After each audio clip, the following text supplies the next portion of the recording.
Hey, it is an unstoppable day. Welcome to the BTBY Work in Progress Virtual Conference.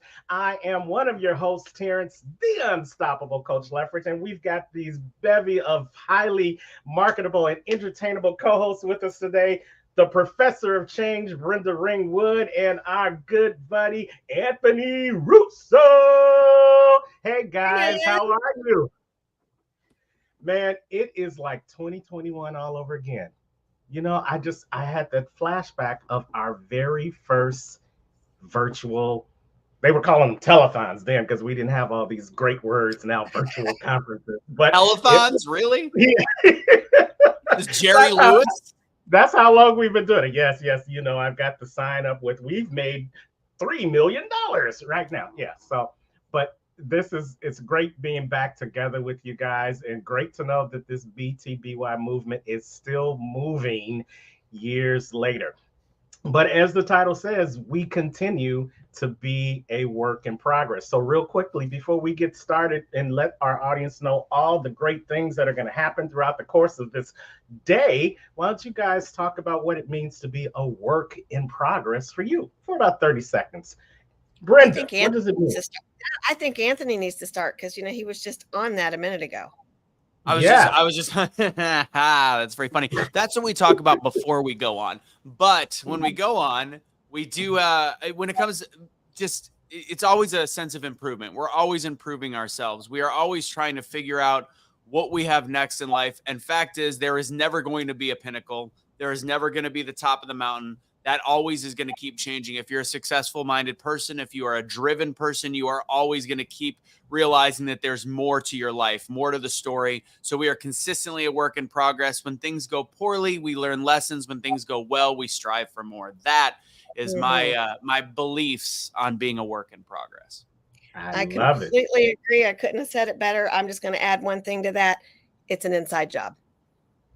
Absolutely. Absolutely. It's And an we're inside. glad that you guys get to sit inside with us today because we've got over 8 hours of programming for you today. Yes, we are giving you sneak peeks into what you'll be able to see if you join us in Kansas City, September 13th and 14th for the annual BTBY, not a conference, experience. Experience what it means to be a work in progress. And at this event, we are going to put focus on the work. We've given you motivation in the years past. We've given you inspiration, but now we want to put you to work so that you can make the rest of this year the best of your year. So join us September 13th and 14th in Kansas City. You see it on the clicker below. Go to comechangeyourlife.com. You see the picture behind me. These people that are going to be here in the virtual today are also going to have their face in the place in Kansas City to motivate you, to inspire you, and to move you to the next level of your greatness. All that's missing is you. So join us September 13th, 14th, comechangeyourlife.com, and then sit back, get your copious notes, get your favorite beverage, because we're going to give you some sneak peek information that you can use today instead of waiting until September 14th to start working on becoming that work in progress. So, Anthony, are you excited? I am jacked. I'm already down 1 cup of coffee.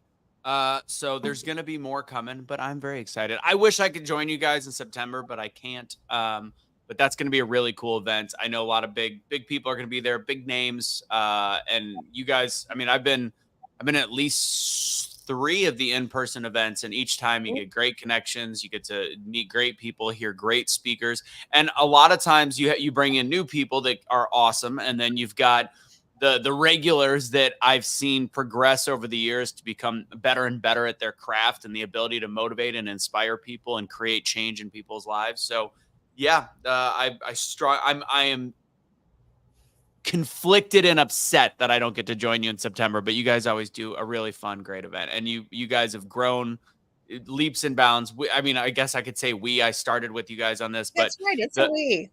the Yeah, growth your family. the growth that you guys have made has been amazing, and it just shows. And I'm going to say one thing. I used you, speaking of work in progress, this is a perfect example. I used you guys as a reference because I had a coaching client that I was with, and they were just like, they're not seeing results. And I just started with them. They're like, I've been working so hard. And I'm like, I'm going to give an example of BTBY, this group, Becoming the Better You. And I just talked about, it's not going to happen in 3 months. It's not going to happen in a year. It's going to happen when God wants it to, and B, when you've put in the work over and over and over again, and then things just all of a sudden start to evolve. And I literally used you guys as a case study. So used us as a case study. That's right. And we are a case study. And because we are studying ourselves, we are a work in progress. You know, Big Bob told me, he said, you need to go with that time in the cell. He said, you had over 35,000 hours. That's where I got that from, to evaluate yourself. Yeah. That I didn't understand at the time was my work in progress. Yeah. And it's powerful. And, you know, Anthony, you said something really poignant that we'll probably talk about a couple of times over the course of this day, and especially in September. It's that ideal of the overnight success that's been drilled in our brains from the moment we've heard that whole ideal about entrepreneur or superstar, things like that. But in reality, anyone who is on the top of the mountain, they'll tell you that it didn't happen overnight. What they will tell you is that it happened night over night, overnight. And that's what you're going to hear from some of our speakers that we have today, as they tell you about how they have become a work in progress and continue to be a work in progress. We've got some people that you've seen before if you've been following the BTBY movement, but we also have some new people, some fresh blood, some new ideals that are going to grace the stage today. And actually, our first speaker is one of those speakers. So, Brenda, let's talk a little bit about Lucy McGuire and how she came to be part of the family. Yeah. Well, we met her in Florida just a few weeks ago. We met several of these folks. We went to a Grant Cardone 10X stage event, and we just started networking. The power of networking, I call it a necessary evil because I'm not a networker, but it's necessary, right? And connections are made. And not only are connections made, relationships are formed. And I met Lucy. I met actually our second speaker that's going to come up. Turns out he lives in Kansas City. But Lucy has a fantastic story, and she's full of life. And she just loves. And that's one of the things that I connected with her about, because she just accepts you for who you are. And she loves the youth. And, you know, come on, Anthony, what did we just do back in February? We just did a big youth event. And from November to February, we've spoken to over 5,000 youth. Wow. 5,000 youth. I don't know if you knew the actual numbers, but between that time frame, we've spoken to over 5,000 youth. So let's go on up and bring up Lucy. Yes, Lucy McGuire is a multi-entrepreneur, world traveler, and co-founder of Moxie Adventure Partners. With journeys to over 27 countries and 26 states in the past 6 years, Lucy's passion for travel has fueled her mission to help others discover their true selves and exploration. She also founded the Traveling Youth, a nonprofit that empowers and funds underserved students to study abroad. And today she's here to share how travel can be a powerful tool for your personal growth and transformation. So let's welcome to the BTBY stage, Miss Lucy McGuire. Hey, Lucy. Hey, everyone. Thank you so much for having me. It is such a pleasure to be here on your guys' incredible stage. Well, I just love that she laughed at my joke this morning. So when I made fun of Terrence, I saw in the virtual green room that she was laughing. You're good in my book. You're good in my book. I love that was seen. So Lucy, you already have a fan. Well, we know you have a powerful message, Lucy. So the stage is yours. Thank you so much. So we are told we're an adult at 18. And I don't know about you, but that's the biggest lie I have ever been told. You don't know yourself at 18, let alone when you're 20 and you're just trying to figure out life. And like many of you, in my early 20s, I had all of these rules that I gave myself, that I put a plan in place for my life. I told myself that I needed to be with my boyfriend for at least 3 years, and then we could start to think about marriage. I could start to buy a house, eventually have kids, and I was on track to do all of that. Or at least I thought I was. I was following down that path of life that is told to us that is normal. Go to school, work hard, get a career, get a husband, don't forget the white picket fence house. And we're told that we can enjoy life later on when we have more money or when we retire. And what they don't tell you is that this life isn't a one size fits all. But I feel like we're all told the same ideal life and the same story of just like, this is what you should be trying to achieve. And a lot of us are told that in our early years, and we just think we're supposed to have our life already figured out at that time and place, and we don't realize that that expectation isn't realistic. We're all a work in progress, right? That's why we're here today. And I used to be that workaholic that worked 60 plus hours a week, going to school full time in college, taking care of my elderly dad, being in a relationship that wasn't fulfilling at all to me. And all of that changed for me when I lost my dad at the age of 23. It was a tough year adjusting. And for those of you guys who know loss, it's something that takes time to get through. And it takes time to find yourself after that, because it shakes up your world. And I realized that I wasn't happy in my relationship and where I was in life, but I tried to fix it. And I even tried to buy a house, and I still try to play into that life that we say we're all trying to get. But it just felt like everything still wasn't working out in my favor. And so it just felt like my world was falling apart. And one day I had a screw it moment. And I decided to take the little bit of money that I had and quit my job of 7 years, break up with my boyfriend of 4 years, and go study abroad in Europe, because an opportunity came along that I wouldn't have actually had if my dad hadn't passed away, which was really unfortunate for me at that time to deal with. But I was kind of in this moment where I was just like, I've just got to do this. I don't know why. I just need to break up free from whatever I've been dealing with. And so I went and studied abroad in Europe for 1 month, and then I backpacked to 10 different countries for additional 3 months. And it was incredible. I learned so much about myself. And I had been working since I was 14 years old. And that was the first time I wasn't. It was the time I finally had time to reflect on myself and the outside of my day-to-day life that I was so used to being in this rat race of life. And it was the best decision I could have ever made, but it came from the worst thing that ever happened in my life. And I tell people all the time, and I know it sounds cliche, but I found myself when I didn't even know I was lost. I learned that life is too short. We're not guaranteed another day in this life. And if we're not embracing it today and learning about ourselves in the process as we're going along and forgiving ourselves and loving ourselves, that we're doing ourselves a disservice. And I used to live to work, and now I work to live. And I feel like that's a concept that more people need to embrace in our lives. And so, as Terrence mentioned, in the past 6 years, I've traveled to 27 countries and 26 states on a budget with a backpack, and many times solo. And many people tell me, oh, you're so brave, or I wish I could do that. And the thing is you can. I'm not special. I didn't come from money. And it just took that breaking point in my life for me to make the decision that it was time for me to step and do something different, to break from that norm of life that we're told we're supposed to be doing. And finding myself along the way was a plus. And now I'm able to learn and grow day to day now and embrace those experiences.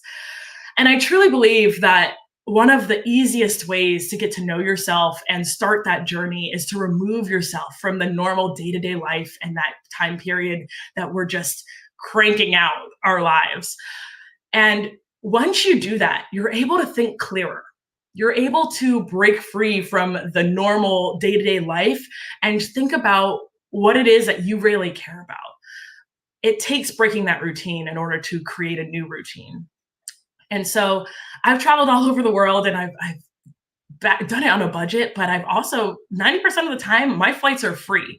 And there's such a misconception about how expensive traveling is. And I want to share a little bit of tips with you guys. So if you guys have ever been interested in traveling or have told yourself like, I want to travel or I want to take this dream trip, like I feel like everybody has this want to travel, but they feel like it's so unattainable. So I want to give you a map, MAP, map. So the M stands for mindset. And so if you've ever been told that the world is dangerous in all these other countries, I promise you it is not as dangerous as you think.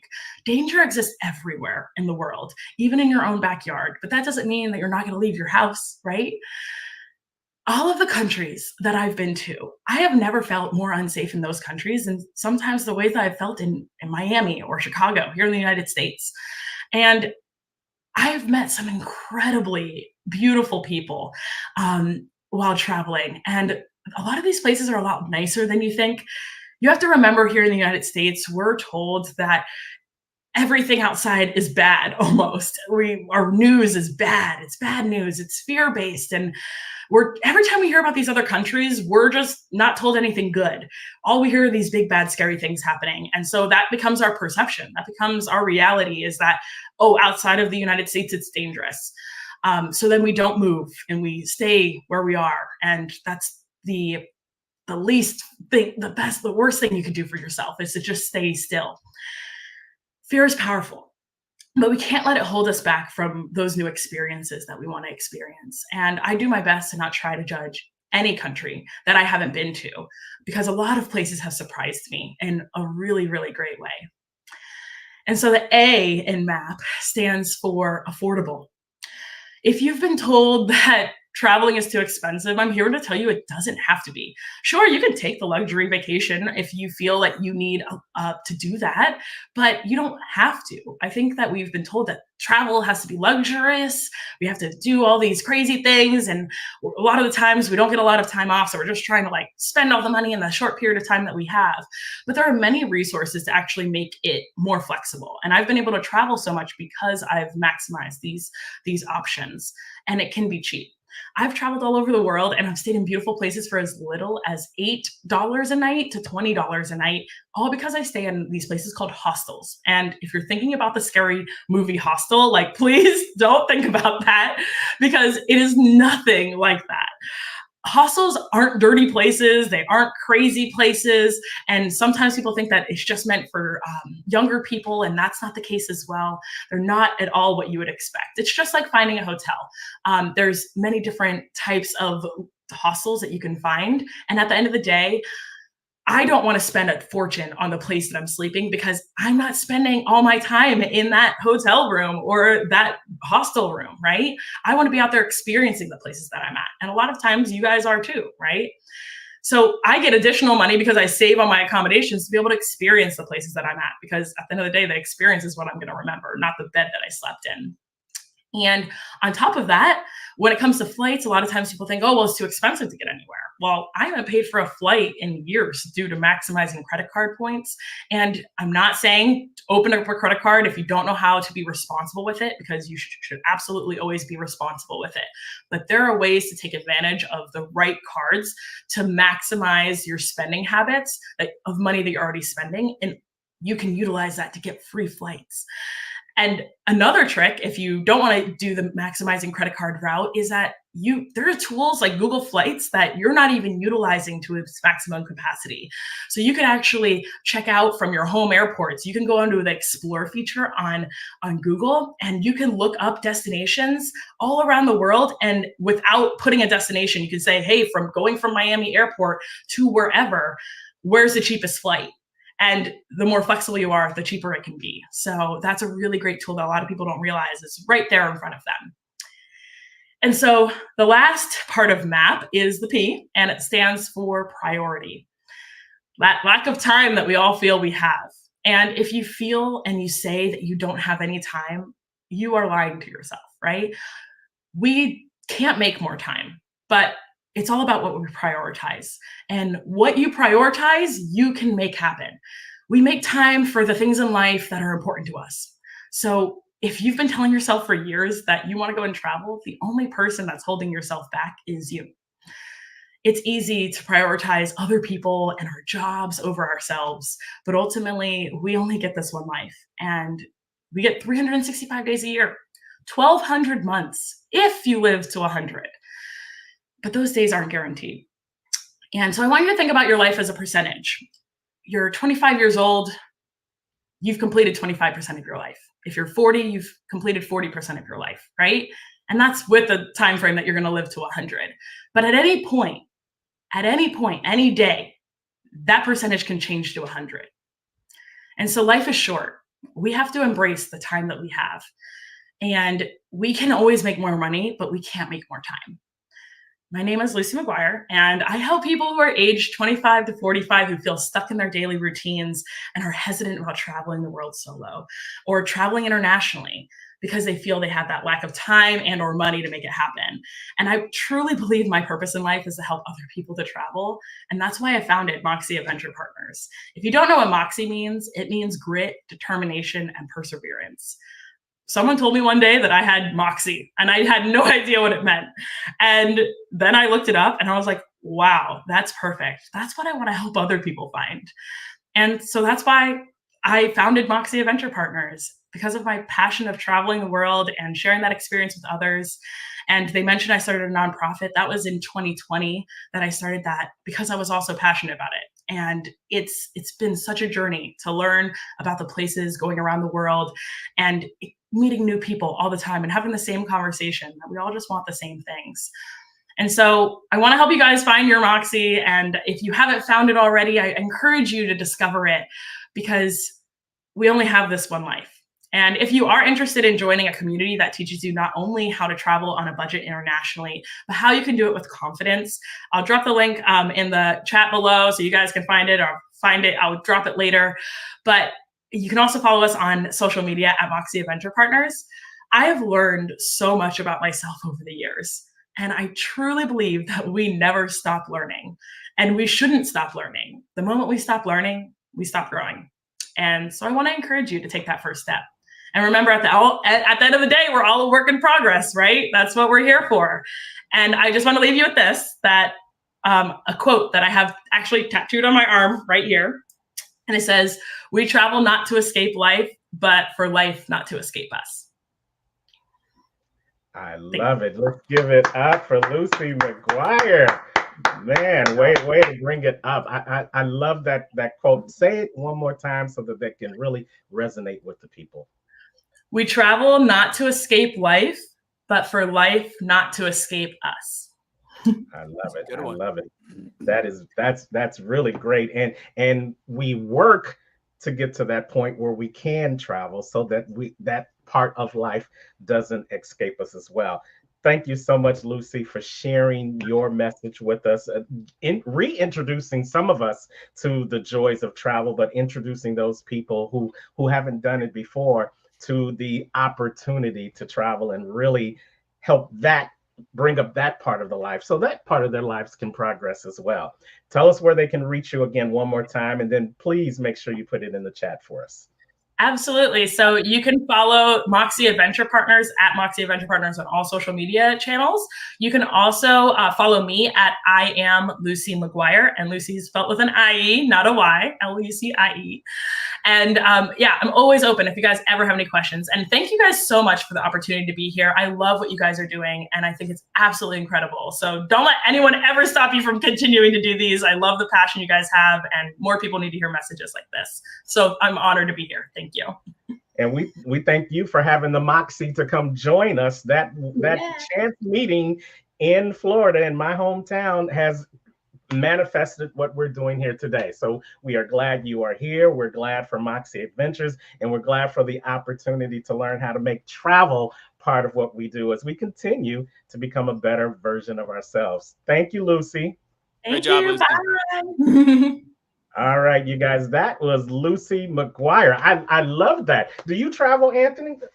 I travel. I always say it's workations. I travel for work, but I always make a little extra fun out of it. Like when I'm missing you guys in September, I used to live in Milwaukee, so I'm getting to travel and see some old friends for a couple extra days. But I do love. You know what's funny, Terrence? In 2020, I was set to travel to Italy, the motherland. Finally, unfortunately, that trip was April of 2020, and it did not happen. So Wow. I still have to do it. I still have to go out. I got to go back to Italy. I'm going to have to talk to Lucy about that.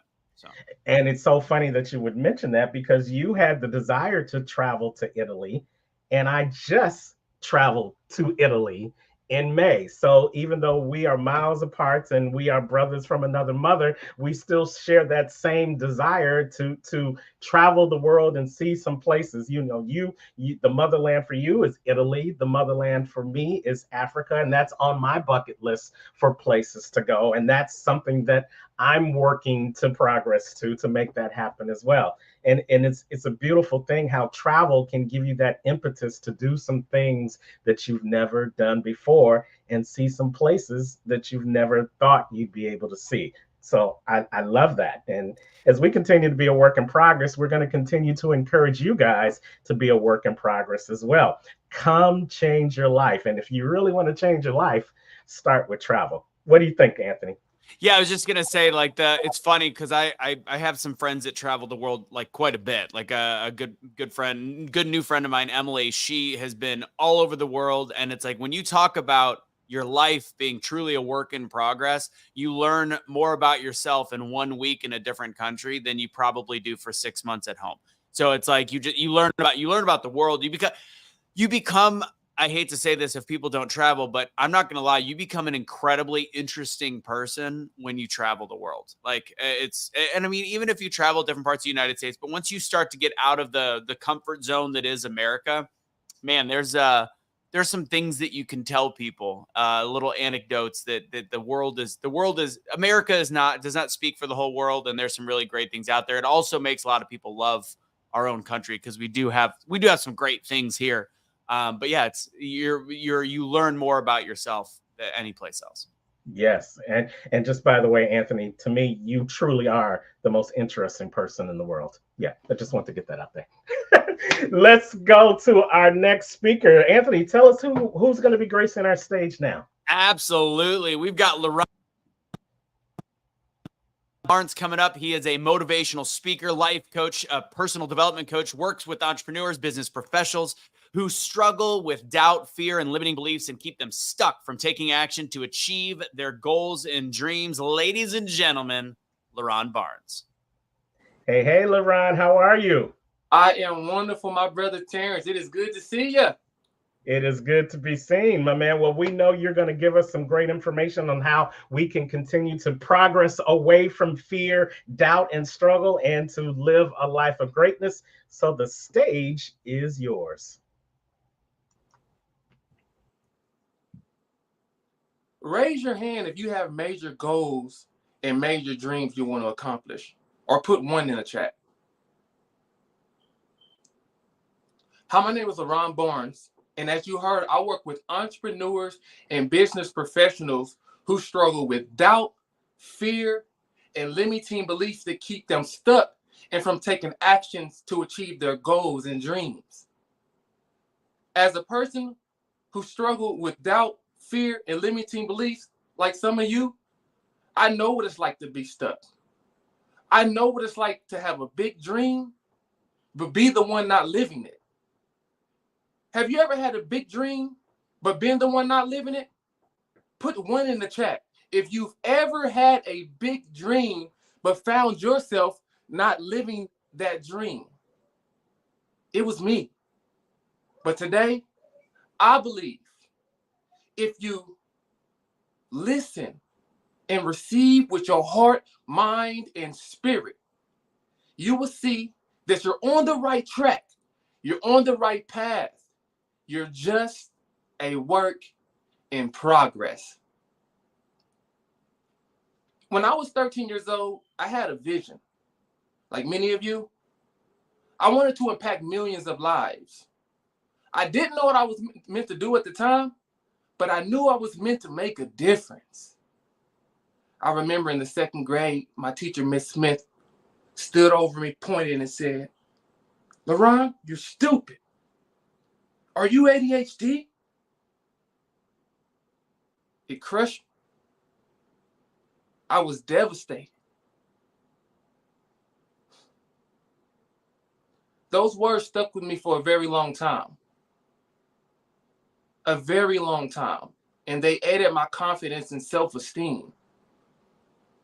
And I believe that many of us go through experiences in our life where someone that we really valued or trusted tells us something that crushes us. Maybe it was our mother, our father, our friend, someone that we believed in, that had our best interests. But I want to let you know today that you're worthy. You're greater than any word that has been placed on your life. I remember that day going home, walking past my mother and father into my room, closed the door behind me, dropped my bag on the floor, got into bed and cried. And I remember saying, God, I don't want to be like this. I don't want to be stupid. I don't want to be dumb. Have you ever felt that something was wrong with you? Have you ever felt unworthy? Have you ever felt that you were not good enough? Well, today, I want to let you know that you are worthy, that you are good enough. And you're just a work in progress. In middle school is where I first experienced rejection. And I think that at some point in our life, we experience rejection from people that we really like or people that we really trust in. I remember one particular day, I had liked this girl. We were in middle school. And I had a friend that he knew I was shy. So I went to him and said, hey, Ed, would you tell this girl I really like her? I'm shy, man. I don't know how to do it. And we were going to an amusement park. I said, I want to buy her a gift for you to give it to her for me. Would you do that, man? Yeah, I got you, bro. No problem at all, man. I got you. So we go to the amusement park, Worlds of Fun. Some of you may heard of that if you stay in Kansas City. It's an amazing amusement park. And we went to this amusement park, and I remember we went to the store, and I was fumbling around different items to find out what to buy her. And I couldn't find anything. So as we were in the store, we were about to leave. And I turned, and there it was. In bright, royal blue, bedazzling letters, her name, Brittany. So I go and I purchase this necklace, and I am so excited. I'm like, hey, yo, I did something good. I really like this girl. I'm going to get a good response. We get back to the school. He goes, I tell him, hey, man, if you go, find me after the school and let me know what happens. And so I couldn't find him. And I realized it was time to go. So I get on the bus. I'm going to get on the bus. And next thing I know, I hear LaRon. She threw it away. What? She threw it away. Rejection. It hurt. Have you ever felt hurt?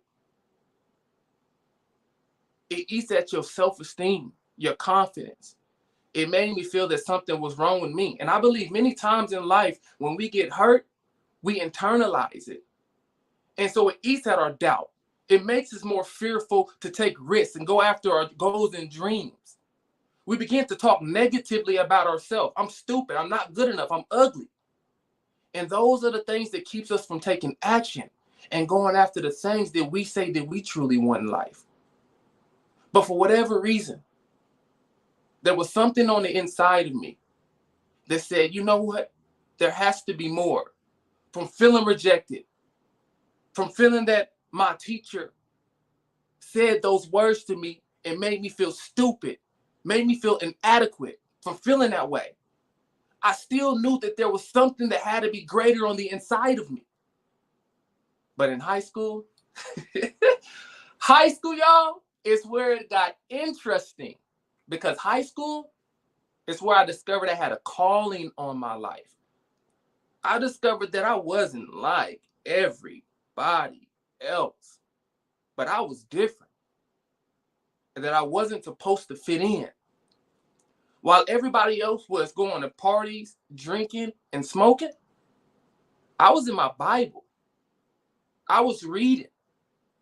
Now, honestly, I didn't want to be like that. I didn't want to be different than everybody else. I wanted to fit in. And I remember one particular day I said, you know what? Oh, man, I heard this party going on. I've never been to a party before, so I'm gonna go ahead and go to this party, and I'm gonna see what it's like. And I remember going to the party, and I heard the music bumping, the people were dancing, the vibe was vibing, and you can hear the sound outside the door. So I get up to the door, I knock on it. The person comes to the door, opens the door. I'm looking around. I said, I'm not supposed to be here. I was out of my element. I was out of my environment. So I remember I left that day and I said to myself, never will I try to fit in with anybody else again. And that was the start of my journey of personal development. I wanted to find out who I was. I wanted to know, what is LaRon Barnes supposed to be doing on this earth? What is his mission? What is his calling? Why was he created?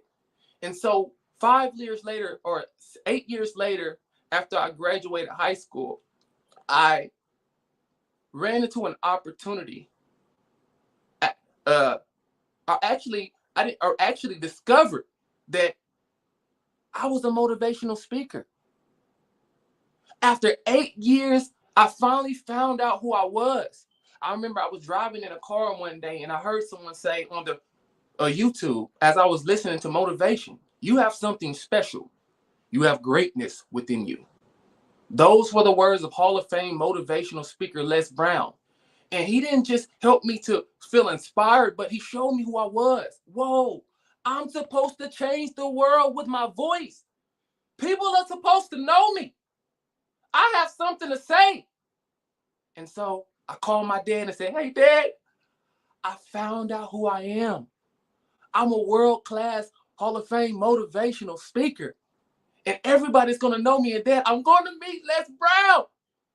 And he said to me, I said, I'm going to meet Les Brown. And I'm going to be excited and amazed. He looked at me and said, no, son. He's going to be amazed to meet you. Whoa.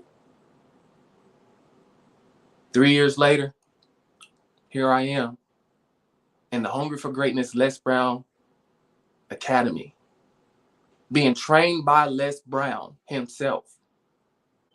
And he trained me to become an exceptional speaker in different ways, how to tell my story.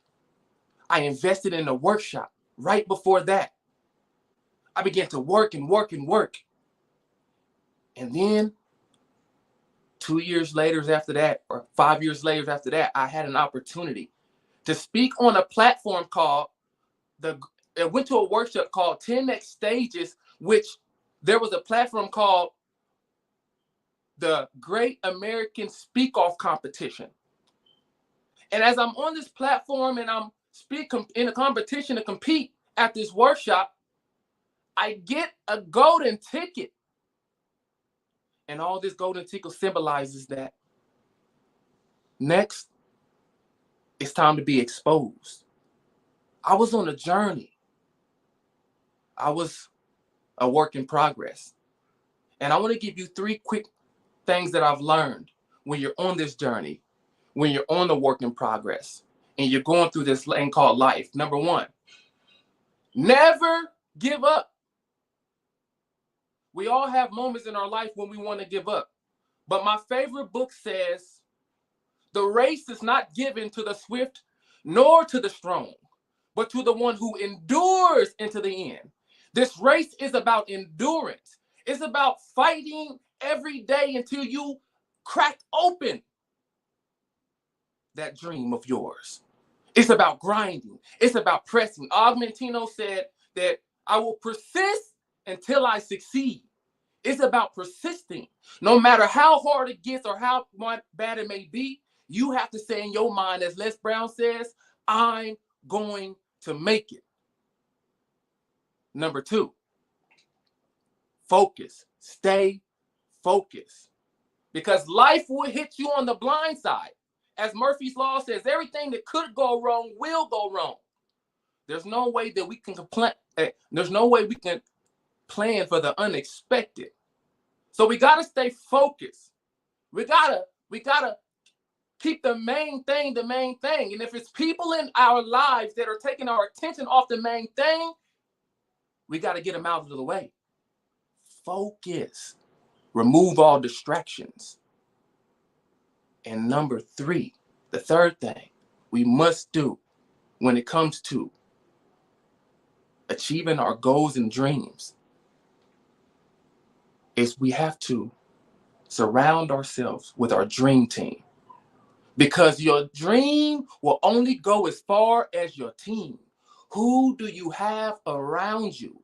And not only who do you have around you, where are your tribe? Where is your tribe? Where do you find them? Well, when I began to invest in myself in a workshop called Effective Presentations, I found Mike Friciano, who became a great trainer of mine and had my first speaking opportunity. When I invested in this 10X workshop, and I just found Brenda Ringwood, which is an amazing woman, it allowed me the opportunity to be speaking to you on this platform today, because I found my tribe. I found my people. Where are your people? They're in workshops and they are in group coaching programs. This is where your people are. This is where you find them. You're just a work in progress. So no matter where you are on the journey, understand that what you've been through is supposed to take you where you're going to. You're just a work in progress. And if you're on this journey, I want this last thing, and you have doubts, fears, and limiting beliefs keeping you from taking action to achieve your goals and dreams, and you've tried and you've tried and you've tried and you've tried and you still have not been able to move, I want you to reach out to me at getmotivatedkc@gmail.com, and I want you to type me, I'm ready. Getmotivatedkc@gmail.com. Type I'm ready. And you can also find me on Facebook at LaRon the Motivator, and also on Instagram as well. Thank you. Wow, wow, wow. Let's give it up for LaRon. Yes, yes, yes, yes. LaRon Barnes brought the heat this morning. I feel 10x just listening to what you had to say today. Thank you so much. You are a Kansas City native, right? Absolutely. Born and raised, my brother. Born and raised. Real quick, LaRon, I knew you looked familiar. You were in the Great American Speak Off this year, weren't you? Yes, sir.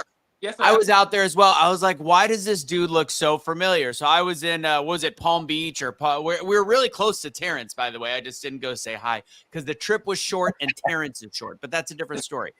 No, I remember you. You made the top 30, didn't you? Yes, sir. Yes, sir.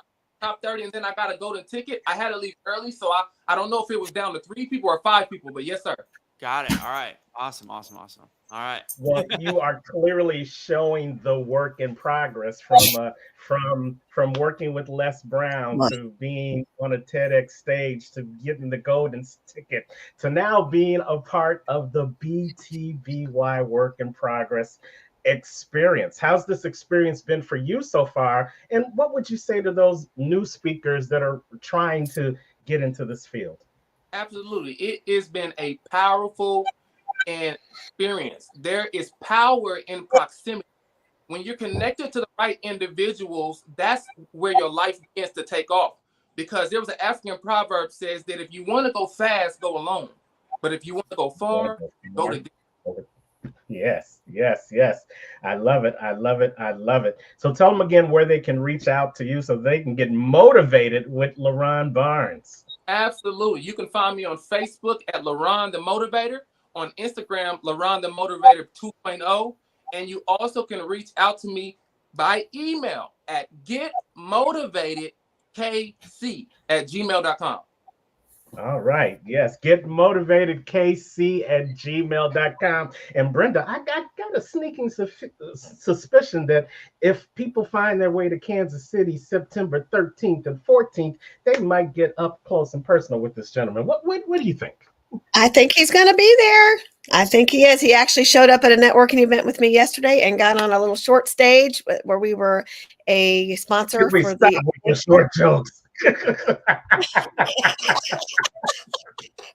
This is Hey, why I they resemble kicked me out of the Mark. group, Laron. Brenda and Terrence together are 10 feet tall. So, I mean, together. So me as a 6'2" individual, they're like, nope, can't look beyond. It doesn't look right. Doesn't look right. There he is. I love you all. I'm going to tell you what, this has been a great experience. I will say to everyone, look, if you can be a part of an experience like this, you need to connect with the right folks. And these are definitely the right people to connect with. It's a powerful thing. There's power in proximity. I'm telling you, it really is. And I thank you all.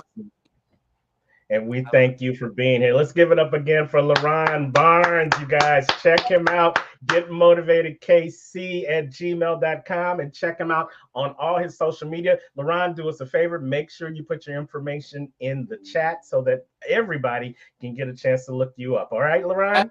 Absolutely. Thank you all. All right. LaRon Barnes. Absolutely. Brenda, you have brought together a bevy of seasoned speakers. You've brought new speakers, new blood, new energy into the group. And then, of course, you brought Anthony. So how is it feeling for you to continually show your work to progress BTBY? You know, we were all new once, right? Everybody has that first. And we tend to judge people because of that. But the reality is sometimes our first is also not our very best. And sometimes it's great. But we shouldn't judge people on the first because we are work in progress. Every time we do something, we build on that experience. We build on your credibility, your how you show up, who you know, your content, everything builds. So it's a continuous work in progress. And then as you build, you start dropping off some stuff that needs to come off. You start dropping off people. You start dropping off subjects. You stop dropping off baggage. And that right there is a work in progress. Absolutely. And Anthony, you've been with us since conception. I mean, inception. And you've seen our virtuals as well as our lives grow. You've got to experience BTBY from the first days up to today. What have you seen that you could share with the audience about the work in progress aspect of BTBY? Well, yeah, it's from the very beginning. I mean, it was us. There was Jeff. There was a couple people that would come pop in and out. And as we've learned everything from how to get the message out there, how to work together as a team, how to use the technology. It's 2024. I think we don't talk enough about the importance of understanding technology and social media and making sure that you're putting things like this out there and it's incredibly accessible and inexpensive. There's all these different things that we've worked on where you learn each time. You learn how to be more streamlined, how to be smarter about it, how to get the message across, who to make sure you have back. All the different things has truly been a work in progress. And when you see it, the actual growth leaps and bounds. You may not see it event to event, but if you look at day one to day now, it's a night and day difference. It's just more polished. It's better. Terrence has better backgrounds. It's all the different things. Anthony has better jokes. And him and his dad jokes. You know, you guys that don't know this, Anthony is like the dad joke king. Right. Not off the top of my head. I always pull them. I always have them ready just in case, but I don't have them right now. Funny enough. His kids are somewhere looking for those jokes, right? Okay. I'm somewhere looking for my kids. Okay. All right. Go ahead. But we say, you never know who's watching, but know that someone is always watching. And we know that here at BTBY because we're getting attention from places that we never even thought to even look for attention from. And one of those guys who have really embraced Brenda and embraced what we're doing here at BTBY is none other than the original shark himself, Kevin Harrington. And Kevin is going to be headlining our BTBY Work in Progress experience. And that's no small thing. And that just lets you know, that just lets you know how great this event is being and this movement is turning into. But instead of hearing it from us, why don't you hear it from him?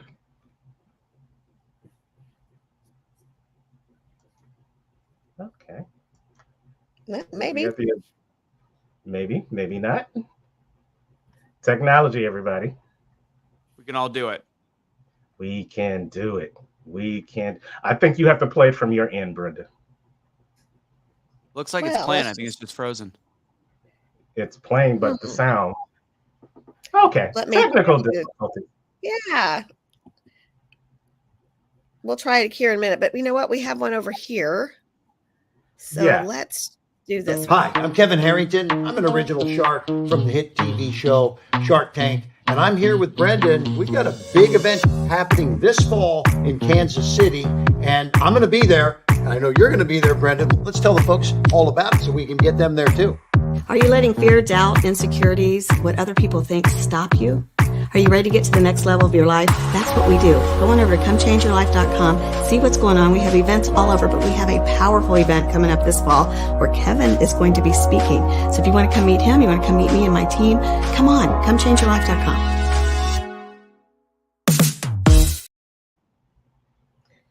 It was Absolutely. fantastic to meet that guy. I was And he's dancing. humble. He's down to earth. He's just like us. I love it. Yes. Yes. So if you want to have your face in the place to meet Kevin Harrington, you also have the opportunity with one of our VIP packages to pitch the shark. So if you've got that business, that earning inside of you that says you want to take your business to the next level and you want to pitch it to a shark, then go on over to comechangeyourlife.com. We've only got a few spaces for this incredible life-changing opportunity, and the universe only it gives the great expectations to those people who take direct action right now. So if that's you, go on over to comechangeyourlife.com and sign up for that VIP opportunity to pitch Kevin Harrington. All right. And with that, you can do that, but there's also a fireside chat dinner with Brandon T. Adams, who is a 2-time Emmy award-winning producer. He had a show, I think it was Lifetime. He also was known as a crowdfunding expert, where people hired him to do crowdfunding. Doesn't necessarily do that anymore. He's also a partner of Kevin Harrington's. He's on that panel with the sharks to pitch a shark. He is known for branding. He is a branding specialist. He's going to be teaching us the importance behind your personal brand, your business brand, the difference between the two, and why you need to have it. So we've got all that going on. Yes. We've got a number of opportunities for you to start putting the work in your progress, because it's a work in progress. BTBY, September 13th and 14th. So let's get on with the program that we have going on today. We have another person that's coming up that we met just recently, became a part of the BTBY family. He knows a little bit about business, and he's got this name that I just love. It's Itai Pearl. Pearl, y'all know pearls come from some great things. They're deep down. You have to find them. It's a hidden treasure, and so is Itai. He spent the last 10 years running his own business and the last 2 years coaching other business owners on mindset. He's passionate about helping business owners find their purpose and direction, not only in their business, but in their personal life. And he's here to share with you how he's been a work in progress. So let's welcome to the BTBY virtual experience, Mr. Itai Pearl. Hey, Itai. How's it going, everybody? It is going Good to have great. you. Good to be here. Thank you for that introduction. That was amazing, Terrence. Yeah. Just send me the check offline. Yeah. But Itai, Definitely. we know you are going to manifest some great words of wisdom and help us manifest the work we need to do to progress, to become a better version of ourselves. So the stage is yours. That's right. Well, I'm excited to be here. And I was told to prepare a speech about becoming a better you. So to me, becoming a better you is all about growth. It's about defining your values and discovering the wisdom that you have inside of you.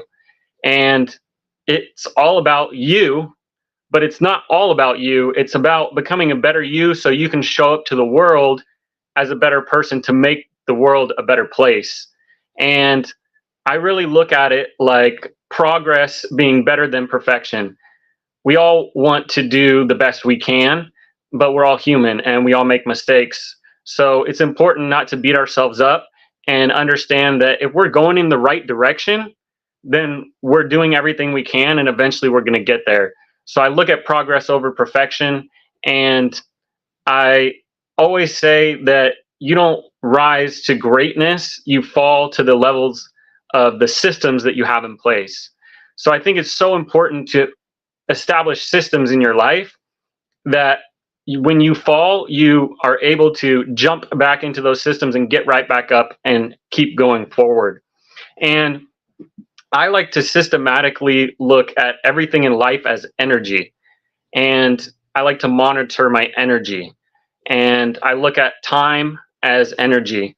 I look at currency as the current in the sea. It's energy. It's all energy, right? And whether we're trading our time for money or we're trading our money for time, we're doing an exchange of energy. So it's important to monitor your time and have time management. And it's important to monitor your money and have a budget, right? And doing these things are going to help you become a better version of yourself so you can show up to the world and make the world a better place. I look at life as 4 pillars. There's your career and your business. There's your spiritual connection. There's your relationships with your friends, family, and your romantic partner. And there's your physical and mental health. And when you look at these 4 different categories, I think it's important to take an inventory and see where are you at right now? What things are going good and what things might be able to use a little bit of an improvement. And being honest with yourself. You know, it's okay to start somewhere where you're not where you want to be, but you have to accept that. And that comes into my next 6 steps that I do after I do a self-assessment of those 4 pillars. Once I find something that I want to improve on, I have 6 steps to make improvements in those areas. The first one is radical acceptance. When you're living in denial and you don't think you have a problem, there's never going to be a solution because there's nothing to fix.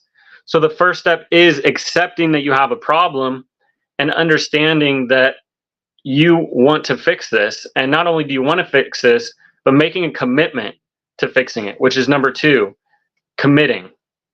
And number 3, once you've made that commitment, you have to make a plan. You have to figure out, okay, I've accepted I have this problem. I have committed to making a change, but how am I going to do it? What am I going to do step by step? How am I going to make this happen? Once you have your plan, it's important to take action because you can sit there and think about all the things you want to do all day long. But if you never take action, if you never do anything, you're never going to get any motion on that, right? And sometimes we take action and things don't work, right? We face obstacles. So that's number 5 is obstacles. And we're all going to face obstacles in our life. We're going to make plans. We're going to take action and things are going to happen that we didn't expect. So we're going to face obstacles, and understanding that obstacles are opportunities and they're not setbacks. They're opportunities for growth and learning. And when you hit an obstacle, you have to look at, why am I hitting an obstacle? What is happening here that I can learn from and grow from? And that takes to number 6 is adjustments.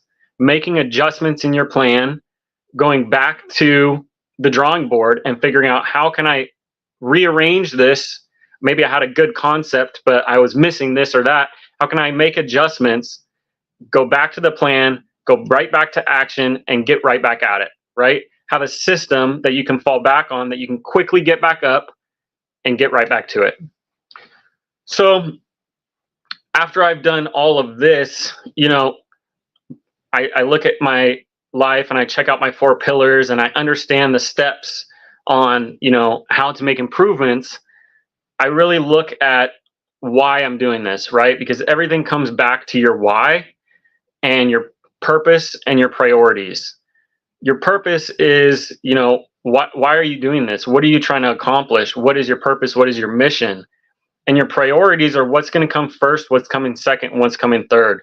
Because if you don't know what your purpose is, you don't know what your mission or your priorities are, you're not going to know how to make decisions. And this takes me to the decision-making process. And 98% of our decisions are actually made subconsciously. And so if we're only making 2% of our decisions consciously, then our subconscious is actually pretty important. And how does our subconscious make decisions? It makes decisions based on our paradigm, based on the programming that we have. And it's what I call our mindset. And this is why I'm a mindset coach and why I think mindset is so important, because when your mind is set, right, you've already made a pre-made decision in your subconscious. So if something's going to happen, you're already set on how you're going to react. And that's why it's so important to subconsciously check in with what is your mindset, what is your subconscious program, your paradigm. What have you told yourself that when this happens, I do this? And if that's not what you want to be doing, you need to reassess your habits. And that takes me to habits, right? Your habits are basically the things that you repetitively do, on a daily or weekly or monthly basis, and you've gotten comfortable doing them to the point where they're subconscious. And if you're not happy with your life, or if you have some areas you want to improve, most likely you have habits that are out of alignment with your true authentic self. So if you want to change those habits, you have to actually consciously put in the effort, put in that 2% of decision making, and do it over and over and over until you create a subconscious habit. And you do that by repeatedly being conscious about those things over and over and over, day in and day out, until they become subconscious. And the best way that I've found to do this is habit stacking. I know it's really difficult to change a habit. It's something you've done for a long time. It's going to be even more difficult. So what I do is I find something that I do every day. I find something simple, maybe when I wake up or before I go to bed, and I attach another habit to that habit. So when you're already doing something good, or if you're already doing something regularly and you attach something right after it, you don't have to create a whole new habit. Now you're just adding to that habit. So when I wake up, I always go to the bathroom. I always feel like I have to go to the bathroom. So that's something that I do every time I wake up. So for me, I attach the habit of making my bed. Immediately after I get up and I go to the bathroom, I make my bed. And so you attach that. And then the next thing is, okay, well, now I read my gratitude list. And now I, do some push-ups. Now I go outside and I look at the sun. So you attach those habits one after another, and you're able to create this long chain of habits that comes from just doing that one thing. And all you think about is the next thing, and you focus on that next thing and the next thing and the next thing. And you don't have to think about everything and get overwhelmed. All you have to think about is the next thing. So that's something that has really helped me. And when looking at goals, it's important to look at your goals and make SMART goals. And they're checking your goals to see if they're in alignment with your authentic self. Because if your goals are something that other people want you to do, or you think society told you that you need to do, eventually you're going to get burnt out, and eventually you're not going to be able to keep pushing through those goals because they're not authentic to yourself.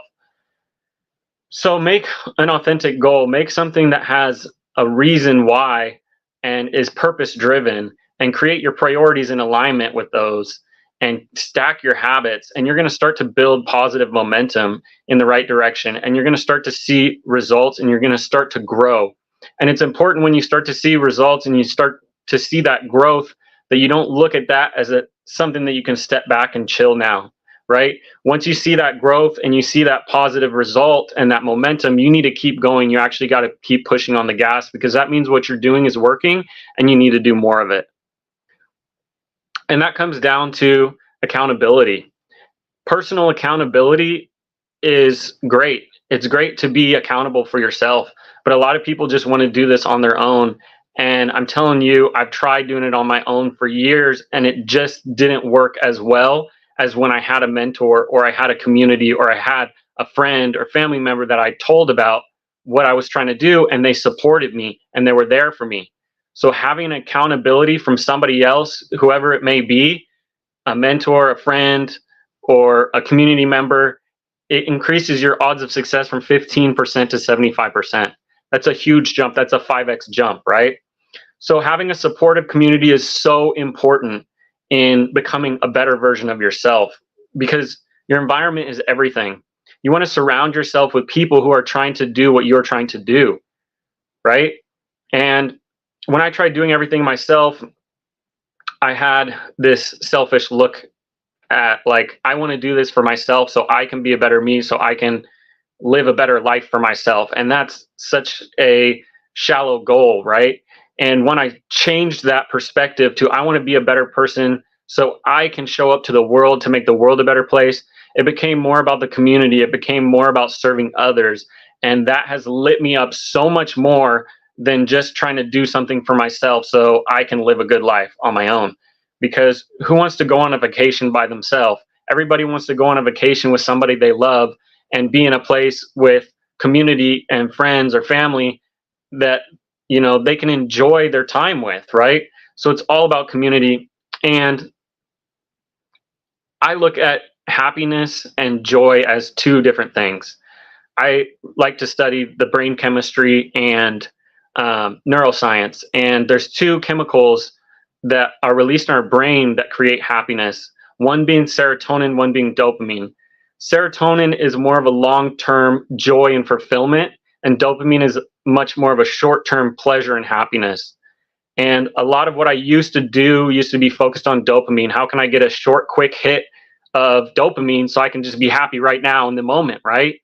And now I'm shifting a lot more towards doing activities that release serotonin, the long-term joy and fulfillment, knowing that what I'm doing right now, I might not enjoy in the moment. I might be doing difficult things. I might be going to the gym every day. I might be waking up early.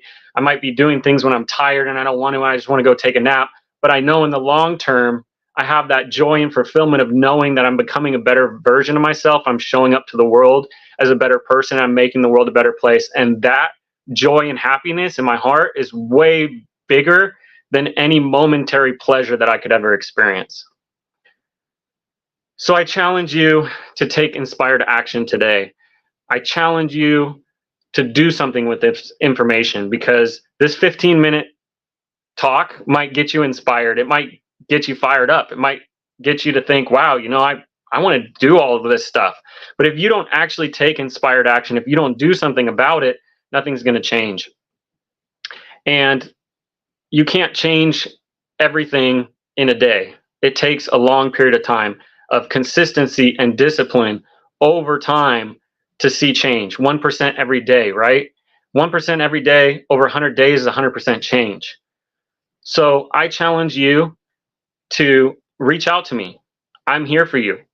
My purpose is helping others become the best version of themselves by leading by example, becoming the best version of myself so I can help others do the same. If you want to reach out to me, I have an Instagram at Manifestations Academy.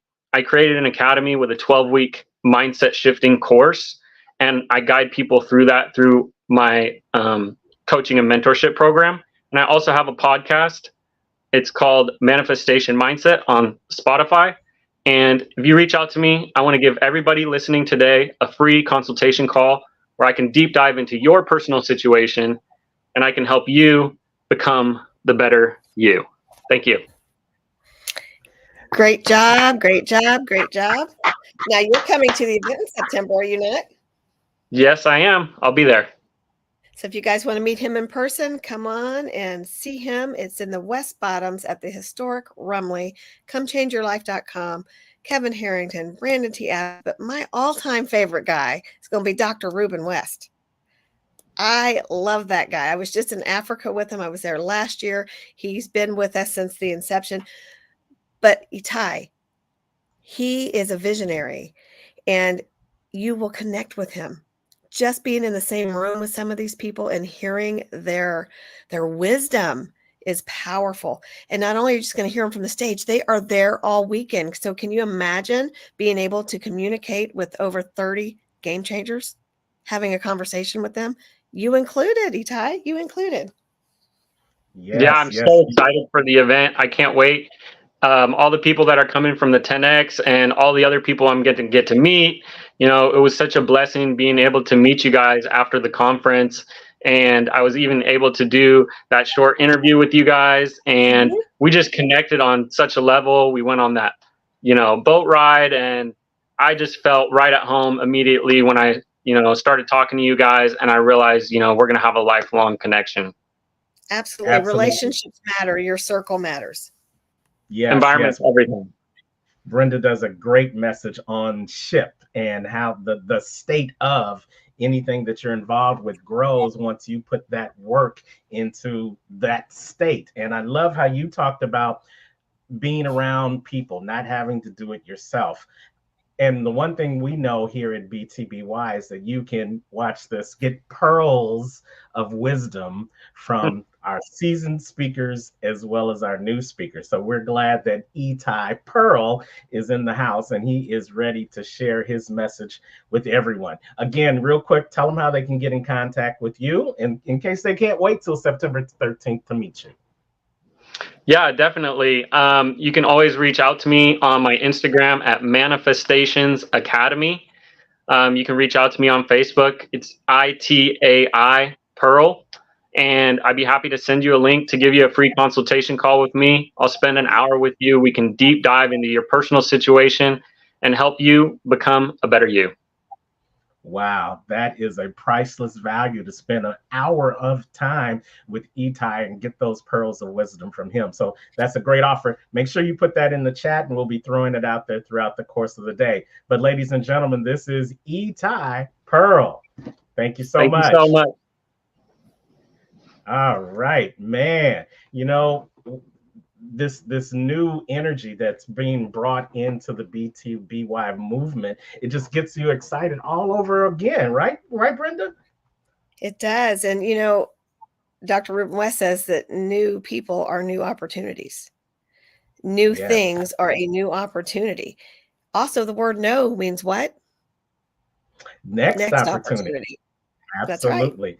And you know, with new levels, there's new opportunities. So whether you are starting with us from day one or you are starting with us on this day one, it's an opportunity, a new opportunity for you to become a better you and to work on that progress. And we got another new person in the family that's going to be joining us.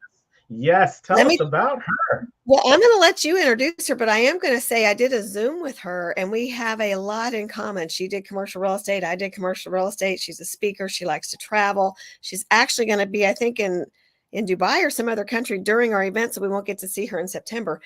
But she is a very, very profound advocate for women. And I thought it would be great for her to come on board and kind of share her ideas, what she's all about, her energy. You're going to love her. So I'm going to let you introduce.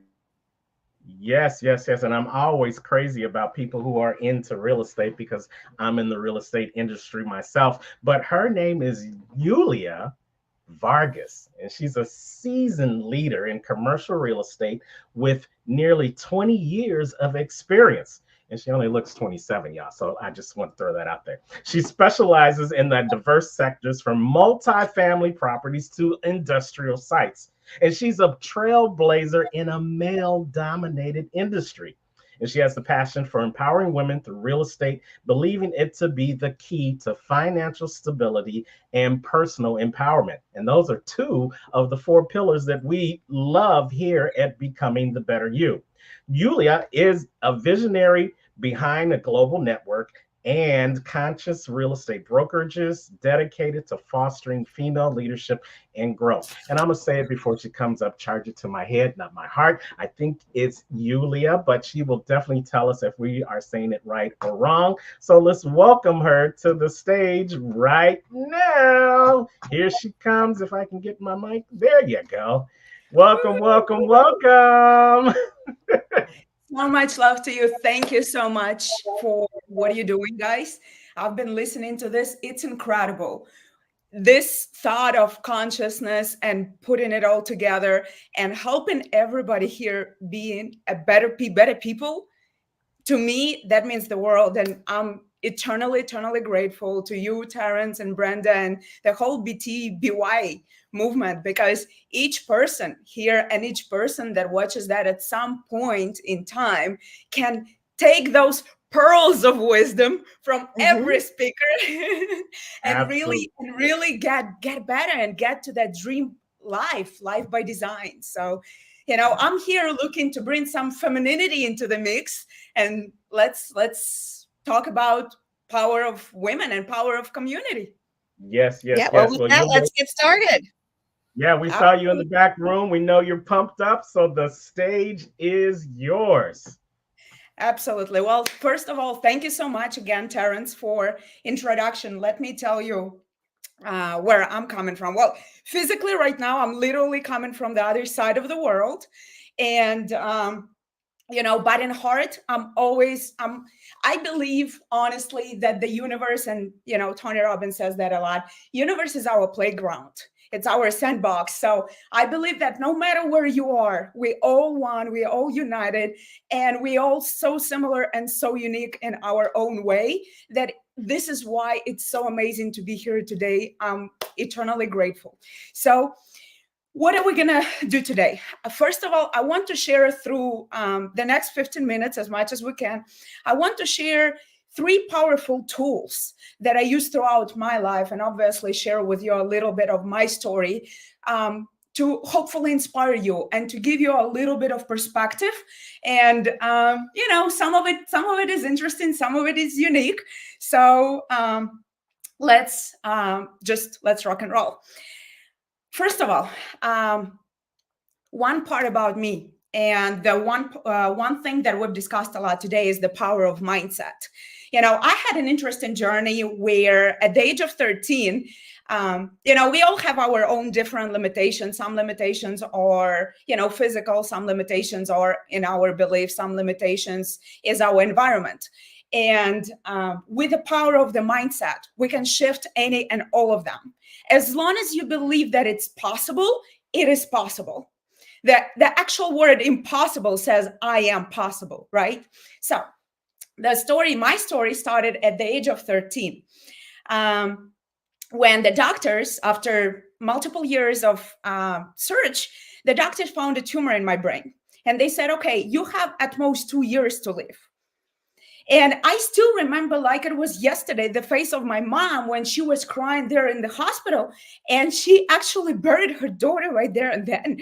I see and hear it like it was yesterday, and to many people, they say that physical limitations is a barrier. I see it as the greatest gift ever possible, because to me personally, I don't know if tomorrow is going to happen. They gave me 2 years. I'm 39 today. I'm already overachiever just by that medical standard. And, the choice I had and the choice my parents had at the time is, of course, to go through the procedures and, years and years and decades of medical. People call it treatments. I call it tortures, because honestly, I prefer to live a short life, but fulfilled life, live to the fullest. And so I asked my dad to really stand up for me and to not allow me just to be. And only many, many years later, I realized what impacted. One of the powerful tools that I use all the time is journaling and reflecting what is helping you to get where you are today. What is helping you to achieve the results that you're proud of?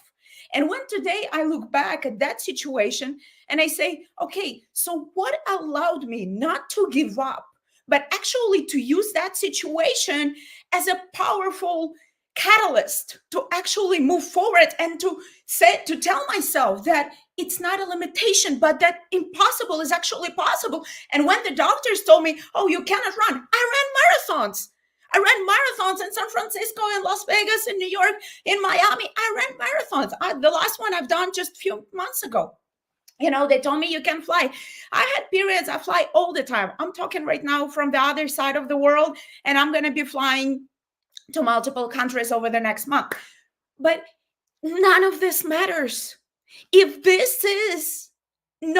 if in your brain, if in your heart, you're capable of doing it, then you will find the way. Our body is not, it's so connected to our mind, to our neurons, to our spiritual self, that it will find the way to make it possible for you. And only today I realized that the one tool that helped me back then was the power of conditioning. Because I was born in 1985 in Russia. It was Soviet Union, the borders were closed. But I was 6, 7 years old in 1991 when the borders got open, and all of a sudden we started getting recordings of Tony Robbins, Oprah, Robert Kiyosaki. I was listening. I was that crazy kid running with earbuds all in my ears all the time, listening to different interviews, figuring it out. Like, I knew I want that. I knew I'm gonna make it happen as a kid.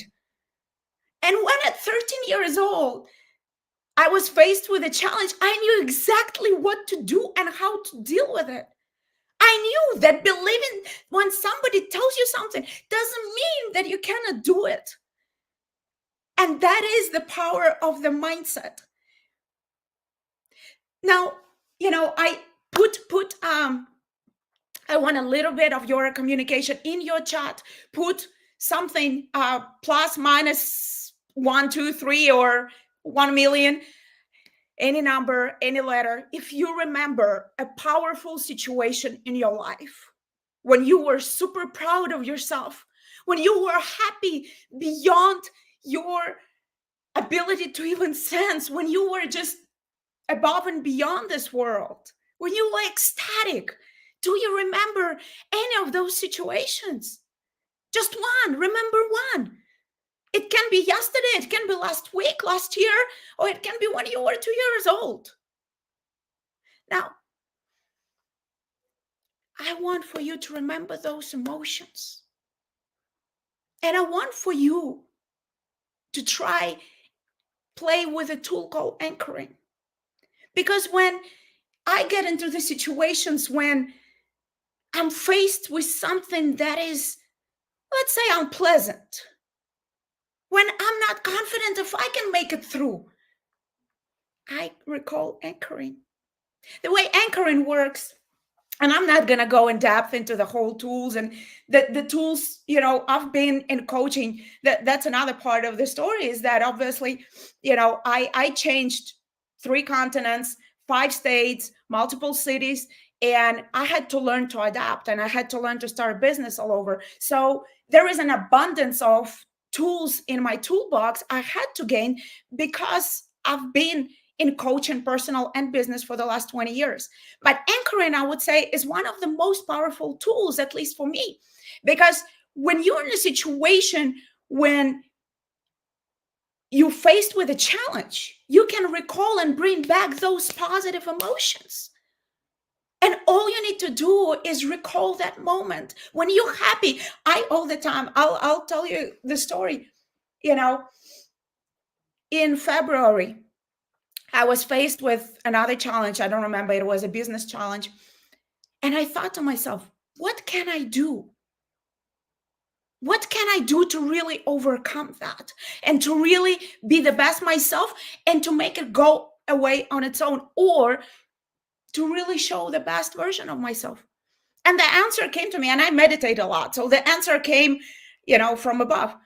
And the answer came, go to the Grand Canyon. I went to the Grand Canyon. I literally, I received the signal. I went to the Grand Canyon. I flew to Las Vegas for 2 days. I drove to Grand Canyon from there. And there, standing on the edge of Grand Canyon, I held my fist and I sensed every vibe of that power, the power of the mountains, because we can connect with the universe. We're not alone. We have each other. We have this beautiful community. Terrence, Brenda, I love you guys for creating this. And we also have the nature. We have the sun. We have the land. You can walk on the grass, and we can get that resource from the nature. And this is why women are so important, because we as women are so connected to the universe. And we can get that resource. And that's why when I stand for the power of femininity, for women to be the authentic self, not questioning themselves, not doubting, not trying to adapt to the limitations imposed on them from society or industry or anything else. Because we can absorb that energy and then give it to everybody around us, including our loved ones, our children, our families. We have that power. That's our gift. That's our gift from the God universe. Call it whatever. I don't know what you call it. But that's our gift. And girls, only by being true self we can really grow and expand that gift and share it with others. So I ask you to please use that power of anchoring. It is very, very useful tool. Now, going back a little bit to the business side of it, and why am I here today? Obviously, you already understand that I'm all about power of mindset, and I love inspiring women.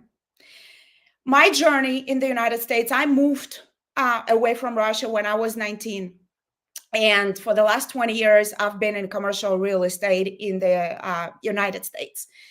And obviously, my journey was not a straightforward path.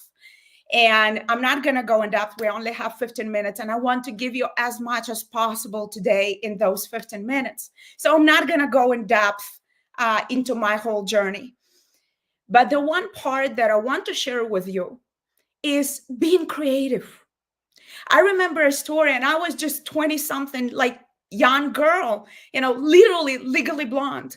When I was working on with a developer on a big mixed-use project, and financing was very complicated. It had we had a group of nonprofits, for-profits, some federal money, and there was a situation that I had to deal with, and it was very serious situation where I could be faced, not just me, but the whole team could get faced with certain legal consequences.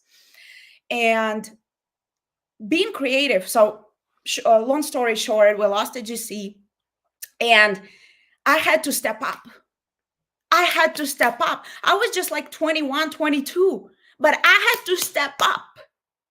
And because the federal government at that point required the resident certification, I had to go ahead and get the resident certification, which is, imagine, it's a 20-something-year-old blonde girl walking in the room full of 40, there were about 40 men, all mature, and they literally told me, you got in the wrong room, because the class was actually held in the campus of the university. You got into the wrong room. They didn't mean anything wrong or anything bad.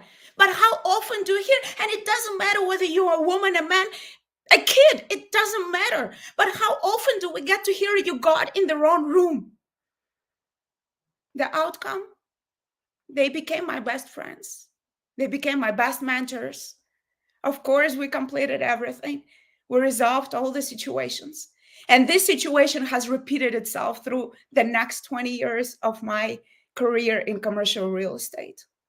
And today I'm grateful I get to serve the industry. I get to serve on multiple boards, on the local levels, on the state levels, on the national levels. I love working with CCIM and serving. I served the CCIM as a Miami president for this organization, and serving today on multiple national boards. The moral of the story, when you're told that you cannot do something, it is only true if you believe that it's true. So do not believe, because someone's opinion or someone's thought is not even your thought.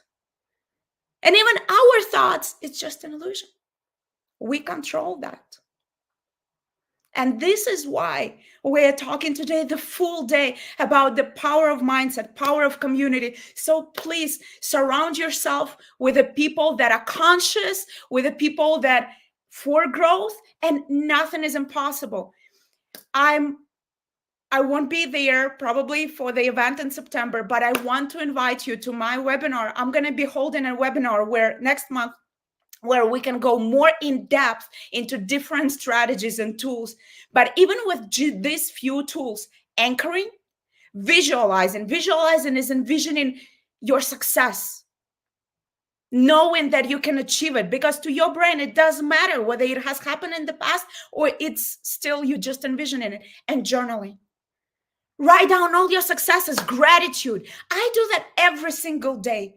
So please Be my guest. Let's make it to the next level. I want to see all of you shine bright like there is no tomorrow, to just tear this world apart with the lightness and greatness and love. Love you all. And thank you so much for allowing me to be here in this warm community.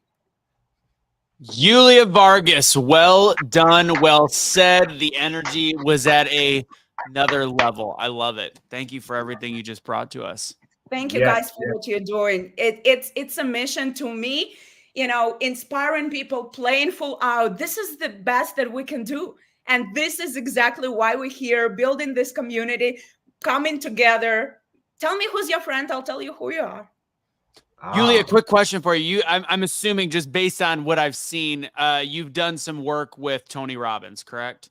Correct. Yeah, I could tell by the way you were getting ready to speak in the background. I can tell by some of your verbiage. And the reason I bring that up is a lot of times when you work with different coaches and speakers, whether, again, I'm not just real estate, but when you're just learning from other people, part of the reason why you invest in learning from other people is because they've done the work on themselves. They've spent tens of thousands of dollars, like Terrence has, like I have, like Yulia has, especially since I know the cost of Tony Robbins.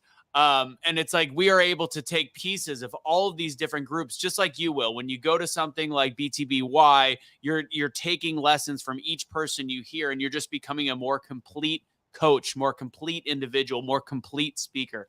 So again, thank you for that great message, and thank you for your energy. I appreciate it. Absolutely. Thank you so much for all you do, guys. It's a pleasure to be here. It's such an honor.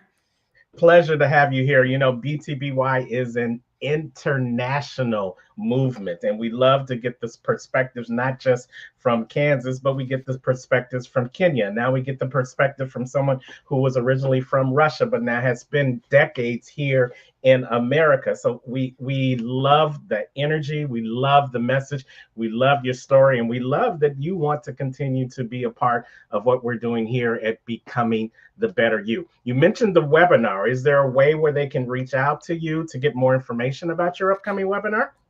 Absolutely. I think I can share, and we can post probably the links below the video. Okay. Or Brenda has all my contact information, and I'll be happy to communicate with everybody on Instagram and Facebook. I'm everywhere. When you have a power, when you have a passion for something, you're everywhere. You just cannot hide it. Yes, absolutely. We want you to put that information in the private chat, and we will definitely share it throughout the day. But she is pumped up, y'all. This is Yulia Vargas. Thank you, and it's Yulia. 9 p.m. here. Can you imagine? Yes. Well, night.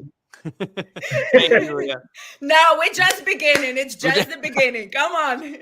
All right. I didn't know they had coffee in that part of the world at this time of the day, but I love it. We look Thank you so much, guys. I'll put all the context. Thank you. Yes, we look forward to seeing you in person, Yulia, and thank you so much for being here on our virtual. Man, that's 3 cups of coffee and an espresso, right, Anthony? Yeah. Speaking of coffee cup. Or coffee, you know who's coming up next. I know we're not gonna, just not yet. We got to do something else first. But I don't know if you picked up the segue talking about coffee from Yulia to then, yeah. Anyways, you know what? That's why you are a genius and still a work in progress. I love it. I am a genius IQ, by the way, Terrence. I'm right. I'm a cusper. I'm right at 140. I'm right there. And you know what they say about people that have to tell people they're geniuses? They're a-holes and they're really not a genius. So there's that. So I was going to say not much, but you know that too.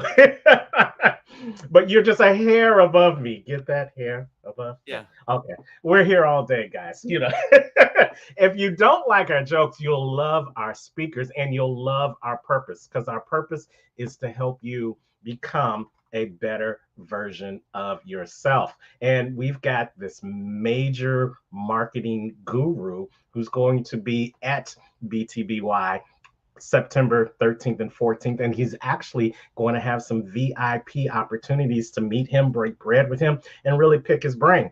His name is Brandon T. Adams. And here's a clip of what he's going to bring to the table. How's it going, everyone? I'm excited to be speaking at the Becoming a Better You event in Kansas City this September. I'm going to be speaking on how you can grow a personal brand, but also have more success in your business. The different things I've overcome over the years, from facing bankruptcy to then growing and building a multi-million-dollar portfolio, scaling companies, working with teams, having some fun along the way. But beyond that, there's going to be opportunity for a select group of people to actually pitch myself and Kevin Harrington, the original shark from Shark Tank, opportunity to pitch us, to win prizes, and to be able to potentially take home the #1 place, the first place prize at this competition. So you're going to want to click the link below and apply to actually pitch us, apply for the pitch competition, but also come attend to this event. It's be a great event. Again, Becoming the Better You in Kansas City this September. Get your tickets, and I'll see you there.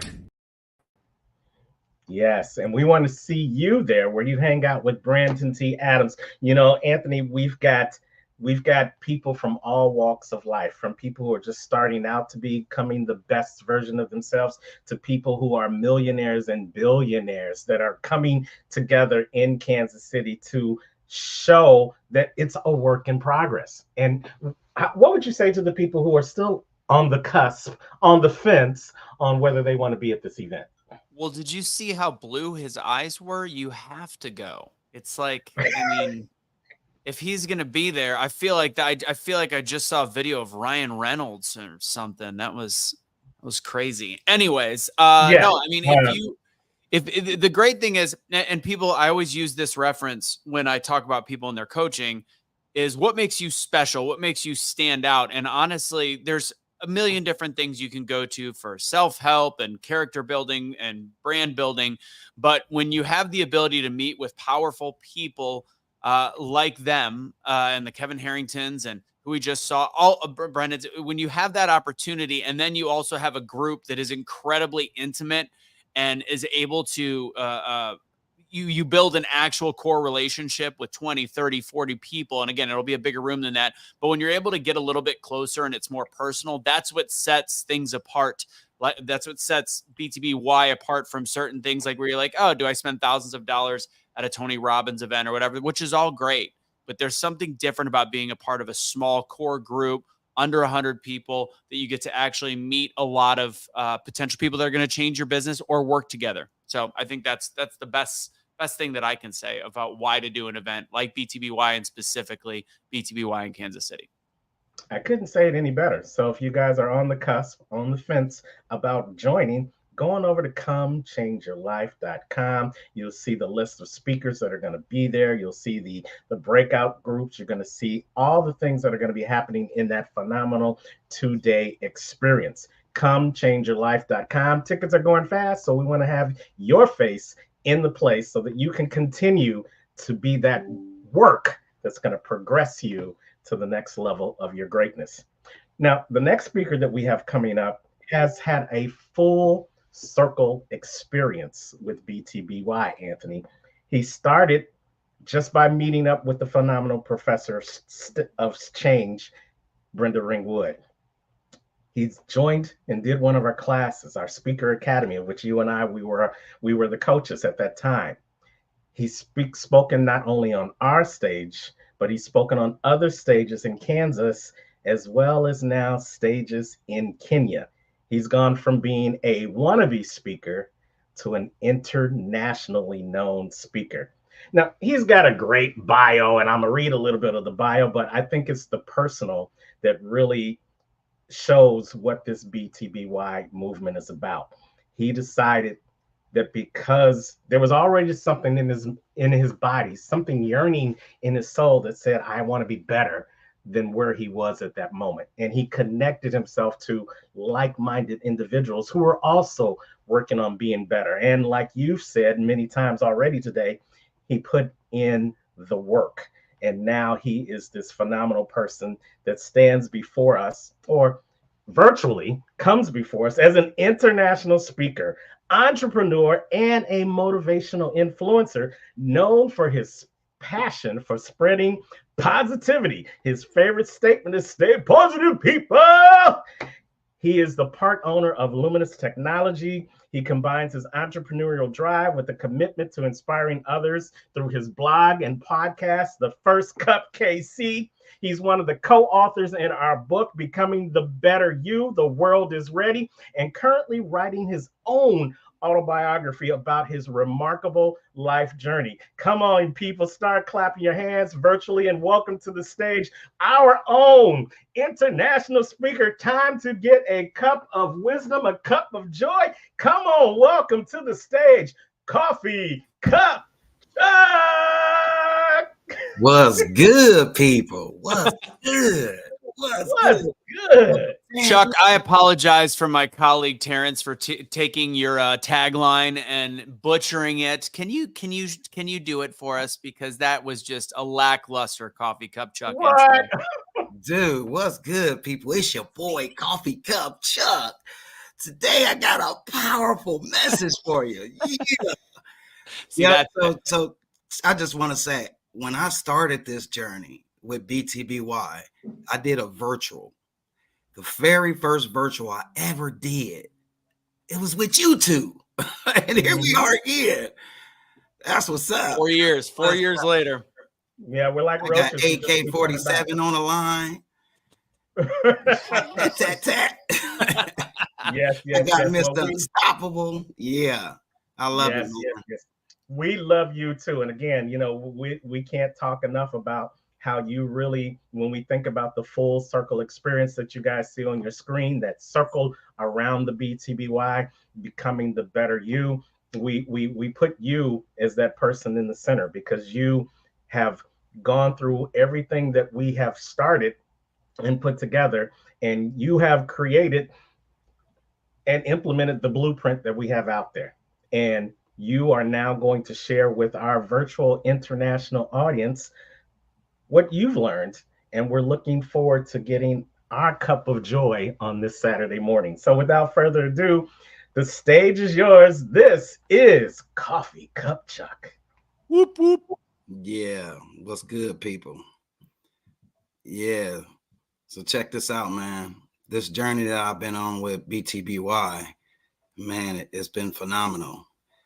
And it brings me to what I want to talk to everybody about today. They know me as Coffee Cup Chuck, so I like to definitely put those images on those coffee mugs.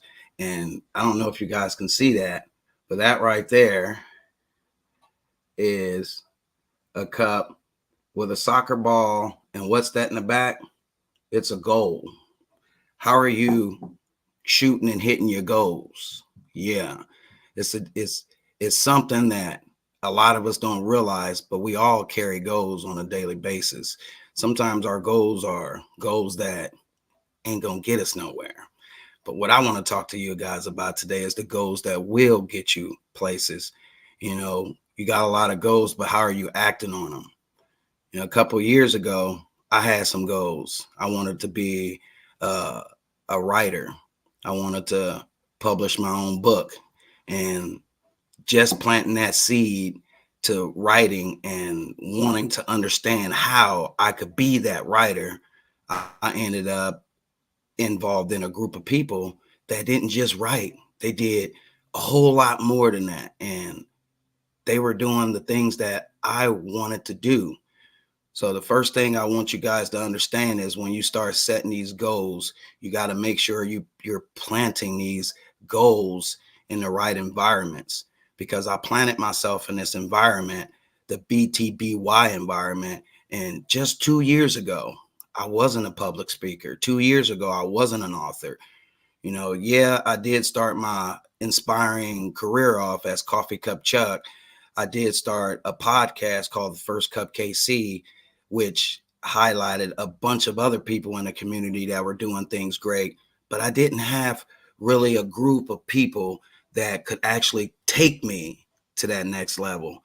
So when I ran into BTBY and I started seeing some of the things that they were doing, it kind of inspired me to jump on board and do as much as I can. Brenda Ringwood, the founder of BTBY, I remember her having we having a conversation while I was driving to a court case. And, she asked me, you know, who are you? You know, and I said, well, I'm Coffee Cup Chuck. And she said, so if I Google Coffee Cup Chuck, what will I end up seeing? You know, and to me, I'm thinking that if she Googled my name, she might get my Facebook, she might get the Instagram account, but she told me to go ahead and Google yourself. And I did. And I didn't find what I wanted to find. You know, I found a bunch of other things that was related to coffee, but it wasn't what I really wanted. So the first step that I had to indulge in was I had to start listening to the people who wanted to see me do better. And, you know, the first thing she told me to do is she said, Chuck, you got to make yourself known. You got to get out. You got to get yourself out there. And I started my website. First thing she told me, get your website going. And I did it. And the second thing she told me is, Chuck, you got to get in school. So I started the BTBS, Becoming the Best Speakers course. And lo and behold, I learned the story time formula, which was the first stage of me becoming this big speaker. So I started adding more goals to accomplishing what I wanted to accomplish in BTBY. You know, BTBY not only had that speakers class, they also had an advanced speakers class. And that first speakers class, I actually won. You know, because of those goals I kept setting in, I actually won that. And I went on to stage to perform my first performance, which, you know, it blew me away to see that just because I was taking the steps towards, you know, my goals, that I was actually getting somewhere with it. You know, sometimes people, you got to realize you might not think that the stuff that you start in your mind, the ideas that you create in your head, you might not think they'll work, but you'll never know they'll work if you never start them. So some of these things that I did, I just started doing them first. You know, you set goals, people set goals all the time. They say what they're going to do, but what are you really doing? Now you got to make sure that those goals that you're setting, you're actually putting something around them. Like, what environment are you putting those goals in? What are you watering those goals with? Are you watering them with the right with the right water? Are you adding the right fertilizer with them? You know, you can't just say you want to do something and you don't do nothing. You know, just because I started setting my goals, I ended up accomplishing way more than what I thought that I could actually accomplish. You know, so what goals are you setting? You know, and what environment are you putting those goals in? Because you can set goals and you can ask a family member, hey, you know, this is what I plan to do. You know, and that family member will come around and say, hey, dude, you're setting your standards too. You can't do that. That's something that's out of your league. You know, and now that environment, now it's that environment that you put you mention those goals in, those people have now casted a shadow of doubt on you. You know, are you around people? Are you getting around people that are cheering you on when you have goals and you have plans for the future? Are those people helping lift you up when it comes to making those goals happen? You know, I remember I said I wanted to be a writer, and when I stepped in front of, you know, the Professor Change, and I told her, well, I'm here because I want to be a writer. You know, she said, okay, if you want to be a writer, I'll help you be a writer, but it's going to be all up to you. You know, I can help lead the way, but it's going to be up to you to walk the walk. Well, guess what? I walked the walk. I set the goal. I put myself in the right environment. I got around people that's pushing me, and I now am an author. You know, I wanted to be a speaker. And I remember having a conversation with her about that because, you know, I thought the environment that I first planted myself in around Brenda was just authors. But lo and behold, she had a whole platform for speaking. And guess what, people? I had set a goal a year before this, listening to Eric Thomas every day on stage, preaching and pushing his positive messages. I told myself one day, I want to be like that. I want to be on the stage. I want to tell my story. I want to push my messages.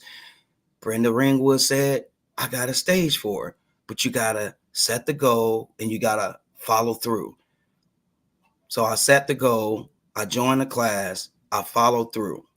I'm a professional speaker, but I didn't stop there. You know, I wanted more and more and more and more. Now I want to get my message across the world. Well, how do I make that happen? Set goals, you know, and the biggest thing about setting goals is you got to make sure when you set them, you follow through. You know, people want to lose weight all the time. I see people all the time, oh man, I'm fat, I want to lose weight. And they wait until a New Year's resolution comes up. And when that New Year's resolution come up, they might start the goal. But how long does it take before the average person stops? A week, couple weeks, a month? You know, you got to stick to what you're doing. It's even if you try something and you fail, guess what, man? We are all a work in progress. Am I still making mistakes with what I'm doing? Yeah, I make mistakes, but I learn from the mistake and I keep it moving.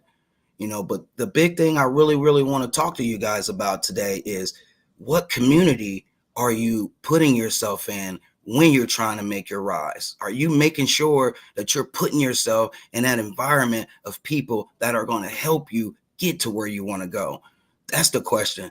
You know, we like to go at things all alone, all on our own, because a lot of us sometimes want to be right about everything. We think that we have the solutions for everything because, you know, no one wants to look stupid or weak or, you know, vulnerable. So guess what? A lot of times we don't really want to listen to other people. We want to try to do things on our own. Well, guess what, people? I wouldn't be where I am today if I tried to do all of it on my own. You got to get yourself around the right community of people. You know, there's another organization that I'm associated with that loves to get people activated. You know, I'm not just in one community. I'm in a bunch of communities of people that are helping me go places in my life. Who do you have around you? You know, Yulia, the last speaker, she specifically said that, you know, what environment are you in? What people are you putting yourself around? You got to make sure you're around the right people, because if you're not putting the right fertilizer on those goals of yours, how far do you think those goals are going to go? You know, we have a community of people right now within the BTBY community that have came from, man, remarkable. They came from nothing. And it's just so remarkable to see how far a lot of us have come in just a short period of time, because we've decided to create goals for ourselves and we've decided to put those goals around the right people. You know, I remember just starting off with just a simple cup of coffee and a little inspiration behind it.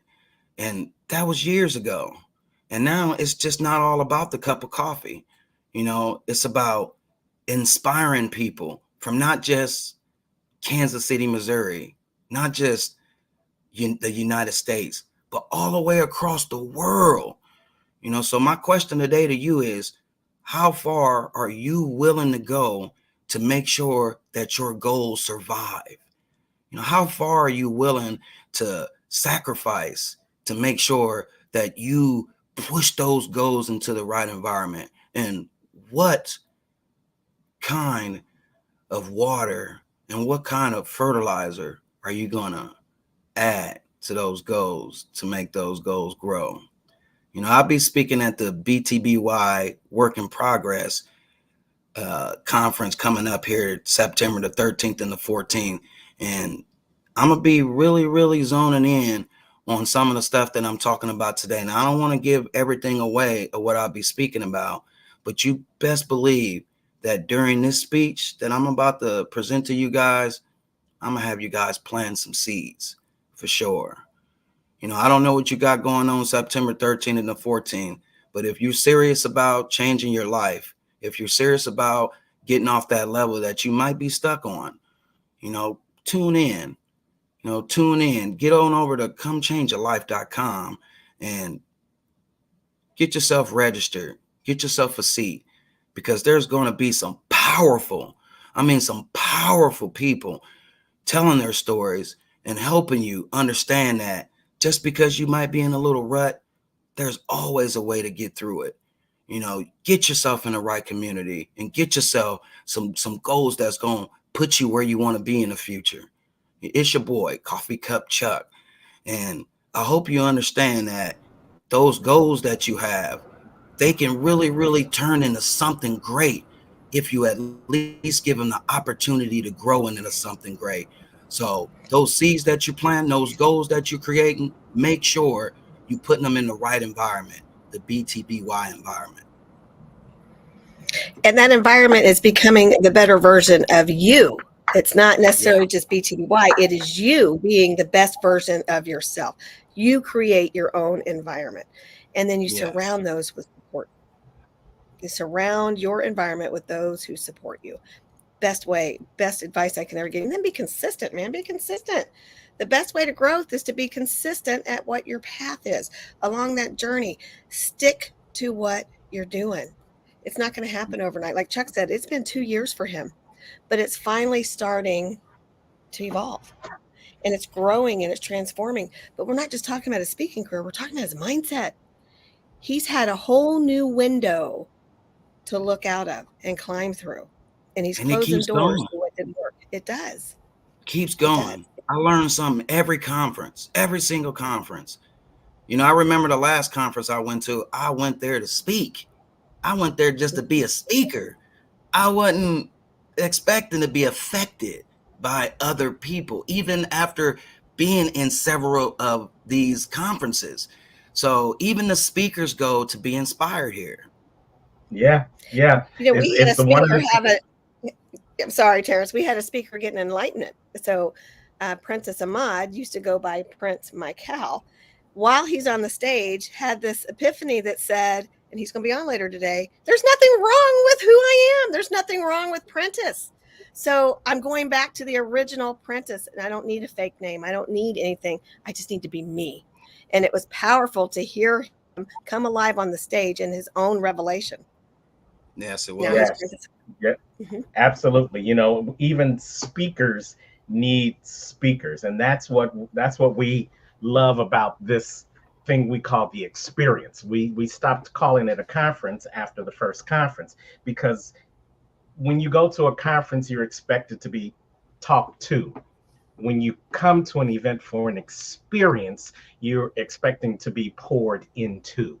And that's what we do. We pour into you. We're not just people that are on the stage. We are people in the audience, because we know that there's someone sitting at that table that's not just there as an attendee, but there as your assignment. Nothing happens by happenstance in this world. Wherever you go, whoever you touch, whoever you come in contact with, there's some type of planning going on. There's some type of assignment that's happening either for you or to you to help you to get to the next level of your greatness. That's why we go as speakers. We not only go to pour out, but we go to get our cup filled back up, because you can't pour out of an empty cup. And that's why we love Coffee Cup Chuck, who's always giving us that morning cup, that afternoon cup, that evening cup of joy that helps us become a better version of ourselves. So we thank you. We love that we can now call you the internationally known speaker, Coffee Cup Chuck.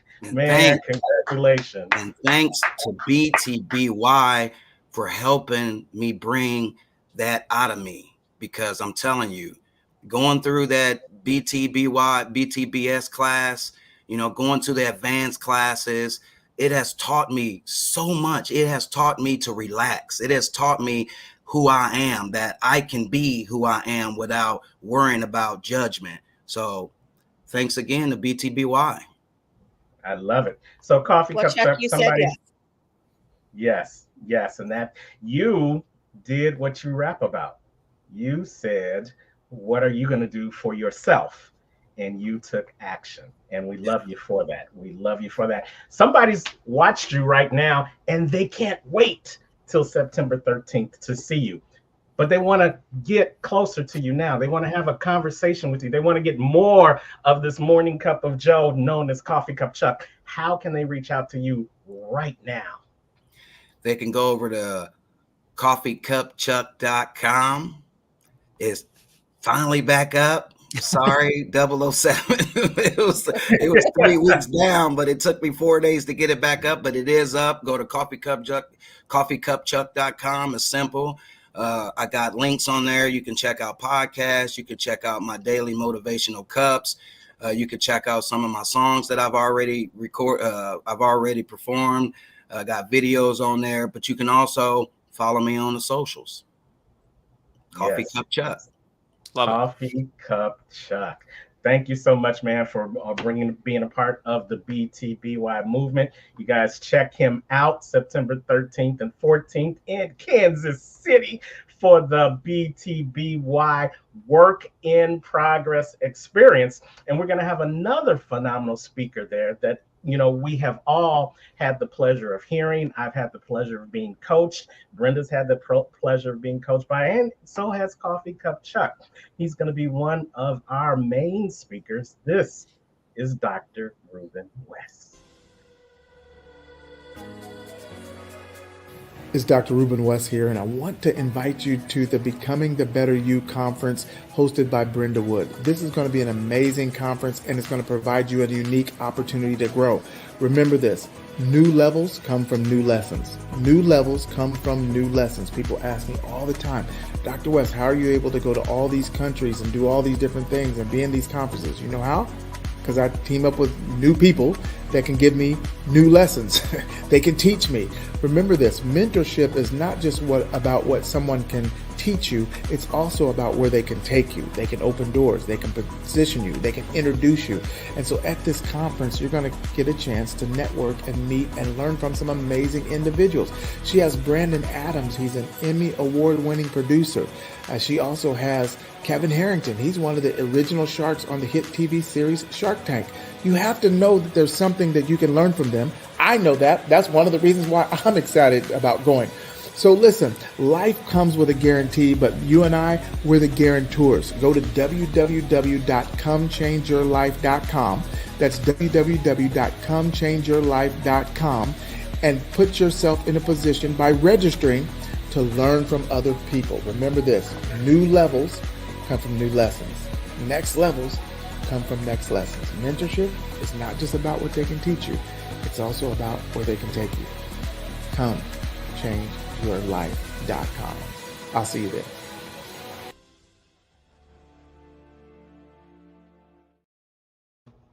I love me some Ruben West. Always one of the first events I ever got to speak on a stage with. He was there, and he's always fantastic. Always has a unique message, and also taught me by watching him. And I said this last time I was at a BTBY event when I was on stage, that his ability to go off the cuff and change his message as he went felt more natural to me, and inspired me to be more of a authentic speaker. So always absolutely. Love and you know, he taught me, along with the amazing Les Brown. They said that you make the biggest impact with the least amount of words.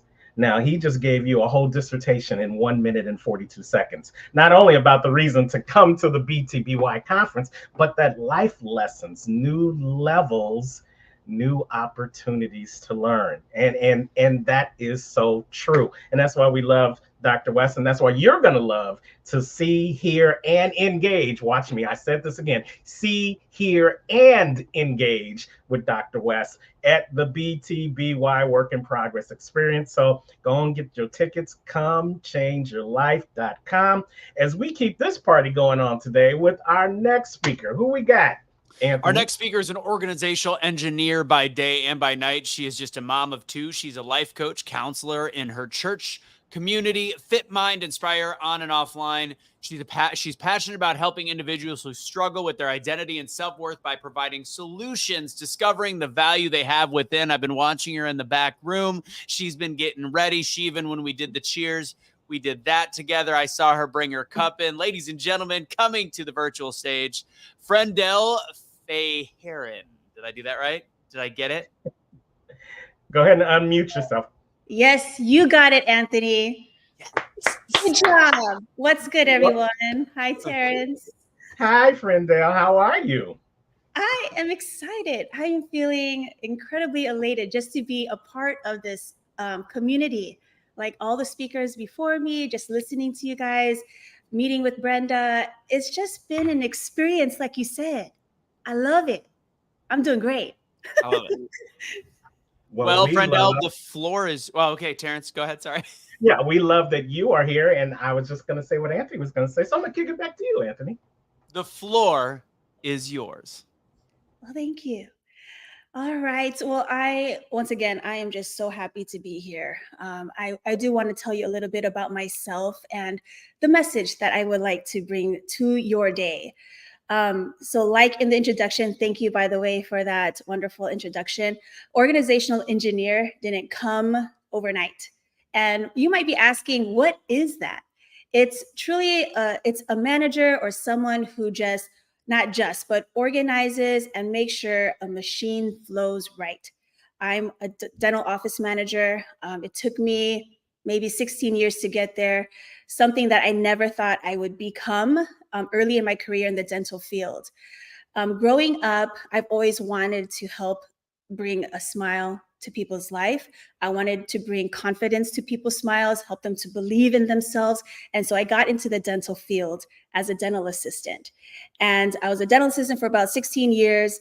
And I tell you what, my experience coming out of school was not the best experience in the sense of feels and emotions. It became the best experience because I've learned so many lessons.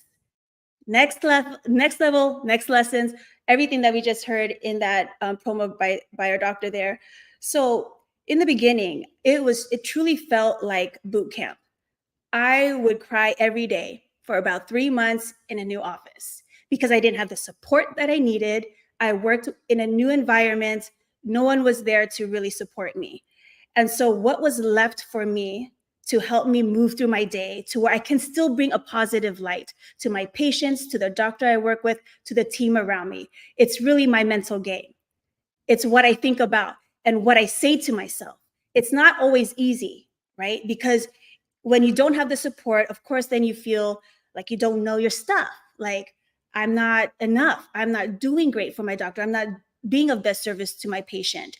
Yes, I say all that stuff. However, what is it that you have to tell yourself to flip your mindset to where you can actually progress in a time that you feel the worst and that you feel like a failure, right? So you start to ask, how can I learn from this?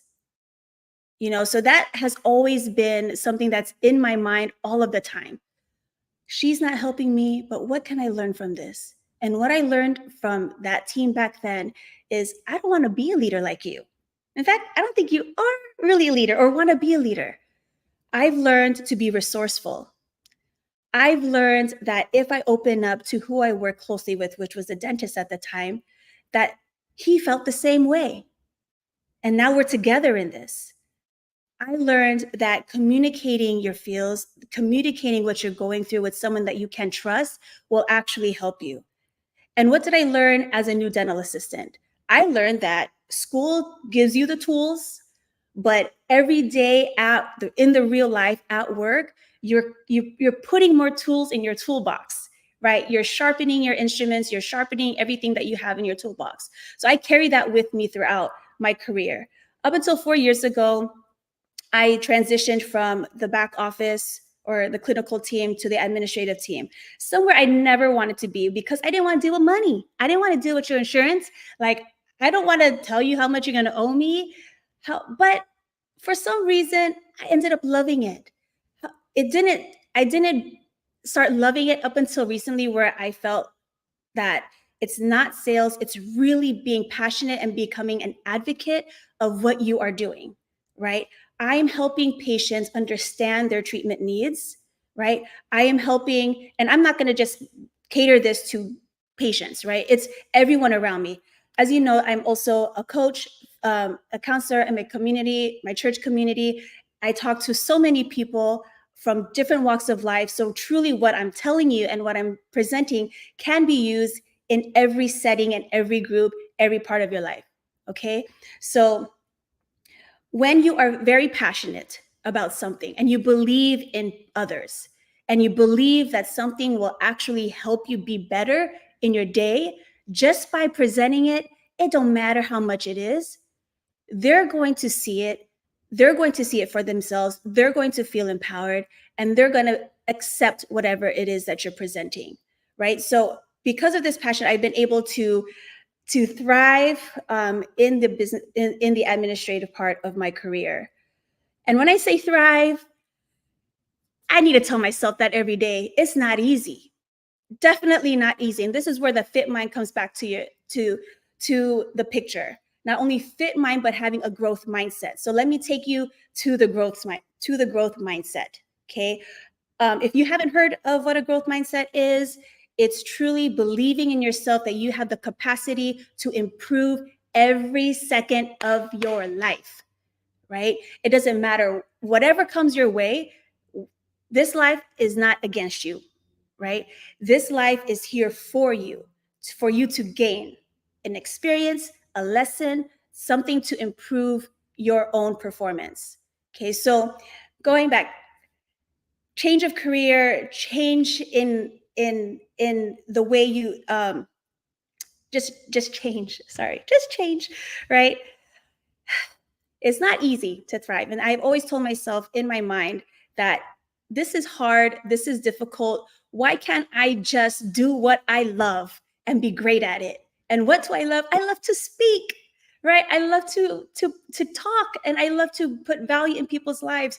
But with that, I have to tell myself that there's a lot of things that I need to do that I don't like to do what I do want. So every time I feel like a failure at work, or if I feel like I can't achieve something, I'm constantly telling myself, Den, or friend Del is me, I go by Den as well, you got this. Like, take this opportunity to be better, to learn from it. Fail forward. I think many of us have heard that. So I'm my own coach. Like you've heard Anthony and Terrence say that and Brenda, we all need a speaker in our lives. But at the same time, you can't have your favorite speakers in your ear or around you. So you got to be the one sometimes, most of the time. So my fit mind is telling me, Dan, what are you learning from this? Just take it in. This is tough love. Just do what you just learned and be better. Do what you just learned and be better. Do what you learn and just be better. You've got this, right? So now that my thoughts transition from I'm a failure, I can't do it, to bro, I could do this, right? I'm a boss. Yes, I'm gonna mess up. It is all good, but I'm gonna learn and I'm gonna be better, right? So that's allowed me to really just always bring in the good energy, the good vibes. And that is my goal. Like I want to make sure that I be a light in people's lives. And that has helped me as an organizational engineer to do my job the way it needs to be done. Of course, it's not perfect, but I know it's going to get there. Maybe not ever get perfect, but it's progress, right? It's not perfection, it's progress. So why I'm so passionate about this is because I work with too many people from almost 20 years ago up till now, where they don't believe that. They don't believe they can be better. You know how sad that is? You know, when you can't get yourself out of that mindset where you can't grow and be better, that is the opposite of growth mindset. That is a fixed mindset. Having a fixed mindset limits you to your own greatness. You know, so I'm here to really infuse in you, in your day, to tell you that, bro, you can achieve and you can get there. You can be better. You have what it takes. You have the value. You bring it every day. You just gotta welcome it to your day. You know, because if you don't, your day's not going to be easy. It's going to be hard. It's going to weigh heavier on your day. You're going to bring in whatever negative energy that you had coming out of your house to your work. It's going to affect your performance.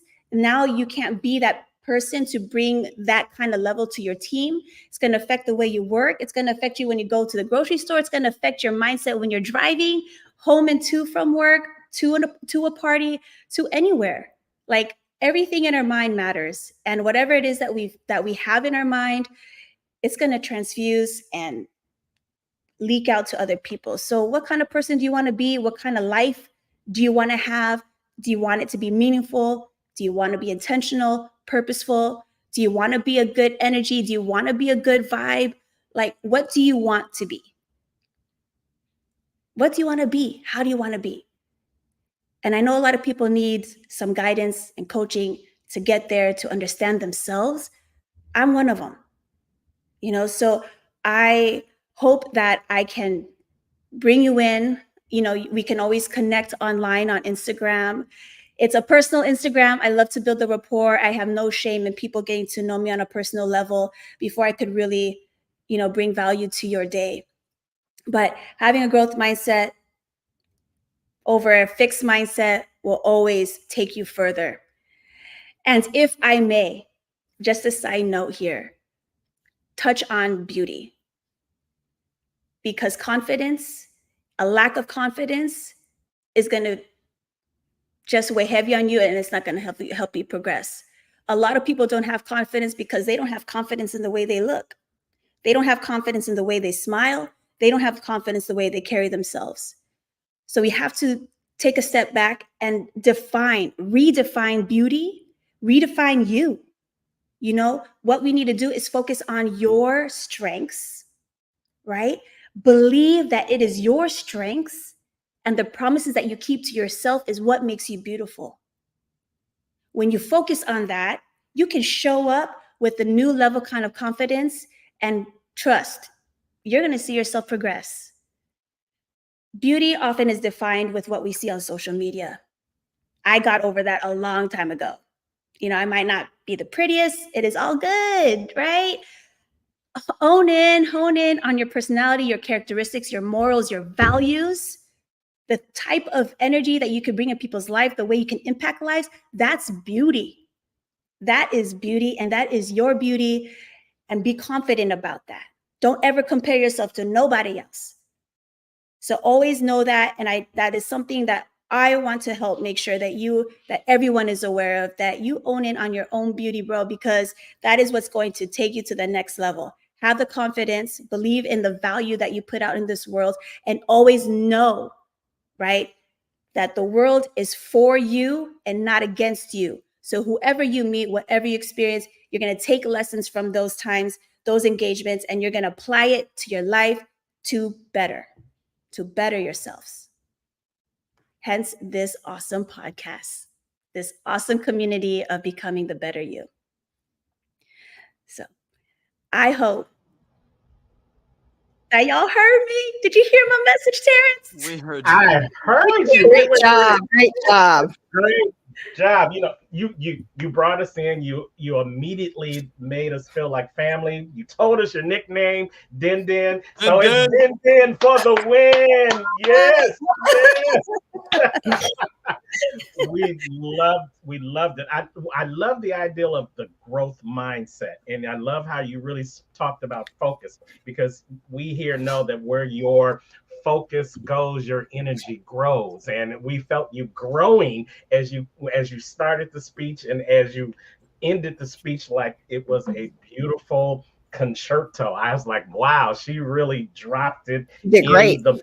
It was great. It was beautiful. And, I'm not going to say what you said in the chat. We just going to say, okay, you are so much better than what we even imagined. And we thank you for getting our mind fit for balance. So tell us, there's going to be somebody who wants to hear from you, wants to engage with you. You said your private IG, so put that out there again, because I'm sure there are people that are going to want to know more about the awesomeness that is Friendell Farrahan. I love it. Yes, connect with me on Instagram, myfitmind_for_balance. Unlike Yulia, I love that she says, if you have a passion, you're going to be everywhere. I am not everywhere yet. I a few years ago, I did work with Eagle Broadcasting Corporation. It's an amazing network So there are motivational videos out there that I've been able to contribute. So if you Google Friends Alpha Heron, you can see me there. But to really get connected, just hook me up, find me on Instagram. That is where I am right now. Also on Facebook, Friends Alpha Heron on Facebook. But yeah, be with me in my journey as I follow Yulia and Coffee Cup Chuck internationally. So we love it. I love we it. love Hey, it. Really quick, one of the things you said that I think people do need to take with is there when you are a work in progress, as this theme of this event, you had a very specific side, which is before you can truly progress, you need to understand what you want to be. And that's what I really took from yours is you have to, what direction do you want to go in your life? You actually have to make a plan and you have to realize what you're seeking. And I think that that's something really, really interesting that you brought to the group. So well done. Well said. thank you so much for having me. It's been a blast. I'm just going to hang out with y'all all day. I'm excited for the speakers to come. Brenda, Anthony, Terrence, thank you so much. Thanks for joining us. Yes. So go ahead and put your information in the chat. We'll make sure we put it in throughout the rest of the day. Great speech. And we thank you for being part of the BTBY family. Man, this is just great. And we're not even halfway through it. And we've given you the sizzle, and the steak is on the way. So let's talk about our next speaker. Brenda brings these people from all walks of life, all types of industry, all types of personalities. And this guy, it's in his name. He makes sure that you manifest that which you want to have happen in your life. He is not only the founder, but the CVO and the transformational mentor for EGA Impact LLC. He's a speaker with a passion for life enhancement strategies. He loves the arts, music, and assisting those in transition. And he's also an upcoming author, y'all, of the book entitled Knowing the Value of You. You guys, if you stick and stay, you're going to walk away being entertained and being enriched. And I know he is thought-provoking, and he's going to give you the opportunity, if you let him, to manifest something great in you. Why? Because he's none other known as Manifest Entity. Come on up, Manifest. Mic check. Can y'all hear me okay? Oh, loud and clear. How are you, sir? Yes, we are live down here at the farmers market in Omaha, Nebraska, y'all. Manifest Impact. Yeah. So I'm going to start. I only have a few minutes. I want to do a dedication to my mom. She just turned 80 today. All my other 10 siblings are there in Oregon with her. So I'm going to begin that way. I'm going to have to set my phone down because I'm going to have to play. Is that okay? That's okay. Go for it. All right. And live.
And I'm back.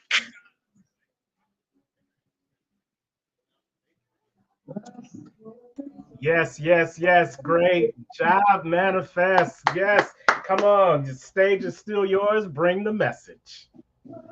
Yes, yes. And I am excited.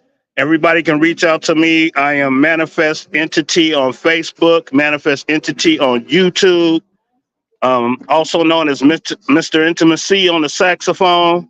And of course, you can find me at manifest.entity on, of course, Instagram. Love being a part of this BTBY family. It's been a pleasure. It's been an honor. I'm humbled to serve the greatness that is a part of this whole organization.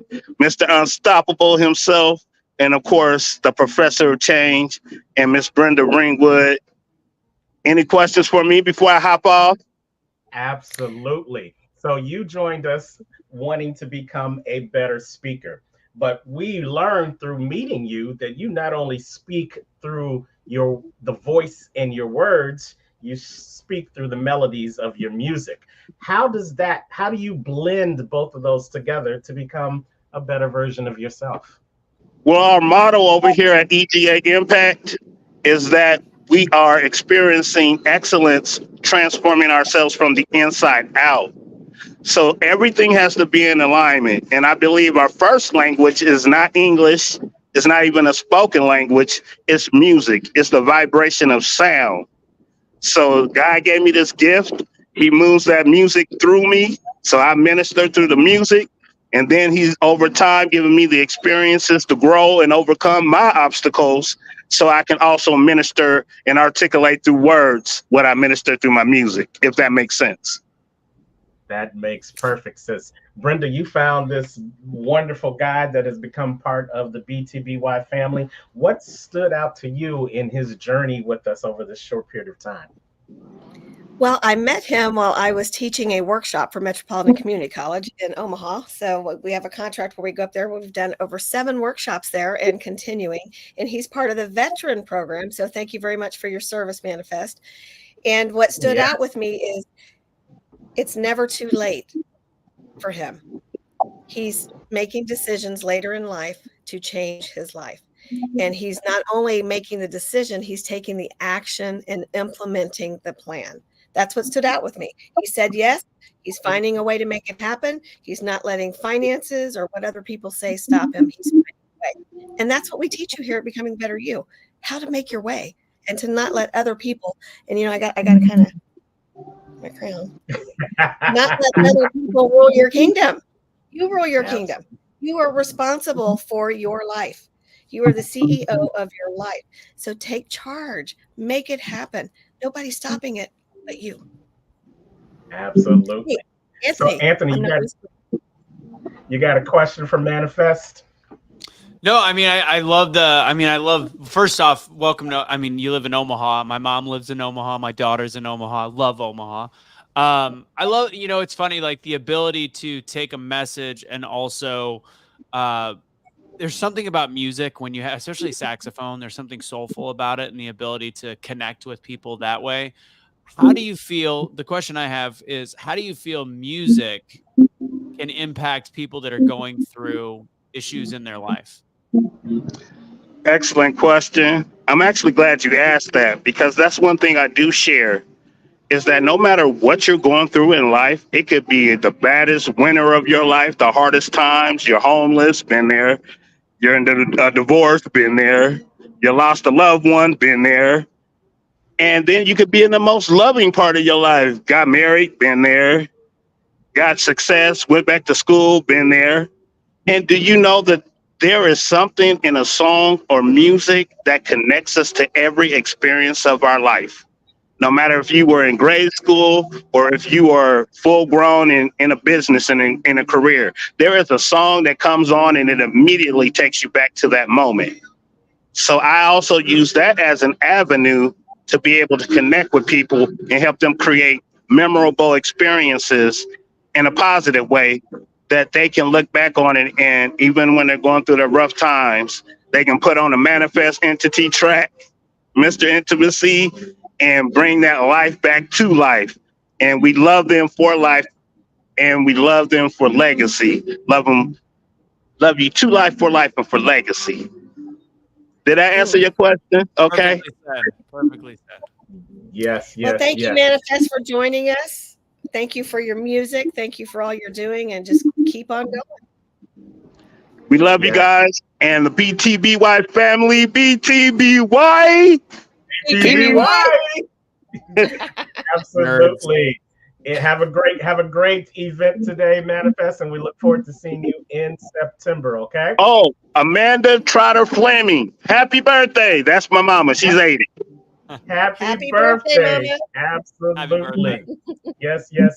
Manifest Entity, bringing the impact and the manifestation to the BTBY virtual work in progress experience. Man, that was pretty good, huh? I used to play saxophone back in the day, and I just remember just how soulful I used to sound when I was playing back in the day. So that just it just warmed my heart to see that somebody else could do it just as well as I used to do it. I'll send y'all, it's a VHS tape when I was doing it. So, I was concerned when he set the phone down because I wanted to watch him play, but it was kind of the perfect setting because it had like the street lights above, and it was like if you're gonna listen to a saxophone track, that was it was kind of a cool backdrop. So I liked it. Yeah. We're always bringing something different to the BTBY experience. That's why you should have your face in the place September 13th and 14th in the great city of Kansas City. Tell them a little bit about the venue, Brenda, because it's going to be a little bit different this year. The venue's even a work in progress. It is a work in progress, and I have been getting a lot of heat because of our venue. I actually got told, you're going to bring Kevin Harrington here, and I said, why not? Everything we do is a work in progress. That finished, beautiful room did not start out that way. It started out a mess. It needed painting. It needed all these things, right? And when you're in a hotel, you have the glamour of it, but life's not glamorous, and we are a work in progress. And sometimes the beauty is in the transformation. And that's what we're going to focus on at Becoming the Better You, a work in progress at the historic Rumley Building, downtown Kansas City, Missouri, in the West Bottoms. Yes. Before you can become historic, you've got to be constructed. And that building is under construction, is under reconstruction. It is changing itself.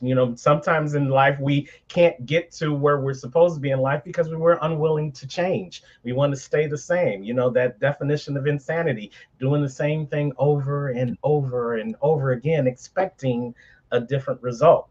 And that's why people don't progress, because they're not willing to make the change. Well, it's all up in our website address, comechangeyourlife.com. If you're ready to reconstruct the fabric of your life and become a true work in progress, then you need to have your face in the place. And you may not believe what we say. Let's talk to another speaker who's been on our stage previous. This is Arkevius Armstrong. What's up, people? It's your boy Arkevius Armstrong, Mr. Inspired. Check in, tap in with your boy, man. Listen, I don't even know if you know this, but if you haven't even heard, I want to drop in and let you know about September the 13th and the 14th in Kansas City. Your boy will be in Kansas City with his people, his family, his Midwest people. Listen, BTBY, Becoming a Better You Conference, a work in progress. I promise you. You need to get that ticket. You need to get your plane ticket. You need to get your hotel ticket. Man, that lineup is ridiculous. Woo, heat, fire, knowledge, wisdom. Oh my God, so much information that's going to be in that room, on that stage, pouring. I don't want you to bring a cup. I want you to bring a jug. Listen, bring 2 containers because it's going to be an overflow of information and things that can not only take your personal life, your business, just your life in general to the next level. Listen, that's what it's about, man, leveling up. But you got to get in these rooms to get the information that can be an asset and an awesome opportunity for you to go to that next level. BTBY, Kansas City, I promise you, September the 13th and 14th will be a life-changing experience, a work in progress, and I am super excited to be a part of this experience. Tap in and get your tickets now. Man, love Arkevius. He always brings that message. Absolutely. We couldn't say it better. You know, shirt says me versus me. That's the only people you're in competition with. But in order to find out who you truly are, you have to be able to talk and engage with people who can see you outside of yourself. Because sometimes we can't see the picture when we're part of the frame. Get around people that can show you not only who you are, but who they see your potential to be, and then start getting to work. September 13th and 14th in the great city of Kansas City. ComeChangeYourLife.com. So, Anthony, you ready to introduce our next speaker? Our next speaker is an ordained minister, conference speaker, medical microbiologist. All those things go well together, interestingly, with a passion for transforming lives through his global ministry. Alongside his wife, Tracy Jo, he engages in both local ministry in Kenya and international outreach. As a teacher, Felix is dedicated to unlocking destinies and transforming communities with the world of wisdom. He is also a worship leader and songwriter, combining his love for music with ministry. Ladies and gentlemen, Pastor Felix. Hey, Felix. Hey, so what time is it where you are right now? It's some 20 minutes to 8 p.m. Can you hear me clearly? Yep. We can hear you. So it's dark, but he's made it happen. He stepped up and said, yes, I met him at Dr. Ruben West's event in Kenya just last month. He said he was a speaker. I said, great, come share. We want to hear from you. BTBY is all about diversification. We don't care where you're from. We don't care what you do. We don't care what race you are, what language we speak. You're welcome here. Excellent. I just want to give you a quick background of where I am. I'm in a park, and we're having a meeting going on. So if did we lose him? He's very near to a highway, so you might hear some vehicles passing by. But I believe that we are going to have a good time. So, all right. Excellent. In my introduction, they say that I'm an ordained minister, and that will give you a clue as to how I will begin. I will begin with a scripture, and I want to read out of Genesis chapter 2. As you can hear, I'm from Kenya, Africa. We were colonized by the British. We speak a bit of British English. That means we pronounce our T's. But I want to read together with you out of Genesis chapter 2 from verse 25. Should be the last verse there. And if you're able to follow with me, then you get a gist of my pronunciations. So let me read. Bible says, and they were both naked, the man and his wife, and were not ashamed. And in the 3rd chapter, he continues to say, now the serpent was more cunning than any beast of the field which the Lord God had made. And he said to the woman, has God indeed said, you shall not eat of every tree of the garden. And the woman said to the serpent, we may eat the fruit of the trees of the garden, but of the fruit of the tree which is in the midst of the garden, God has said, you shall not eat of it, nor shall you touch it, lest you die. Then the serpent said to the woman, you will certainly not die. For God knows that in the day that you eat of it, your eyes will be opened, and you will be like God, knowing good and evil. So when the woman saw that the tree was good for food, that it was pleasant to the eyes, and a tree desirable to make one wise, she took of its fruit and ate. And she also gave it to her husband with her, and he ate. Then the eyes of both of them were open, and they knew for the first time that they were naked. And they sewed fig leaves together and made themselves coverings. And they heard the sound of the Lord God walking in the garden in the cool of the day. And Adam and his wife hid themselves from the presence of the Lord God among the trees of the garden. Then the Lord God called to Adam and said to him, where are you? So he said, I heard your voice in the garden, and I was afraid because I was naked, and I hid myself. And the last verse I will read is verse 11. He said, who told you that you were naked? Have you eaten from the tree of which I commanded you that you should not eat? And I just want to craft a brief topic to what I'll be sharing with us this evening for me. I believe it's morning for you, or afternoon sometime. And I want to call it, who told you you were naked? Who told you you were naked? You see, the story that we just read there, it begins by saying that God created them. They were both naked and they were not ashamed. In the beginning of it all, they were naked, but they were not ashamed of it.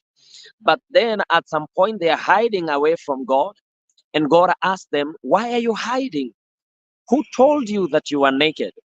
You see, let me just say this, that nakedness does not affect your intellect.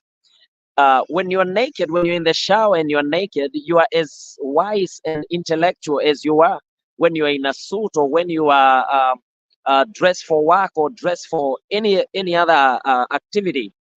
But when you are naked, it takes away something from you. But the thing that it takes from you is not your intellect. It doesn't take your gift. When you are naked, you are as talented as you are always. If you are a basketballer, you will be as talented in basketball as you always are, even when you are naked. But you're not going to play basketball when you are naked. So nakedness is something that takes away your ability to showcase your gifts, but the gifts are still there and they are intact. And nakedness, again, does not take away your capacities. There are things that you have always been able to do. There are things that are built within you that you are able to accomplish, and they will always be within you, whether you are naked or not. But you will not be able to showcase your talents and your capacities when you are naked. Nakedness does not have anything to do with your financial portfolio. If you are worth $1 billion, if you are in a suit, you will be worth the same amount. If you're naked, you will be worth the same amount. But if you're naked, you will not be able to showcase your business portfolios. You'll not be able to showcase your financial portfolios. You're not going to go to the bank when you're naked and ask for the balance. You're not, you're not going to go to the stock market when you're naked and begin to show anything there. Nakedness does not affect your potentials, but it affects your ability to showcase those potentials. And there are a lot of things that make us naked in life. And you see, the thing here is, God, when he created you naked. And until you come to the realization that you are naked, it has never affected you. But you see, the source of the information, the source of this information that you are naked, is a determining factor of everything. You can get this information by stumbling upon it on yourself, or you can get it from friends, or you can get it from relatives, or you can get it from the devil, or you can read about it somewhere. The thing that makes you aware of your shortcomings, the thing that makes you aware of the things that are limitation to you, what is the source of that thing? God himself, that you look at your reflection from God, and you're able to realize and to discern, indeed, I have this weakness. Nakedness can take the form and shape of anger. You can be an angry man. It doesn't affect your talents. It doesn't affect your financial portfolios. It doesn't affect your giftings, but it's a nakedness, and it hinders your ability to showcase the giftings and the capacities that God has deposited within you. But then the question is, who told you that you are angry? Who told you that you are drunk? Who told you that you are an addict? Who told you that you are a sexual addict? What is the source of the information, of the news that you're allowing now to define your life? I want to say to us that principally, you can get your information from God, or you can get your information from the devil. And when God tells you something, let me begin by saying this first of all. when God came to Adam to ask him, where are you? You see, every time God asks a question, he doesn't ask in the hope of learning something new. Whenever God is asking you a question, he's not hoping to learn that he didn't already know. He knows everything. He's omniscient. He knows everything about life. He knows everything about you. But sometimes he will ask you questions. When he was asking Adam, who told you that you are naked? It's not like he was waiting to learn something new, some little bit of information that he wasn't previously aware of. He knew exactly where Adam was. He knew exactly what Adam had done. He knew exactly who had told Adam that he was naked. But when God asks you a question, he's trying to, he's seeking to set you up for something. He's seeking to stir up something in you. Every time God asks you a question, there is something that he wants to stir up within you. There are deposits that God has laid within us, and the best way for him to stir them up so that we can begin to become aware of them and to begin to use them is when God asks us a question. For instance, Jesus one day found a man who was lame in his feet. All his life, for 38 years, he had been sitting next to a well, waiting for the waters to be stirred up so that he can enter after the stirring of the waters by an angel. And he asked him a question, do you want to be made well? Now, he's not asking this so that he can learn something about the man. He's asking this to stir up something within the man. Because if he knew that the man has been there for 38 years, he knows definitely that the man wants healing. But why does he ask him the question, do you want to be healed? Because when God asks a question, it provokes you to action. It provokes you to begin thinking about exactly what you have accepted to define you, what you have accepted to make you who you are, what you have accepted to determine the kind of things that you can and cannot do, the things that you have allowed to become a fear, to become a stronghold, to become a limitation, to become a deterrent to your potentials. God will begin to stir up those things and push you to action and provoke you to move out of your comfort zone by asking you a question. And the question that I'm asking today is, who told you? Forget even about the power of that you are naked. The question is, who told you? What is the source of the information that you have come to believe as factual about your life? Some of us believe that there are things we cannot do. Some of us believe that there are places we cannot go. Some of us believe that there are things we can never accomplish by the virtue of where we were born, by the virtue of how many certificates we have, by our academic qualifications. But the question is, who told you? Who made you aware of those things that you have now come to believe is absolutes in your life? Anything that hinders you from showing up is a nakedness. Anything that hinders you from rising up is a nakedness. Anything that hinders you from accomplishing something that is already inbuilt within you is a nakedness. But the question is, who told you? Who made you aware of your nakedness? Who made you aware of that limitation? And you see, the moment you begin to understand the source of the information, then you begin to understand the intent of that information. And the intent is everything. People don't always tell you something good so that you can do something good about it. People don't always tell you something bad so that you can do something bad about it. People don't always make you aware of something so that it can help you. There are people who make you aware of something so that they can pull you down. You might be going for an event, and maybe you are trying to make up yourself, and in the midst of that, something got stuck on your cheek or on your face somewhere. And not everybody who tells you that you have something stuck on your cheek is trying to help you. And not everybody who tells you that you have something stuck on your cheek is trying actually to intimidate you or to bring you down. The source of the information determines the intent. It helps you to realize what is the intent of this person by telling me this, that I've got something on my cheek. What was the intent of this thing?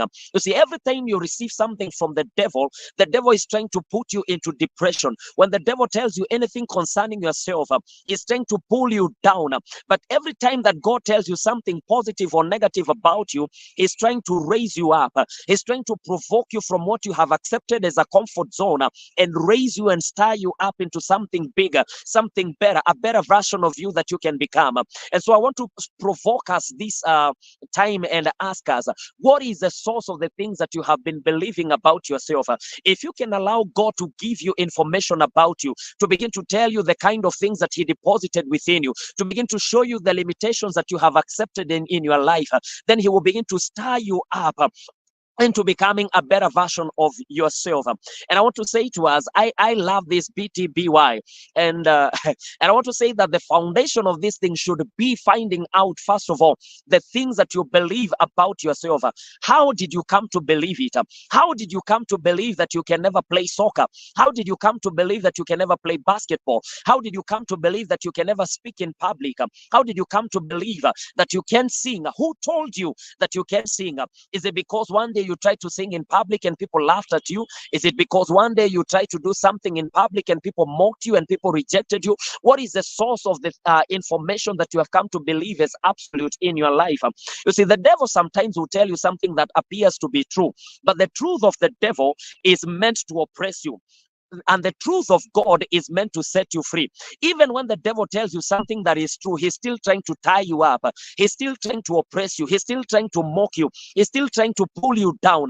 But any time that God tells you something that is true, he's trying to lift you up. He's trying to build you up out of it. See, the devil came to Adam and Eve and he said, you won't die by eating the fruit from the tree in the midst of the garden. You won't die. And he was telling the truth, so it appeared for some time. But by telling him the truth, you see, some of the things that you've been told about yourself, they are not necessarily wrong. They are sometimes accurate. But then the question is, what is the intent of the person who was telling you that? What was the intent of the person who told you that there are things you can't accomplish with your life? Was he trying to build you? Was he trying to motivate you? Was he trying to mock you? Was he trying to pull you down? Was he trying to oppress you? I'm getting excited here, but I won't take so much time because I'm getting on into something else after this. And I just want to say to us that when God says you are blind, he's trying to get you healed out of your blindness. But when the devil says that you are blind, he's actually trying to make you stumble. You see, there's a way somebody can tell you, you can see. And that person is not trying to direct you out of trouble. He's just trying to point that out as a fact that you're going to stumble. When the devil tells you that you are sick, he wants you dead. But when God says to you that you are sick, it means that I have a solution for the thing that is pulling you down. I have a solution for this thing that you have accepted in your life.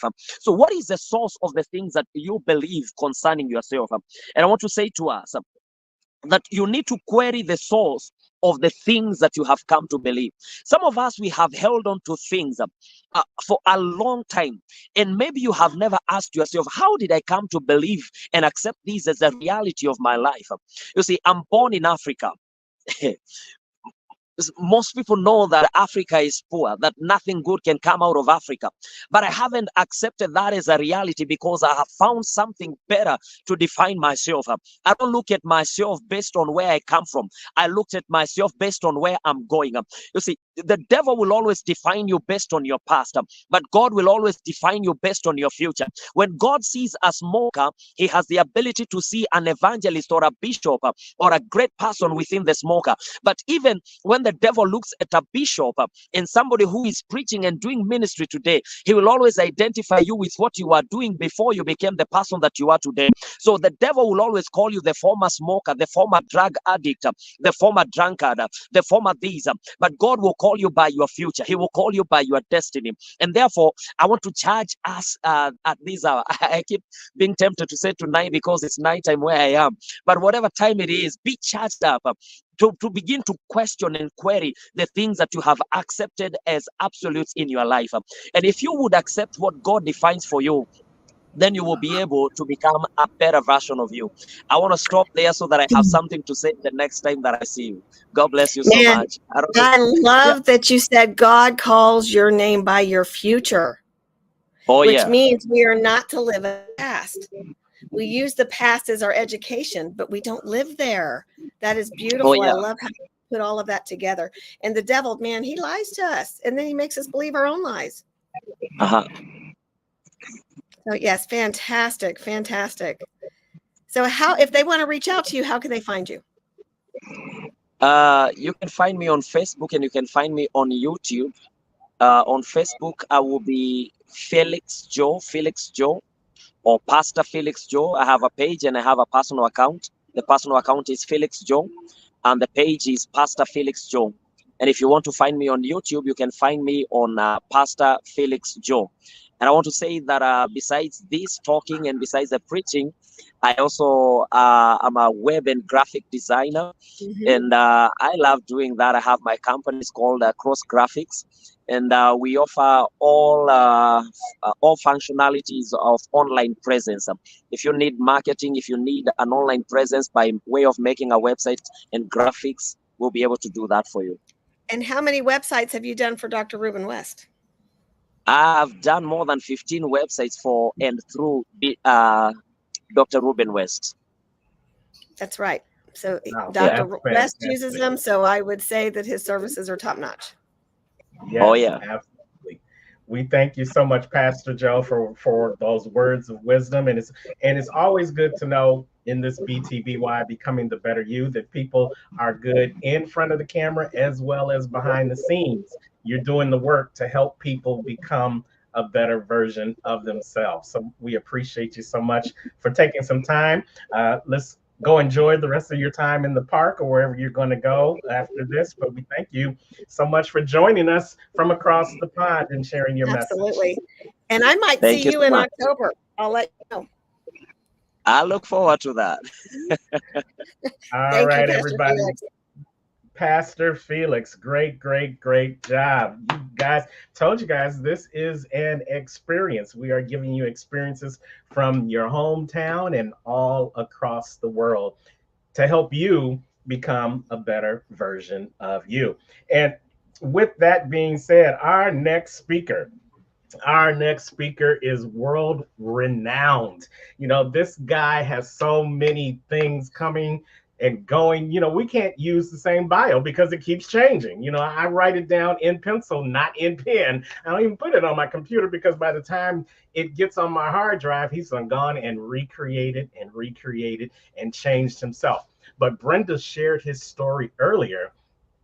In all the recreation, he decided who he was, who his name was more than just enough. And out of that name, Prentice, he truly became a prince, as well as an international best-selling author, the first Mr. US United 2023 winner, and now an ambassador for the entire pageant. He's also a speaker, an MC, and an author, but more importantly for the BTBY family, he's that cousin that we see every September or so in person. Let's welcome to the stage our friend, Mr. Prentice Ahmad. Hey, Prentice. Y'all make me sound so good. I love y'all, man. I need to hire y'all all the time. We'll send you our cash app. Listen. First of all, now why y'all making me go after Mr. Felix Joe? Now that's gonna be a tough act to follow, man. I'm just saying, like, y'all got me going after this man. He done killed it. I'm sitting here like, okay, hold on now. Let me write something else. Let me write some more stuff down.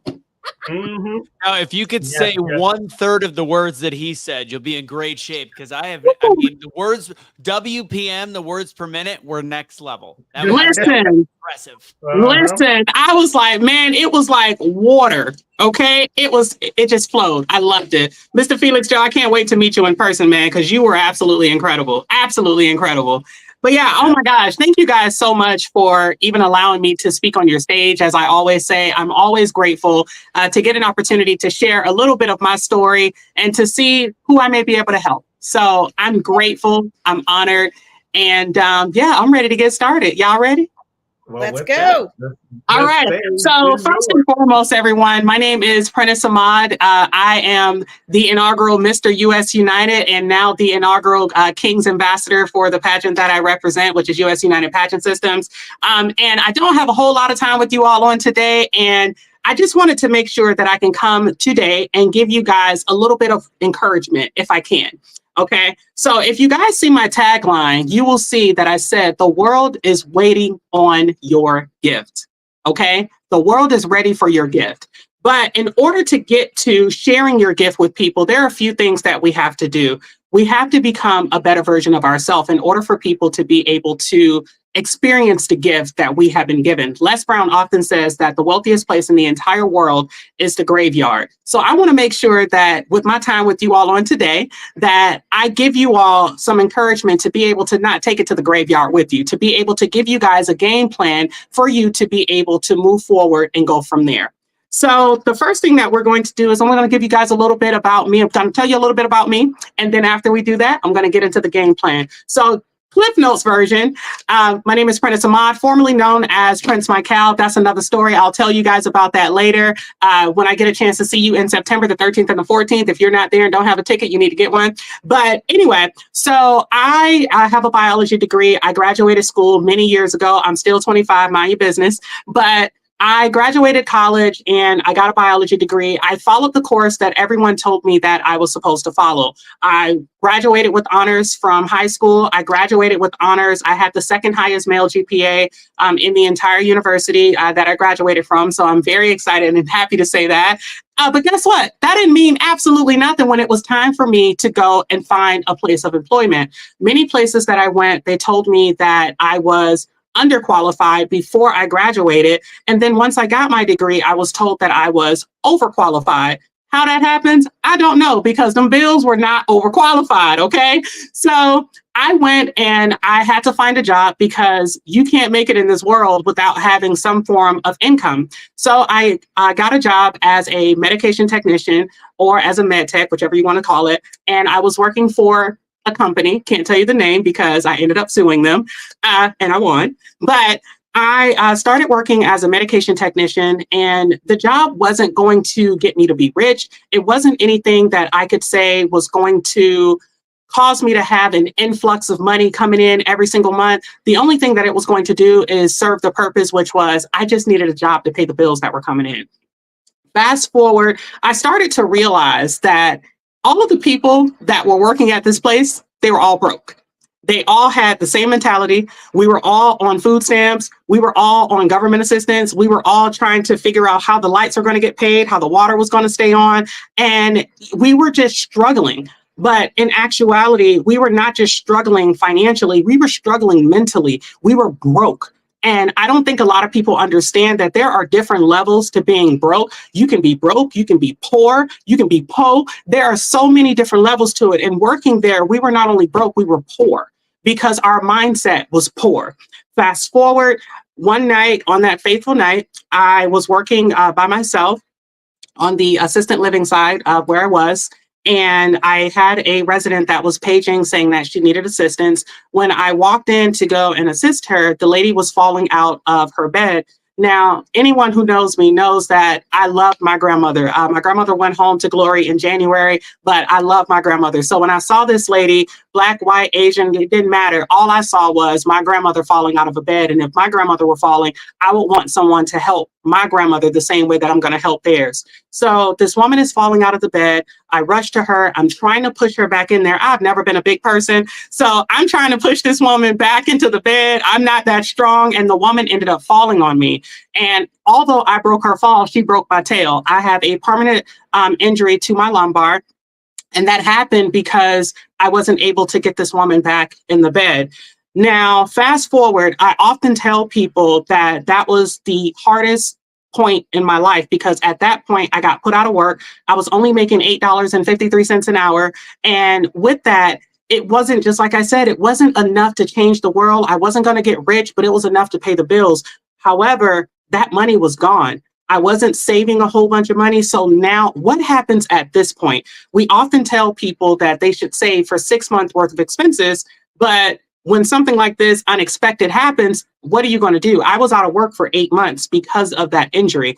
And because of that injury, I ended up filing a lawsuit against the company because it was their fault that I got injured, because I shouldn't have been in an assisted living by myself on the side that I was on, having to care for X amount of residents and patients, whatever you want to call them, in the building.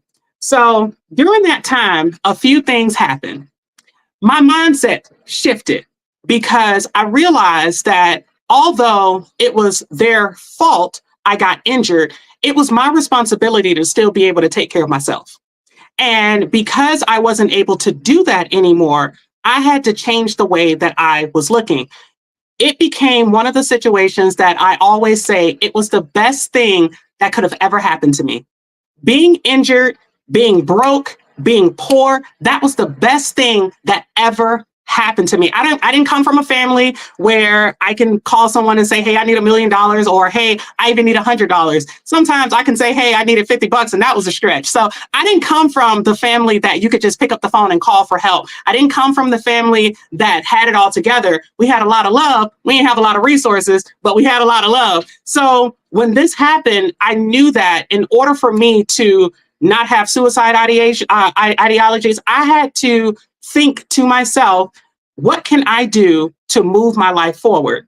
So because of that, I'm going to show you, and I'm going to give you guys the plan of what I did.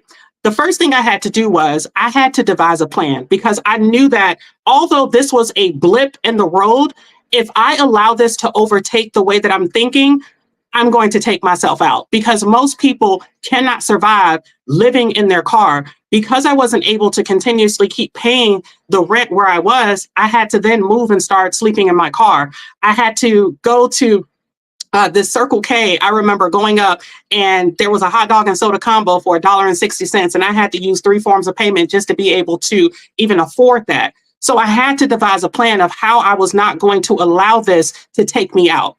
So once I got that, I started to think, okay, well, I need to make X amount of dollars. What are different ways that I can make some money? And I knew that I knew how to do makeup. I knew that I knew how to do hair. So I started doing those things. So the first thing that I will tell you, if you are looking to become a better version of yourself, the very first thing that you must do is devise a plan. If you do not have a plan, you are planning to fail. So create a plan and stick to that plan. The next thing is probably one of the most important things that you all can do, and that is be consistent. Many times it happens every January 1st because I'm one of those people. Well, I was one of those people. It happens every single day, every single January. When January 1st rolls around, we all say, new year, new me.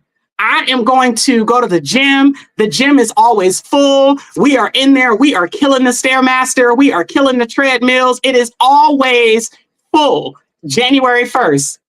But when February roll around, we start to realize it's not that many people that are still consistently coming.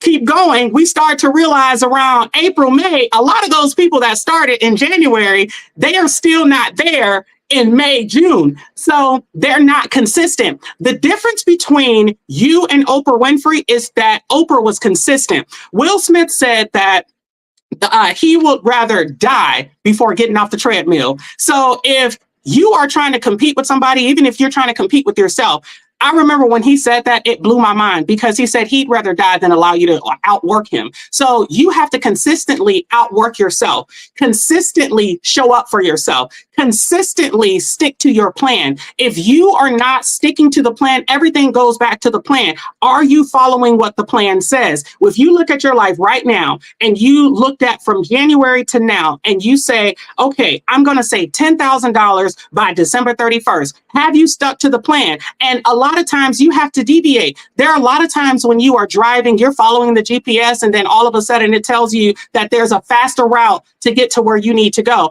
Guess what? Sometimes you want to take that route. Sometimes you're like, nah, because I know if I go that way, I'm still going to be delayed. I'm still going to be a detour. So you have to make sure that you are sticking to the plan. You have to make sure that you are following back up. Okay, I said that I'm going to lose weight. How much weight do I want to lose? How am I going to do that? Have I actually written down what I'm going to eat for breakfast? Have I written down how many times I'm going to work out? You have to have a plan, and then you have to be consistent with the plan that you set. The next thing that I want you guys to pay attention to, and this is very difficult for a lot of people, and that is invest in yourself. Woo! Baby, let me tell you, how many times have you gotten paid and the first thing that you do is you say, okay, this bill got to get paid. I got to pay this one over here. Okay, I had a payment extension for the electric company. And okay, so just me. Okay, so I'm going to just talk about me then, okay, since y'all ain't trying to, help me out over here. So there are a lot of times when I was younger and I was actually looking to better myself. I was looking to enhance my life. I didn't know what I was doing. I was like ignorance on fire. I didn't know what I was doing. But I will tell you, once I started to realize that I had to invest in myself, I started to read the books. Let me give y'all a little nugget right here. So Terrence often says that note takers are money makers, which they are. So let me explain to you. This is the part where you want to start writing down if you got your notebook out. Okay. So the reason that you want to invest in yourself, and the reason that we ask you to read books and listen to the podcast, read those 10 pages of a good book every single day, is because of this. When you do that and you start investing in yourself, your mindset begins to change. So a lot of times we want to be wealthy. We want to be rich. You do not attract what you want. Let's just put that out there. You will never attract what you want. You always attract who you are. So if your energy is putting out that this is who you are, that is what you're going to attract. So if you are a person that is lazy, you're inconsistent, or let's just move to relationships. If you are a person that says, well, I always get the man or the girl that just act like they just don't care about me, that's what you're going to attract, because that's who you are. You're not going to attract who you want. You're going to attract who you are. So when you are investing in yourself may mean that you need to spend some money on yourself. It may mean that you need to get in a room with people that are talking about money. It may mean that you need to get around a new circle of friends. It may mean that you need to start to get around a book club. It means different things for different people. So take that and do with it whatever it is that you need to. Take in the hay, spit out the straws, okay? The last thing that I want to tell you guys, okay?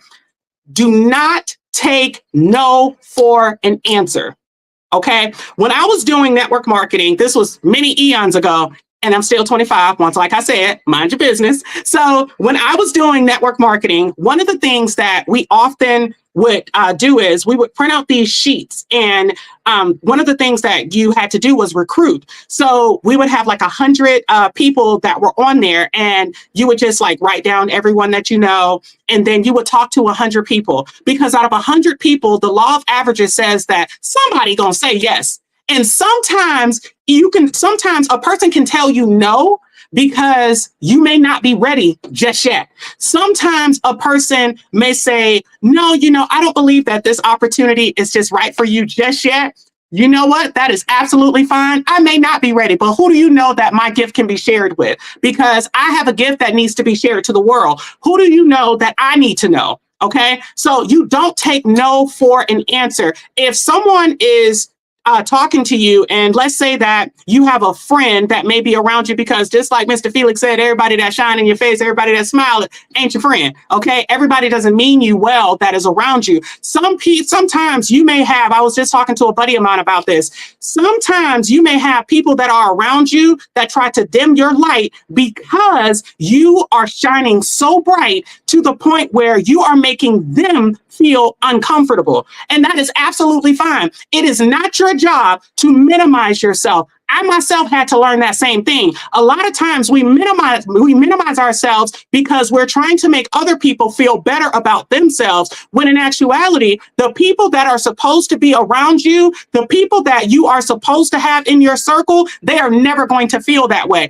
They're going to cheer you on. They're going to genuinely be happy for you because now they see that you're progressing. Guess what? They know it's only so long because they're following their own course to the point where they actually are going to be right behind you. So when you reach the top, a lot of people say that it's lonely at the top. It's only lonely at the top for those that did not turn around and say, hey, I'm cheering for you. Let's go. Keep going. There's enough food at the table for everybody. My grandmother used to always say, don't reach your hand in my plate, because baby, you ain't getting none of mine. There's a whole plate over there. Go on and make your own. There's enough out here. There's enough revenue. There are enough speaking opportunities. There are enough clients. There's enough everything for everybody that's out here that is being consistent, that actually wants to move forward. When you go full out, if you are a dancer or anything else, a lot of times when we practice, we'll say that practice makes perfect. There is no such thing as perfect. There is no such thing as perfect. Practice makes permanent. The way that you practice is what's going to be permanent. I'm going to leave you guys with this, and then I'm going to get out your hair, okay? Because I'm actually on my way to a pageant too, y'all, okay? Let me reel it in. Let me reel it in. Y'all ready for this? This, once again, note takers, money makers, write this down. When everybody has the potential to be great, everybody. It is everybody's God-given ability to have the potential to be great. It is what you do with your potential that actually matters. That's all I got. Thank you guys so much once again for joining me on today. I cannot wait to see you guys in September. It's going to be September 13th and 14th. If you want to see the speakers in person, if you actually want to shake our hands, take some pictures, follow us on Instagram, Facebook, and everything else, make sure that you guys are there. I cannot wait to see you guys and give y'all some hugs. I'm a hugger because my grandma was a hugger. And that's all I got for you guys. Thank you. And Princess is emceeing the black tie, but the women are going to kick your butt.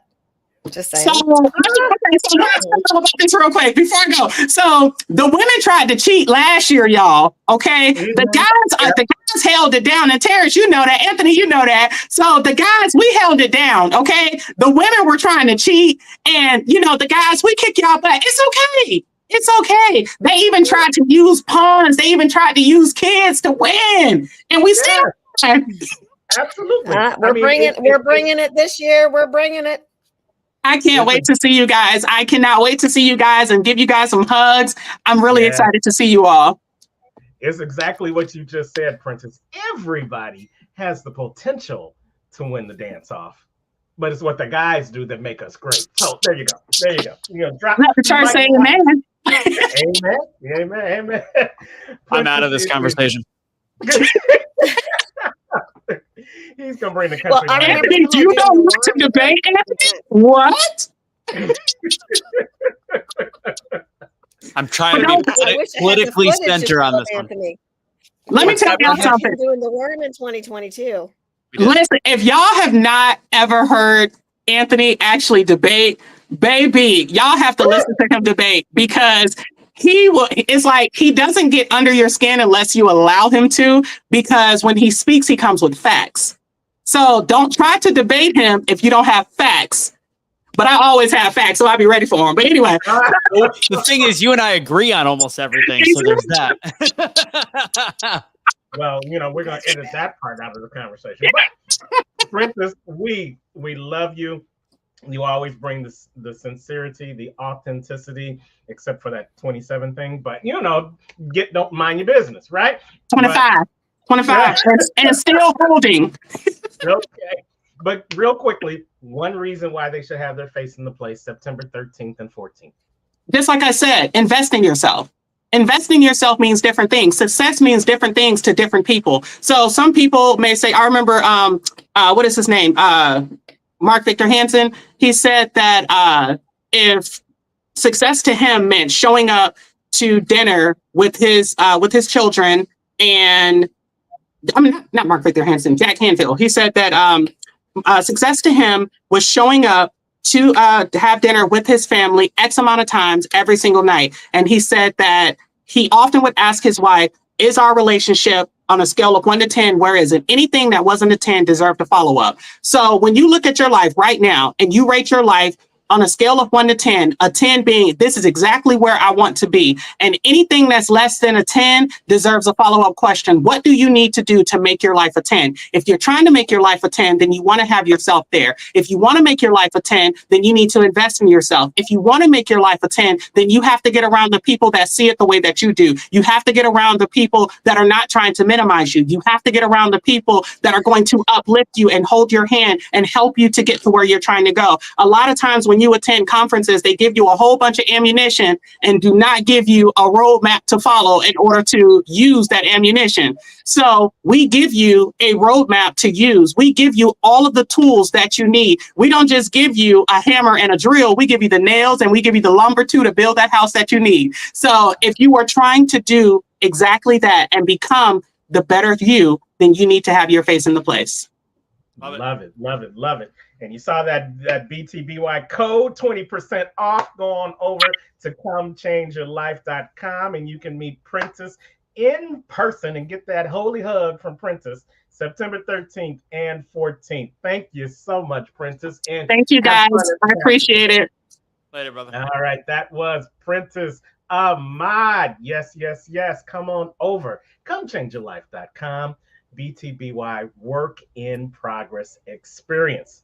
And speaking of a work in progress and the experience, we had the opportunity, Brenda and I, to experience this next phenomenal speaker that's coming to the stage in Florida. And she really blew us away with her authenticity and with her sincerity. And she joined our circle of BTBY, and she's been active in the group ever since then. And she is going to share a message to you that is going to blow your mind if you allow it to. She is Marcy Hopkins, and she is an award-winning TV host, creator, executive producer, author, and a recovery expert. And you've probably seen her all over on Fox, ABC, NBC, and CBS. And her show, Wake Up with Marcy, is that show that gets your day started on the right way, in the right direction. And if you stick and stay and listen to what she has to say right now, you're going to be on the right direction to progress your life by putting in the work. So let's welcome to the stage Miss Marcy Hopkins. Hey, Marcy. How are you? We are great. How are you? I'm doing fantastic. Can you hear that music that's on my computer? Yes, we can. Where is that coming from? You have a window open. I've been in the same situation. You have the window open, but we don't know where it is. I've opened all my windows. I've got this open. What would it be under? It's probably up in your. Yeah. It's probably up in your Google tab somewhere. You might have a YouTube or something open. Yeah. I think I found it. There you go. You think you did? This, you know what? You know, this is live TV. That's why she's a producer. You know, we needed a little Billie Eilish. Yes, yes, yes, yes. Well, Marcy, we are so happy you are here. We are ready to wake up and hear your message. So the stage is yours. Well, I am so excited to be here. Thank you guys for allowing me to be a part of this circle. And I want you to know I love you, Terrence, and I love you, Brenda, and I love you, Anthony. But the thing is I love myself too. And it took me almost 47 years to say those words to myself. But that is where the magic is when we love ourselves. It is the key to happiness. And as Lucille Ball says, when you find self-love, everything else falls into place. And that is the truth. I did not say those things to me because I was never taught to say those things to myself. But I remember the first time I said it, I was sitting in an AA meeting. And for those of you who may not know what an AA meeting is, it's a meeting for those that are trying to get sober and live a better life. They are usually held at a church. So I was in a church in Hohokus, New Jersey, and I was sitting in a circle of people, men and women trying to do the same thing that I was doing, and that was to get sober and live a better life. And they usually have a reading, and they had this reading today about love and self-love, and I was allowed to comment. I had my hand up, and after I raised my hand, they called on me. And I said, hello, my name is Marcy, and I'm an alcoholic, and I love myself. Today, I can say I love myself. But in that vulnerable moment, it was as if everyone in that circle turned and looked at me in judgment. Whether that was the truth or not, something I just felt. But you see, society teaches us we are not supposed to look to ourselves first, that self-love is selfish, that we are supposed to do for others. I spent a lifetime looking outside of myself for love, for validation, for self-esteem. But it is going within that we find our worth. We find our purpose, who we really are, and connect to the essence of ourselves. And that's the only way that we can truly know and love the person that we are. I know that you've been on an airplane and you've heard about putting your oxygen mask on first. We must love ourselves before we can love others and be the best version of ourselves for others. I made a pivotal change October 4th, 2015, when I put down the drink and I started my healing journey. I learned a lot of things through my healing journey. The first was forgiveness. This is the first way that I learned to move towards self-love, and that was forgiveness for myself. The things that I had done, the choices that I had made, recognizing my role. You see, I was a victim. Everyone did wrong towards me, but I had to see myself in the role, in the things that I did wrong in the relationship, so I could create the change, because we can only control ourselves and the change that we are going to make, not what anyone else does. And then there's self-development. This is different from most of us, but for me, it was about self-care, diving in deep and connecting to myself, finding that girl that I lost at 12 years old when the abuse started in my home, setting boundaries for myself, finding my voice, putting myself first, and then looking to others and being my best for others. And then there was the forgiveness of others. I know this is a hard one, right? Someone does us wrong. We sit in that pain and that hate and that resentment. But that pain, that hate, that what you're sitting in, that holds you. You stay stuck where you are. So we must find forgiveness for others. And that's not condoning what somebody else has done or the actions of anyone else. It's about letting go, acknowledging what was going on with that person when they did these things to you. I get asked a lot how I forgave my mother. My mother abandoned me at a very young age. My mother was an alcoholic. My mother kept me in a home that wasn't safe, with my stepdad with the sexual abuse. But it was when I stepped back and I looked at my mom as a human, as an individual, not just my mom, as an individual. I was able to see the broken girl and woman that she was. How her addiction took over. Understanding how she was looking outside of herself, always to find validation and love because she was so weak and couldn't find it for herself. I had to let that go so I could move forward in my life, so I could be the best version of myself for the people in my life today. It's vital that we move from our past, stay in our present, and stop worrying about our future. Be the best version of yourself for you and for those around you. And then there was gratitude. This is a beautiful practice that creates so much change in our lives. It literally rewires the way that we think and what we attract in our lives. But how do we get there? How did I move from being a victim, a place of lack, feeling like, woe is me? Why is this always happening to me? But it was when I started the practice of gratitude, gratefulness of what I had. And what did I do? Daily, every morning before I got out of bed, I would think of things that I was grateful for. I'm going to make it really easy for you. Just think about, you're in that bed. You have a bed, you have sheets, you have a pillow, you have blankets. Those are 3 things right there that you can be grateful for.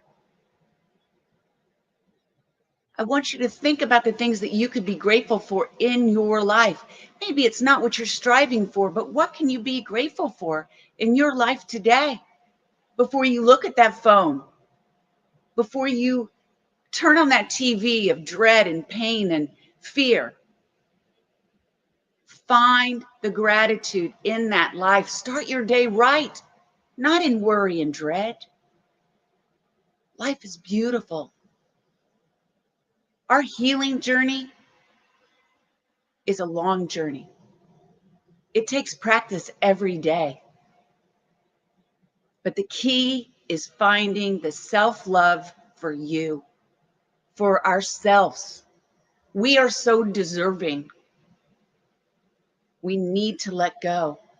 We need to find the forgiveness. We need to find the gratitude. We need to set our boundaries. Stop looking for perfectionism and be the best that we can be. Another way that we can do this is by surrounding ourselves with positive people. Let go of the people, the toxic people that are weighing you down, that are keeping you in this place of lack. You need to let go. People come in and out of our lives. Just because they have been in your life for a long time doesn't mean that they need to still be in your life. Are they an anchor? Are they holding you down? And another thing is celebrating the wins, the small wins in your life. Every little step forward that you make. Everything you do on that to-do list. When you help someone else, when you do something for yourself, when you get off the couch and you work out, you care for yourself, take that walk, that's a win. We've got to acknowledge the wins in our lives. Loving ourselves is key. This is your invitation to start loving yourself. I hope you will join me at the Be the Best Version of Yourself conference. It's happening September 13th and 14th. I'm so excited that I'm going to be there, and I have more that I'm going to teach you. But today, start this journey. Do the things that I have mentioned today. Do this practice every single day. And remember, I love you, and you, Terrence, you, Brenda, you, Anthony, and I am Marcy Hopkins. I am 9 years sober. I am the host of a national television show called Wake Up with Marcy, which is a talk show with heart, looking to inspire and empower others. I used to live in fear, unable to trust myself and believe that I could do anything of worth. But today, I am a television host, I am an executive director, and I'm the creator of this show. I am also the author of Chaos to Clarity, Seeing the Signs and Breaking the Cycle, which is my memoir and a self-help book for others in addiction and recovery, and also just to shift your mindset to a better place. We are so deserving of love. Remember what Lucille Ball said. When you find love for yourself, everything else falls into line. And you are so deserving. Your past does not define you. You are worthy, and you can be anything you want in this life. So I hope you'll connect with me at wakeupwithmarcy.com. I have a free chart for you to move towards a place of self-love. And also, there is so much else that you can find out about me and connect with me on social media. So thank you, guys. Let's keep moving forward, keep evolving and becoming a better. Absolutely. Thank you, Marcy. Looking forward to seeing you again in person. Yes, Can't wait. yes. And thank you for loving us and recognize that not just like you, we love you too, Marcy. We love you for putting in the work. We love you for being the example of what happens when you change your mind and put in the work. And look at all that you've done so far. So we appreciate you. You got your website on the screen. You can check her out at wakeupwithmarcy.com. And we're looking forward to seeing you in Kansas City, September 13th and 14th. Thanks, Marcy. Thank you, guys. Well done. Bye, Marcy. Great job. Bye. Bye-bye. Thank you. Wow, that's powerful. And Brenda, just to think we just met that lovely person a few weeks ago. And she's already aligned with what we're doing at BTBY. How does that make you feel, knowing that you are attracting all these like-minded individuals into the family? It's confirmation we're on the right track. Yes, absolutely. Absolutely. And that track leads us down to our next speaker. So are we ready to go talk about our next speaker? Yes. The train is rolling. Just if everybody, especially the speakers coming up, thank you guys for being patient. We're just a little bit behind. We've got some stuff built in later where we'll catch back up. We're only about 15-ish minutes behind, 20 minutes behind. So thank you guys for your patience. I hope you guys are enjoying the day and part of this BTBY conference. So let's go to the next speaker. It is a transformational strategist with over 20 years of experience as a bilingual teacher, published author, and speaker passionate about youth empowerment. She specializes in guiding high-achieving women's leaders, including CEOs and entrepreneurs, to overcome fear and judgment, reclaim their identity, and pursue their boldest dreams. As the creator and executive director of the RTE Academy, Susie provides an interactive, holistic environment that empowers women to embrace their full potential and thrive with an expanded visionary identity. Ladies and gentlemen, Susie Mesquita. Thank you, everyone. And Brenda, I was seeing you with your crown. Look. That's right. Absolutely, man. Let's do it. Women's empowerment. Women tend to be second class as they let themselves. Anthony. Thank you for that amazing introduction, and great. So blessed to be here. Thank you so much. Yes. Well, the stage is yours, Susie. Take it away. Thank you. So like Anthony introduced me so beautifully, I was actually one of those women who was addicted to the tea. What is the tea? What do I mean by that? Your thoughts, your emotions, your actions. I grew up already in a setup role. There were already rules and expectations of behavior, of emotions, on how to react to things. Many life experiences, such as cancer, ulcerative colitis, and so on, actually also shaped my identity and gave me a false identity that I fell into, ironically. I mean, sometimes I still find myself caught up on actually pushing and making the effort to feel sad, to feel angry, to feel upset, to feel ashamed, to feel fear in a situation where you don't have to be that way, right? Now, let me share a little bit about my story because I can go all different directions with the stories, okay? So it was a beautiful evening in the summer here in Colorado. I'm in Colorado, by the way. It was time for dinner. My 2 sons and my ex-husband were getting ready. I really don't remember what happened. I don't remember what I said. I don't remember what my kids did. But what I remember is my ex starting to throw glasses across the dining room effortlessly, like with effort, breaking them, shattering them. I got afraid. I then saw him grabbing a knife and putting it on an exercise ball. Then I stopped, full of fear. Fear of the rejection, fear of leaving and not being accepted by my family or other people in my community and my circle.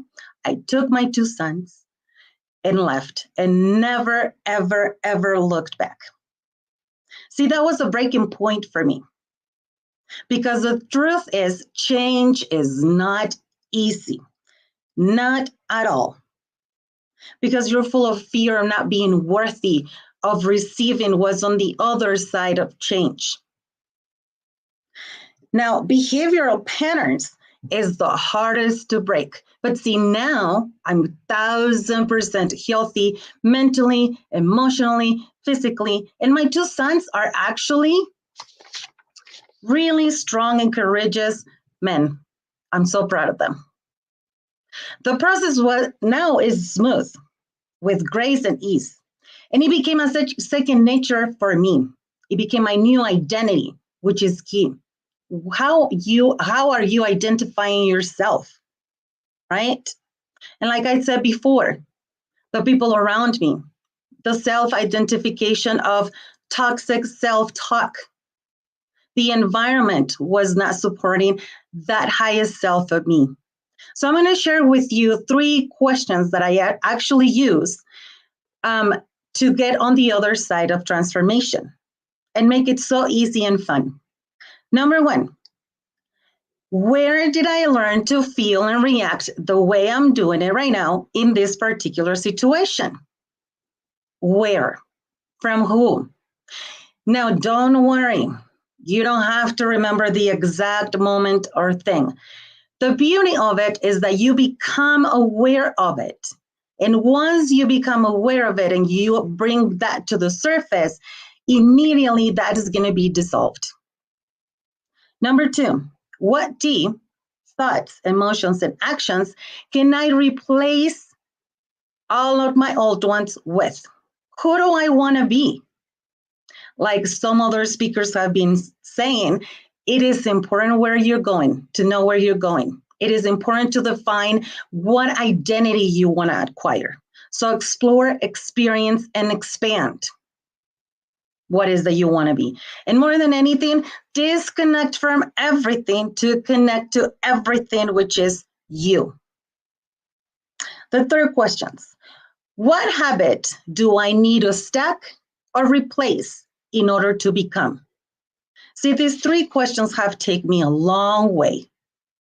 After cancer, after toxic relationships, and so on. My apologies, my computer is doing a funny thing. So, who are you? I asked myself, are you the victim or the Victoria? Well, am I a Victoria? And guess what? I became respectfully arrogant. I'm going to say that again. Respectfully arrogant. Why? Because I love to show the world who I am and who I'm meant to be and the mission that I'm here to do. So if you are like me and you are ready to embark on a journey of transformation, having fun, getting messy, scan this QR code for a transformation call with me. And let's embark on this amazing, fun journey of exploring, experiencing, and expanding yourself. Thank you so much.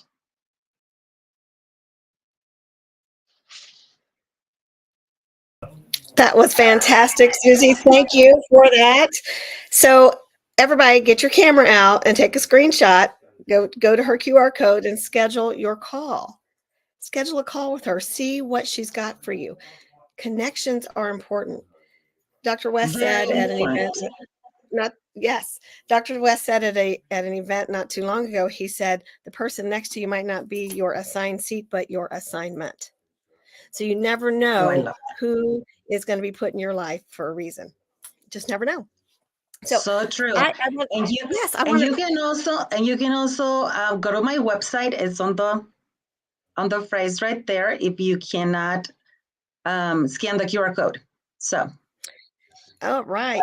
So Susie, you're coming to the event in September, so people will. Oh my gosh! Yes, I'm so excited, and we're on it. Women are gonna win this year. That's right. That's right. We're gonna bring it. The men are just gonna have to sit and watch because we're winning that dance off. We are winning it. I'm already creating the choreography and everything. See, absolutely. I have to ask you a question because I know you're a teacher. Yes. What inspires you? Why a teacher? Tell me why that path. See, having in front of you that young youth generation, it's a great commitment and responsibility. And I know that those young bodies in front of me, young souls, are going to be the future of our country, the future of our city, the future of our families. So for me, it's of great importance to have them realize all the potential that they have, to own their identity, whatever ethnicity or background they're coming from, and to own their stories and use them with power.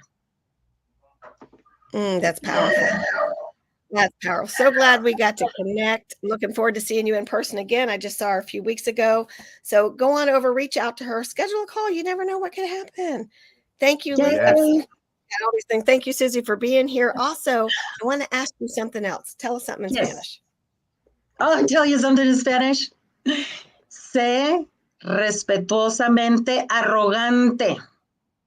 Sé tú. Okay. Oh, I like it. I love it. I love it. Thank you very much, Susie, for joining us. That was spectacular. Can't wait to see what's going to transpire in your life and your career. And welcome to BTBY.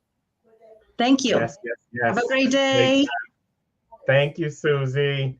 It was great having her here. Susie did a fantastic job. And again, it's new talent coming on the BTBY stage with a great message that is there to change your life. So I'm so glad that she was here. Great job.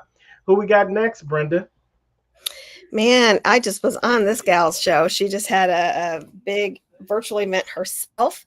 We connected, I think, through Dr. Lotus Roche, which is one of our fantastic speakers, MC. She goes into schools with us. I was just in DC with her for a couple of things. And I'm not sure that our next speaker and her have actually met in person, but they will in September because LaDonna Maccabee is going to not only be our next speaker, but she's also going to be at the conference in September. She is like known as the networking queen. So this is her specialty. But I'm going to go ahead and let you introduce her. Absolutely. None other than the networking queen. She's a transformational and a beautiful business consultant known for her Southern charm, her love, and the decades of entrepreneurial success. She's launched 2 online businesses after the age of 55, which is phenomenal because she looks like she's 22, but that's a whole nother conversation. She's built a thriving membership community and impactful events, and her passion, Brenda, for uplifting others stems from a childhood of poverty and trauma. How many of us can relate to that? Driving her to help entrepreneurs achieve their visions. And as an international best-selling author and speaker, LaDonna is dedicated to instilling strong work ethics, breakthrough ideals, and the confidence needed to succeed in business. And she's going to help us do that right now with a little snippet of what she's going to be sharing with us in September. Let's welcome to the stage LaDonna McNamee. Hey, LaDonna. Hey. I am so excited to be here. This has been wonderful. And thank you, Brenda, for inviting me. Thank you, Terrence, for that great introduction. You are Well, very welcome. The stage So one of the things. Oh, go ahead, Terrence. Sorry, talking over you.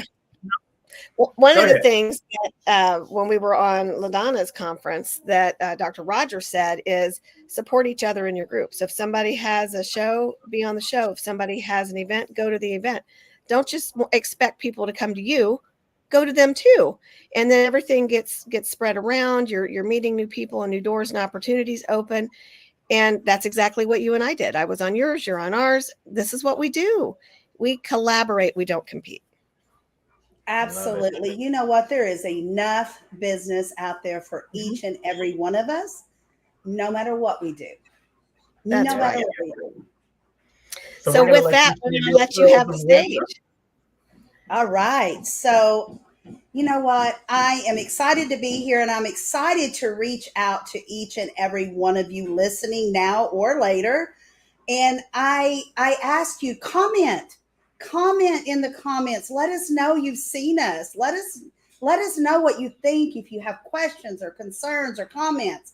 So I do a lot of things. But what I really love about my business is teaching others how to build a strong foundation in their business or revitalize your foundation if you've been in business for many, many years.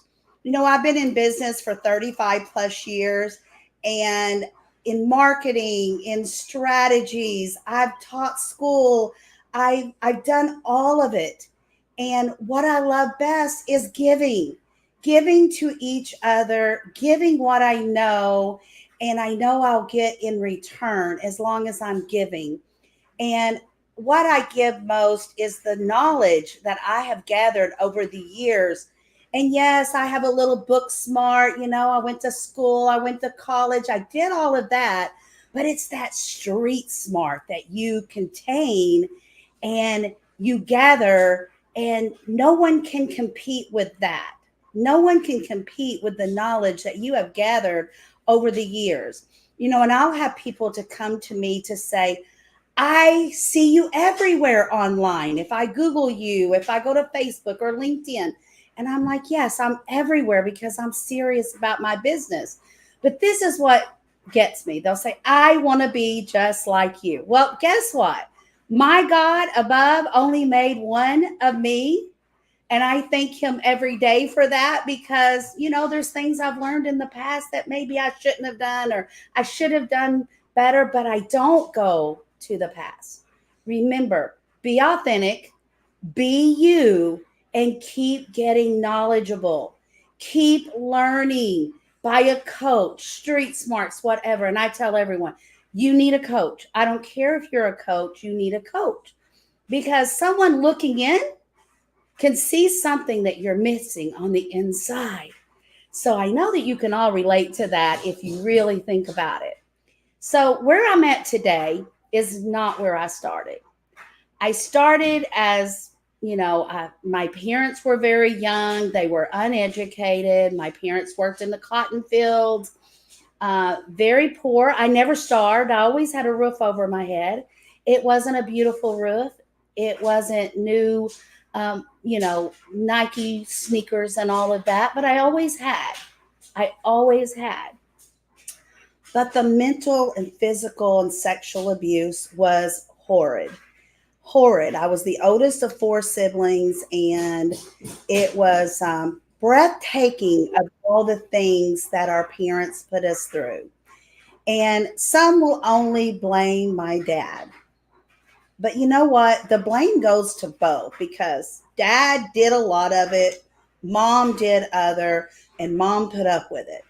So remember that if there's anyone out there putting up with something that they think, oh, I'll hold the family together because of the kids. Well, the kids become damaged goods when you do that. I'm a prime example. So going through all of that abuse at the age of 15, I don't know how or why, but whatever God that you serve, be thankful, because I think that's the only thing that got me through my childhood. The sexual abuse was horrible, mental, physical. My parents didn't spank us. They beat us. I mean, that's just the way it was back then. And back then, no one meddled in anyone else's business. They didn't get involved. So it stayed like that. But at the age of 15, I stood up and said, no more. I want more for myself. I want more for myself, and I'm going to reach there and get it. I was entering high school in the 9th grade. I joined all the clubs. I wasn't able to really speak at home because that was, talking back. But I spoke. I spoke every time I got a chance. I got up and, I spoke whatever it was that they needed me to speak about. But it took me years and years to get over the fear of the abuse. But also at the age of 15, I met my very, very best friend, my soulmate, and still to this day, over 41 years of marriage, still he is my very, very best friend. We have been up the hill, down the hills. We have went through so much, but through all of that, we have 2 beautiful women that lead their homes. They lead their children. They lead in everything in their lives. And I have 4 beautiful grandchildren from that. So you may be broken, but you can fix it. You can repair it. Just because you were born into poverty does not mean that you have to stay in poverty. Speak up. Move forward. If you're going to fall forward, not backwards. Don't stand for it. There's a whole life out there for you. For you. Speak up. And if you need help, reach out to me or anyone that is powerful in your life. And, I want to say something that I truly love to do is connect with people. Brenda said before I came on, she was talking about connecting to others. And that is so true. It's not just about talking about your children or your grandchildren or having coffee. You have to have the right connections at the right time for you and your business. And I know I'm going to say something right here that may hurt some feelings. And you may go, oh, I can't believe she said that. But guess what? Everyone is not going to be your client, your customer, or your friend. It's just that way. Some people they're not going to like me because maybe I'm too old or I wear pink or I don't know what it is, but it doesn't matter. Wipe it off your shoulders and next, because there is a next. There's millions of people out there looking for you and what you have and your personality. You and only you can reach out and find those people because they're everywhere. Don't get stagnant. Don't stand in the mud and sink. Keep moving those feet, rocking and rolling. Be like a train and whoop, whoop. Keep going. Keep moving forward. No matter where you're at in your business, move forward each and every day. And you know what? I can't wait for the conference coming up to meet each and every one of you that are going to be there and teach you how to connect even better. But you know what's better than connecting? Is taking that connection and moving it over to your network. And then you get to really look into your network and see if it is net worthy. Because let me tell you, if it's not net worthy, why are you doing it? Let me tell you, I love to give and give and give, but you have to be paid, because if you don't get paid, you can't keep the roof over your head and you can't keep the lights on. And even more than that, you can't give to others that are needy, that need you right now. So yes, transform what you are doing till you get the net worth. And a lot of people think they know how to connect and they know how to move to network. And when I start strategizing one-on-one with them, they really don't know how to connect and network. And then what was so amazing to me several years ago when I figured out collaboration. It's a long word and some people don't know how to spell it, and that's okay, because it doesn't matter how you spell it. What does matter is how you do it. Are you moving your network over to collaborations? Because this is how I explain to you what collaboration is. Imagine you have this beautiful chocolate moist cupcake, and it is so delicious. And then you put that chocolate frosting on there that's creamy chocolate, rich in flavor. The collaboration comes along and the sprinkles get put on that cupcake, and it's even more creamier and delicious and moist.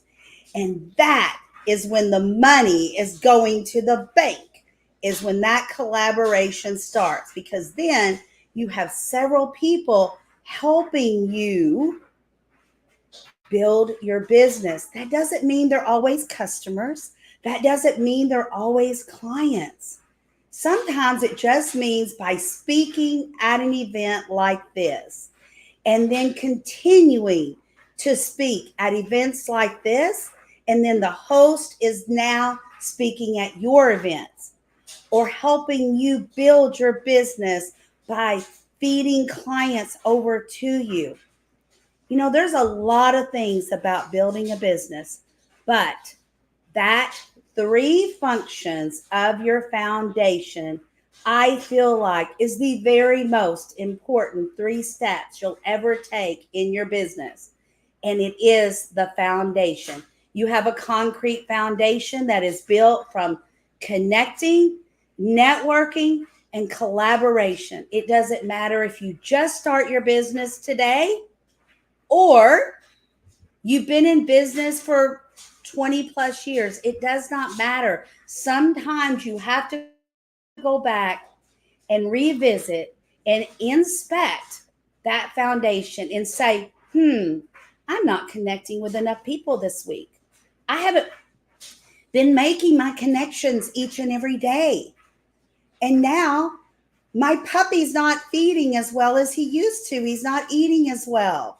And that is what it's all about, is to continue to feed your puppy, feed your business. Feed your business with those connections, networking, and collaborations, and you cannot go wrong. I hope that everyone has grabbed some golden nuggets today, and reach out to me at LaDonnaMaccabee.com. There's a download of free gifts there for you. There's a free class you can join in on. There's lots of things on the website you can visit, but grab those freebies. There's nothing better than freebies. And these freebies will help you build your business today. Don't wait, today. Thank you so much for having me.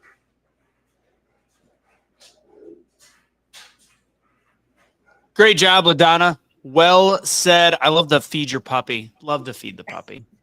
I'm a dog guy, so I love that. But I love the analogy there. It was great. Awesome. Thank you, Anthony. Thank you, Terrence. Thank you, Brenda. Appreciate you, Terrence. I know Terrence is going through a storm right now. How's the beside? I mean, you can't tell from his background, but they're having a little internet issue. I've got all the windows closed, so if the hurricane comes through, we'll be fine. But LaDonna, that was a great message, and I love just your down home, laid back style and your willingness to tell the truth, no matter who it might be hurting. And when as we're working on progressing to becoming a better version of ourselves, we need the truth. You know, sometimes we have so many people in our circle that are just telling us yes or telling us what we want to hear, that stunts us growth. So we have to put ourselves into rooms and put ourselves around people that are not only going to tell us the truth in love, but tell us the truth so that we can continue to progress. So we thank you so much. Check her out. Go to LaDonnaMaccabee.com and you will not regret working with this great expert. Thank you, LaDonna, and looking forward to seeing you, okay? All right. Thank you. See you guys in a few weeks. Bye-bye. Later. Yes. Terrence, do we have any housekeeping before we keep going, or can I go ahead and introduce our next speaker?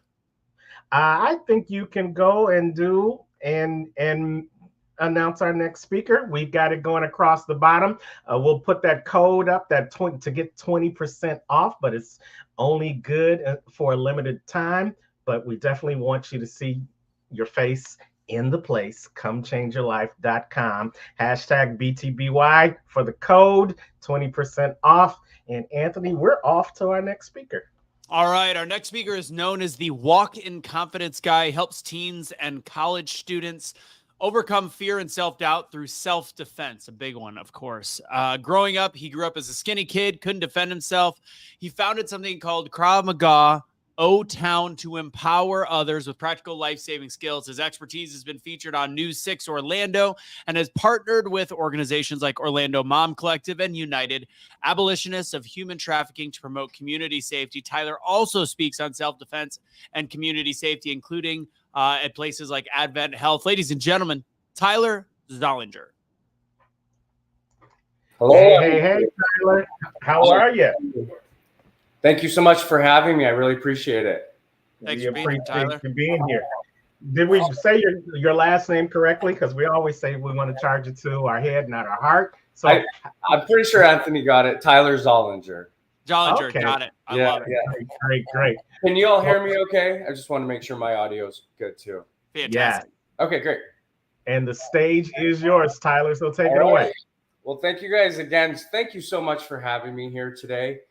I am really appreciative for this opportunity. I love to be able to collaborate with others. I've heard some of the talks, and I feel like we're all in the same boat. We're all here to help somebody in some way, and we all see the world in a way that has completely shifted. And so I want to start out by saying, what if I were to tell you that self-protecting yourself can really work for anybody? And it sounds impossible, right? Well, I'm here to tell you and to prove to you also that it's not. I'm Tyler. I'm 41 years old, and I'm your big protective brother. I'm the walking confidence guy. And my talk today is about helping teens and college students who struggle with feeling small and uncomfortable self-protect themselves so that you, the parents, can be able to sleep at night. And thanks to studies, we now know learning self-protection and your kids learning how to defend themselves, it's no longer an option. It's become essential. And nationwide, 81% of women and 43% of men reported experiencing some form of harassment in their lifetime. 81% of women, 43% of men. Those are high numbers. And you may know one of them personally. And this experience happened to me, and the fear woke me up. I was known as the skinny kid who couldn't defend myself, and I absolutely hated it. I felt small and weak, and I felt completely uncomfortable, even in my own skin around others. I had my head down a lot. I didn't speak up for myself. I was good at sports, and I felt like I was confident in that direction. But when people would actually come to talk to me and bully me or put me down, my head became lower and lower and lower and lower. And as a result of that, I now realize as an adult why I possibly could have been targeted. So that's why I'm here today. I felt small and weak. And then during COVID happened and unrest in Dallas, Texas occurred. I still hadn't taken action with any of this, even as an adult. I was so frightened, and those childhood fears came back during the unrest that was going on. I'm a fairly big guy. I'm 200 pounds, believe it or not. But I still feared for my life because I knew deep down I could not defend myself if I was attacked. That was a turning point for me. I said, enough is enough. And something woke up inside me, and that's always been there, but I needed to let that out. Thanks to additional studies, it is now reported that 30% of people in America have taken some sort of martial arts class, including self-defense. This means karate, judo, jiu-jitsu, Brazilian jiu-jitsu, Krav Maga, you name it. That's all of them put together. And that only accounts for 30% of Americans. I want to help the 70% who feel small, who feel uncomfortable, who may have had past traumas and are scared to even try this. I have now been able to work with not just dozens, but thousands of people that encompass that feel small, that feel uncomfortable. I've taken heat about this even online with some people about my approach to this.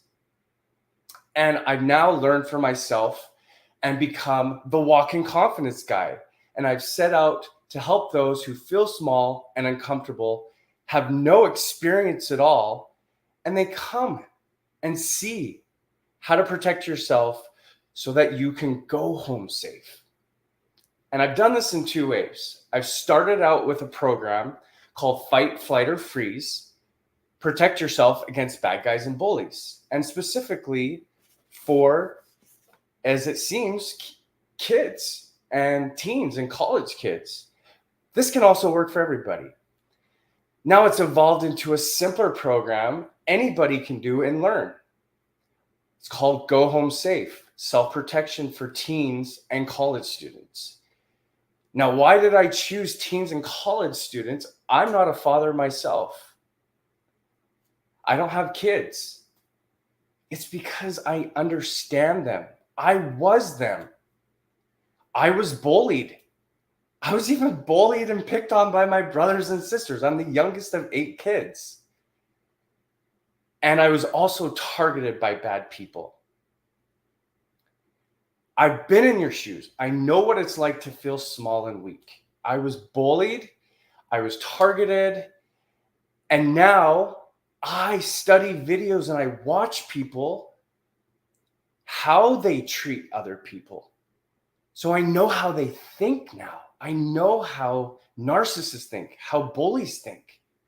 And I've used that to help my students as well as my clients. I wish I could go back in time and tell myself 3 simple things to gain confidence back then. And if I could go from being 41 today back to even when I was 13, 14, 15 years old, those were really difficult times for me. And it's simple with 5 steps, but I'm going to share 3 of them with you. First one, breathing. We underestimate how much breathing can actually help. And I want to do a little exercise just real quick. If you want to follow along with me, you're more than welcome to do so. And I do this with a lot of my students and clients. And what I do is when they're feeling anxiety, especially at the beginning and they have nerves, I go like this. Okay, I say, everybody do this with me. Breathe in through your nose and out through your mouth. And we're just going to do that 2 times now. We do it more times, but we're just going to do 2 times today. Breathe in through your nose and out through your mouth.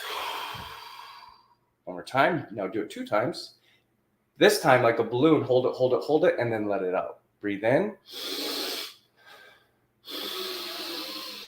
Hold it, and let it out.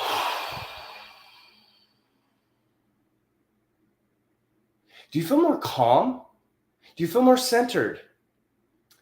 Did all of a sudden the stuff that was going on in your head just go away? That's why breathing works. And especially when a stranger's coming up to you and you don't know this person, breathing out is what helps. The second one, making noise, being loud. You underestimate somebody that's bigger and stronger than you, how much noise you're making when you're saying, stranger, stranger, get away from me, stranger, stranger. It throws them off. They're not expecting a fight. They're not expecting you to come back at somebody that's bigger and stronger than them. I've seen this with anybody from 5 years old all the way up to 6 years old, but I want to help specifically teens and college kids because I've been in your shoes and I know what it's like. The third one, showing a defensive stance. And this can be one of the most important things. When a stranger approaches you, you no longer let them get into your space. What you do is when they come towards you, you just step to the side, put your hands out and say, hey, whoa, get back off. If it's getting a little bit more escalated and they're coming at you kind of fast, it's like, whoa, get back. I'm not just doing that to show them, hey, you need to be more aware. You need to be more self-aware of yourself, first of all. I don't know if this is a good or bad person, but we live in a crazy upside down world. And doing things like breathing, making noise, and showing a defensive stance, they can be very powerful. And in my program, I discuss even 2 more really important reasons why that is. And it can all be done with it can all be done without physical contact. And you're asking yourself, without physical contact, Tyler, how is that even possible? In my program, I show you exactly how without contact, you can be able to show a defensive stance, put your hands out, keep your head up, speak out, making noise, and how much of a chance that you have in those instances to make sure you go home safe. If you have a child who feels small and uncomfortable, maybe they're being bullied. Maybe they're just shy and an introvert. Maybe you're an educator out there and you help these teens. Maybe you're a healthcare professional and you're wondering, how can I even help my own child, let alone the people that I work with? I believe this is the answer, that we can be able to help the 70% that are feeling small, that are feeling uncomfortable. So let's have a conversation. Let's collaborate. Book a 15-minute call with me, and I'm going to not just talk to you. I'm going to show you with detail how to protect your kids, how to protect those you serve, so that they can be able to go home safe. It's time that we all wake up and we say enough is enough of this. The world may get worse, but you deserve to go home safe. And your child deserves to go home safe. Thank you for having me, and I appreciate being here. Thank you, Tyler. Love it. Great job, Tyler. We appreciate that. That was a great message. How can they get in contact with you, Tyler? I have it right here. This is my Instagram Walking Confidence Guy. You can follow along for videos, suggestions, and you'll see that I take a lot of heat online. I'm okay with it. I want to be able to help those that feel small and weak and uncomfortable. You can reach me here on Instagram. If you're not on Instagram, you can go to KravMagaOtown.com, which is my website. Love to be able to connect with you. And again, thank you so much for having me. It's right there in my handle right there. If you guys have any questions, I'm happy to answer anything. Thank you. Man, that was great. And we love the t-shirt. Love the promo. Turn around and let us see the back again. Yeah. I don't know if you can see it because it's backwards, but maybe. Oh, you're yeah, good. The walk-in confidence guy. Yeah, absolutely. That's great. And it's a walking message. You know, when someone sees your shirt, they see that you're walking in confidence, and probably just for a second, they walk in confidence too because of you. So thanks for sharing that message with us. Go check him out. He's going to put his information in the chat, and we'll be putting that up throughout the rest of the day as well. Thank you so much, Tyler. Thank you, guys. Later, Tyler. Thanks so much. Thank you. Walk in confidence. Man, I see you kind of sitting up in your chair now too, Anthony. Just was that because of Tyler? Heck yeah, getting my right. posture right, getting ready for it. You know, it's if they're like, I love that he goes through kind of what he went through in childhood, because it's not just like you know, we as adults that are searching for things in our lives, we're always a work in progress. But when you're a child, you've gone through a lot of things as well. And I think when you can start to recognize that all of your upbringing we have been a work in progress since we are born. And I love the way that he came at that. So really great way to look at it. Absolutely. Walk in confidence. You can check him out on IG, the @Walk in Confidence guy. I'm going to put that up in the comments so that you guys can run on over to IG right now and really check him out. But we're going to keep it moving because Anthony's got his posture up, so he's ready to go with our next speaker. Let's go. Who is also a graduate of our BTBS speaker class. There you go. Shameless plug. I'm just kidding. All right, we ready for the next speaker? My cat's apparently a work in progress. Deciding to join me. Boy or girl? It's a boy. Okay, well let him do the intro. Go ahead. Let's do the intro. You ready? Put your mouth up there. You got it? Okay. Our next speaker is the president of the Smile for Nikki Foundation, founded on July 9, 2015, following her daughter Nikki's death. She is the face of the African-American community and an ambassador for Gift of Hope. A campaign ran 4 separate times for 8 weeks on the radio and cable stations. Vicky's daughter Nikki saved 5 lives by her passing. She's a 2-time author, being a part of 2 collaborative book projects called Women Thriving Fearlessly and Women Thriving Fearlessly for Mothers. And she's also a motivational speaker. Ladies and gentlemen, let's introduce Vicky Walker. Vicky. Hello, everyone. How are you all doing today? Hi, Vicky. Good. Hi, Brenda. Hi, Great. Terrence.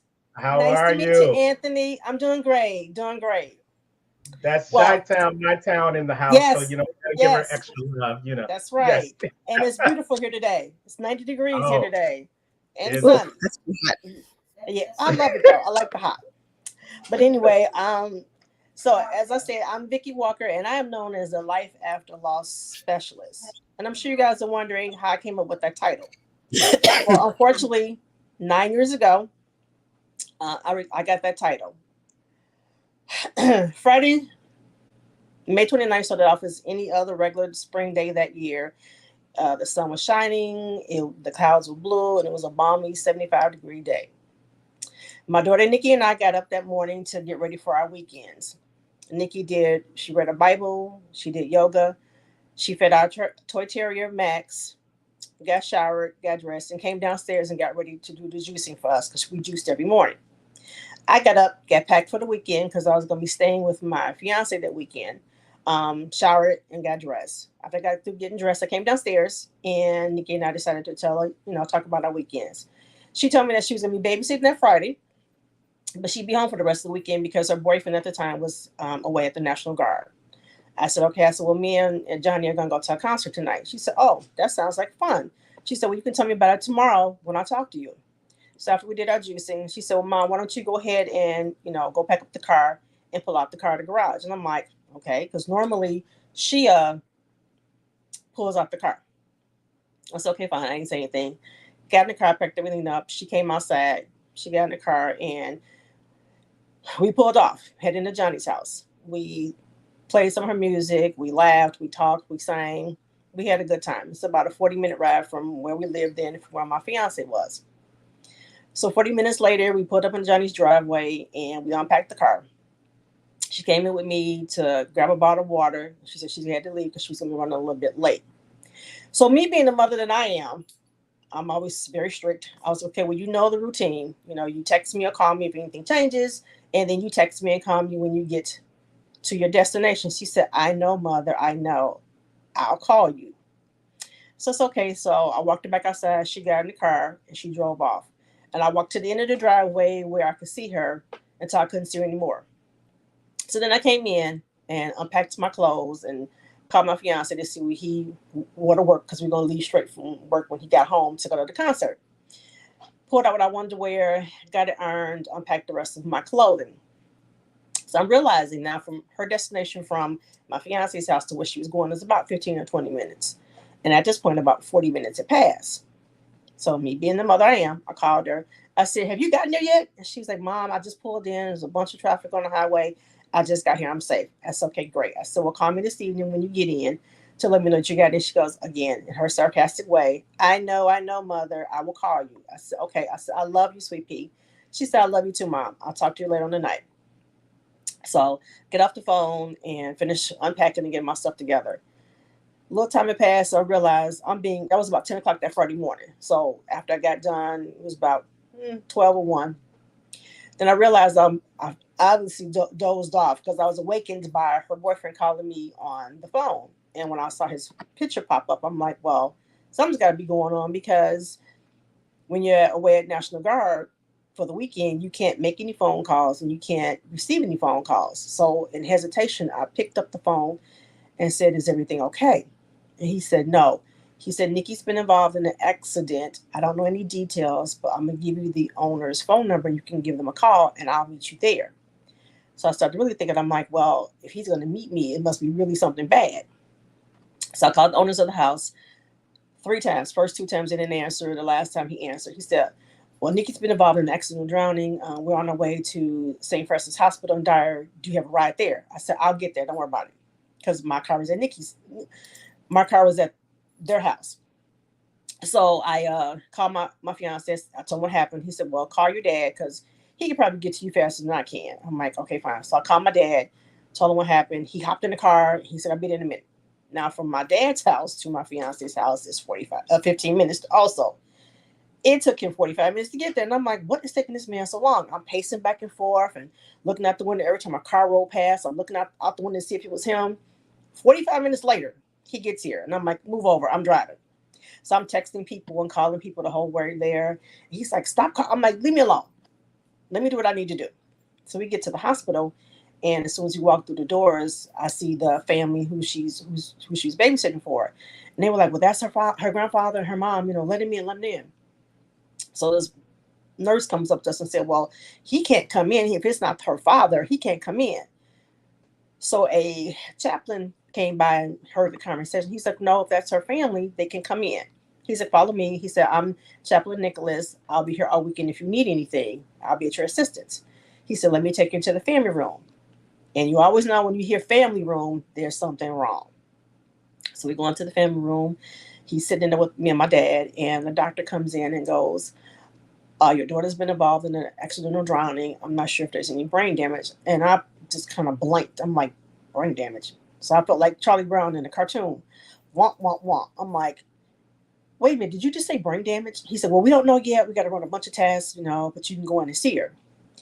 So we walk into the room, and all these tubes and stuff are plugged into my child. And I'm like, this cannot be my baby. I just left her a few hours ago. She was full of life and laughing and smiling. This can't be her. I instantly broke into tears.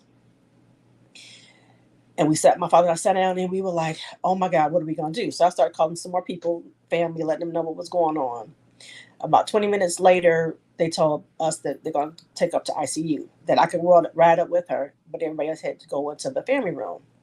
So I ride up with her on the elevator, and when we get there, the nurse is like, well, let me get her comfortable, and I'll come back and get you. You go down to the family room. So by this time, I go down to the family room. It's about 200 people in this room. Now, when you're in a hospital and you're in the ICU, you only allow one person. It didn't matter. For whatever reason, we were allowed to do this. And I'm like, okay. People are coming up to me, telling me who they were, introducing themselves. It was food. It was just nonstop for those 4 days. So we prayed every day. We had praise and worship in there. We sang songs. Kids played guitars. All of the kids were praying over her and for her. We were expecting her to come out of this. And it was just an amazing feeling to see and to be around, because I'm thinking as a mother, I did a great job. All these people are here for my baby. I don't know half of them, but they're all here for my baby. So I slept there for the whole weekend, of course, me and my father. And then that Monday, June 1st, prayed and prayed and prayed for, a positive prognosis. Unfortunately, at 12:53 that afternoon on June 1st, 2015, her doctors told me that she was brain dead. And again, I felt like Charlie Brown. I'm like, brain dead, brain dead. What do you mean brain dead? So after they got me calm, they took me and my father and my fiance into the family room again, which is where we met Gift of Hope. And they asked me, did I know of anyone, were we family, family of donors? And then if I knew anybody who needed any organs. And I said, I do. I said, my best friend, her sister, Tanisha, needs a heart transplant. So her heart's functioning at only 5%. So fortunately, Monica was there and she knew all of Tanisha's information. So we got her tested, and that Tuesday morning I found out she was 100% match. I called Monica. I said, call Tanisha. I need her to get up here now. And she said, what's going on? I said, she's 100% match to Nikki's heart. And she said, okay, I'll call her. So she said, when she called, Tanisha was like, I can't hear this. This is my niece. I watched this girl grow up. I'm not going to do that. So Monica calls me back and says, Tanisha won't accept the gift. I said, no, she's going to accept the gift. I said, bring her up here. So when I got up there, I said, look, I'm going to be selfish. I said, because whenever I need to hear my baby's heart, I can call you at any given moment, time, day, or night. It doesn't matter. You're going to come see me because I saved your life. So I told her, I said, go say your goodbyes and we'll talk about this later. So she went into the room and saw all these kids praying over her, and we were all expecting, her to come back for us. And Tanisha was like, she felt like a vulture. She's like, well, I know why I'm here. I know she's already gone. They don't know that yet. So she gave me a hug and she left. We also got one of my husband's friends tested. He needed a kidney. So he received our right kidney, which was also 100% match. Now, in donations, you can be a family member and not be 100% match. So I had 2 direct donations that were both 100% match. And that's like unheard of. And I'm like, that's nothing but God. So I went into the family room and made the announcement that Nikki was brain dead and she was no longer with us. And of course, that didn't go over well with anybody. So fast forward a month later, after her passing, I decided to do the foundation. It was July of 2015, and it's a foundation that we have for kids underprivileged, ages 6 to 13. We teach them acting, dancing, and singing lessons, which is what Nikki did her entire life. Back in August of 2015, Tanisha and I became the ambassadors for Gift of Hope, and we did a nationwide commercial. Doing these things it pushed me to get out and be in front of people and take the process off of me. So I wouldn't be sitting in the house just in my feelings and with tears. It made me get out and be around people. So that helped me through my grieving process. And as they said, in 2016 and 2018, I became author, which also let me heal my process because I was able to keep her legacy alive and keep her story out there and keep her at the forefront. By Tanisha and I being ambassadors for Gift of Hope, we went out to the community and educated them on organ and tissue donation, because there's lots of myths and misconceptions out there as to what actually the process is. I did a lot of speaking engagements. Tanisha and I had to always direct her to the engagements because she never wanted to talk. So one of the engagements that we had, which was around me and Nikki's birthday, Tanisha bought me a gift for my birthday. And we call her the Nikki Bear because it's got Nikki's name on the front of it. And she's got butterflies on it. And when Tanisha first gave her to me, she had little balls up here that glow in the dark. And I said, oh, she's so cute. I said, does she talk or anything? And Tanisha was like, no, she doesn't. She said, push the belly.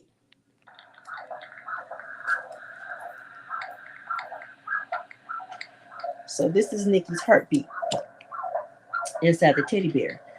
So whenever I'm having a bad day, I can grab my Nikki bear and push her belly and hear Nikki's heartbeat like I did the very first time when I was pregnant with her. That helps me get through my days. That helps me want to get out the bed to hear her heartbeat and know that I need to get out there and help out other parents. So my goal now is to help parents, grandparents, foster parents who have lost a child physically, to let them know that it may take time because no one understands what we've gone through unless you've been in this situation. And this is a club, I always say, that none of us want to be in, but we were pushed into it. So I just want to make sure that I'm here for the parents and the grandparents and the foster parents to let them know you can get to the other side of this. It's going to take a long time because of the pain that we go through. It's life-wrenching. It tears your heart out of your body, but it is okay because we can get to the other side of this if you just have someone positive in your life. Keep God first and foremost. Make sure you stay around positive people that are going to be there for you in your time when you need to talk to somebody, if you need to cry, whatever you need to do. For me, that's what I'm trying to do and be for the parents. Be that person that they can talk to, be that catalyst that lets them know it's going to be okay. You can get through your day. Just get up, get dressed, and say, okay, today I'm going to do this to get out. Today I need to do this to get out. If you continually do that, the days get a little bit easier.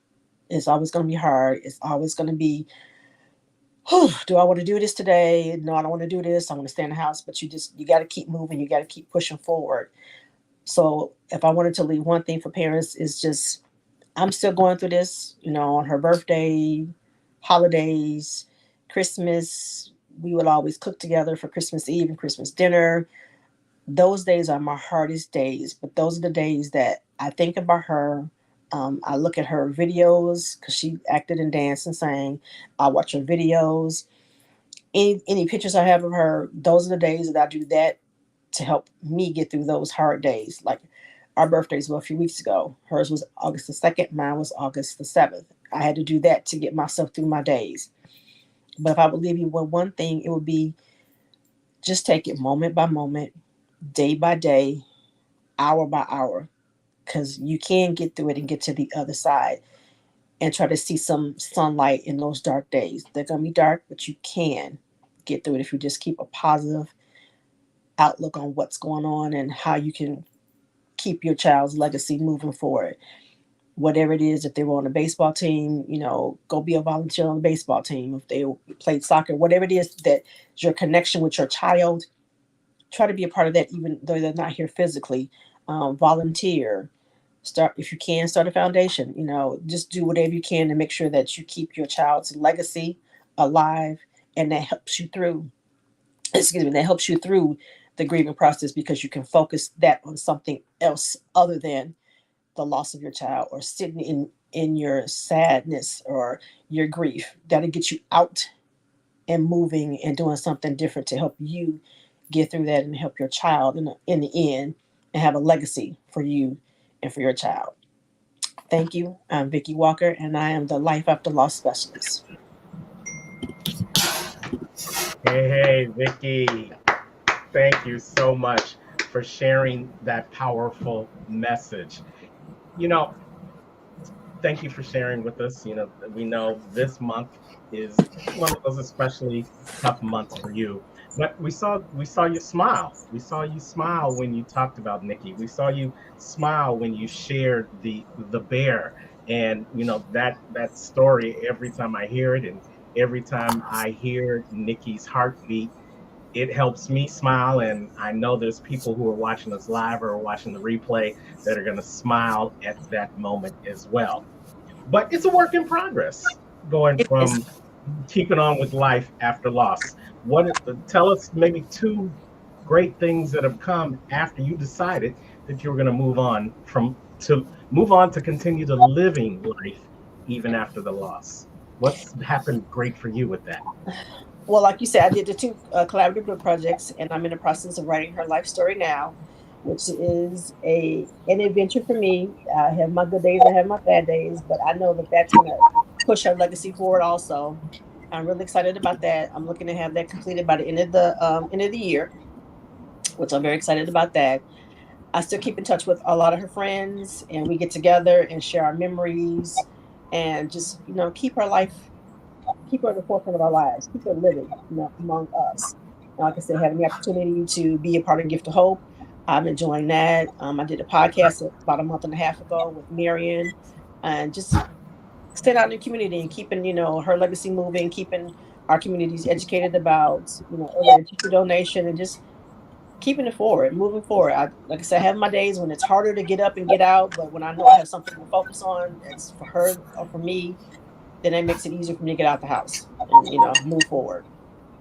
I love it. And we love that beautiful picture of Nikki behind you, that bright smile that helps us smile even more. And we thank you for letting the world know that life after loss is a work in progress, but you're putting in the work and you're seeing the progress. So thank you so much, Vicki, for sharing that with us. Okay.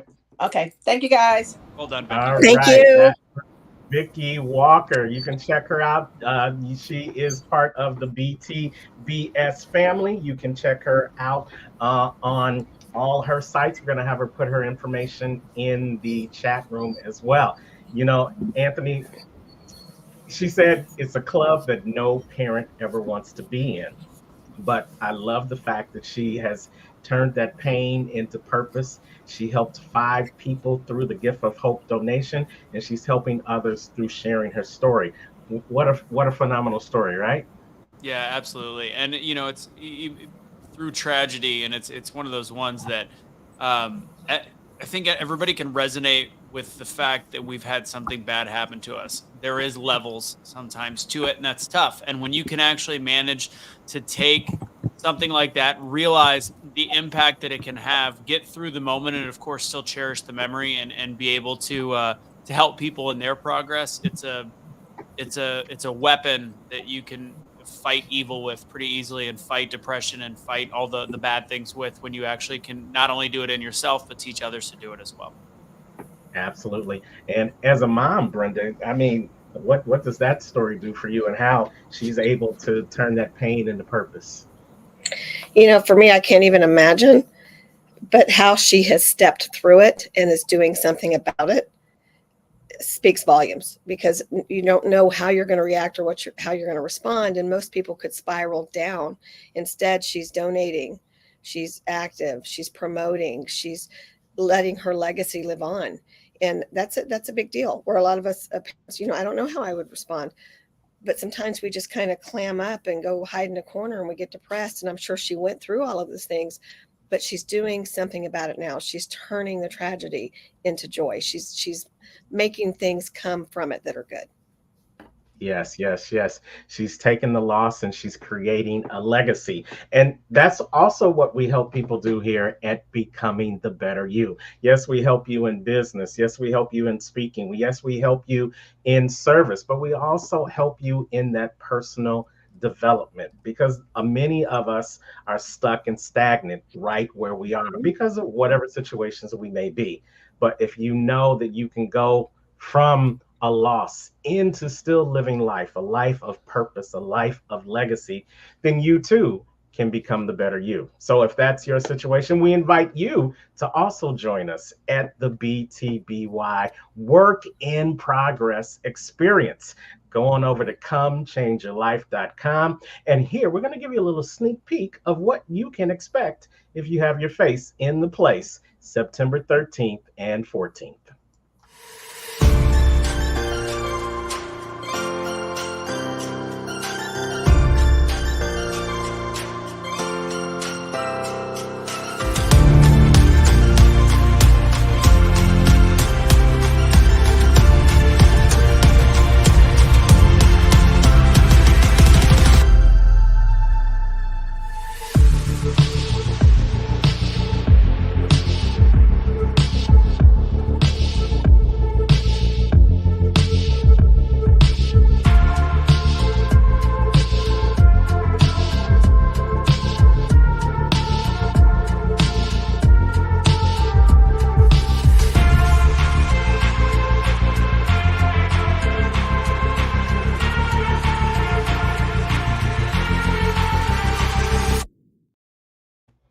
Yes, yes, yes. Here we come, Kansas City. Well, most of us are already there, but we're going to have our face in the place, and we want you to be there too. September 13th and 14th, Kansas City. Go on over to comechangeyourlife.com. We're going to throw that BTBY code up a little bit later so that you can get 20% off just because you showed up to this event today. So let's move on to our next speaker. And you guys,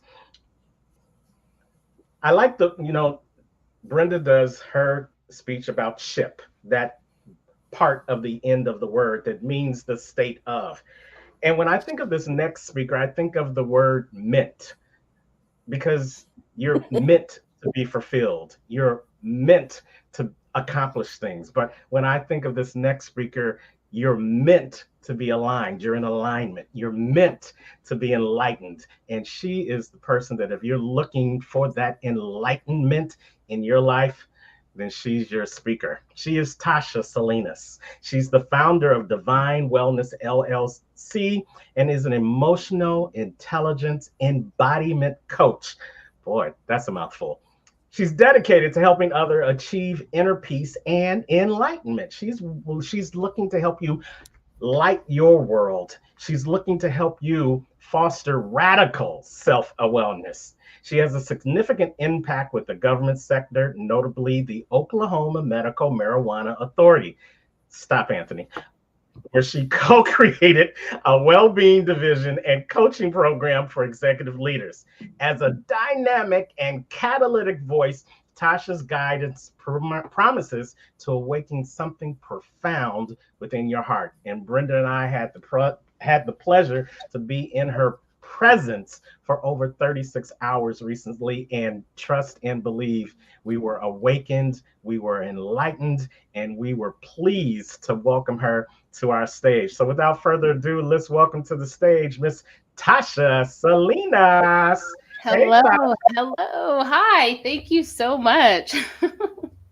Good, good, good. We're so glad to have you here, be a part of the BTBY family, and the stage is yours, so take it away. Awesome. Well, thank you so much. Let me first really thank you for that introduction.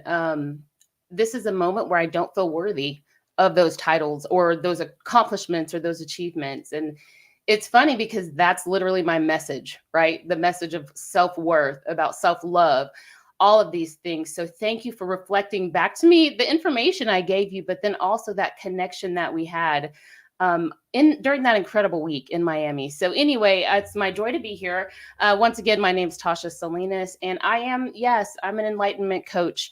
I speak that same message every which way. I have been a pastor in the Christian church. I've been extremely situated in the spiritual community. I work in the government sector in a conservative state in medical cannabis. Like, your girl is used to being in the middle. I'm mixed, for crying out loud. I'm biracial. I was raised in the military. Like, I have been across the world and I've seen so many cultures, but I fell in love with the people. Because for me and my story being a military brat, like, I had to make friends fast because I never knew who was leaving or going or what, because we were just kids, right? So what I get to do is I help people who struggle feeling that inside sense of inner peace. We call it enlightenment. And I use that word because it can be triggering to the status quo. But essentially what I do is I tell my story, and there's things in there that will be triggering or maybe even catalytic to your line of thinking. And so when we understand what enlightenment is, that's simply just turning into the light, realizing that we are the light and allowing anything that isn't light to fall away from us. And as that happens, our life becomes to be more and more bliss-filled, and the experience of life becomes more and more easy and easeful. And suddenly every single day is a day in the playground. And this is not utopia, because first we do the work. So the work, what is the work? I've got a couple more minutes, so I'm going to dive into it in 3 simple steps. I'm going to sell you enlightenment in 3 steps, and I sure will. Know yourself, trust yourself, and express yourself. So we're going to kind of flutter around and touch on those 3 points. But ultimately know this. You take yourself on this journey.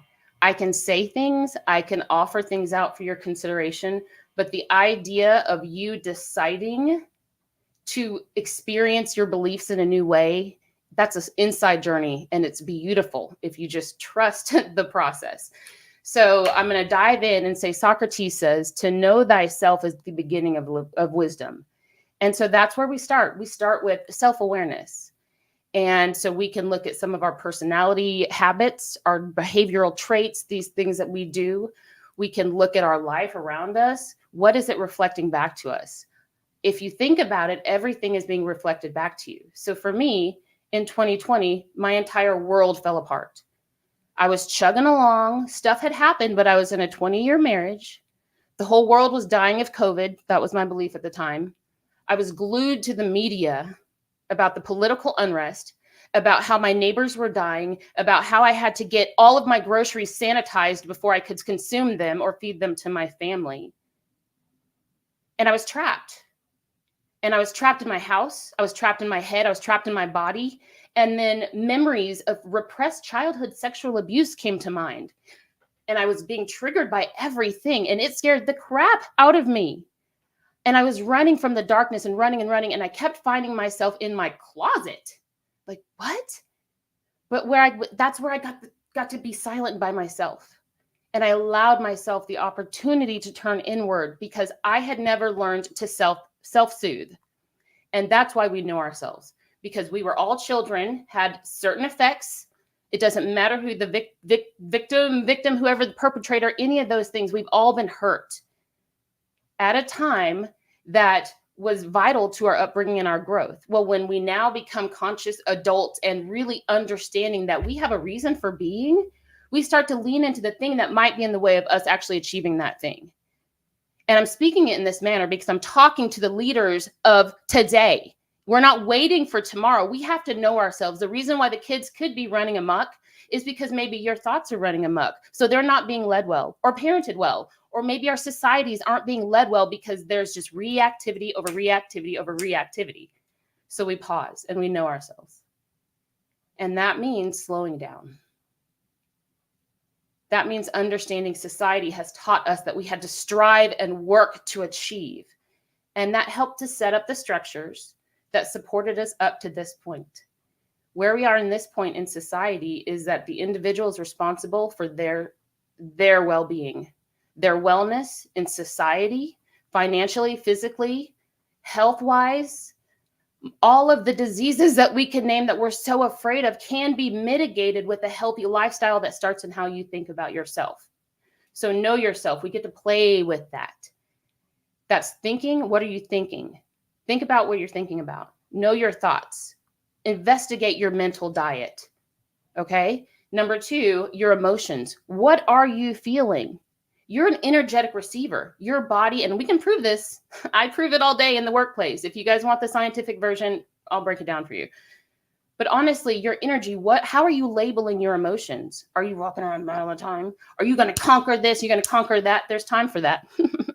But we suffer in slowing down and receiving. There's a reason why we're hearing from more and more female leaders. We inherently are receivers. Women are receptive. Women, energy, left brain, right brain. I'm not talking about your gender necessarily. I love my trans friends. I don't care how you identify.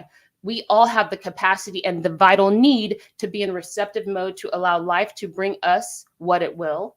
And as we face every opportunity with love, because we know ourselves, we know our thinking, we know our emotions, we really get to walk consciously into our reality that we're creating in our mind with our thoughts. You only ever experience your nervous system and your conscious awareness of it. That's a seed and it'll sprout later. But this is the time that we're all waking up. And that's why you're hearing story after story after story after story. Vicki, just before me, talked about what it was like in her grief. And I honor her opening up and sharing her emotions in such a way. Because that's the way that it goes. You know yourself, then you trust yourself. You trust that every experience you've had was for a reason. And you trust your voice, and you trust where you are, and you trust even the crappy things that come against you because you trust that they are making you stronger. And you are, believe it or not, becoming enlightened the more you know yourself and trust yourself. And then you naturally express who you are. It just oozes out of your skin to the point that I'm just talking with my friends right now. Sure, I have my little touch points and I'm going to hit them because I always do. But this is a conversation to the leaders of today, to the ones who have a voice and have a message, have a product, because it's all of us together in this web called Earth and humanity. And I'm going to say also, I'm into astropsychology and astrology. Where we are is unprecedented. We will never return to where we are in the astrals before 2050 or 20, whatever, don't quote me on that. But I just heard it this morning, but like for centuries, forever, for a while, humans will experience something new. So that's why it's imperative that we know ourselves and we know our capacity and ability to create our reality. And that is enlightenment. So when your thinking is in alignment with your feeling and you're running the energy in a very aligned way, thank you, Terrence, for that word, but when you're running your energy in an aligned manner, when you are responsive, not reactive, when you are mature and you can run big energies, if you can run a meeting in a courtroom or a boardroom or whatever stage you're on, if you can do that in alignment, then you are emotionally regulated. And I've got great news for you. You're already enlightened.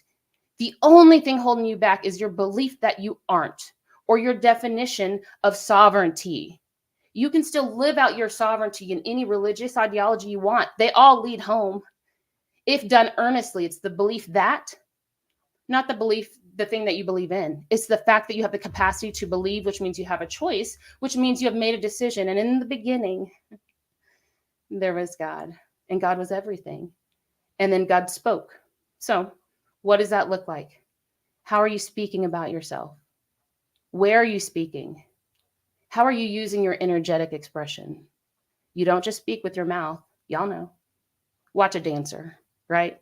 Watch, hear, listen, whatever you need, whatever sensory receptor you'd like to tap into, love, embodiment, the divine. And so when you allow yourself to experience that sense of peace, that's when you know that you are creating your reality. Because everything that you face is done with a sense of sovereignty and control. And if you ever get wobbly, because you will, because we do, just remember abracadabra. Like we pull a rabbit out of the hat. We say abracadabra. Abracadabra means I create as I speak. Research it. It's Latin. With our voice, we create energetic wavelengths. And my intent and my energy is pure in that this is our time for humanity to wake up and take control of ourselves as we let the breakdown of society break down. So that's my message. That's who I am. I'm also an enlightenment coach. So if you want to have a partner on your journey of knowing yourself, trusting yourself, and expressing yourself and experiencing inner peace, you can find me. My stuff is in the chat. You can find me on TikTok at She Speaks 99, Facebook and LinkedIn by my name, Tasha Salinas. And that's what I have for you today. Welcome. Yes, Tasha. Thank you. Y'all just pulled that out of me. When words that come from the heart speak to the heart. And we believe that you have truly spoke to some hearts today. Thank you so much for being a part of this great event today. Real quickly, we've asked a couple of people throughout the day. Absolutely. But what does it mean to Tasha to be a work in progress? Yes. So to be a work in progress, to me, I see the infinity symbol. It's actually called a syzygy, and Carl Jung would use it to kind of unite the conscious and the unconscious mind.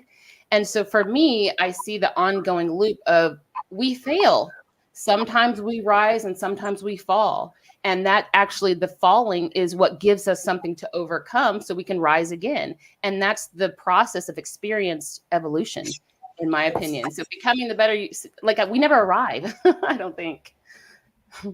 Wow, that was deep. I love that. And when you look at the infinity sign and you look at the circle, there's a lot of similarities because you can start at the top, but then you start over again at the bottom, working your way back to the top. Each and every time in that evolution, you become a better version of yourself.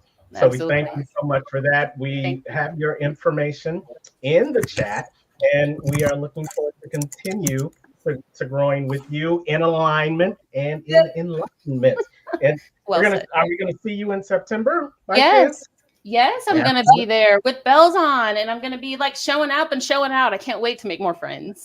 All right. We can't wait to have you. There's Thank bells you. too, so you guys, you'll be in alignment with each other. Yeah. Hi, Anthony. You gonna be bringing any of that cabbage with you? No, I mean you'll make better friends that way. Oh my! Ah. I'm just gonna leave it at that. We'll just let's talk offline. Did you notice when we said when we brought her up, she immediately goes hi. I just like to elevate the conversation. Oh, there I you like go. to bring us I like into a different level of understanding and awareness. And hey, can I tell you one quick fun fact? I know I got to go, but did you know that cannabis plant is dioecious in that there's a male plant and a female plant, and the psychoactive and all the CBD, CBG, everything that we want is in the female plant. And I think it's amazing testament to how we do have to work together because we need the seeds of the male. But all that to say that feminine fun and flow, it does help to elevate the consciousness because in utero, we all began as female to begin with. For the first 2 months, we were all female until the testes dropped and the ovaries got where they were. So it's always the woman. It's always the woman. Just ask Mary Magdalene, right? Hey. And that's what makes us better when the two combine. I love it. I love it. If you guys want to get more of this enlightenment, then you definitely need to have your face in the place. September 13th and 14th, you can meet Tasha in person, and she can share more of that great information with you. Come Go check out her card. It's in the comments. Go hook up with her. Absolutely. Thank you. Absolutely. Thank you so much, Tasha. Have a great day, okay? Bye. Thank you. Same. All right. I think she was saying same to you. That was so rude, Terrence. You just cut her off right at the end. I wasn't pushing the button. I think that was a technical glitch. You know. Okay. We're all in the progress of becoming a better you, even with this technology, Anthony. Thank you. And gazoon tight. I muted myself. I knew it was coming. I felt it. The cat should not have been on my lap that long. I am now nasally. I sound completely different. Sneezing. I thought you were a dog parent. I am, but we've got a barn cat that I brought inside because You're a softie. 105 degrees You're outside. a softie. I am. Definitely true. Well, we can't call him a cat lady. I'm sorry. No, I'm sorry. Definitely not. Nope. Let's keep this train moving. How about that? Sounds good. You know what? We love our next speaker. We love all our speakers, but we love our next speaker because, you know, it's not his name, but we can call him Jack of all trades because he's emceed, he's spoken, he's ad-libbed, he's workshopped, he's facilitated for us, he's done our youth presentations, he has done anything and everything. He's done our graphics, he's done some videos for us, and the list on our goes. board. He's on our board, and the list goes on and on. But what that tells us is He made our logo. Yeah, he did. Yeah, absolutely. He is the true epitome of one of the pillars that is the foundation from which BTBY works from, and that is service. I like to call him a servant leader. And for those of you who have never heard that terminology, leaders tend to want to lead people when leaders really are in the state of serving the people that they lead. And Saccone is definitely someone who is always of service. He's always asking, how can I help? Keynote speaker, how can I help? Facilitator, how can I help? Just in the room, how can I help? And that's what you want from somebody who is on your journey with you to help you become a better you. Because as I said earlier, you never know who's watching, but recognize that sometimes everyone is watching you so that they can grow from you. Your progress comes from watching people like Saccone Prince progress. So, you know, I gave him enough accolades. I'm going to have to charge for the next good thing I say. So before we go that far, let's just bring him up to the stage. He's an international speaker. He's an author. He is the host of the podcast Heal. Let's welcome to the stage, Mr. Saccone Prince. I can't get that. There it is, right there. There he is. There we are. How's you doing? Hey, Saccone, how are you? I'm doing well. I'm doing well. I was sitting here listening to Tasha, and I was saying that she's a Swiss Army knife of life. Ooh, that's good. Yes. I like that. Yeah, but then after Tara started introducing me, I'm like, well, okay, I guess I could kind of fit in that category too, because there are a lot of things that I enjoy doing and I love to do. And I remember sharing with my coach, Dr. Ruben West, if I'm not here to help, then why am I here? So I love it. Yeah. And with that, we're going to let you help. So the stage is yours, Sakoni. Well, thank you so much. And I cannot tell you how excited I am to be coming to Kansas City again for the Becoming a Better You event. I'm telling you, being in the room with individuals who have a hunger and a thirst for being better, it fuels my fire. And being able to rub elbows with individuals who are going to help change my life and I can learn from, I'm telling you, I'm not just going to be there being a speaker. I'm a student. I'm a student of life, and I can learn something from anybody. Even if it's somebody that's made a mistake, I can learn what not to do. So when you become a part of this event, when you become a part of this group, movement, or family, whatever you want to label it, you'll find yourself being connected with individuals who just want to make the world a better place. Because like I shared last year, I can't be the best version of me without you. I cannot be the best version of me without you, because even after I've learned whatever it is I'm supposed to learn in this stage of my life, I have to share it. But if I have nobody to share it with, I've learned it for nothing. And so being at this event is going to actually put you in a place to where you can get better. And who doesn't want to be better?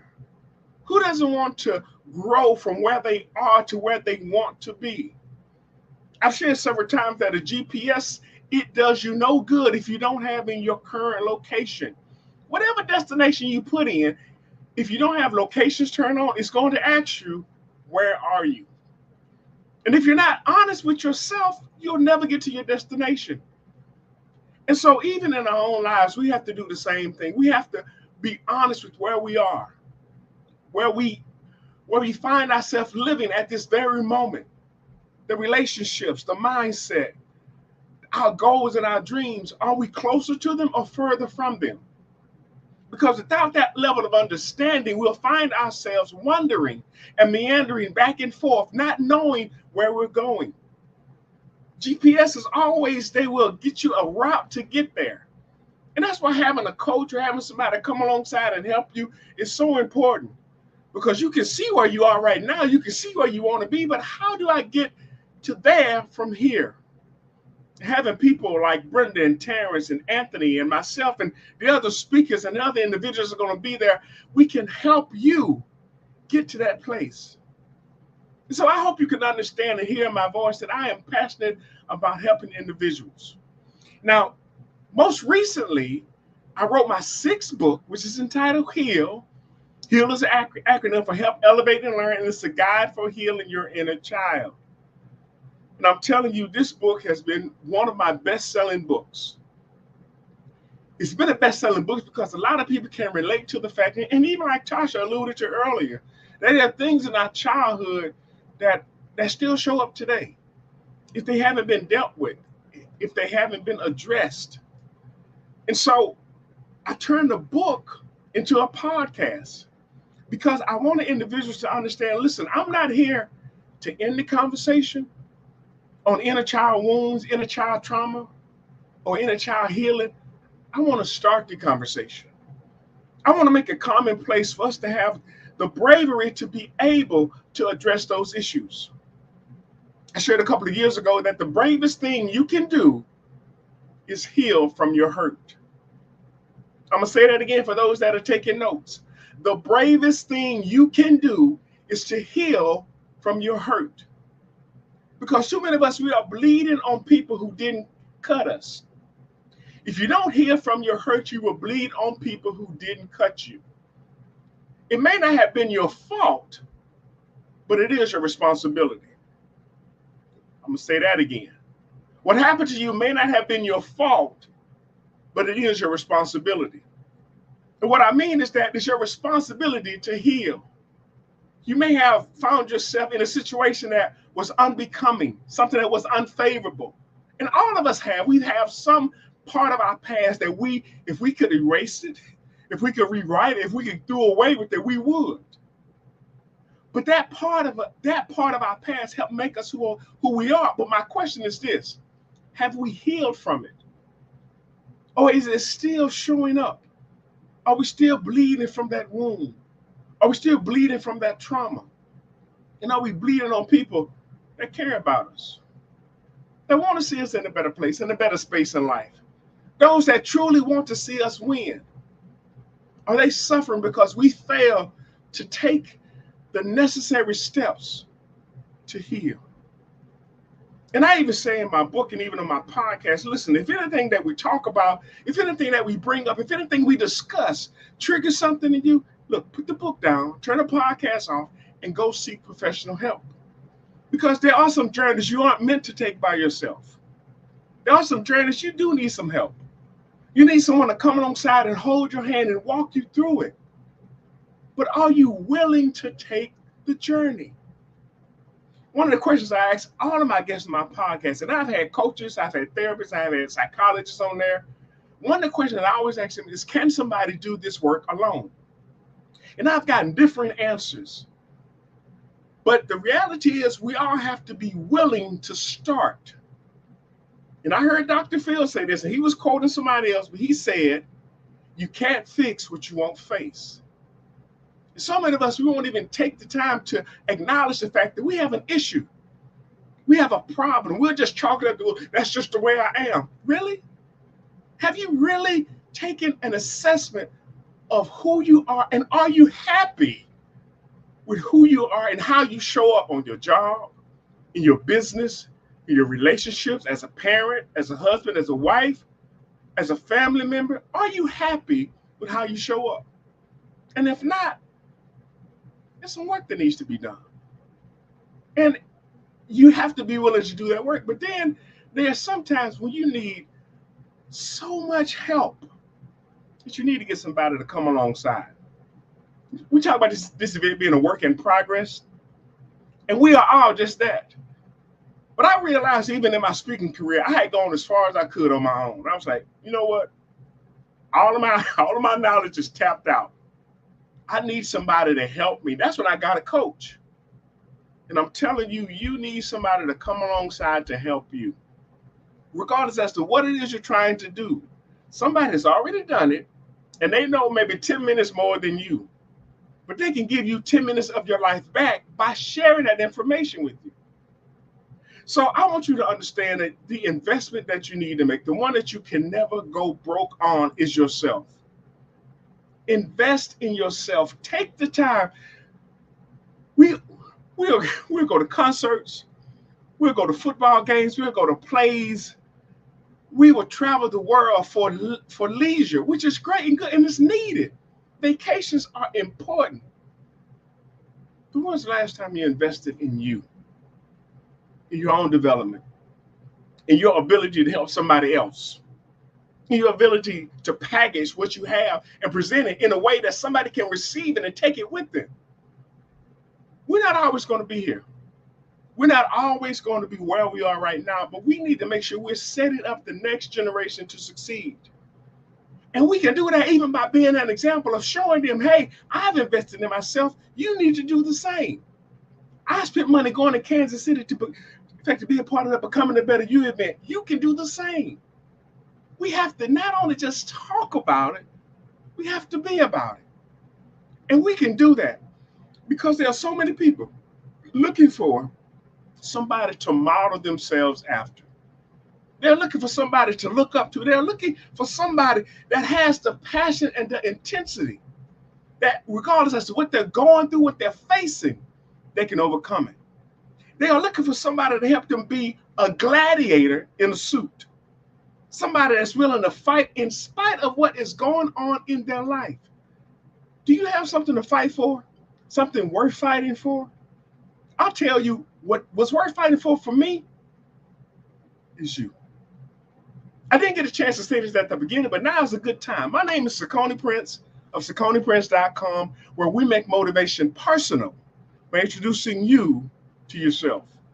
And the reason that I'm here, the reason that I'm talking and sharing with you, the reason that I'm going to be in Kansas City for the Becoming a Better You event is because of you. You are worth it. You are worth my time. You are worth my talent. You are worth my being there, my travel, just to be there so that you can get what it is you need from me. So don't, please, whatever you do, don't let me down. I need to see your face in the place, because that's why I'll be there, to pour into you. The question is, are you going to be there to receive? Are you open to receive? Are you going to be the person that comes up to me after I finish presenting, after I finish talking, and says, Sakoni, you came here for me? I had it happen to me at a BTBY event several years ago. Coach Chuck, Charles Princeton, walked up to me and told, with tears in his eyes, he told me I had something that he needed. It blew me away. But I know that he's not the only one. And believe me, if I had your name, your number, your address, we could go grab coffee, get some lunch, whatever. And after I talked to everybody I was supposed to talk to, I could go do something else. But since I don't know who you are, since I don't know where you are, I have to put myself out there. So I'm going to be out there in Kansas City looking for you to show up so we can connect and we can actually have a collaboration about your future and what's going to make your life better. Because I'm telling you, like I said when I started, if I'm not here to help, then why am I here? I'm here to help you. And I'll be doing that in Kansas City at the Becoming the Better You event, September the 13th and 14th. So I want to see you there. If you haven't done so already, you can go get your tickets. Go to comechangeyourlife.com. Get your tickets. Don't wait till the last minute. I'm telling you, this event is going to sell out, and the people that are going to be there, they're going to be talking about this for a while. I'm going to say this and then I'm going to finish up. When you go to events like this, it's like taking a shower. And if you've ever had a shower, you actually create your own little ecosystem, because you're in the shower and it's nice and it's warm and everything's wonderful and great. Then you step out of the shower into the bathroom. Because of the heat, because of the humidity, you can still kind of feel it. It wasn't as warm as in the shower, but it was in the bathroom. But you get dressed, you open the bathroom door, and it's a little cooler out there. And if you go outside, it's even colder. When you go to an event like this, you're going to be showered with so much knowledge, so much information, so much care and concern, so much love. And even when you step out of the main event and go to the vendors table and stuff, you're going to actually be able to experience some of that. But then afterwards, you're going to wind up leaving and heading back home. And all of that stuff is still going to be with you, and it's going to be a lingering effect. But then you're going to find yourself back at home in the cold, cruel world. You need to make it a point that you take something with you so you can shower yourself again, whether it's a book, whether it's a CD, a DVD, whether it's a podcast, whatever it is, be sure that you invest in yourself. So I'm telling you to bring enough money that you need so you can invest in you. It's not just paying the person for their product or service. It's an investment in you. So I want you to be able to have your mind showered, to have your life changed. Come change your life at the Becoming a Better You event. And with that being said, I am done. Love it, love it, love it. Oh. We can't hear you, Terrence. You're muted. T, mute off. Mute off. Mute off. Mute off. That's what happens when you have three people working the boards. Anthony was just trying to keep me from sharing all this greatness with you guys. I know that's how he is.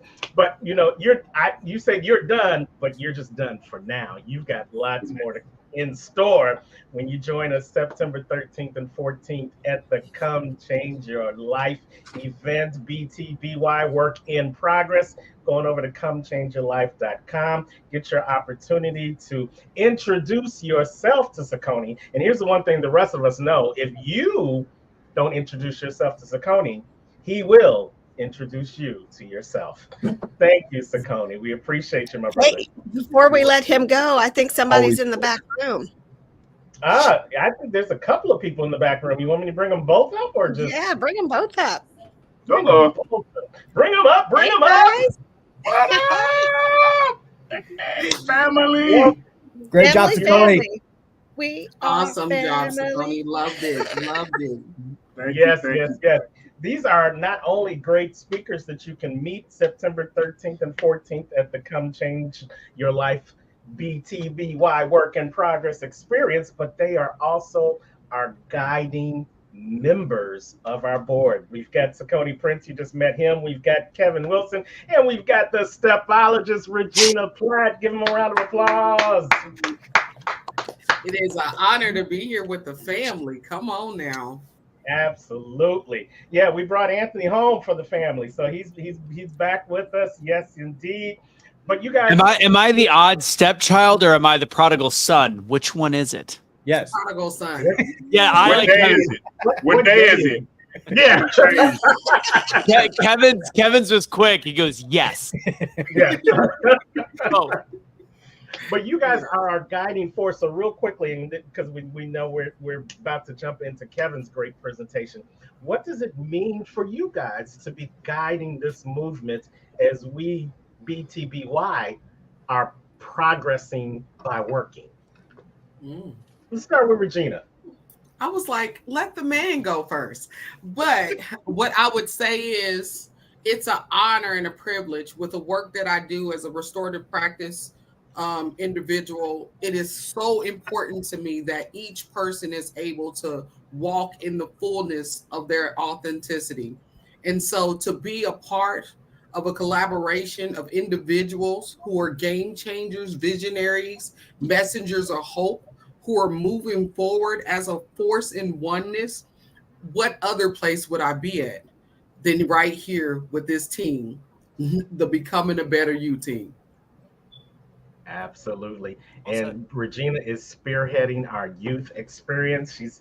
I forget what the title we gave for her, but the title she always does is service maker. So you are doing great things as we build up that branch of the BTBY Foundation. But Kevin, he's the money man. He's the one to make sure that the money comes in and don't go out as quick. So Kevin, what is it? Why BTBY for you? Well, for me, I'll tell you, it's an honor to be here as well. And I love the fact that just that, becoming the better you, it's a very general principle that any individual can latch on to. We're all on some level trying to work on being better versions of ourselves, whatever that means to us. And we might be at different levels or have different focuses, but the concept and the mindset is very similar. And it's just great to collaborate with other people and learn from other people and resource from other people. And with that, I want to piggyback on something that Sakoni said. You know, I teach personal finance stuff, and I loved his analogy on, we'll spend money on vacations and leisure and all that. And I agree, it's important, but so many times we're reluctant to invest in ourselves. And I mean, this is just part of my library, but I bought so many books, been to so many trainings. It's just important to understand that by doing that, we're really investing ourselves and bringing ourselves to the next level. And that comes through that investment and that collaboration. So that's what BTBY is all about. And I just love it. Yes. And Kevin, your message speaks volumes literally every time you come on screen, because a lot of people have asked you in the past, me personally, was that's a great background you got back there. And those are actually books. You can actually pull them off the shelf, and you've actually I don't think that's a virtual background. No, that is my background. That's just a small piece. I got mirrored on the other side and some out in the other hall. It's just reading's important to me. But learning, growth, everything. It's just important. So I love working with people on doing that because it helps me grow too. So that's what it's all about. Absolutely. Someone way smarter than me said, invest in yourself at the level you expect results. If you want a little result, a little investment. If you want a big result, a big investment. And the beauty of BTBY is you can get a big result with a little investment. We're asking you not to invest of all of your money. We are asking you to invest all of your time and all of your energy, because where your energy goes, that focus is going to flow. And we want you to focus on becoming the better you. So join us in Kansas City. Regina, I saw you. Come on, Regina. You want to say something? No. I was just repeating what you said, amplifying what you said. It's all a part of becoming the better you. Why not come to a place where you can meet with like-minded people and be developed to step into your fullness? Come on in so you can win. I love it. I love it. I love it. So we're going to, we thank you guys. We thank you for being on the board. Regina is going to be also co-hosting with us for the rest of this day. So we are looking forward to getting her words and pearls of wisdom throughout the rest of the afternoon. Saucony, thank you so much. You're not done. You're just done for now. And we will see you in September. Go on over to SauconyPrince.com/heal, get his book, check out his podcast, and learn that you can heal, because healing begins on the inside, and it's an inside game. Thank you, Saucony. You're welcome. You're welcome. Thank y'all for having me. Take it easy, man. All right. And with that, I think it's time to hear from Kevin. Yes. So Kevin, we talk about service as one of our foundations for the BTBY house, but we also talk about that financial piece. And Kevin has a way of blending both of those together in a real life, down to earth type of presentation. I'm not a numbers guy. If you put a checkbook in front of me, I'm going to scream. But if you put a financial worksheet in front of Kevin, he's not going to explain it to you just by the words on the page. He's going to give you the why behind it. And why just happens to be the last letter in BTBY. If you know why, then it's going to all come together. So Kevin is our mild-mannered 007. He is a upcoming actor. He'll tell you where you can check out his great movie coming out. He is also what we call our secret weapon, because he is the one that helps you get your finances together. And he is also the one that has been helping us mold BTBY into the business organization, not just the movement, but the business organization that we want it to be. So without further ado, let's give the stage to our friend, Kevin Wilson. Thank you, guys. Appreciate you. Well, it's not without a sense of irony that this work in progress event that is going to be in Kansas City, my presentation is still a work in progress. I love speaking on personal finance, and that is my goal, to speak on some personal finance strategies. For those that don't know, getting into business at a relatively young age, discovered that my business was doing well, but I was personally broke, didn't understand it, did a lot of reading, did a lot of studying, did a lot of investing in myself. Read an incredible book called The Millionaire Next Door, said I want to be one of those millionaire next door, set a 10-year goal to be that. At 30, I was broke. By 40, I was that millionaire next door. By the time I was 50, I was now that multimillionaire next door. But they're really not through any crazy things. They're just simple strategies that I researched, implemented, put some discipline to. So I'm definitely going to work some of that into what I do. And we'll talk some more about that at the conference as well. But I really want to talk more largely about just the whole concept of work in progress, because I believe that it is synonymous with the word process, which is one of my favorite words. And process we have a tricky relationship with process. And I want to share just a little story with you about that. In 1993, I decided that I wanted to go into the martial arts. I always wanted to do it as a child, never really crossed that bridge, didn't ever have that resource.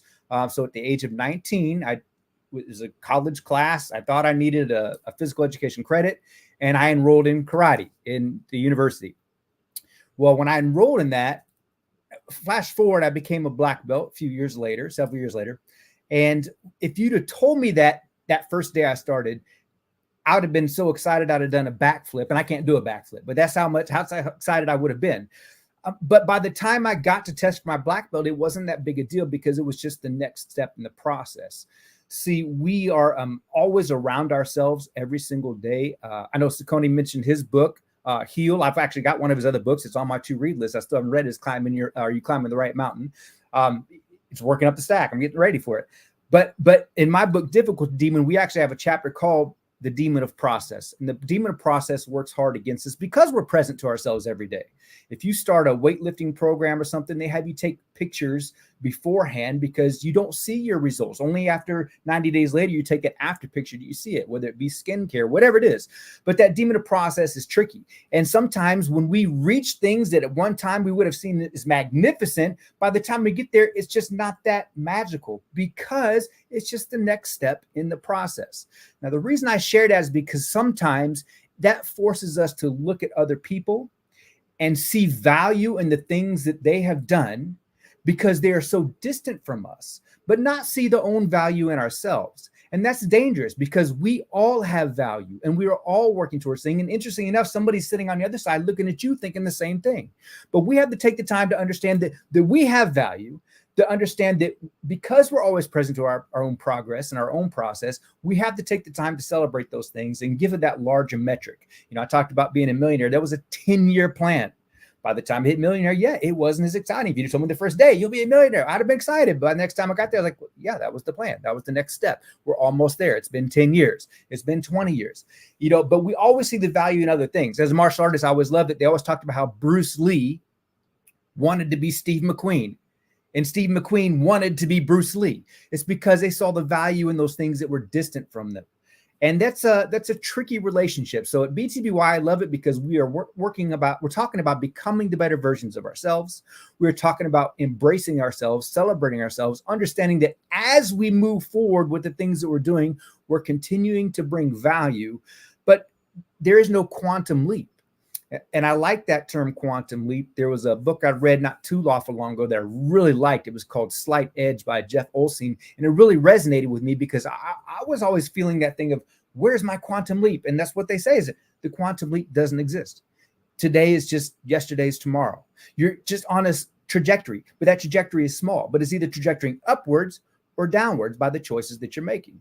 In a financial aspect, if I decided that I wasn't going to take the time to fix my finances, if I was going to spend more than I made and it was going downward, then eventually I would be even more broke. But instead, I chose to focus on the things that would take it upward. It didn't make a big difference the first day, the second day, the third day, the first half year. It started to accumulate after time, but you don't feel that accumulation because you're just seeing it every single day. So the work in progress concept I love. I'm really trying to figure out what message I truly want to bring in. I've got a little surprise too that I'm going to be doing at the event, and if you've seen some of my past presentations, that'll get you thinking. But I want to share this.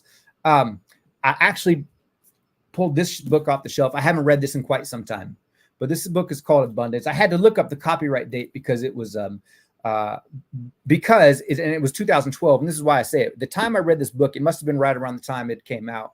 They were talking about there being self-driving cars on the road by 2020. And at the time I read that, I thought, that's just crazy. There's no way. There's no way it's going to be here that quick. But by the time 2020 came, my gosh, you started seeing some self-driving cars on the road. And I was like, wow, that's just nuts that they predicted it and they knew this and all that. And so the technology aspect behind all of it. But here's what I really learned from them talking about that is because sometimes when you expose yourself to different people, to different situations, to different circumstances, that widens our lens. And they gave an analogy in that book. They said that, with the infrastructure of automobiles, they're talking about doing all this different types of alternative energy. And they said, the infrastructure is not there. What if the closest alternative energy place was an hour away? Nobody's going to drive an hour to go get that alternative energy, whatever it is, and then drive an hour back. But they said, well, if your car is self-driving, what would happen if you just let it drive there itself for an hour while you're sleeping at night and then drive back? And I was like, that's interesting. And it kept talking about those different things that you cannot see through the lens of things until you've been part of that lens. Once you've grown, once you've taken that next step in the process, it gives you a paradigm shift, if you will. It gives you an opportunity to see things with a wider lens, a different lens. Stephen Covey talked about seek first to understand, then be understood. That allows you to have a bigger lens. And by the BTBY event, we go and network with people, learn from people. I'm a student, just as Saucony mentioned as well. I love going and learning from everybody else. But we go and we widen our lens from all that. So I want to challenge everybody that's coming. If you're not coming, why? Be there. I want to challenge people that come and have an open mind, be ready to share, be ready to give, be ready to receive, so that we can all work on becoming better versions of ourselves. And by doing that, we become a better community. So again, my name's Kevin Wilson. I'm so looking forward to seeing everybody in September 13th and 14th. Looking forward to seeing you there.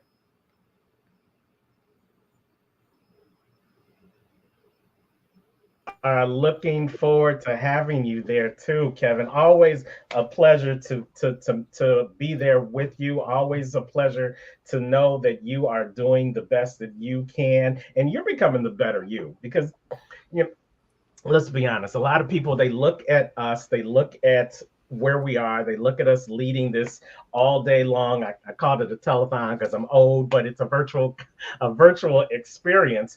And they may seem to think that we got the proverbial silver spoon in our mouth. But you said from the very beginning, you're a student of the game.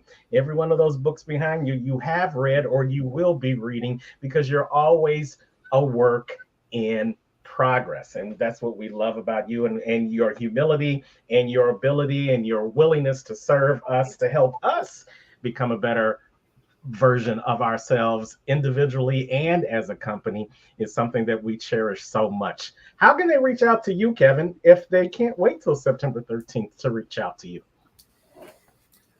They probably, the easiest thing is just visit my website. I try to be your connection. So www.kevinwilsonconnection.org. It's kevinwilsonconnection.org. It's got my email in there and other ways to contact me through there. So that'd probably be the simplest thing. All right. So reach out to him, kevinwilsonconnection.org, and you can get everything you need to become the best version of you. Thank you, Kevin. We look forward to seeing you next month in Kansas City. All right. Likewise. Appreciate you guys. All right.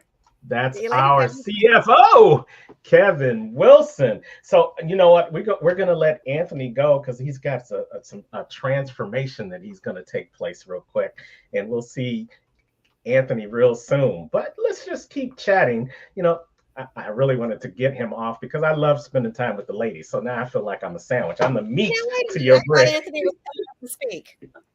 He is coming up to speak. But we got to build him up. He's a speaker, right? So when you think about Anthony Russo, Brenda, he's not just our MC. He's not just our behind the scenes producer. What else has he meant to the BTBY family? You know, he has been around, well, we've already been talking about this since the inception, and he has always been just so energetic with us, right? He comes in, he's part of Fox Sports News, or I don't even know what the real title is that he does. He MCs for some big TV. He was on the Cowboy Channel. Does some classes. He teaches speaking. He's a coach, but he's always been there. Anytime I've called and said, hey, I need, can you, will you? He just does it. He shows up when he can. He was in February, did our youth event in Topeka. He came in, and he loves the kids. He loves people. You wouldn't know it sometimes because he thinks he's a funny guy, but you know, we'll let the jokes go. Kevin loves the kids. And Regina, you have shared stages with Anthony. So tell us what that experience has been like. I would tell you that saying, be the change you wish to see. I've watched Anthony over the years grow beyond measure, but I watched him, even in uncomfortable situations, still speak his truth and carry that in the space and not disown who he was. And so that was an honor. We have enough fake people wearing masks that we are around, that when you're around people who stand on their word and they step towards, if they're wrong, they admit they're wrong, but when they're right, they don't turn away from him. And Anthony's one of those people. He stands on his word, and that's what brings value to the table. And then he has the greatest sense of humor ever. And he's a gentleman. I don't think there's ever been a point where he didn't welcome me and embrace me as I came into the space. And so I love being little big sis. I also love you because the truth will set you free. Yes. He talks about being in your truths, and it's that, you know, there's some truth to that, because you don't have to remember what you say. You don't have to remember what you did. You just do it because you just did it. It's the truth. You don't have to make something up or lie about it.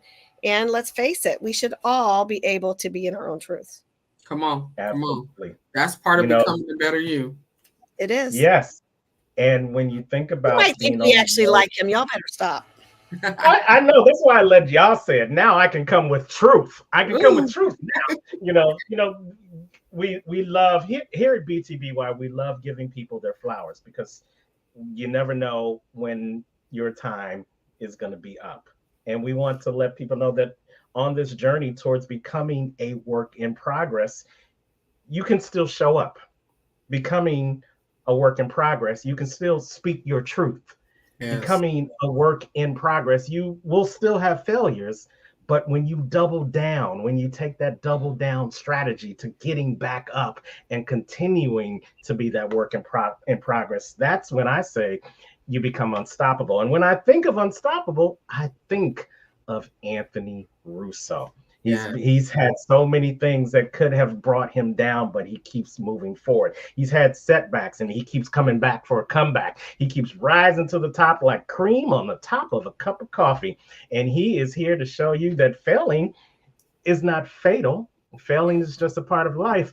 But if you double down on what you believe, then you can be the change that you want to see in your life. So he's not only just our MC for today, he's our friend. Welcome to the stage, Mr. Anthony Russo.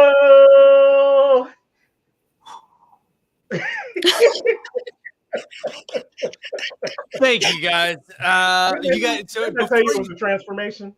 Yeah. Before you guys leave, I just want you guys brought up so many different things that I talk about and do. Now I don't know if I go be the change, truth will set you free, double down. You literally just confused me to the alt degree. I don't think that's a word. No, I got it. I know what we're gonna do here. But just be you. How about that?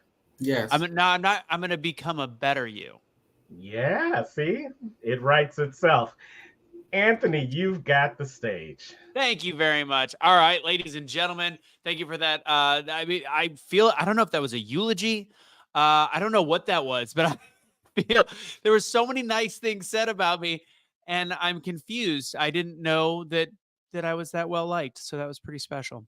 Thank you guys for that and the realness behind that and the dedication that you guys have provided to stuff like this. And when it comes to today's topic about a work in progress, it's, when it comes to all the different things that I do, what I call the modern renaissance man, is the question is, what is it that really nails into the topic of becoming the best you? And ultimately, the fact that I do all these things and the fact that I'm always working and I'm always in progress and always trying to figure out where I go next, that's the ultimate way to look at life. And trust me, if we look at social media, everybody's like, that guy's got to be so happy, or that woman's got to be so happy, when in all reality, we're all working on different things in our life. We're all working on different demons. We're all working on different issues.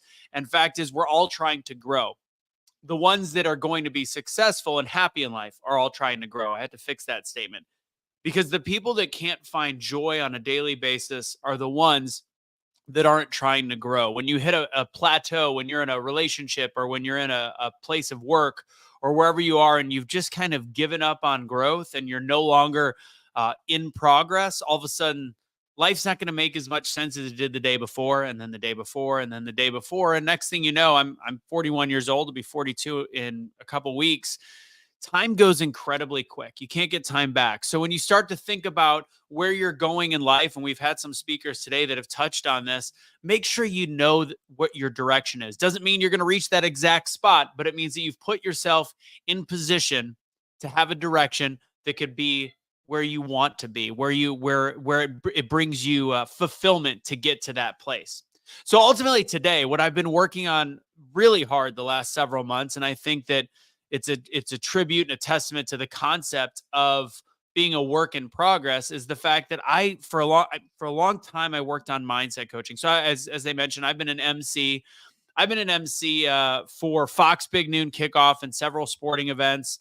I've been the on-field Jumbotron guy for NCAA championships for a decade. And I've been doing these really fun, big-time activations.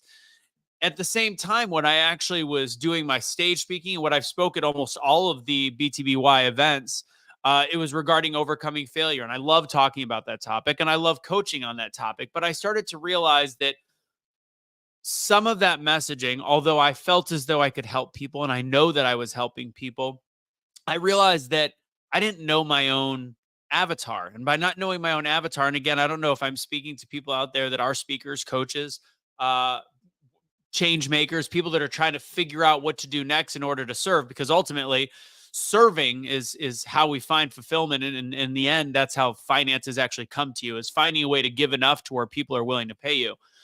But I started to think about things. I'm like, I'm not, that business needle isn't moving as quickly as I wish it was. And I think that happens to a lot of people, especially when you're entrepreneurs, especially in the coaching business.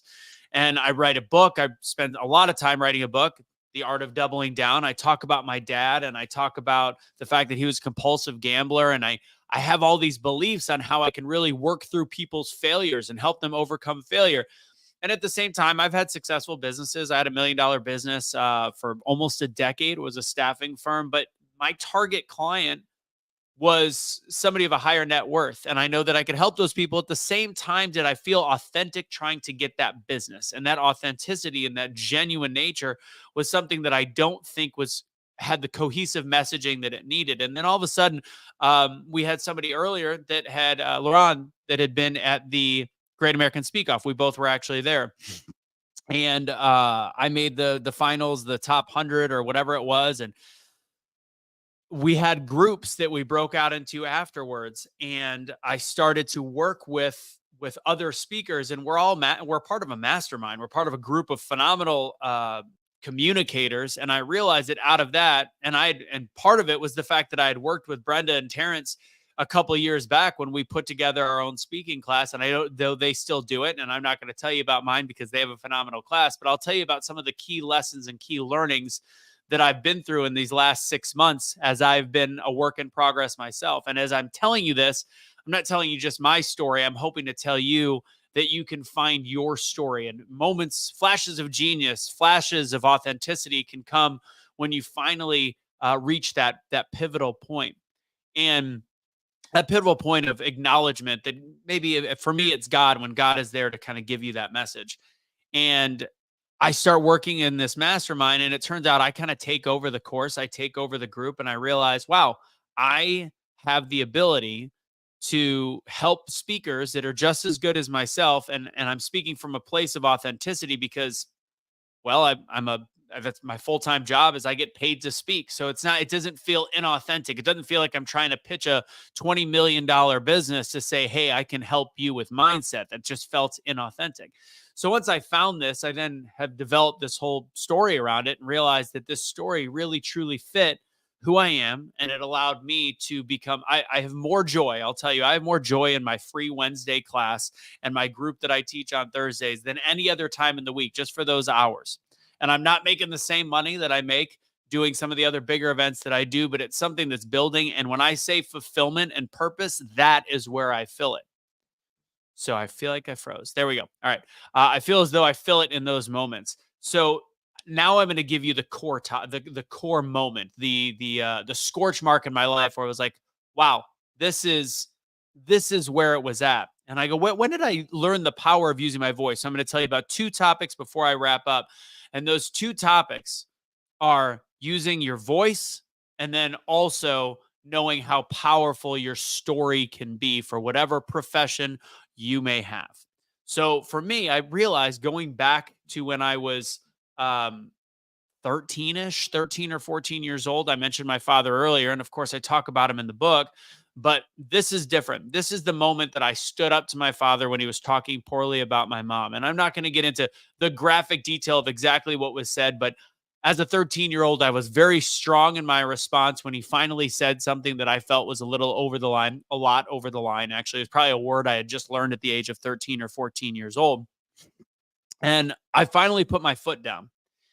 And when I said it confidently. I said it with poise. I might have thrown in some expletives that maybe didn't need to be added, but again, I was a good kid, so it was out of character, but it was said correctly, it was said maturely, and it was said effectively. And I landed the plane. I ended it with a period, and I let it sit. I let it marinate.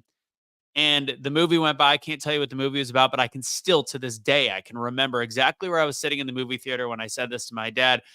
And he was legally blind. He was handicapped. And without me being there and some of the threats that I made in that, he wouldn't have been able to even get out of the movie theater. The movie ended, and my dad said, Anthony, I'm sorry. He apologized. And in that moment, for the next several years, I never had to deal with my dad talking poorly about my mom again.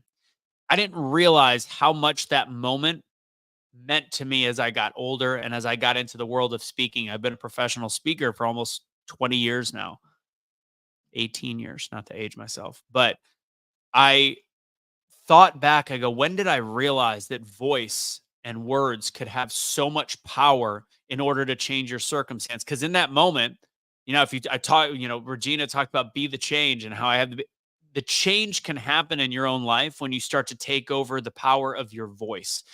When you become the change you want to see by articulating what you want and having strength in your words and practicing even how to speak, whether you're a speaker or not, actually practicing how to use words, realizing and observing during conversations, the ability to use that voice can change your circumstance. And this is the power of what I've learned in the last 6 or 7 months, is being able to share this with people is how I'm able to actually create the biggest amount of change I think I've been able to make in several years.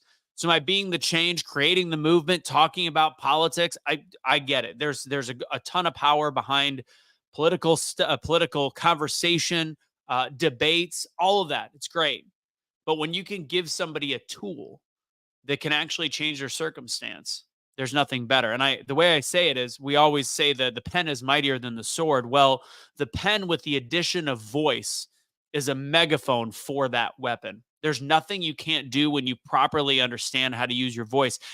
In the short term, it can help you get out of fights. It can help you get out of disagreements. It can help you mend a relationship. There's so many different things you could do with voice. And I realized how powerful that was. And I realized that moment with my father was when it taught me that you can change your circumstance simply by understanding how to use your voice.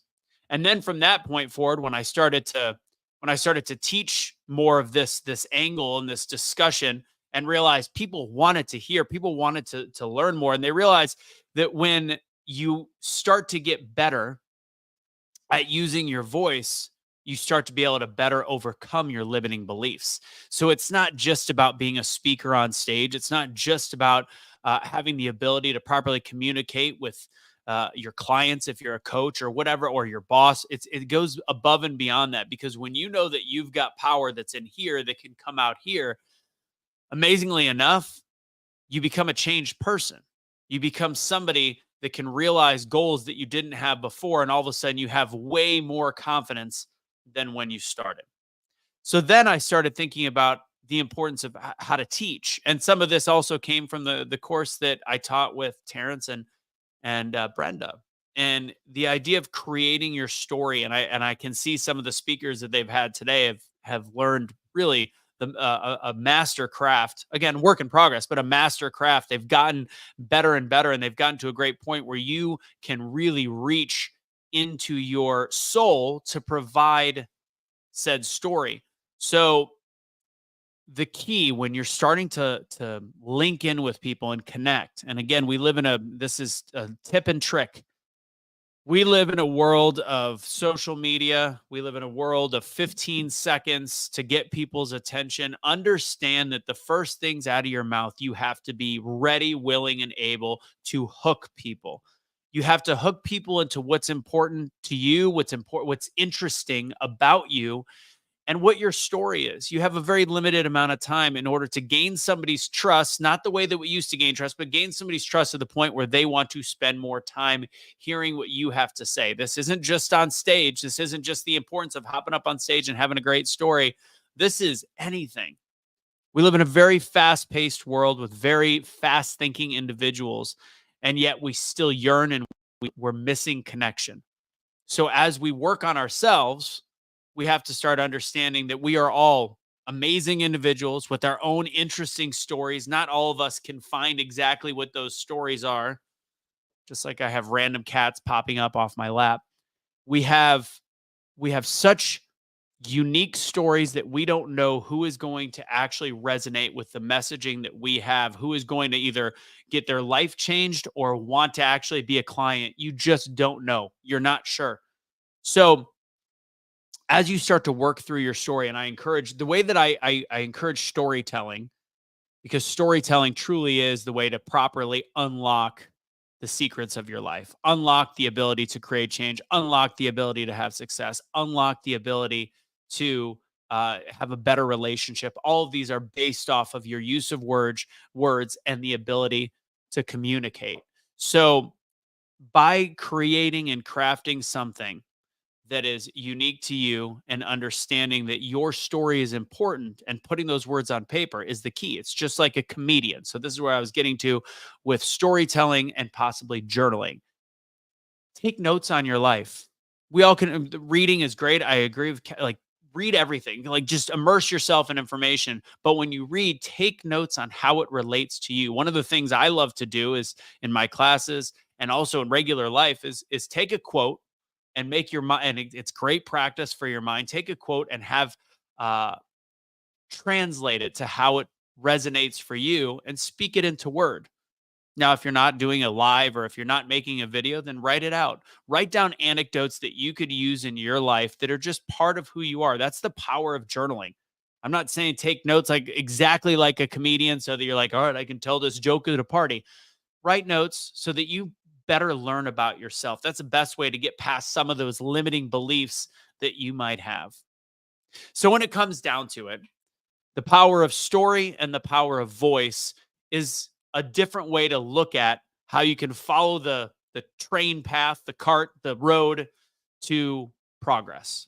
So all day today, we've heard different people speak on different ways of building yourself, changing yourself, protecting yourself, strengthening yourself. All of that is how you get to the next level. And then you have to find somebody that you want to work with or listen to, or whether, even Les, we heard the reference of Les Brown earlier, just preaching to somebody, but that ability to actually find that thing that's going to change your life, that scorch mark that's going to create your work in progress to a level of temporary completion, but completion nonetheless, to where you feel a sense of accomplishment and then the ability to move forward. That's going to actually be summed up from all the different things you've heard in my belief system with the power of your voice and understanding the power of your story, and that at any given moment, your story can reach people in a way that you didn't know. And that level of success in life comes from fulfillment. Your story is able to change other lives. And by changing other lives, you can actually reach that level of fulfillment. So I'm Anthony Russo. Thank you. I've been having fun all day today, and we're going to keep having fun. We got a couple more hours to go, and I hope that story resonated with some of you guys and ladies. Ladies, I liked it. You know what I liked about it? What? We all have a voice.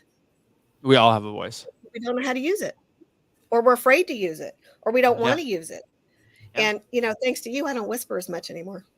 Brenda was always notorious for, you know what? This is something you need to listen to.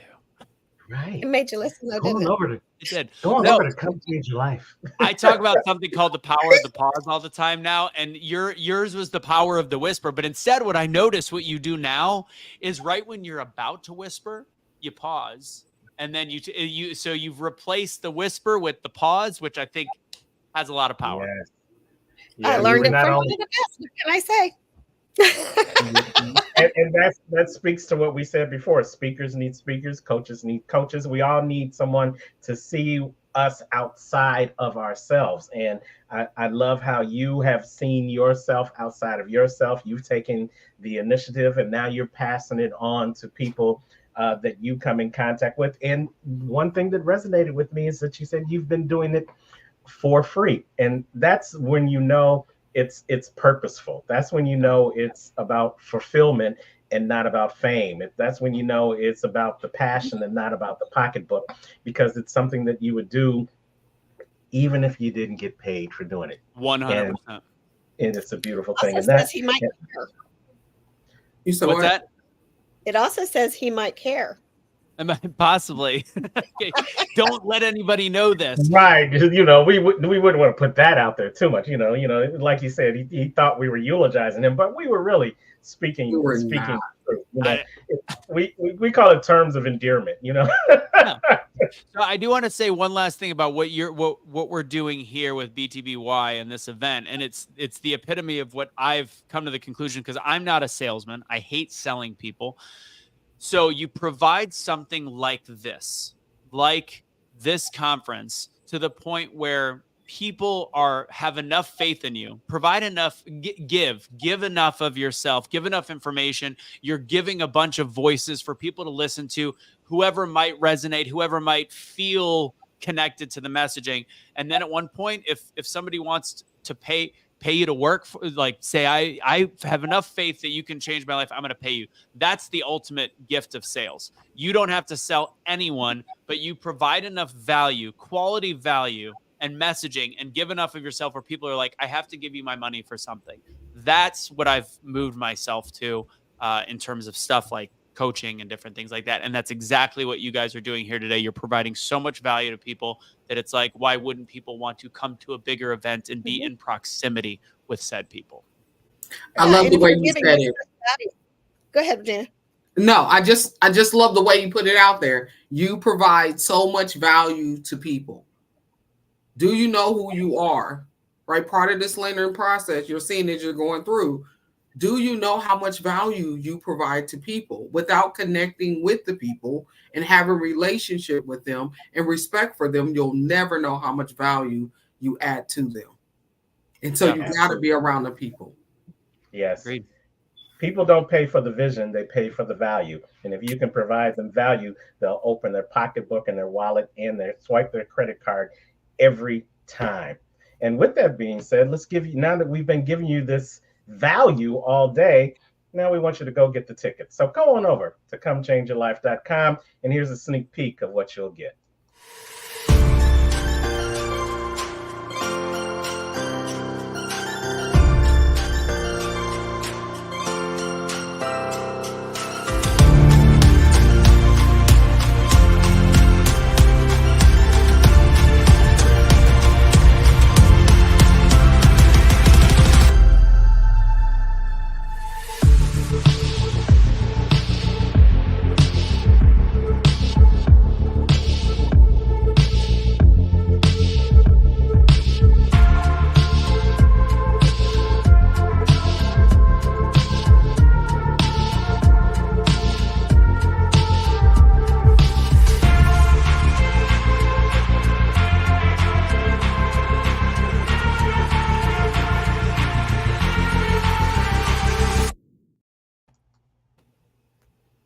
And here's one more reason why you should be there.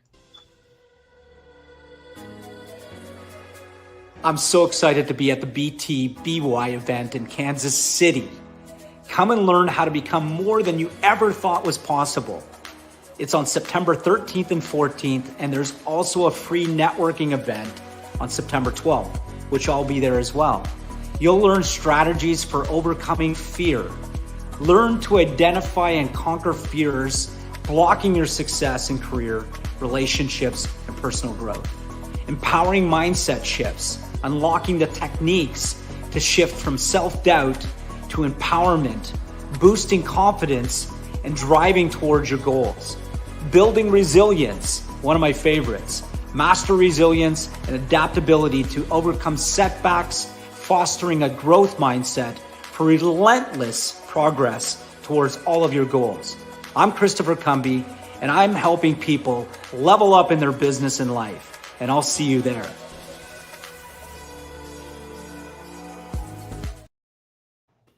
Man, we got a packed house. Yes, yes. Helping people level up in their business and their life. That's an important thing. That's another reason why you should have your face in the place, right, Brenda? Absolutely. But Chris Cumby, I just did an event with him in April in Destin, Florida. I got to share the stage with Jeff Hoffman, the founder of Priceline. It was pretty fantastic. But Chris talks about leveling up your personal life, leveling up your faith, leveling up your business. And he holds you accountable. he actually talks about working through the process of fear so you can level up. And that's what he's going to talk about. It's just a great session. We all have fear. I know it's just an emotion. We're supposed to kick it to the curb, but it's easier said than done. It's easier said than done. But, you know, we have Sakoni, Ruben, Kevin, our Kevin, Chris, Brandon, Terrence, Regina, Prentice. I mean, this list just goes on and on and on of people that are going to be here for you, to talk to you. You're not just going to hear them speak on the stage. You're going to get to physically shake their hand, sit at a table and have a conversation with them. We design this as an experience. So when you walk out, you leave with something. Not only are you going to leave with something, there's also going to be programs in place so that you can continue the education after the conference. And we'll talk about that a little bit later. We got some folks in the back room. Oh, yes, we do. So I was just wondering, have any of you ever been in AP class before?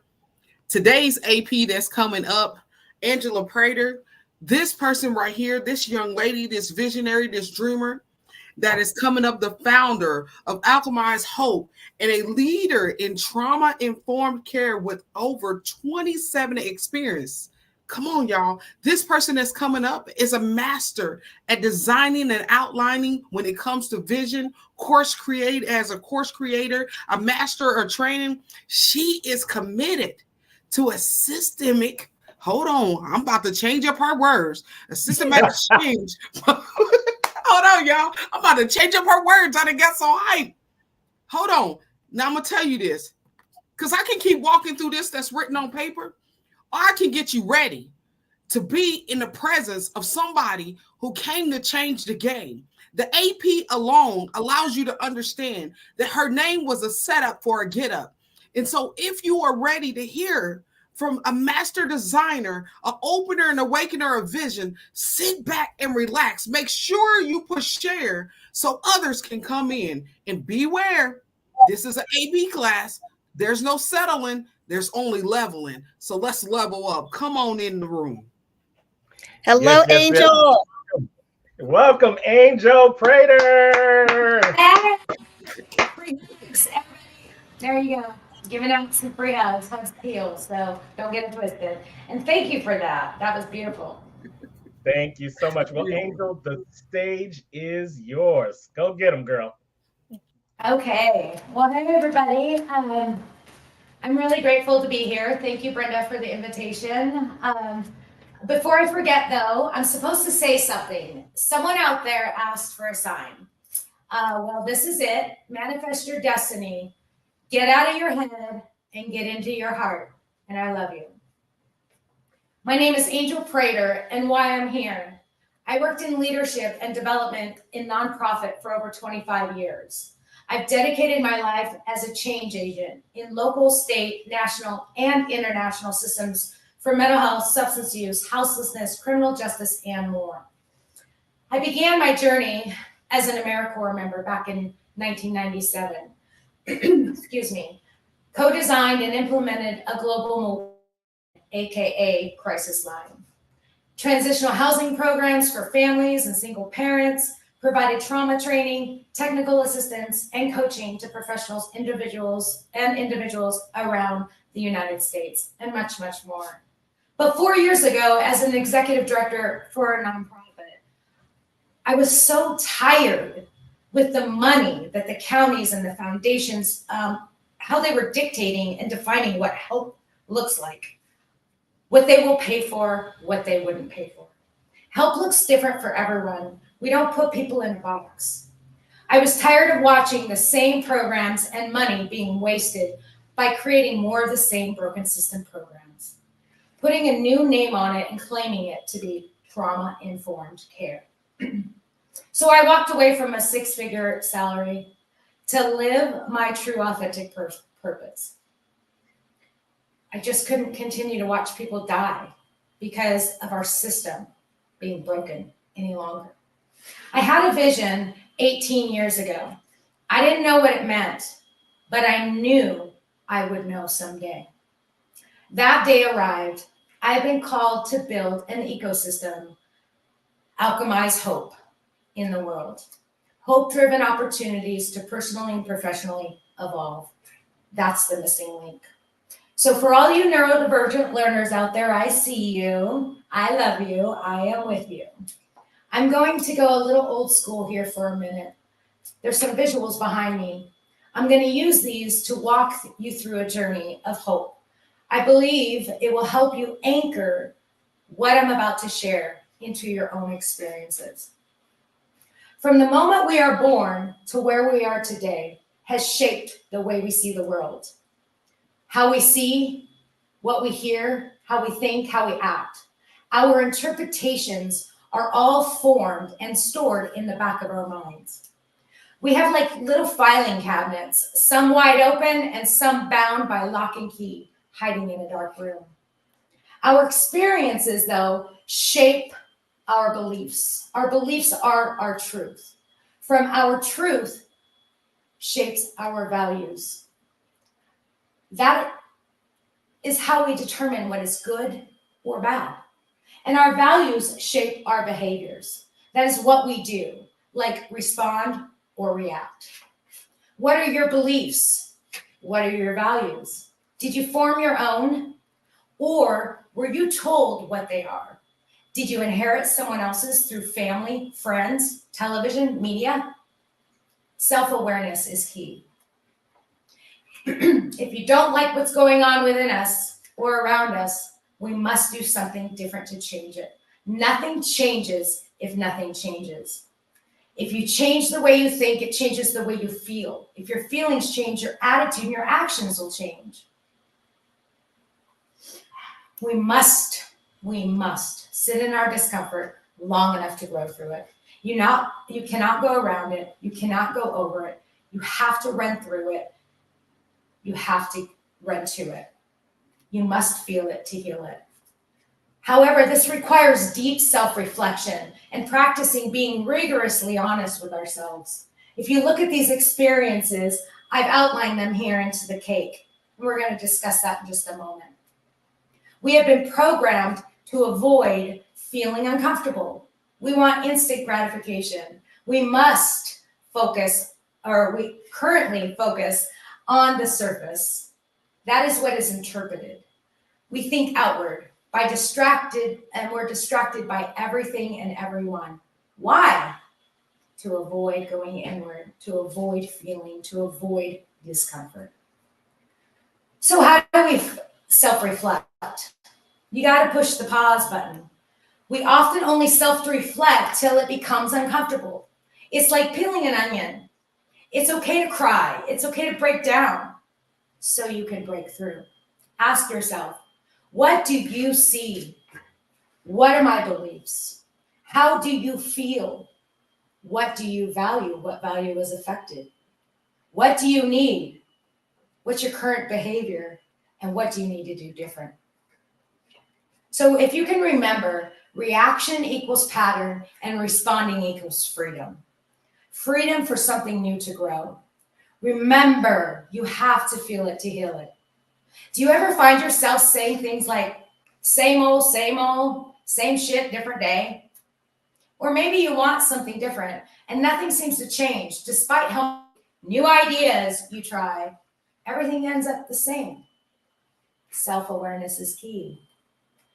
You see, experiences I had at a very young age really shaped one of my core beliefs as I was young growing up.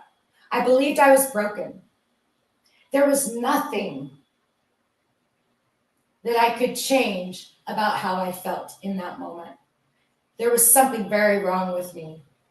I was filled with shame because I couldn't read or write very well. At 47 years old, I learned I had dyslexia, ADHD, and now I see I actually have superpowers. But the shame finally lifted.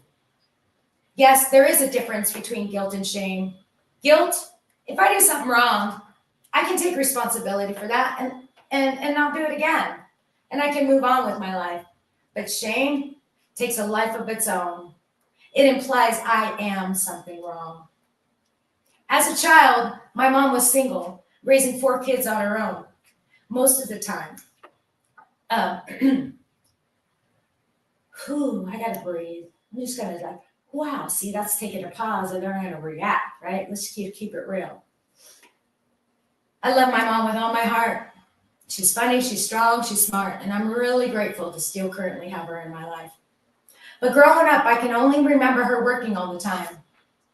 And when she was home, she was exhausted trying to put a roof over our head, food in our bellies, and clothes on our back. Her belief was survival, make some money. Her values were provide for her kids. Her behavior was work, work, work, sleep, go, go, go.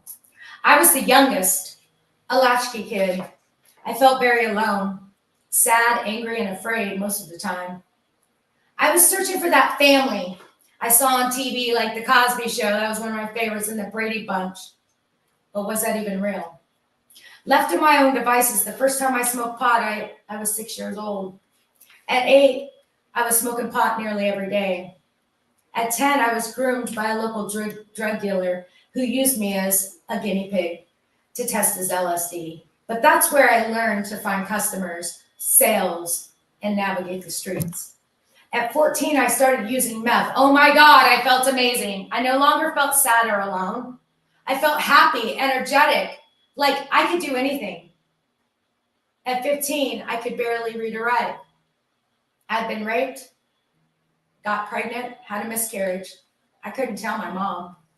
I was ashamed because I wanted to be a virgin when I got married. So 30 days after my 16th birthday, I left home and vowed never to return. And at 17, I tried to die by suicide and was hospitalized. And at 18, I got married to an abusive man and a sexual predator. And at 19, I got pregnant and became a single mother. But now I found my reason. My beliefs, my values, and my behaviors then began to change. Working full-time at Walmart for $5 an hour, I had no idea how I was going to provide for my baby girl. Well, guess what? I had a PhD in the streets. I found a way. I got a fake ID. I went to a nightclub, entered a hot legs contest, and guess what? I won $1,000 in 5 minutes. That was more than I made in a month. Beliefs, values, and behaviors began to change.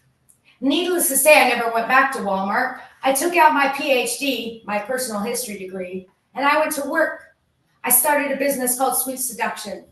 I recruited women, mostly single mothers, from Walmart. We began dancing at bachelor parties, birthday parties, sing-a-grams. You get the point.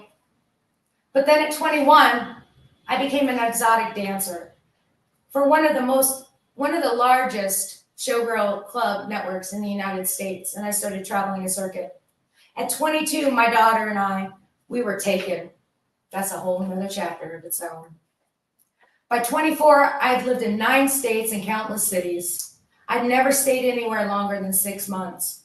In 8 years, I had lived from park benches to penthouses and everywhere in between. Meth and dancing became a way of survival through life of trauma, abuse, and self-loathing. I believed they were the only things that kept me alive and to provide. Sure, I made great money. My pain was numb. I could stay awake all night and still be awake during the day to be a mom. In San Francisco on July 5th of 1996, everything changed. My daughter was about ready to start kindergarten in 3 months. Oh my God. I didn't know how to live any different than I had been. I didn't know how to be a normal person. Fear flooded my body. I took out the last hit of meth that I had as I was getting ready to go leave for work to dance at the new club. I fell to my knees and shame was rolling down my face. I looked up crying out just desperately for help. God, universe, if you're fucking real, will you please get me out of what I'm into? Please, I don't know how to live. And I promise if you do, I'll dedicate the rest of my life to helping others. 3 days later, I was in Oregon. 2 months later, I was in treatment for women with children. I was blessed with a counselor from Eastern India who actually focused on trauma healing and not addiction behaviors. My story is not unique, though. It's the story of far too many, maybe even some of you. God heard my cries and provided me with a pathway to hope. My daughter and I began a new journey of connecting together, learning together, growing together, healing together. I had no idea what I got myself into without promise. How was I going to provide for her? I couldn't even put my work history on a resume. Shit, I didn't even know how to create one. I had an 8th grade education and I was terrified.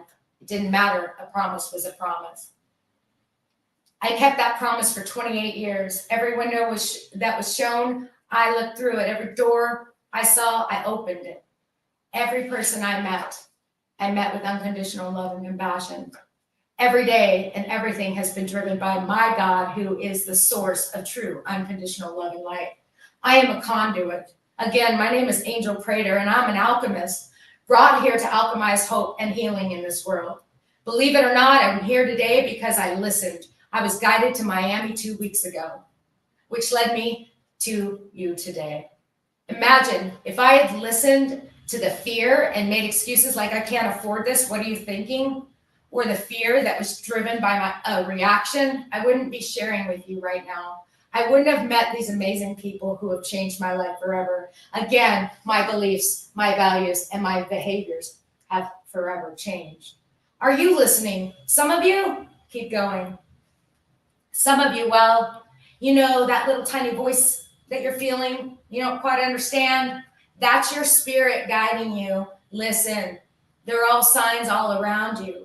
There's no coincidences. It's serendipitous. Listening differently, quiet your mind and go into your heart. Trust it. You are divinely guided. There are no mistakes. When you are driven by your heart, everything is as it should be. God does not call the qualified. He qualifies the called. Remember, we always have a choice. We can choose to let our past define us, or we can choose to let our past design us. Rewrite your story. The time is now. Step into your power and truth. Your story is your offering. You are here for a reason. Please join me at Alchemize Hope.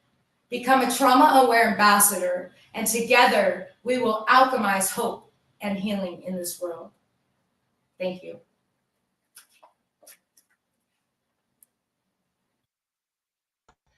Thank you, thank you, thank you, Angel. Angel Prater, give it up for her. I love those intersections and all the stories that you mentioned in this. So first and foremost, we got to talk about the free hugs, because you told us when we met you in Florida. Why is it so important for you to give the world free hugs now? Oh, you're gonna get me all emotional. So when I first got onto this journey, to touch was very painful, and like literally physically painful. And I had this beautiful Christian woman that I worked with as an AmeriCorps member who used to come back behind me and just touch me, and I'm like, oh shit, I can't handle that, you know. And but we negotiated by my willingness to be touched, and it was then that I realized that touch was healing, and it was an opportunity to grow. I had to learn to sit, not discomfort. And being someone who tried to die by suicide and who lives with suicidal ideation, I learned early on that that was a trauma response, and that it was a beautiful gift to be able to see that when I would think about suicide, that I actually needed to go inward and find my balance, ask myself what is activated.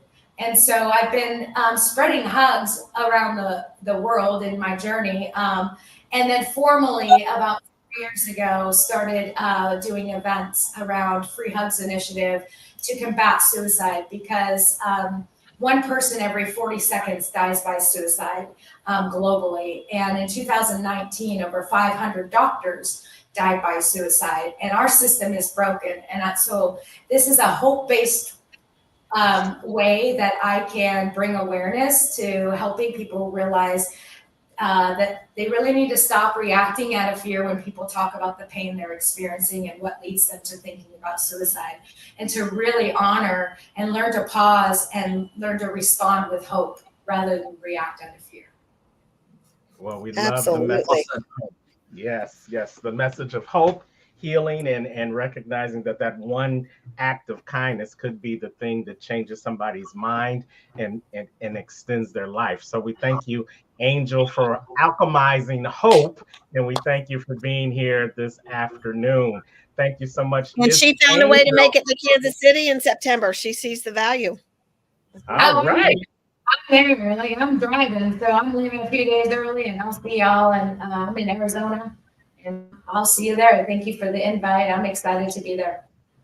Well, just another reason to have your face in the place September 13th and 14th. Come and get a free hug and see Angel Prater. Come change your life. It is the BTBY Work in Progress experience.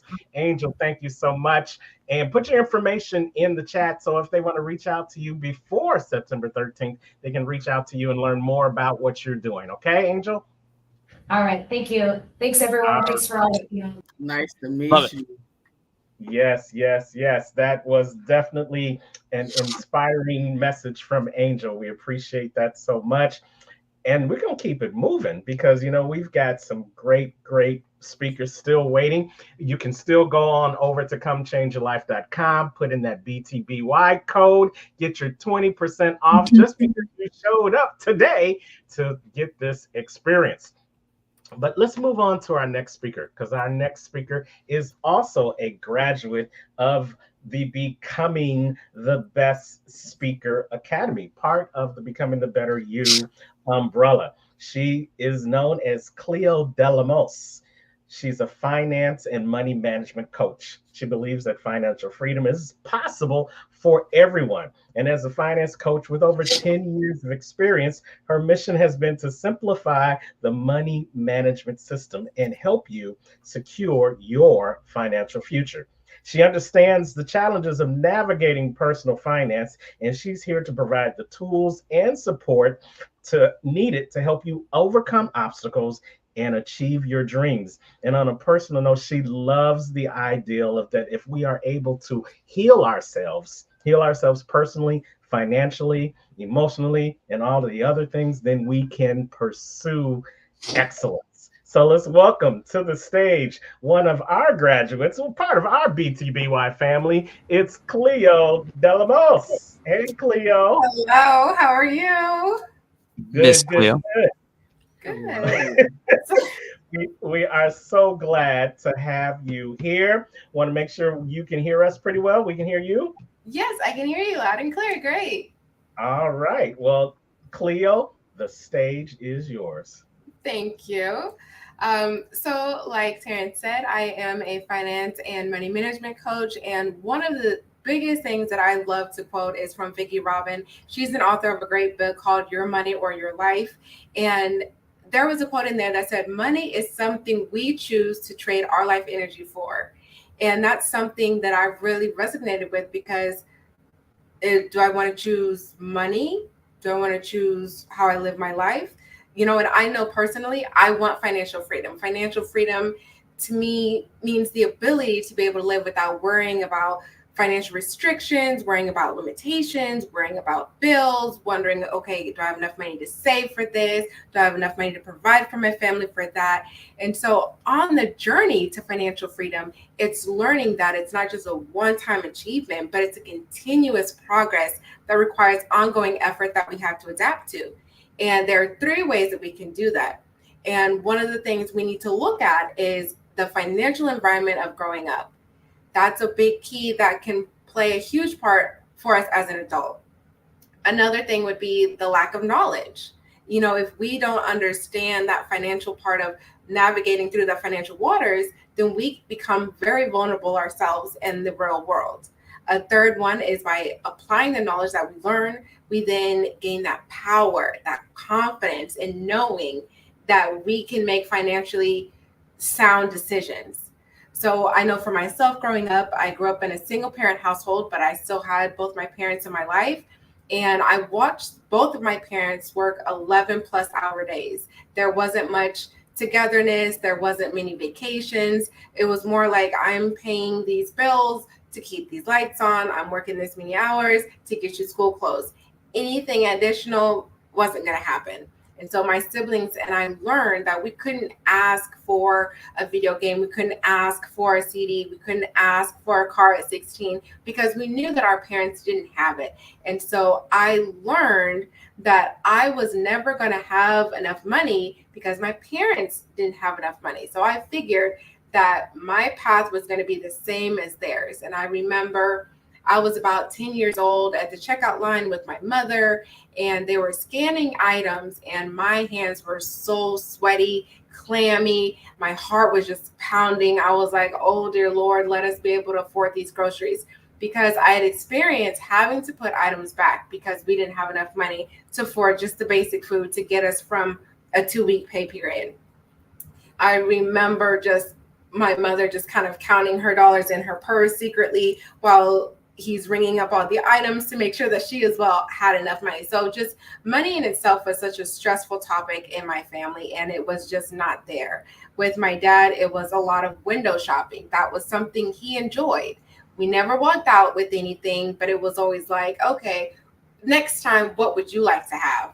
And we would pick out our items, but of course we would go back a month or so later, never pick up those items, but of course something new was in the store. So then we'd have a new idea of what we wanted. So it was just this continuous thought of wanting, next time. Next time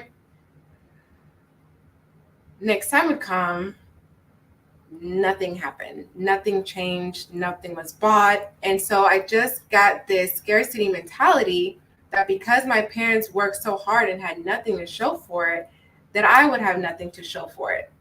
My parents never retired, like set up any kind of retirement money. They never taught us about 401k. So I was really, really vulnerable going out on my own at 15 because I didn't have a financial literacy. And so when I ended up moving out of my house, moving to Las Vegas and staying there for quite a number of years, I decided to go to school and to better myself and to learn financial literacy, learn things that I knew I was lacking. Because I was lacking in the financial area, I became very insecure in many other areas in life. And so that I noticed played a huge part on how I handled situations with people. I didn't have a car until my early 20s because I was like, what does this entail? I didn't have a house because I didn't know what it would require for me to buy a house. There were things that I wanted, I just didn't know how to get them. So when I ended up enrolling for college, I called my mother and I said, Mom, I want to go to college. This is what I want to do. And she became so anxious that she was like, I can't pay for you to go to college. I don't have the money for this. You can't go. And so I talked to my college registrar at UNLV and I explained to her, like, I want to go to college, but my mother thinks she has to pay for it. And she's like, no, you're just under 25. And the requirement is she has to fill this out as well. So after a week of going back and forth, explaining to my mother that, no, you don't have to pay for it, I honestly thought it was because my mother didn't like me. And she felt like she didn't want to help me just because me and her had differences and I moved out at an early age. But in reality, it was that she still at the age that she was, didn't know how to manage money and she didn't have the money to give. So she panicked and she's like, I don't want my name tied to anything because I can't afford to send you to college. That was taken care of. That was long and gone. So I was able to go to college, get a financial literacy, a knowledge and understanding. As a result of that, when I went to college and learned, I started teaching my community. And with my Latino community, it is natural for us to just take a lot of money that we get, put it in a shoebox, stick that shoebox either in the closet or under the bed. We didn't actually have a savings account. So when I started teaching them about getting a savings account and, oh, did you know that you can retire at this age? You just need to put in this kind of money in this type of portfolio. It really opened the eyes in my community of wanting to do things. And at the time, my mother-in-law, she was like, I want to buy a house. How do I do that? So we went to the bank. I was a translator and I helped her understand what she needed to do to get a home. And in turn, that helped me understand more as I was learning myself. And so what I appreciate about the journey that I've been on in life when it comes to finances is that there is no such thing as I'm too late. Because I felt that I was too late. Even now, you know, unfortunately, my dad does not have a 401k plan. He doesn't have retirement, so he's working, and he's unfortunately 77 years old, and he'll basically work himself until he dies because he had nothing saved because he wasn't aware. Now he's trying to play catch up, and unfortunately it's too late at this point. And so what I suggest is that finances is not just about, okay, making sure you don't have debt, making sure you budget, but it's really understanding what kind of life you want. What does it look like to be you for a month? Is it where you're like, okay, I've got enough money, I'm good, I can save, I can invest, whatever the case may be? Or is being you for a month mean I am stressing, I can't pay this bill, this one's going to be late, I don't even know where this bill came from. And it's just the stress of just all these bills piling up and you don't know what to do with it. Financial freedom starts with what you want your life to look like. If you can really sit there and be realistic, I'm not saying live outside your means. I'm not saying have this elaborate idea of wanting to live on the coast of Costa Rica. I'm saying where you're at in your life right now, where is it that you realistically want to be? Because you can get there. It might take some budgeting. It might take some cutting back on subscriptions. It might take, okay, I'm not going to go to Starbucks every day, or I'm not going to eat out every day. And I'm not saying deprive yourself of these items, but I'm saying maybe limit them to have an end goal. And that end goal means that freedom to be able to breathe, know that your bills are paid, know that you're not sitting in debt, know that you're able to provide for your family. And the one thing that I do suggest that people do is that when you have a large amount of debt, I suggest that you work on one debt and then save. And what I mean by that is, let's say you have 5 credit cards that are all maxed out. Work on one and then continue to pay the minimum on the others.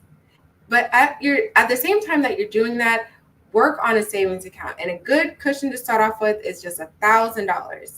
That may seem difficult for many. They're like, I will never get to that amount.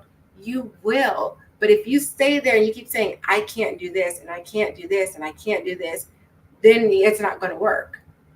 So that's why a budget is so effective and so beneficial to reach that financial freedom, because you're going to know exactly where your money is going. You're going to say, this credit card, I'm going to pay this. I want this out of my face.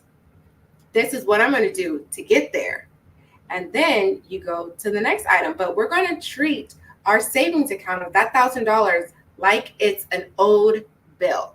See, we know we're obligated to pay our debt back, but we don't pay ourselves. We think, okay, I'll have time to do that later. I'll have time to do that later. Debt is always going to be there. But if something unexpected happens, are we going to have the money to be able to take care of that? So we have to make sure that we are also paying ourselves in that savings. If you have good credit, then I suggest a high yield savings account. If your credit is lower because you have high debt, well, then let's just start off with a good old fashioned regular savings account where you're automatically having money deposited. And that way you don't have to worry about transferring it yourself. You don't have to worry about that stress. The idea of financial freedom is to live stress-free, to not have to worry about these things. Automating your bills is another plus. And that is something that I found personally to be a lifesaver, because all I do is look at my calendar and I say, okay, is any money coming out today? Yes. Okay. Then I know exactly what's coming out. That's it. Or I look and say, okay, I've got this coming out and maybe this is coming out tomorrow. Let me make sure I've got the funds in there to do that. And that's how you start being able to reach that freedom, because when you're able to hold yourself accountable and see, this is what I need to do, this is what I need to do to get there, and then you're starting to execute it, it becomes so freeing and so liberating. And so for me, I'm able to take what I learned in my own life experiences and teach them now to my children. I am a single mother of 2. I do not have any fallback child support or anything like that. It is simply me and my children. I do work a full 9 to 5, and I do have my business, because I know mentally where I want to be and what it's going to look like to be me for a month. And I plan it all out. And sometimes it takes trial and error. Things come up, things change in life, and you have to reevaluate, reassess the situation. So I know that just because my parents did not set up that foundation for me doesn't mean that I can't set up for myself or my children. So because of what I learned, I am now able to break that cycle of not understanding financial literacy and teach it to my children, teach them about money, teach them about responsibility, teach them about good debt versus bad debt. If you get a car, if you get a house, that's considered good debt because something can come out of it, especially when you buy a home. Bad debt is borrowing more than you can afford. And that's what a lot of us in the US do. We borrow more than we can afford. So it is my job, it is my duty, it is my passion to help people to not live that way, to be able to actually say, this is the life that I want to live. This is what it's going to cost me to live like this for a month. And then let's times that by 12. And then let's see what it looks like for retirement. Because as we know, inflation and things go up. We don't want that to stress us out. We want our things to be automated. We want our life to be simple in this area. I can't say I can help with the rest of life, but I know financially this is something that we can harness. And so my suggestion is, if you haven't done it, take a look at your finances and really see, is financial freedom something that you want? And I always suggest that anybody go after it because that's exactly what I did. Thank you. Thank you, thank you, thank you, Cleo. Great job. We appreciate you. Good. Everything you said made a whole lot of sense. That story and how you've been able to use your stories from your own experiences to help your clients now become better at their finances. It is just phenomenal. So when you speak to your clients, do you speak to them about this financial thing being a work in progress for them as well? I do, because a lot of times things don't just happen overnight. So we have to continue to work at it. And there are times, even for the next month, like in September, I rewrote my budget at least 3 times to make sure it fit what I wanted my month to look like. So everything is always a work in progress until we reach that niche of that financial perfection, if you will. We're always going to keep working at it. And even then, once we have financial freedom, we're still going to have to make sure we're progressively going in that direction because things can always happen. I love it. Always be cognizant of it. Even if you're experiencing that freedom now, keep putting those tools in place so that you'll be prepared later. Okay. Cleo, how can they reach out to you if they want to get more of your great information? So my website is called peaceandfinance.com. It'll have all my contact information. I'd love to hear from you. All right. Reach out to Cleo Delamos at peaceandfreedom.com. Make sure you put that in the back room, and we'll share that throughout the rest of the broadcast, Cleo. And thank you for being a part of the BTBY family, one of our BTBS graduates. Thank you. Thank you, Cleo. Enjoy the rest of your day, all right? You too. Bye. All right. That was some great information. You know, I tell love people, to see people's dreams coming true too. Yes. Regina, what did you think about that presentation? You know, I was opening up my mouth to say, even with her screen being blurry, there was consistency in her story as she walked through. You could stay with the flow of her story. And so I love that. And the financial piece, that is one of the parts when we talk about the holistic approach to our people as they walk on this journey. I love the way she walks it. I love the transparency that she laid out as she walked through that story. But I was struggling to see that screen. But I was loving the story. The comedian in me, when I was looking at the screen, I was like, don't do it. Just close your eyes and pay attention to the story because she's rolling. Keep with the story. Yes. Don't look at the screen. And what a beautiful smile she's got. She's got a beautiful smile. She does. You know, when I used to go to church, I mean, you know, that I always learned from the pastor. He said, don't miss the message because you're focusing on the messenger. And I think that's so apropos. Many times, especially in this virtual world, you know, if it glitches, if it's too slow, if you can't get on the feed, then what do? We give up. We just log out, or we tune out, and then we miss that critical piece of information that's going to help us along our journey towards becoming that work in progress. So sometimes you just got to look for the message, despite the messenger. Would you agree with that, Anthony? Yeah, I feel like right now Cleo's in back going like, I didn't even know I had anything the matter with my screen. She had, and I want to give credit to you guys that she's been through the speaking class because she had to me, it didn't matter. I mean, Regina was just being very mean there, but I'm just kidding. I'm totally kidding. No, her tonality, I see her screen's moving enough now. I see her laughing and back. Yes. Her tonality was so good that it did not matter. That was the thing. Like her ability to carry her story and tell her story from point A to point Z. She linked everything together, and it was it made it was very powerful again. And it was I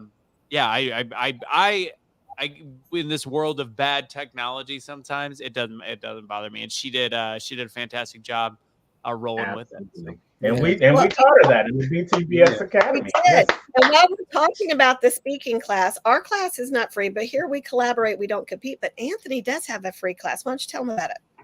Yeah, so I'm not going to tell you about the class. I would encourage you guys, if you ever want to come to just a free workshop, I call it Toastmasters on steroids, because it really is. It's a workshop on Wednesday nights, and if you like working with me there, then maybe you can take the class if that's what you want to do.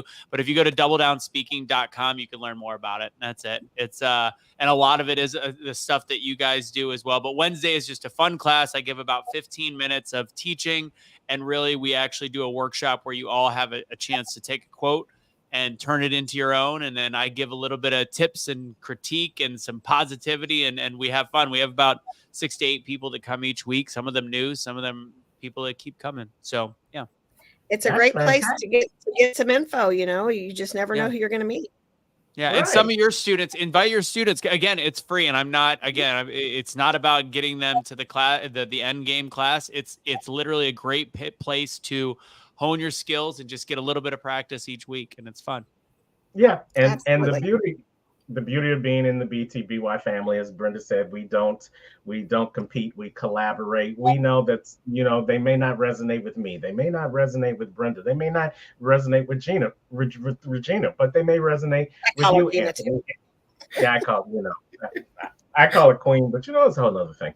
They may resonate with you, Anthony, and that's the next progression of where they need to go. We are always promoting everybody in our tribe. We live by the association. We live by the affiliation. We know that none of us are going to get to where we need to go on our own, but all of us have the ability to bring somebody up. So definitely, if you want to put your information in the back, Anthony, we'll put it out there just like we're putting everybody else's information out there.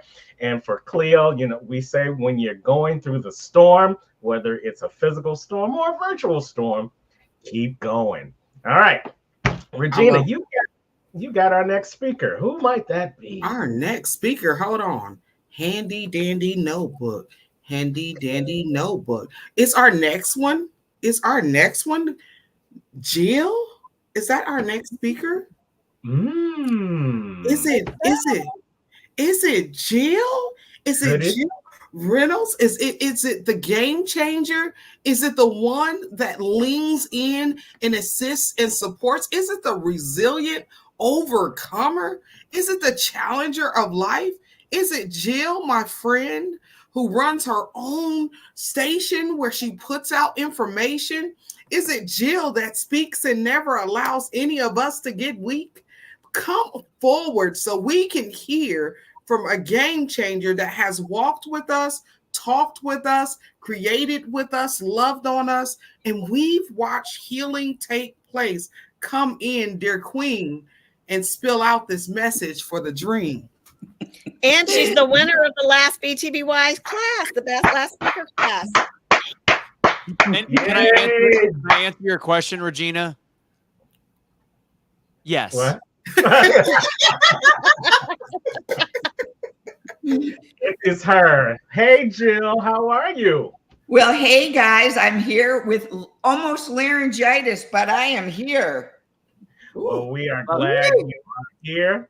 Take your time. The stage is yours. This is Jill Reynolds. Well, thank you so much for having me today on the Becoming the Better You live virtual. I am Jill Reynolds, and I am the resilient braveheart who loves to inspire hope, health, and healing in the world. And I love this conference's title of Are You a Work in Progress? Because yes, I am. I have been a work in progress for 42.53 years, 510 months, 15,535 days, and 372,830 hours. That is the time when I chose to recover from crack cocaine addiction and alcoholism. And I found a saving relationship with God, who delivered me fully from those addictions and began my recovery progress. And it was about 2 years later, after I was completely delivered from drugs and alcohol at 28 years old, that I hit a bottom when my son was 2 years old. You see, I was too a single, never married mom. And at 2 years old, when my son was 2 years old, I spanked him really hard for putting his toys in the wrong basket. And at that moment, I realized that I was insane. I was off of drugs and alcohol, you see, but I was considered a dry drunk, meaning that even though I wasn't drinking, I still had the issues that had prolonged for years since my childhood that led me into drugs and alcohol. So when he was 2 years old, a friend of mine, Terry, said, Jill, you need to get to AA as quick as you can. And so I did. And that began that journey of becoming a better me and becoming a work in progress. And so at 70 years old today, I have learned one of the program's acronyms is How It Works. And how does recovery work? It takes honesty, the H, it takes open-mindedness, and it takes a willingness to get well and to grow and get stronger and learn how to share your story that will inspire others with hope, health, and healing. So I would come to you today and encourage you to keep along your journey of being a work in progress. Keep telling people your story, because your story matters to the world and to me. And you were created for such a time as this, to share that story with others. And so part of my story, I'll go back, that I've moved from being a victim into victory. You see, I was raised in a really dysfunctional home with lots of physical, emotional, and sexual abuse. My mom was married 3 times. My father was the lifeline in our family, but my mom started having marital affairs. And when she did, and her and my dad divorced, she married 2 men that were alcoholics. One was bisexual and a bigamist, and they were very abusive to not only my mom, but me. However, I didn't know that they were abusive to me because, you see, I had become a raving codependent. And because my mom was my primary abuser, I leaned more towards the stepfathers than my own mother, because, you see, they paid more attention to me than she did. She despised me and never wanted me. And so I had this burden as a little girl growing up that I would never, ever connect with others, because she told me no one would ever like you. And I never had boundaries because we were locked out of the house with no food or bathroom privileges for hours at a time. And so, you see, with those burdens that I lived with, they stayed with me. And so I became extraordinarily vulnerable to other people in the world abusing me as well. And so when the first boy that I liked in high school when I was 14 invited me over, within about 20 minutes of being there, he date raped me. And I hid that secret and for at least 35 years because I felt like if my dad knew, he would kill him. And if my mom knew, she would blame me. So I kept that secret for years and years. And the way to be able to cope with it, I ended up getting addicted to White Cross amphetamines so that the more I took, the least I would eat and the smaller I would become and I would be invisible. You see, I didn't want anyone to notice me. And so that journey took off, and I had gotten into so much trouble in high school, cutting classes. And I was so blessed to have a school who started a program for the 10 worst freshman girls. Yep, I was one of them. That was my accolade in high school. And so I started going to these classes, and they really began to change me in high school. And I was able, after flunking out of freshman class, I was able to finish high school in 2.5 years. And, but when I got to be 18 years old, on my 18th birthday, I could not wait to leave home. So with $25 in my pocket and a suitcase filled with clothes, I left home not knowing anywhere to go. I met some people on the streets. And my first roommates that I lived with in Old Town Chicago began the trajectory of my education, kind of like angels. I'm from the School of Hard Knocks, which was the streets, and I learned how to survive. And so I began that journey of living in Chicago, partying with rock and roll stars, and my roommate that I lived with, Kathy, was a Playboy bunny. And I lived in the city for about 6-7 months, and then I hitchhiked and ended up living for about 9 months in Phoenix, Arizona. I met a girl there, and we ended up hitchhiking up the coast of California to Oregon. I lived in Oregon and then ended up in San Diego. When I got to San Diego, I was about 19 and a half, and I started working in bars and restaurants. And one night I met a guy at a bar who was a long-haired hippie, a surfer, but he was a cocaine dealer.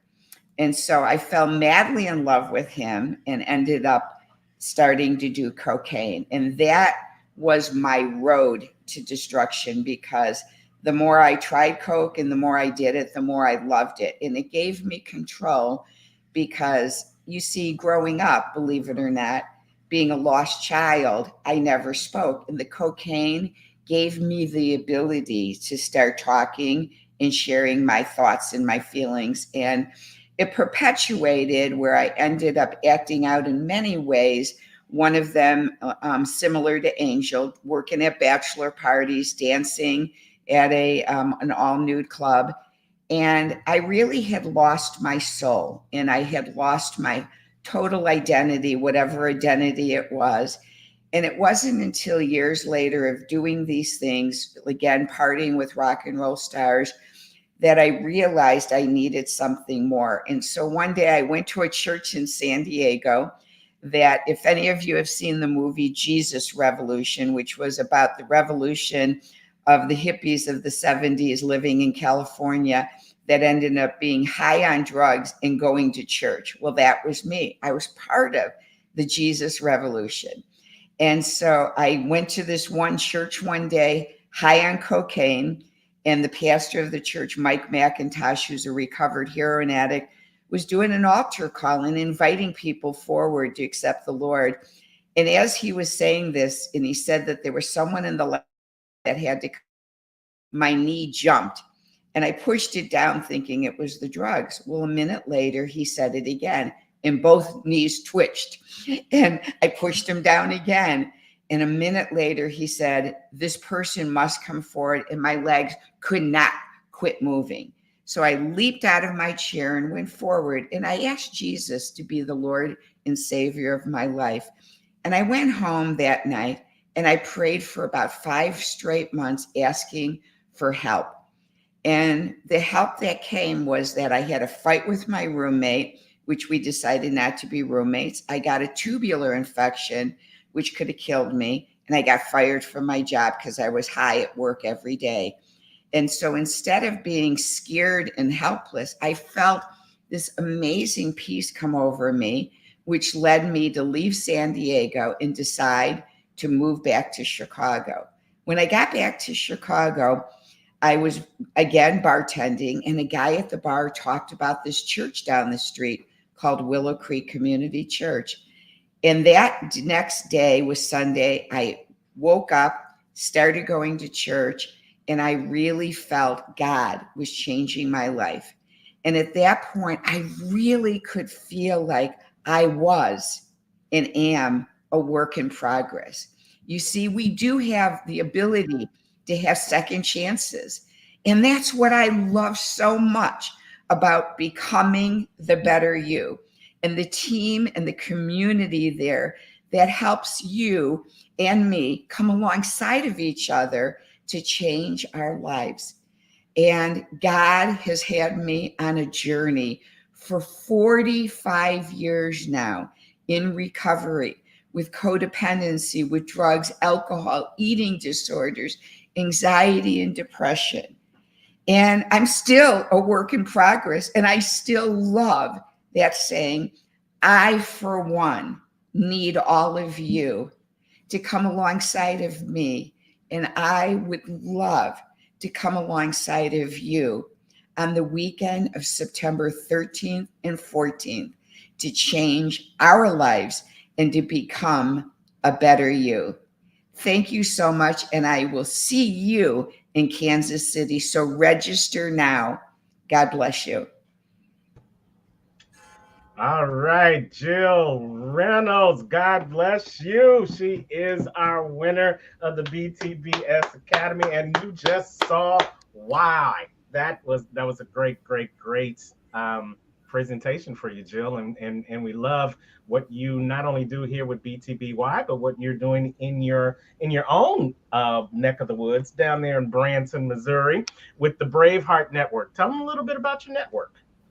Well, thank you so much, Terrence. And yes, my company is called Braveheart Workshops, but I also have a second one called Doing Business as Branson Taxi and Concierge Service. And in my past, before moving from Chicago to Branson, I was a director of sales and general manager at hotels, Terrence, that were in receivership with the bank. So I learned how to utilize amazing event and meeting planning skills to start my own businesses. And it's thriving. My phone has rang about 6 times since I was on in 15 minutes for rides.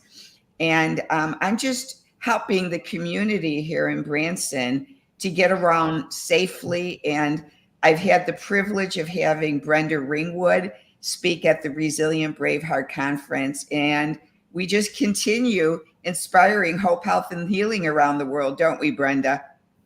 We do. And let's keep doing it. Let's bring it. Let's bring it on. Absolutely. So, Jill, how can they get in contact with you? You know, there's definitely people that are interested in one or both of your businesses. How can they reach out to you if they just can't wait till September 13th to see your face? Well, it's easy. My company is called Braveheart Workshops with an S on the end. So braveheartworkshops.com. You can reach me there, and it's got my phone number. It's got all my social media links.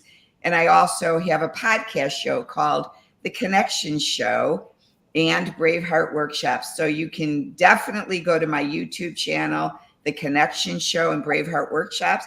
And I just interviewed 3 of the speakers that are coming to BTBY. It's going to be, I interviewed Aaron Page and Kevin Wilson and Andy Nam. So go to the page now so you can listen to those interviews as well. Absolutely. And something that Jill does, we talk about our community and how people really just volunteer and really reach in. Every event, she's volunteered her services. She's volunteered her car services. She picks up speakers. She drops them off at the venue. She takes them back and forth to the airport. That's a lot of work. And she does it with love. So I just want to say thank you, Jill. And you're doing it again. You're doing it again at the I love you. Mm-hmm. Thank you guys for having me. I really appreciate you all. Yes. And Jill is the epitome of letting you know it's never too late to continue to be a work in progress. Thanks, Jill. We'll see you soon. Okay? Jill, thank you so much. Take it easy, Joe. All If anybody right. has, by the way, seen Jesus Revolution, fantastic movie. I watched it about four or 5 months ago. Really, really great movie. And Kelsey Grammer's in it. Good stuff. Okay. Great. Well, we are moving along. We are getting on the back end of what's happening on this great day. Phenomenal speakers from start to right now. Hopefully we've given you everything you need to go ahead and click that link and swipe that card, because you know that in order for you to be the work in progress that you want to be, it's like Saucony said, you can't do it by yourself. You've gone as far as you can go on your own. Let us take you to the next level of your greatness, and let us do it for you for 20% off. Get that BTBY code and go on over to comechangeyourlife.com so that we can help you in your personal development. We can help you in service. We can help you in your financial literacy, and we can help you in your health and wellness. Become a better you. We're all works in progress, and we're ready to work with you so that you can make progress on becoming the better you. ComeChangeYourLife.com. Don't meet us there. Beat us there. Kansas City, September 13th through the 14th. All right, we've got the great speaker, Anthony Russo, up. He's going to be introducing who our next speaker is. Are we doing Lisa or are we doing Caleb? I know because we're a little bit ahead of time now, so I want to make sure we're doing the right person. Yes, we're doing. And I will do either. Yes. Oh, okay. Yes. We'll leave the comment and go with Caleb. Okay, so we are going with Caleb next. I want to be clear because Brenda said something else. Just want to make sure we're all on the same page. We're all. Lisa's in back. I see Lisa doing this because we said Lisa. Schedule. Lisa was on. Caleb wasn't yet, but we're going to stick with schedule. So Lisa, get ready because you better be bringing it now. Okay, so Yeah. We're gonna go you know with what that Caleb. was like? That's like when you're on a road trip. I'm sure this is what I feel like if I was Lisa. You're on a road trip. You got to go to the bathroom really bad. You see the bathroom right there, and then it's locked. And you'd already in your head But Lisa, I know you're going to be talented and able to go after. With that said, we're going to go to Caleb. Caleb is next. So Caleb, we're excited for this speaker. He's here. He's here a little early, so it's great that we're able to bring him on at this time. He is a staunch Christian, Army veteran, former police officer, and he teaches the #1 financial hack of the wealthy, so you can supercharge your investments too. Thank you very much for your service in all aspects of life, and let's introduce to the stage Caleb Bullard. Hey, Caleb. Yeah. Hey, everybody. It's so nice to be here. Thank you guys for coordinating this and putting this all on. This is such a blessing to everybody that's been listening in. Like you said, the phenomenal speakers that have come in today are just incredible. Brenda was the one that told me about this, and she coordinated everything, put it all together, got the time slots going. So huge kudos to you guys. If anybody listening and hasn't thanked you guys yet, I encourage you to, because this is amazing, right? When you get an opportunity to hear from such wonderful speakers and be a part of a culture that's so positive, right? So definitely. I'm glad you finished the word culture, Caleb. I thought you were going to say be part of a cult. It was very confusing at first. So I'm glad you. I love All right, that. Caleb, have at it. That's awesome, Anthony. But everybody, welcome. So glad to have you guys listening in. I really respect your time. My goal is to bring as much value as possible in the short 15-20 minutes that we have together here. So I got the time at 5:07 Eastern. I'm coming from the East Coast, and I'll get this thing wrapped up for us in about 15-20 minutes or so. But again, super thankful to have all you guys here. Kind of want to start by asking you all a question. Where are finances holding you back? I want you to think about that, and whatever it may be, maybe just haven't been able to achieve the dreams that you want to be able to achieve. You're just not as far ahead in life as you wanted to be because of, finances, things coming up, things costing money, inflation. I mean, there's so many different factors. So I want to tell you guys a quick little story. My grandparents were incredibly hard workers. They worked hard for 30 plus years together. And I saw them save and save and save, pour money into, they had a variable account called a 401k, and they pumped money into that, thought they're going to be good to go in retirement. And they were starting out. Things were going very well. And I don't know if anybody here has a variable account. Just kind of think of what kind of investments you currently have Variable being that, meaning that anything that goes up or down with the stock market. Well, my grandparents retired, and then something happened a couple years ago. Who here can remember the pandemic, right? COVID-19. Yeah, it took a huge impact or played a big part on the economy, going down 30-40% during that time. And I saw my grandparents, who had one of those variable accounts, have to go work out of retirement. They had to go back from when they should have been enjoying their golden years. They had to go back and work a job because they didn't want to pull from their account when the markets were already down. Then when it goes back up, it's kind of like a double whammy. So I kind of set out on a path to make sure that no one I know, no one that I can share the message with, has to experience that. Obviously don't want to experience that myself. So I kind of like set out on a path to find that right information. So my name is Caleb Bullard. I'm a financial strategist. I help people. I educate them on the number one hack of the wealthy that they can use themselves to be able to implement and fast track their current investments, to be able to supercharge them. So that when it comes to retirement, there's no stress, there's no unknowns, that's guaranteed. But a little background on me real quick. It's more about you guys, me giving you value, but so you understand where I'm coming from. I grew up in a good house. Right out of high school, I was trying to figure out what to do. I always enjoyed, war movies, things like that. Wanted to be just like dad and joined the military. Did the Army for 6 years as a combat medic. Once I got out of that, I went to college, got my degree, continue to want to serve. And it led me into, police or law enforcement as a police officer. I did that for a couple of years, but going back to the Army service, I don't know if you guys can ever think of like yourselves and your life, like how different events have kind of like shaped the path that you've taken with your life, right? I mean, a lot of the speakers here are speaking about certain topics because of their life circumstances, and just one thing led to another. I really feel like it's God leading us, and sometimes it's not comfortable with Him directing our path, right? Whatever you believe in. But for me, it was when I was in law enforcement, I realized because I had a back injury from the Army that I just could no longer continue to serve in that capacity as a police officer due to, back pain. I'm sure that everybody here has a situation where you're going down a path in life and God was like, nope, not this way. We're going this way. And, there's some things outside of your control that happen. You just got to go with it and make the most of it.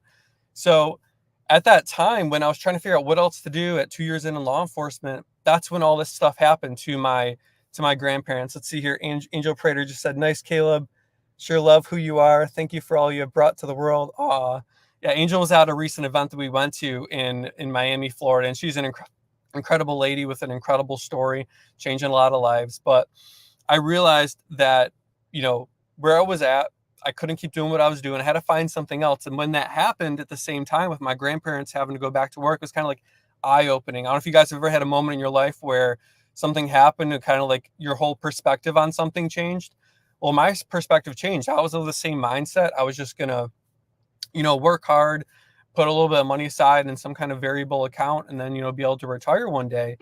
And that's great. But with inflation, increase of taxes, everything else that comes into play, it doesn't really work anymore. Forbes actually released an article recently saying that the average retirement account from a 60 to 69-year-old only has $160,000 in it. So I want you guys to kind of think to yourselves, how much money are you going to need in order to retire? So whatever number you're coming up with right now, I just want to tell you what Forbes has actually said, that the average person about to retire around 65 years old needs actually $2 million in your account to retire. So how many here are close to that? The background keeps messing up with the hand gestures, but how many of you here are close to the, that 2 million mark to be able to retire? And I know it's not a lot of Americans, because 68% of Americans are living paycheck to paycheck. Again, according to Forbes, like this is all research data. And it's so sad to me when that doesn't have to be the case. But the problem is in our educational system, it's good, but people really aren't taught how money works. How does money grow? How is money taxed? What's the best ways to get my money to grow faster? Because there's really 3 ways that our money can grow. And let me back up to this. Let me ask you guys, have you ever heard of the rule of 72? You're thinking about the rule of 72. You're like, what is this guy talking about? Well, Albert Einstein actually considered it to be the 8th wonder of the world. And it's just compounding interest. So to make an easy example of it, you take the number 72 and you divide it by whatever interest rate that there is. So 72 divided by 1% interest rate. If your money's growing at 1% interest rate, it's going to take you 72 years for your money to double. Now, I don't know about you guys, but I don't got 72 years for my money to double, right? I want to be able to make it double much faster than that. So our goal is to move some money into an account that has a much higher interest rate, so our money's doubling faster than at a lower interest rate account. And then you look into like the different kinds of accounts you can put money in, right? You got banks. Banks are great because you have that safety, that security up to 250,000. Your money's FDIC insured. You got the liquidity of it. You can go up to an ATM, right? I'm sure you can think of like your local branch, or just go into a store and go into the ATM, grab the money out very quick, very easy. Then you got something like a variable account. And again, when I say variable account, think of anything that just goes up and down with the market. So your mutual funds, your 401ks, any military here, thank you for your service. You guys have that TSP with the military, and that's growing for you. But all that stuff goes up and down with the market. And certain programs like the 401k, you actually have to wait until 59 and a half to be able to withdraw that money from having to pay penalties on it. And then you have a strategy that the wealthy have been using for over 100 years, which is indexed like growth. I don't know if you guys have heard of like indexed growth by chance, but basically what that means is if the market goes up, you go up with it. That's great. But if the market goes down, you don't go down. You lock in at 0%, you stay flat, and it's kind of like a stair-step progression over time.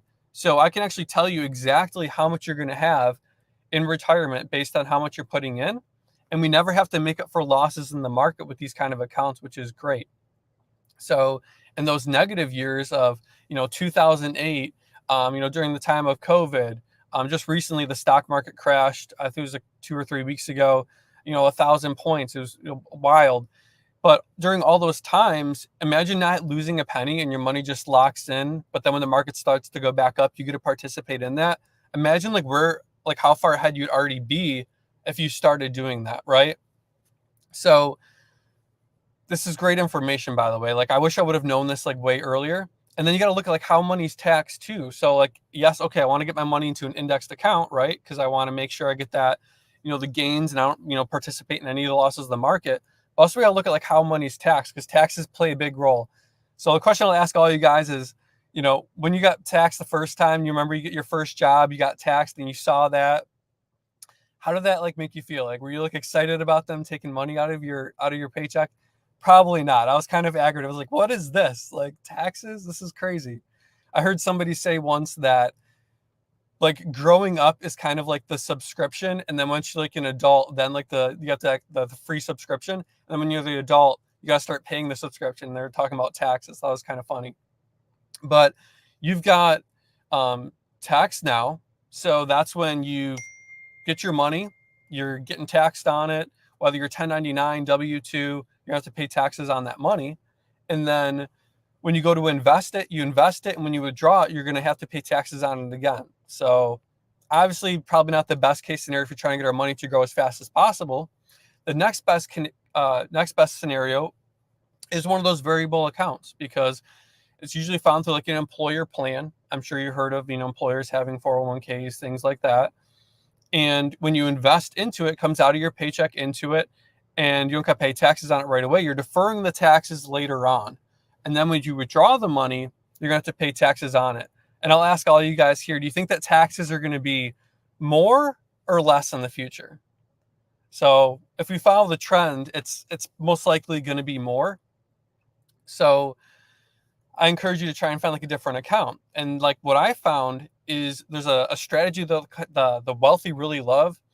You got the Rothschilds, Rockefellers, Walt Disney even used this kind of a policy, this program, to start Disney World. Without it, he wouldn't be able to do so. And now you look at Disney World, it's incredible. One of my friends is over there right now enjoying the activities over there. And what the strategy is called is tax advantaged. I don't know if you guys ever heard of tax advantage, but it's utilizing the tax codes that are out there in order to put your money into this account. Hey, Terrence, put this money into this account. and you're putting it in after you pay taxes on it yourself, but it's going to grow in this account tax-free, and you're going to be able to withdraw the funds from this account tax-free as well, which is completely incredible to me, right? I mean, who would love to be able to grow your money tax-free and withdraw it tax-free? And you don't got to wait till 59 and a half if you wanted to use the funds from it. So there's a lot of cool benefits with it that come along with it as well. You got the TEFRA, DEFRA, TAMRA tax codes. All this stuff's been around for a good long while. It's nothing that's new. Like I said, the wealthy have been using this stuff for over 100 years. So I don't want to take up the next speaker's time. I want to kind of wrap things up here in the last minute or two that I've got and be respectful of everybody's time. But I would love to have a conversation with each and every one of you just to see how we can supercharge your current investments and protect you from any kind of losses in the market, which is very important as you're nearing retirement, right? We want to have guarantees in our retirement. You ask anybody to say, would you want guarantees? No guarantees. Obviously, everyone's going to say guarantees. Would you want to know exactly what you're going to have? How long you're going to be able to pull your money in retirement? Everybody's going to say yes. But unfortunately, only 67% of Americans have sat down with a financial strategist like myself to discuss these different options that are out there to see how we can make your money work harder for you. But with that being said, thank you so much, everybody, for listening in. If you'd like to learn more, you can follow me on Instagram, Caleb Bull 33, CALEB BULL 33. And I'd be happy to have a conversation with you, offer some more free value. There's way more to it than I could put into the short 15-minute session that I have with you guys. My goal is just to bring value, pique your curiosity and different options that are out there to get your money growing even faster. Absolutely. You know, it's like you said, it's kind of hard to put all of that into 15 minutes, but we love how you gave us that sizzle. You gave us that desire to get that information, ask some questions, and now we can get back in contact with you and have more of a intelligent conversation of where we're going to be going and how you can help us get to the next level. Because as we've said, you know, we are works in progress in our finances as well. So we love people just like you who can give us this information. So Caleb, tell us again how they can reach out to you to have that consultation with you. Yes, the greatest ways to reach out to me, you can either like hit me up on my phone number. It's 716-863-7795. Again, 716-863-7795. But if it's easier for you, if you don't want to give your number out, anything like that, you can follow me on social media. On Instagram, it's Caleb Bull 33, CALEB BULL, the number 33. All right. Caleb Bull, number 33 on social media. Reach out to him, get this great information so that you can continue to be a work in progress in your finances. Thank you so much, Caleb, for your time, and we appreciate you coming on the BTBY Work in Progress virtual experience. Thank you, sir. And are you getting to the event in September? I'm going to do my darndest. I'm up in with the presidential campaign on the side because I want to get into politics down the road. But as long as I can, I'll be there. Well, you and Anthony need to talk because he likes politics too. Yes. And I feel like we might be on the same team. All right, moving on.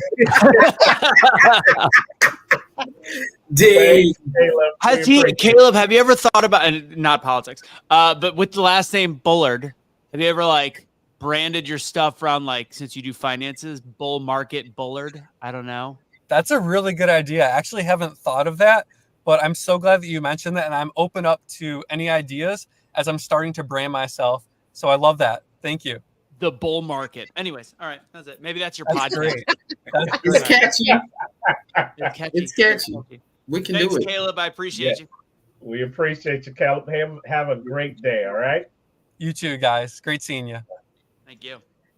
That was Caleb Bullard. Caleb Bullard 33 on all social media, or you can reach out to him. He dropped his number up there again. We'll give that out to you guys so you can reach out and have a consultation with him so that you can become a better you. All right, moving on along to our next speaker. I believe the stepologist is going to introduce our next speaker. Hold on here. Let me get this. This is Lisa Heathford. This lady right here, I love her already because in her introduction, she calls herself the happy big girl. And y'all know I'm on big girl status. And here we go right here. She says that she is a certified financial planner who gave away her practices to live an experiment in a quantum physics life. Come on now. The purpose of the experiment is to show that by letting go of fear, we allow the miracles of God intends, the miracles God intends for us into our lives. And so Lisa is going to come forward, and Lisa is going to open us up to a new level of experiencing life through the lenses of letting go of fear and releasing others to see the truth here. Come on, Lisa, big girl, AKA girl. Hey, Lisa, go ahead and unmute yourself. Welcome to the show. Hey, friends, how y'all doing? Ooh, we doing good. Great to have you here. It's a pleasure to have you on the BTBY experience. And why don't you tell us where you're from, and then we're going to turn the stage right on over to you, okay? Well, thank you guys so much for having me. And I'm Asheville, North Carolina native at this point, I suppose. But I guess it's my turn, right? So I'll just go. Go for it. All right. Hello, friends. I'm Lisa Heathfield, Happy Big Girl. I help people who struggle with the stress of modern living to find happiness in this era. My purpose is to help others best enjoy this human experience. But before we can enjoy this experience to its fullest, we must acknowledge some difficult truths while maintaining a spirit of optimism so that we can move forward as individuals and as a society. I am so thankful for the chance to speak at this Be the Better You event because it is in rooms like this one that change is born. I, like many daughters to first-generation Chinese mothers, was raised to be invisible. In my early life, I was so starved for attention and love that I took it from any source that offered it. And as a result, I've experienced emotional, physical, sexual, and financial abuse. After my first husband had a mental break when I was 34, I found myself a single mother, bringing home $1,600 a month with bills of $2,000, $42,000 in credit card debt, solely responsible for my 9-year-old son. In those dark days, I was advised to sell my car, file bankruptcy, and accept that my life would be a struggle. Logically, this was the correct course of action. And if I had accepted the circumstances as static, who knows where I'd be today? Instead, I rejected the role my family, friends, and society had assumed for me. I applied for a promotion so far above my pay grade that 7 levels of corporate override had to occur for me to get the position. And I became the first premier banker in Western North Carolina for SunTrust Bank. My son and I would not have to struggle.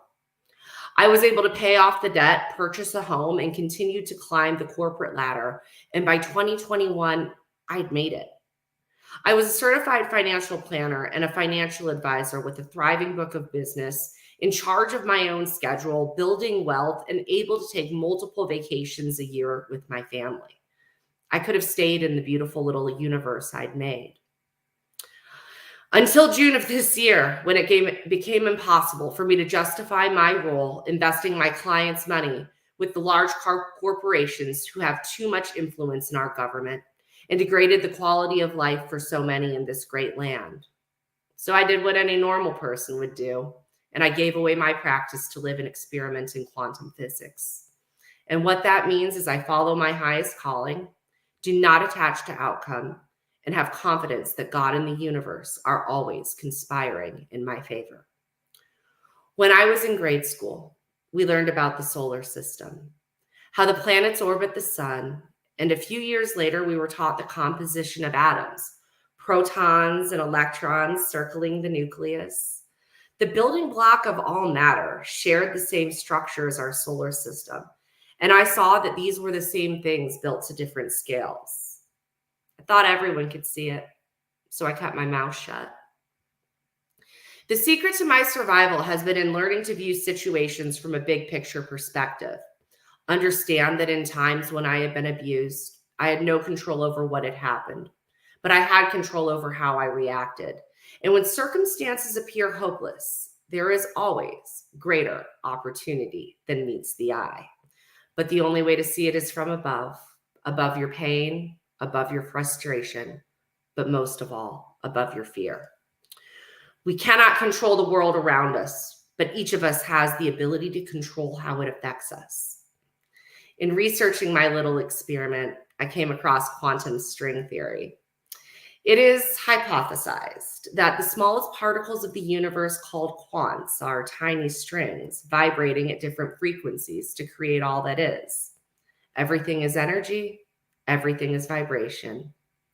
We are energy. We are vibration.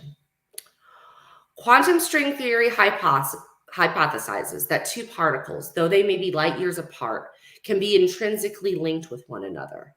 Entanglement is what it's called. And I believe we have all seen evidence of this theory play out in the coincidences that we encounter in our daily lives. And by giving greater attention to these coincidences, we increase the likelihood of future coincidences, great and small, that tie together in ways unseen to contribute to the healing of ourselves, our society, and planet. It was November of last year when I started giving serious attention to these coincidences. I'd been staying with my dad, who's got some major health problems because my mom was out of town. And one night, following a long day spent in the ER for his breathing troubles and where he'd been hit by a truck at the hospital drop-off, he said, "No matter what, I'm always grateful.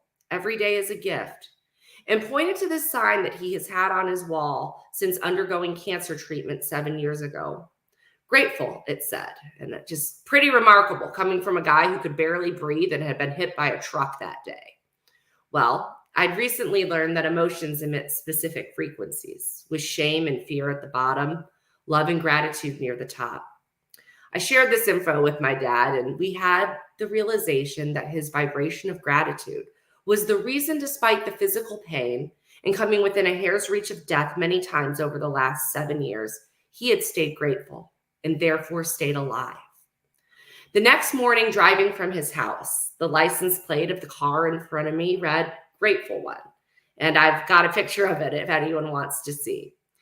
In that moment, it became clear that there is no such thing as coincidences, that Albert Einstein was right. They're God's way of remaining anonymous. Since that day, I've been giving attention and gratitude for the coincidences that come my way and following the guidance they imply to bring me to this moment.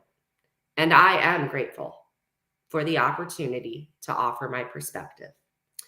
To me, the coincidences are not just evidence of quantum string theory within our reality, but also miracles from God intended to give us confirmation we are on the right path, and are also his way of giving us the tools and connections we need to carry out our purpose.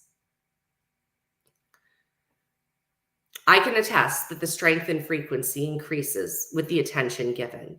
Like my experience at the 10X workshop, my first foray into the world of motivational speaking, which started with answering a random ad to compete in the Great American Speak Off, a golden ticket, a canceled flight, then a drive through a hurricane to find the group of people I've been searching my whole life for, and connecting with Brenda, who gave me this massive opportunity, my very first stage. And it is my hope that all of you will start receiving a deluge of synchronicities, give gratitude to Source for the miracles they are, so that we can use these new connections to change our lives and the lives of others for the better. 4.5 years ago, we went through an unprecedented global event that forever altered the course of human history and accelerated change in areas that affect every facet of our lives. At the outset of the pandemic, we were collectively thrust into the frequency of fear that those in this room have found the courage and fortitude to move past, and we must not dim our lights, but live as examples to inspire others. It's undeniable that the world we were raised for, the one that mirrored the America of yesterday, is gone, replaced by these uncertain times. The fundamentals changed so greatly that America is once again a frontier, And we, the entrepreneurs, change makers, and way showers, are its pioneers.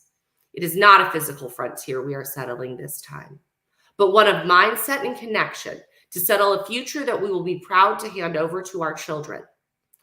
I understand that I'm preaching to the choir, but adaptability, authenticity, and resilience, but most of all, collaboration, will be the determinant to our success going forward, not sticking to formulas of old. We need to be illuminating our intertwined stories as examples for all those still stuck in the matrix to be inspired by. I keep getting hints to mention the story of the bison from my Facebook feed, art galleries, and even a mounted bison that hangs over a friend's fireplace. I can't get away from them lately. Most of you are probably familiar, so if you've heard the story before, sorry to bore you. The bison, a symbol of abundance and strength, have made a comeback from near extinction thanks to conservation efforts. However, it is a peculiarity of their nature that makes them so interesting to me. You see, when a snowstorm is coming, most animals of the plains will run away in hopes to outrun the wind, snow, and bitter cold. These animals are rarely successful using this method and inevitably extend their time in the frozen purgatory. But the mighty bison are much smarter than this. They intuitively know that the fastest way out is through, and instead of running away, will run into the storm, and they do not stop running until they have reached the other side, safe from threat. It sounds unpleasant, but man, is it effective. Us, the entrepreneurs, have a lot in common with these bison. We have risked it all to take ourselves out of a life in which compensation is determined by your advancement at a corporate job and turned into the storm of uncertainty that comes with being your own boss to feed our families, our souls, and enrich the lives of others. We need to get comfortable operating through this frontier and meet others with the common goal of sustainable change for humanity with openness, even when their views do not perfectly mirror our own. Feels like most people will only communicate with those that think exactly as they do, and progress does not come from disconnected echo chambers. I'd almost given up hope until I moved out of my fear of being seen and allowed deep and authentic connection at 10X with like-minded people. We already possess many of the solutions to our economic, environmental, and societal problems, and we cannot let fear stand in the way of the collaboration needed to make them reality. I have one radical belief. I believe most people are mostly good, most of the time. Over these last 4 years, though, the prevailing tone of society has become suspicious, distrusting, and it seems like people are more focused on finding fault and defending beliefs justified by fear than seeking truth. As a society, we've lost touch with ourselves. Overall, we need more curiosity and less judgment. But there's no wonder why we're acting this way when we've been traumatized on a global scale, every last one of us.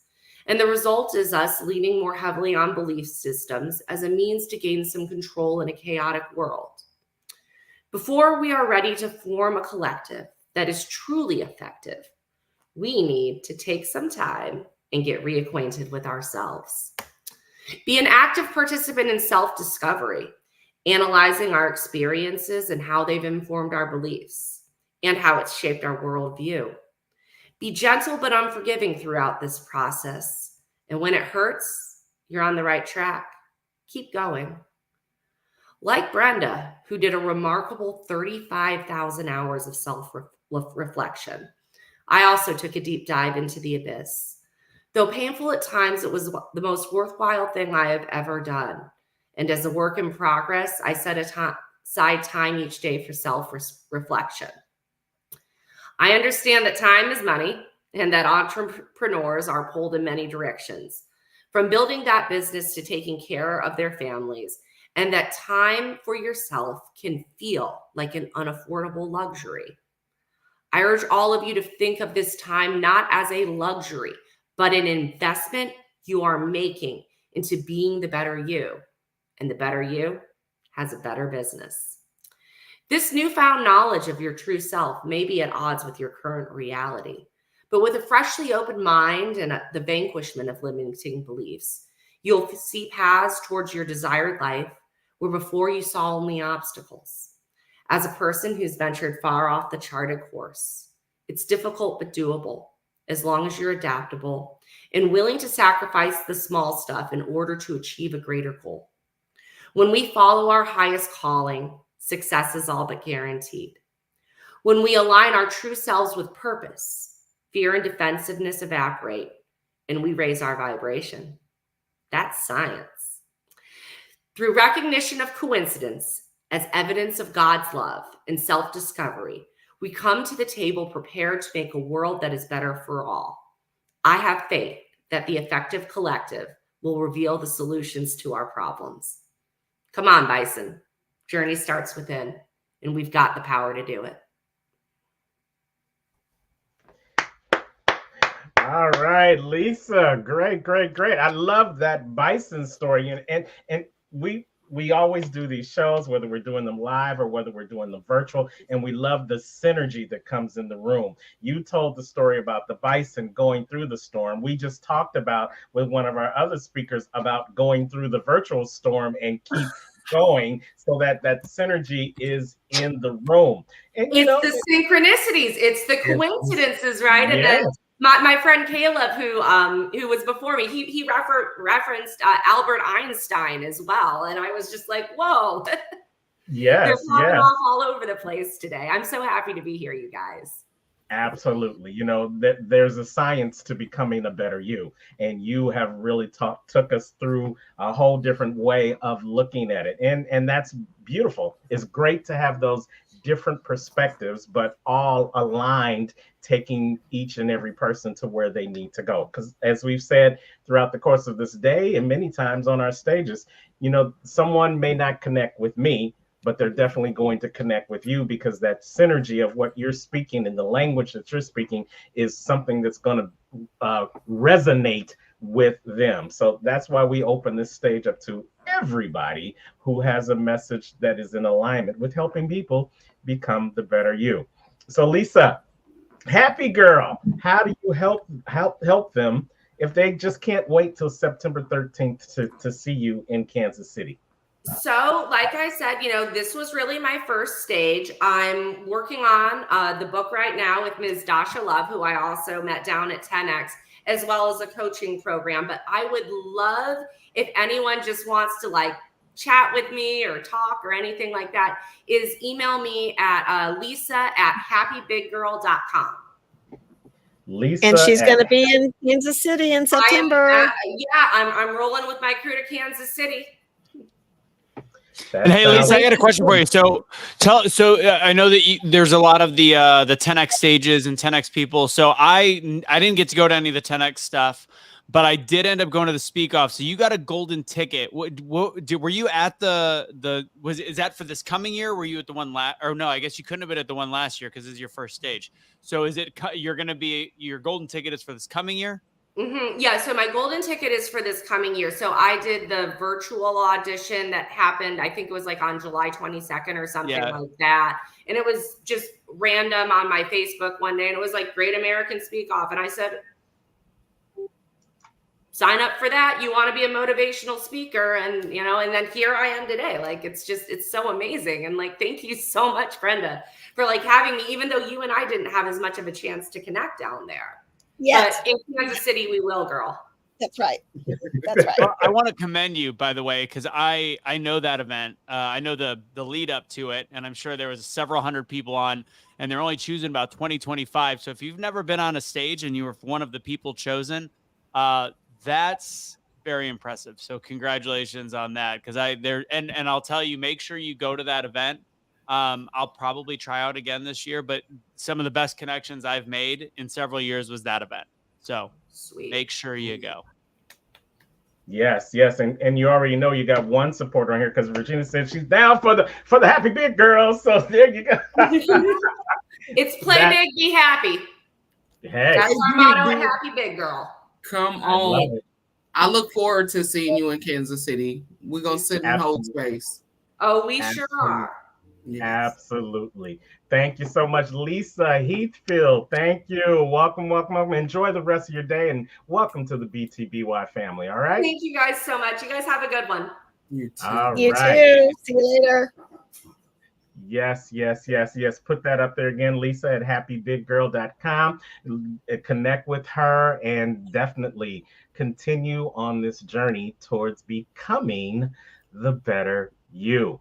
It's been a fun-filled day so far, and it's just going to get better and better and better as we introduce our next speaker. This guy, needs no introduction really, because everybody knows him. Everybody knows him from across the street to across the world. He has this great way of bringing people together. He has this power of taking it from just me into we. He tells his story of how he came from some disastrous times in his life that could have took mere mortals out, but he continues to prosper and he continues to help people form their trajectory of their greatness. He is a author, he is a coach, he is a speaker, he is a host of Bathrobe Moments on Trajectory TV every Monday through Friday, and he is also a good friend to the BTBY family,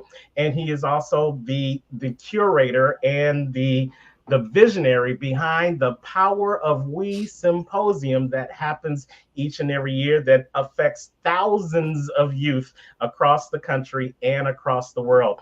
But he is, more importantly, a dear friend to the BTBY family. So let's welcome to the stage Dr. Lauren Michaels Harris.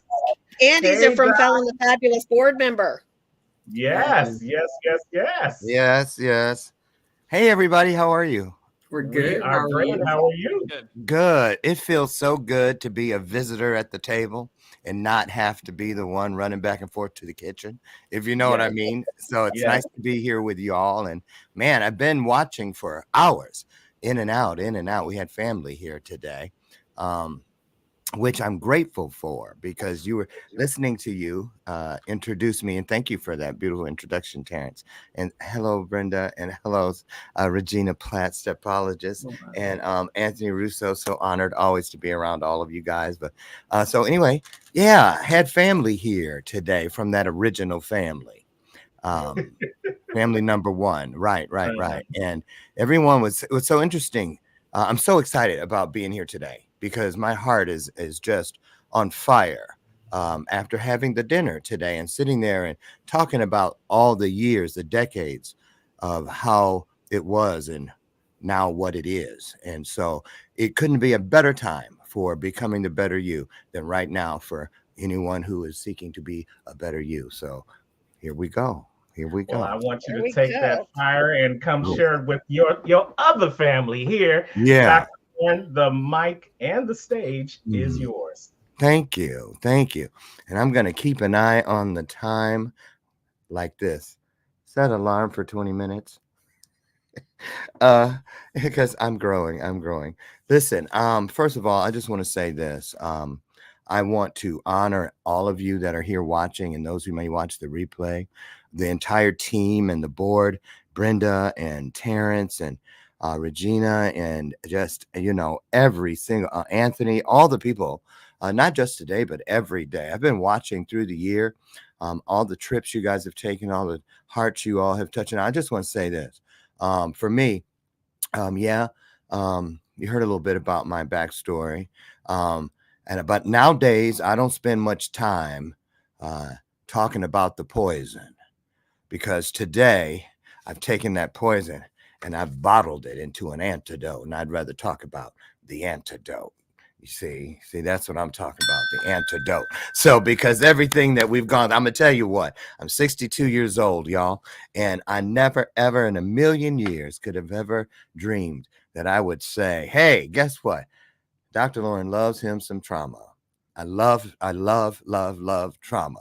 I am so grateful today for every stripe that the younger versions of me took for me, for the me of today. See, I'm going to tell y'all something about when, when trauma comes into your life, no matter when it is.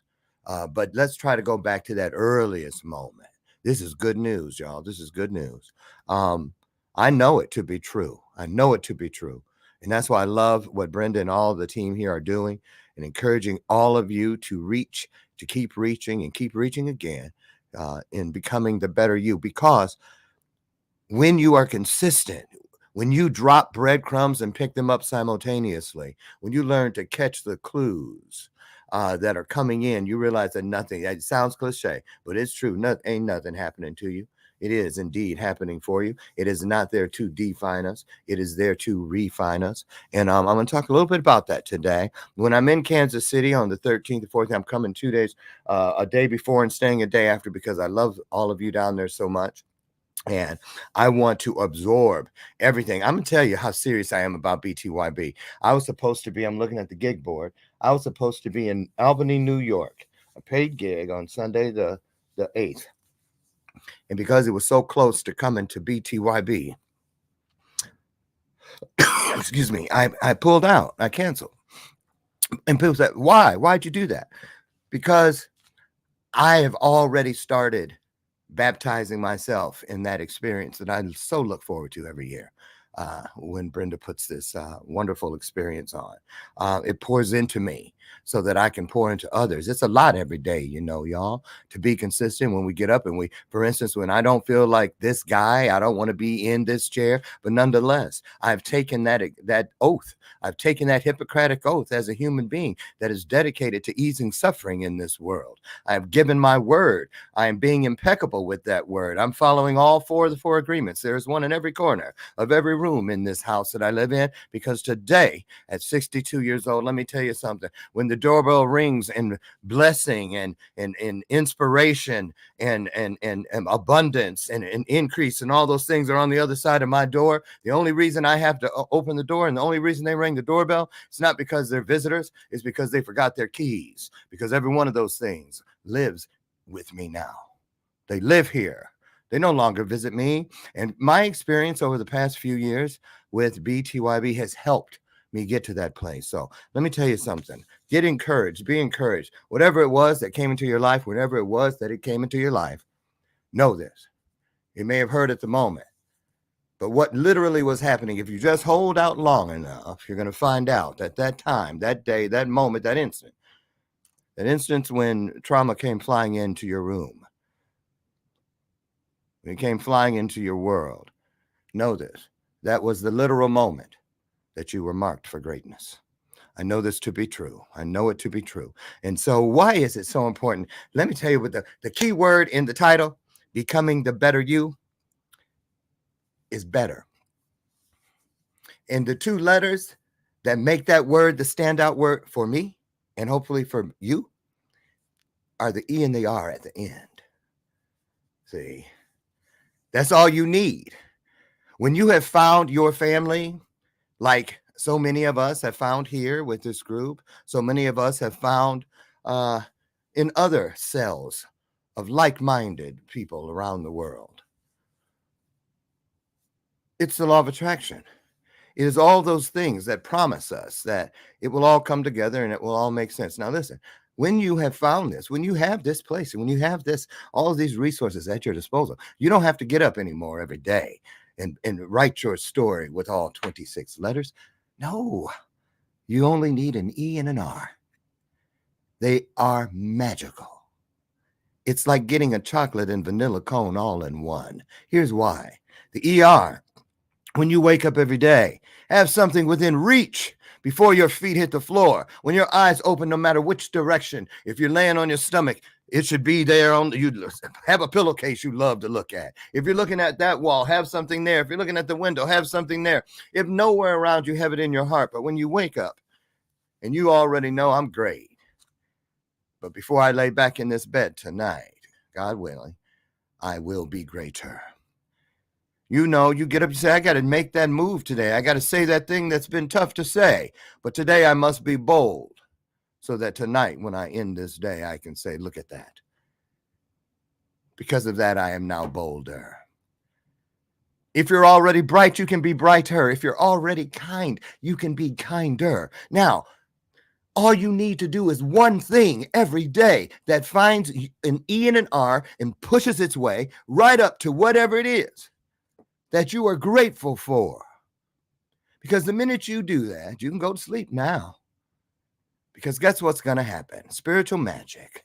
Spiritual magic. That's what's going to happen. I'm telling you what I know. Because that little E and that little R are going to flip over. They're going to become R and E. And when you wake up, because you have done your best, because you have been impeccable with your word, you didn't take anything as an assumption, and you didn't take anything personally. And because of that, you now will rise refreshed. You're going to get up revived. You're going to go, ooh, I remember.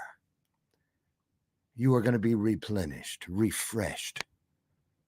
Starting to see that picture, huh? Yes, 2 little letters that can do so many things. But also, listen, when you're with us, and I know you're coming, September 13th to 14th in Kansas City, so many of us, it's not just when people are on stage, that entire event center, the places around it, wherever you find yourself with someone who is there for the right thing, is a stage. It is a moment. It is an opportunity. And why is that so important? Because let me tell you something. Come with your eyes wide open. This is not wall work. This isn't wall talk where you're going to hear people say, oh, the answer to what you're asking is get over it. Where you're going to hear people say, oh, here, I know how to do that. Get around it. Somebody's going to try to tell you something somewhere else, but not in Kansas City about, well, hope you get from underneath it. That's wall talk. No, I know because I've been in those rooms. You're going to get that kind of talk that gets you somewhere. Have you ever heard of a wall of opportunity? No, that's why you don't want wall talk. Get over it, get around it, find a way under it. You need to get into it to get through it. And when you come to things like BTYB, not just this one, all year, I don't care where it is. If it's Christmas Eve, try to get there if you can. Cue Oleta Adams. I'm just saying. Here's why. When you do your best, when you come to these events like this, here's what's happening. It's not about wall talk. It's about, why do you think they're called windows and doors of opportunity? Because what is greater than us knows when we are consistent, when we understand and know the truth has a ring to it and we're tuned to it. Our compass is programmed due north at all times. Then we see that window is an opportunity. And when we look through that window, we see we see Terrence, we see Brenda, we see you.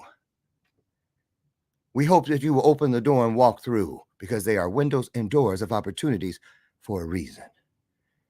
If you want to get to what's in the backyard, that's where all the fun takes place. That's where the pool is, the grill's back there. Everybody you want to see is in the backyard. So come on in, get to it so you can get through it. Or get through it so you can get to it. Take your pick. Either way, we want to be there with you. It's a wonderful time today. It's a scary time in the world today. It's a lot of everything. But more the reason that we have these containers where we get to go. Listen, people, I go, why do I make my way? Why am I cutting off a paid gig just to have 5 days leading up to it? Because I need my mind right. Because I want my heart right. I want my spirit to be right. I want to be ready to receive, and I want to be ready to allow people to receive from me. See, it's not about your cup runneth out. I'm not pouring nothing from my cup. If you want something from my cup, you better hang around and catch what is called overflow, because that's what it says. My cup runneth over, not our cups runneth out. And I guarantee you, if you're running on fumes, or if you feel, woo, I'm at the top of the top of the top, then this is the place for you. Come and give what you have and come and find what you need. That's what I implore you to do. I am telling you, I promise you, whatever it is you need, you will find it somewhere within the walls of this experience known as BTYB, if you truly are seeking it. And I want to encourage you all. This isn't about just talking to you about not giving up. It's also encouraging you to find new ways to live up. Live up to the potential of everything you are. Live up to the expectations of your ancestral line that left you, they gifted you all of their overflow when it was their time to leave this world. Give it to that one. I can tell they're going to do something wonderful. That was you. So many of us have said so many times before over the years, maybe even in the last 10 minutes, one of us may have said this life isn't worth living, and you couldn't be more wrong. How do you know so far? Maya Angelou said it. She said, just do right. Get up. Take up the battle. And that means if something's trying to get in your way to keep you from coming to this event or anything that is going to feed your soul so that you can feed within the souls of others, then don't get scared. Don't bury yourself, your head in the sand. Get cunning and remember who you are and say, wait a minute. I see what's going on here. What could be so wonderful waiting for me in Kansas City that so many things that do not serve me are working so hard to keep me from it? That's the only question I want you to ask yourself every day. And if you do that, I guarantee you, I will see you in Kansas City on the 13th and 14th of September, and probably for many more days after that, because it's going to change your life. It changed mine. So take that with you. I cannot wait. Get up, everybody, every day and find that E and that R. Let's together ease as much suffering as we can in this world. We are creating stories that people will tell. They may not know our names when they tell them, but for thousands of years, they will refer to what we are creating right now. I know this to be true, and I want you to know it too. So I'll look for you in Kansas City. In the meantime, be your best, do your best, and don't worry about the rest. Dr. Lauren. Thank you. Thank you. Yes. It was fabulous. You know, Doc, when you mentioned the ER and when you said that, I love acronyms. And when I think about the ER and I think about you, I think about energy and resilience. You always bring the energy when you come to the stage, whether it's the virtual stage or whether it is the in-person stage. And everything that you've gone through, the one thing that you personify is that resilience. And I thank you for continuing to be resilient and continuing to share your message and helping us see how we can continue to be a work in progress as well. For sure. Dr. Lauren, you talked about setting the table of purpose last year. I did. What are you going to talk about this year? Oh, I'm so excited. Oh, I'm glad because I would have forgot because I was kind of in a zone there. I'm so excited this year. It's been the #1 talk for me on the road this year. I had 27 speaking gigs so far this year, and 24 of them were this one. And they pick, and I just love it. It is entitled Living Beyond Our Scars. It's just every audience I do this for. First, the question is, how many people here have scars? A scar, at least one. Every hand goes up. And then how many people remember the story that accompanies that scar? Every hand goes up. So instantly, we are more similar than we are different. And in this climate, with elections and this and the other, I'm just so honored and grateful to bring this message of how to honor your scars and find the magic that lives within them. And it's true. It is so true. It is true. And we've all got them, man, do we? We've all got them. Well, yeah. And once we honor the ones we can see, then we can get to work on the ones we cannot see. Because those are the ones. Those are the real ones that determine everything. Yes, those deep-rooted scars. Yeah. That take longer to get to. Yes. Well, we are definitely looking forward to it. They can definitely reach out to you at LaurenMichaelHarris.com. You definitely have to check him out on Bathrobe Moments.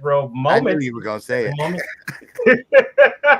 I'm looking for the mug. I thought your friend usually hangs out with you. Oh, Lucy. Yeah, it's his weekend. She's getting her roots done. In other words, she's in the dishwasher. Okay. All right. Well, you know what? Check him out every weekday, Monday through Friday. And look forward to seeing you September 14th. Same here. And the 14th. And let's not pretend, y'all. I'm just telling you another reason. If you didn't I don't want to come here, none of that. You want to come for the gala. I'll tell you that much. Yes. Right. You want to come for the gala. Yeah, we've been talking about that. You know, the women, they just don't know what they're about to get into again. But yeah, we do. We're going to beat your butts is what we're going to do. It's so much fun. I'm so excited. I'm so excited. Thank you all. And thank you all for a beautiful job already. We're not even there yet. So yes, looking forward. Thank you so much. That was Dr. amazing. Lauren Michael Harris, enjoy the y'all. rest of your day. Say hi to my people out there in the Chi-Town, I Chicago. sure will. We area. missed you, Terrence. Yes, See you guys yes, soon. yes. All right. Bye-bye. Dr. Lauren Michaels Harris. Yes, yes, yes. You know, we've had the opportunity. We talk about collaboration that compete. I've had the opportunity to be on his stage at the Power We, emceeing part of his event. Brenda, you've been at his event. Now he's been at our event, and it really just shows how when you put like-minded people together, you can make a powerful connection that extends beyond that one event. Would you agree? Yes. Absolutely. Yes, yes, yes. Okay, so looks like we need to get these people excited and get them to pull out those credit cards and swipe left, swipe right. So let's give them another reason why they should be in the place on September 13th and 14th. As we told you, we've got the original Shark who is going to be there. Let's hear from Kevin Harrington. Hi, I'm Kevin Harrington. I'm an original shark from the hit TV show Shark Tank. I'm also the creator of the infomercial, pioneer of the As Seen on TV brand, and I've been behind the scenes in business ventures that have produced well over $5 billion in global sales. Products like the Food Saver, Ginsu Knives, Tony Little Fitness, George Foreman, Jack LaLanne and the Juicer, many, many great folks. And of course, I'm constantly looking at ways to increase my bottom line, my performance, my mindset, and to become better every single day. Now, this is why I'm excited to be speaking at the Becoming the Better You conference on September 13th and 14th in Kansas City. Now, you won't ever achieve the life you want if you don't get started. And this is a place to get started because this is a 2-day life-changing event, and this is a place to take that first step. Now, we all strive to be the best versions of ourselves, but this is a show that's going to show you how. It's the BTBY, right? And I'm excited to be sharing the stage at this event with Brandon T. Adams, Chris Cumby, Dr. Ruben West, Brenda Ringwood, and it's many, many great speakers. And we're excited that Becoming the Better You has also inspired me so much that I'm going to let 6 to 8 people pitch me, the shark, at this event. So looking forward to seeing some deals and want you to be there. So if you want to know more, go over to www.comechangeyourlife.com. Find out more. Check it out. Take care. See you there. Yes, yes, yes. ComeChangeYourLife.com. And you know, this has already been a life-changing experience, and we haven't even got there yet because of this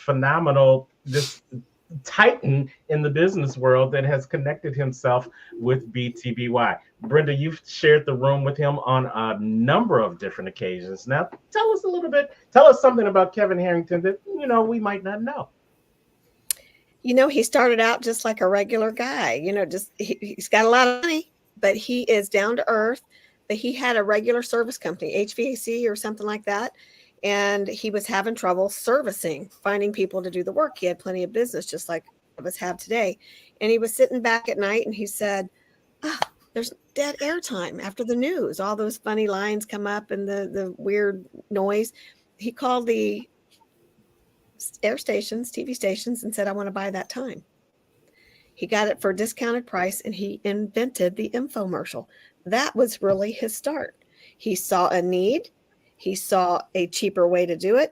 And then he invented this infomercial. He's the king of the infomercial. He's the founder. So Tony Little, Jack LaLanne, George Foreman, all kinds of stuff out there. Fantastic speaker, has a great story. But the realization is he started off just like the rest of us. Sometimes we don't see ourselves in somebody else. We don't think that it could happen for us. And you might not make millions, but you can emulate and take advice from those that are already doing it. If you want to be a speaker, get around speakers. If you want to be an entrepreneur, and get around people that are doing that. If you want to be better at sales, get at people that are good at sales. You know, we have some classes coming up. We're going to announce them at the event. But Anthony, tell us a little bit about what you're going to teach.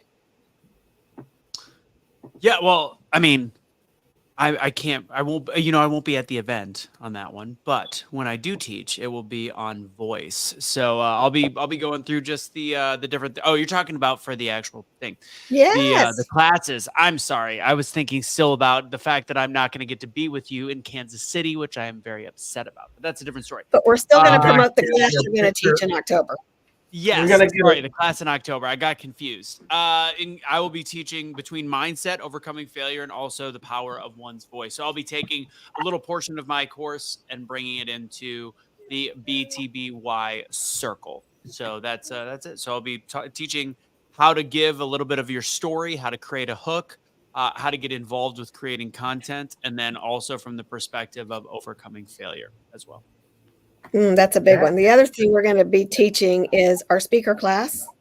We're going to be doing a leadership class, a sales class, a parenting class, and a finance class. We have lots coming up for you guys.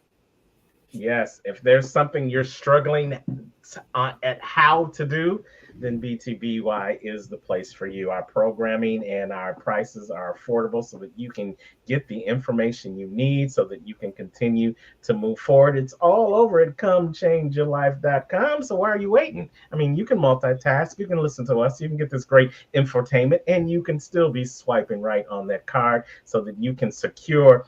We don't have a golden ticket, but we have a priceless ticket. How about that? So if you want to get that priceless ticket, then go on over to comechangeyourlife.com. It's the place to be. All right. So let's keep this party going. Well, I see Dr. Lotus Roche in the back room. Absolutely. So, you know, what can you say about Dr. Lotus that hasn't already been said? You know, if you want to ignite and take flight in every stage of your life, then this is who you have to listen to. This is who you have to get those copious notes, get that pen and that paper, because you know the pen is the digital recorder for the mind. I'm gonna say all her things now. She ain't gonna have nothing else to say. I'm just gonna be able to say it because I have soaked it up. I have been a student of Dr. Lotus Roche. That's how good she is. And if you are looking to move from a work in progress to a priceless jewel, then you want to stick and stay in every single way, because we are about to bring to the stage the one, the only, the infamous, the dynamic. It is our friend, Dr. Lotus Roche. Hey! It's a great day in every way. It's a great day in every way. And so I am so happy to be here today. And as y'all see, I'm on crutches today. Oh, man. Yeah, that's right. So everything okay, hopefully. Everything is going great. Everything is going great. I actually twisted my ankle, but I don't want to tell you too much because I got a message. And the message was, I'm going to talk about crutches. Come on. I was just about to say it was a prop. I knew it was. So, all right, Dr. Lotus. Well, without further ado, the stage is yours.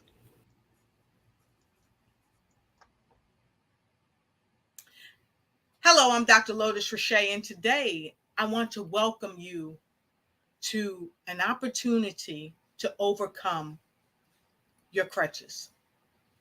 I want to share a story with you. Just a week ago, I was out in Chicago, had a fantastic time. And Saturday, I was in the office in Chicago. I was doing some work with my team, and I got up and went to use the restroom and do a couple of other things, you know, just the typical things, not swinging from chandeliers or anything like that. And all of a sudden, I could not put any weight on my ankle. I didn't know what happened. It's like life, you know, all of a sudden things happen and you wonder, where did the job loss go? You might wonder, how did I end up on drugs? How did I end up homeless? How did I end up in the condition that I'm in? And sometimes we get really upset, we get disillusioned, and sometimes we lose our way. And we start to lose our way so much so that we develop things. And I heard Jill talk about this earlier. She said that she talked about drugs, she talked about alcohol, she talked about a myriad of things. And so many of our speakers have talked to you about struggles that we faced. And some of those things were crutches. Well, luckily, a few days ago, after bed rest, after getting off my feet and doing something different and giving myself time to rest, I was able to walk on one crutch. But this was interesting because when I got ready to leave Chicago, I had to use these crutches, and my best friend had a spare set of crutches in her house, in her basement. And sometimes that's where we keep things. We keep spare crutches in our basements, the basements of our own lives. And so today I'm going to talk to you about some interesting information that I found out about crutches. I thought, how fitting is it to talk to you about crutches? What is a crutch? Many of us know, and yes, my ankle has improved, so I'm going to show you this. Many of us know what a crutch is. Crutches have been around for a very long time. And many years ago, someone said, you know what? I'm going to patent this. In ancient Egypt, they used to use crutches before crutches ever became patent. But when I looked at how crutches serve us, I found out some interesting information because, you know, every crutch has a size, right? You can adjust the crutch to make it high or low. And when I started looking at the crutch and I got information, one of the pieces of information that I got was the fitting and positioning of a crutch. It says, make sure that you use a crutch that you can adjust about 1 to 2 inches below your armpit, so it's even with your hand, so you can move. Then it told me, look, when you walk in, you need to walk in a certain way, whereas that you're holding this crutch so that you don't fall. You got to lean a little bit and you got to hold on snug. And when you move out of a chair or whatever, you got to swing your feet around, keeping the bad foot, the bad ankle away so you don't re-injure yourself.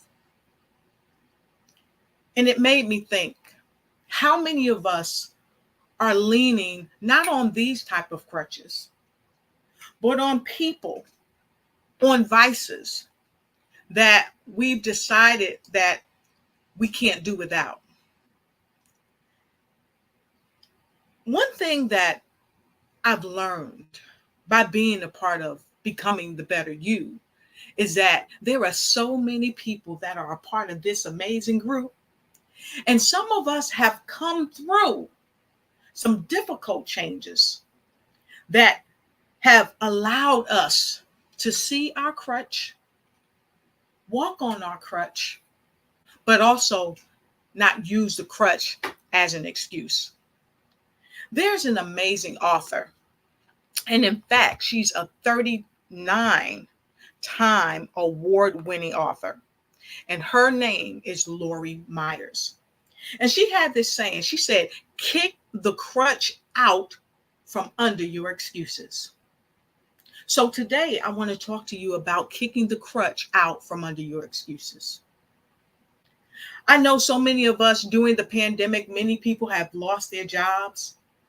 And so many people wanted to say, you know what? I give up. I throw my hands up. But all of our speakers that you've seen here thus far that have faced hard times, some of them threw their hands up. And I remember when Les Brown, he always would say, like, if you fall, if you can look up, you can get up. So even in looking up, you still have to throw your hands up so that you can turn over and get up. So you don't have to use life excuses as a crutch. Now, I want to challenge you today. I'm going to give you 5 key components that I'd like you to use as you're overcoming some of your crutches. First, we're going to talk about fitting and positioning. How are you fitting yourself into areas that are allowing you to come away from things that bring you down? How are you changing your mind? Napoleon Hill said that we have to think and grow rich. Dr. Lotus Richey said you got to harness your thoughts, take the reins so you can control your life and win. But you got to fit yourself to a winning team. And that is a part of what becoming the better you is all about. Becoming the better you also is going to help you position yourself with the right people in the right place and at the right time. And I know you might be saying, well, the Becoming a Better You group, they have all kinds of millionaires, maybe billionaires, thousandaires, maybe hundredaires, and I don't fit there. But yet, if you get in where you fit in, and you've heard that term before, someone may be a perfect fit to help you overcome whatever crutch you are afflicted with. The other thing that I want to share with you, tip 2, walking. When I looked at the information on how to use the crutch, it told me how to walk. Now, I had been walking for over 25 years. That's right. Y'all know what I'm talking about. Over 25 years, over 40 years, I have been walking. And I never thought that I would have to get instruction about how to walk. But in life, you have to learn to stop walking with people that don't serve you, so you could start walking in an atmosphere where people not only serve you, but they are for you. Because we know that sometimes people that hang around us, they're not always for us. Sometimes that knife you're pulling out of your back sometimes is being placed in your back by the person that's sitting right beside you, or that you think is your best friend. But that's why we call them frenemies.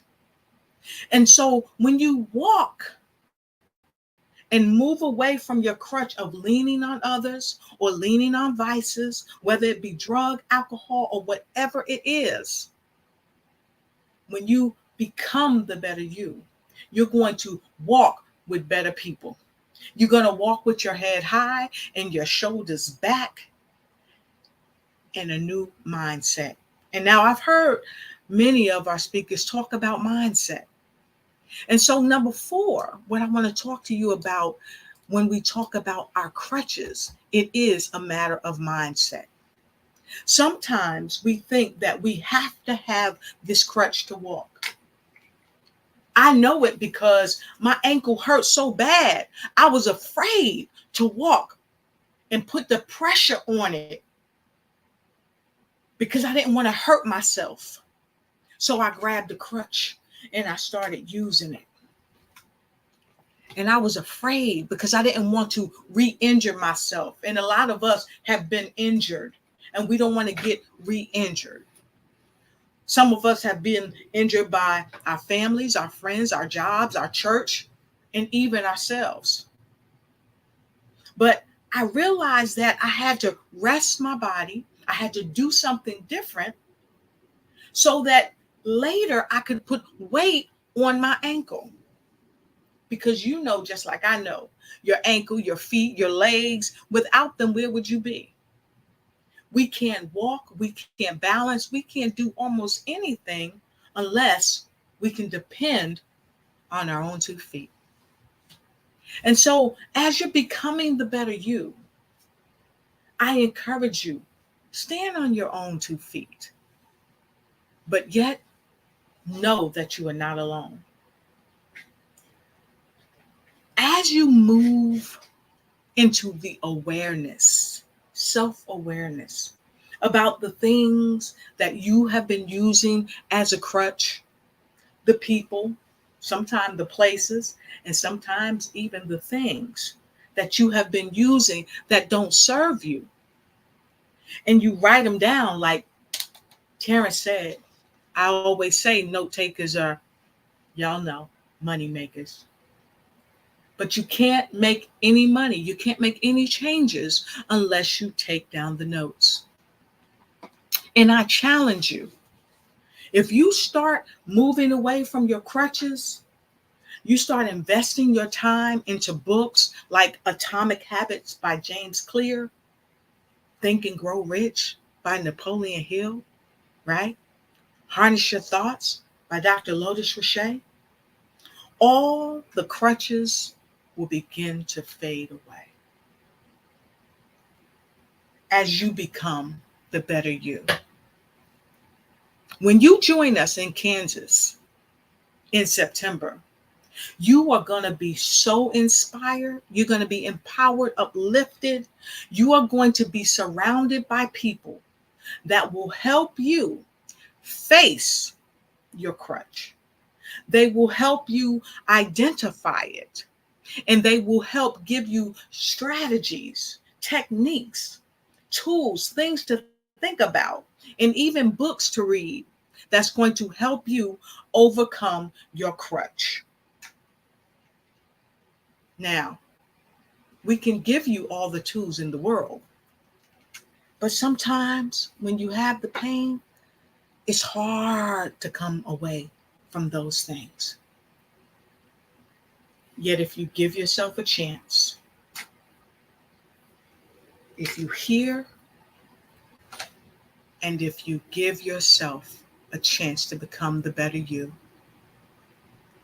you will reap a world of benefits from dynamic speakers that are ready, willing, and able to invest in you as you invest in yourself to help you kick the crutch from under your excuses.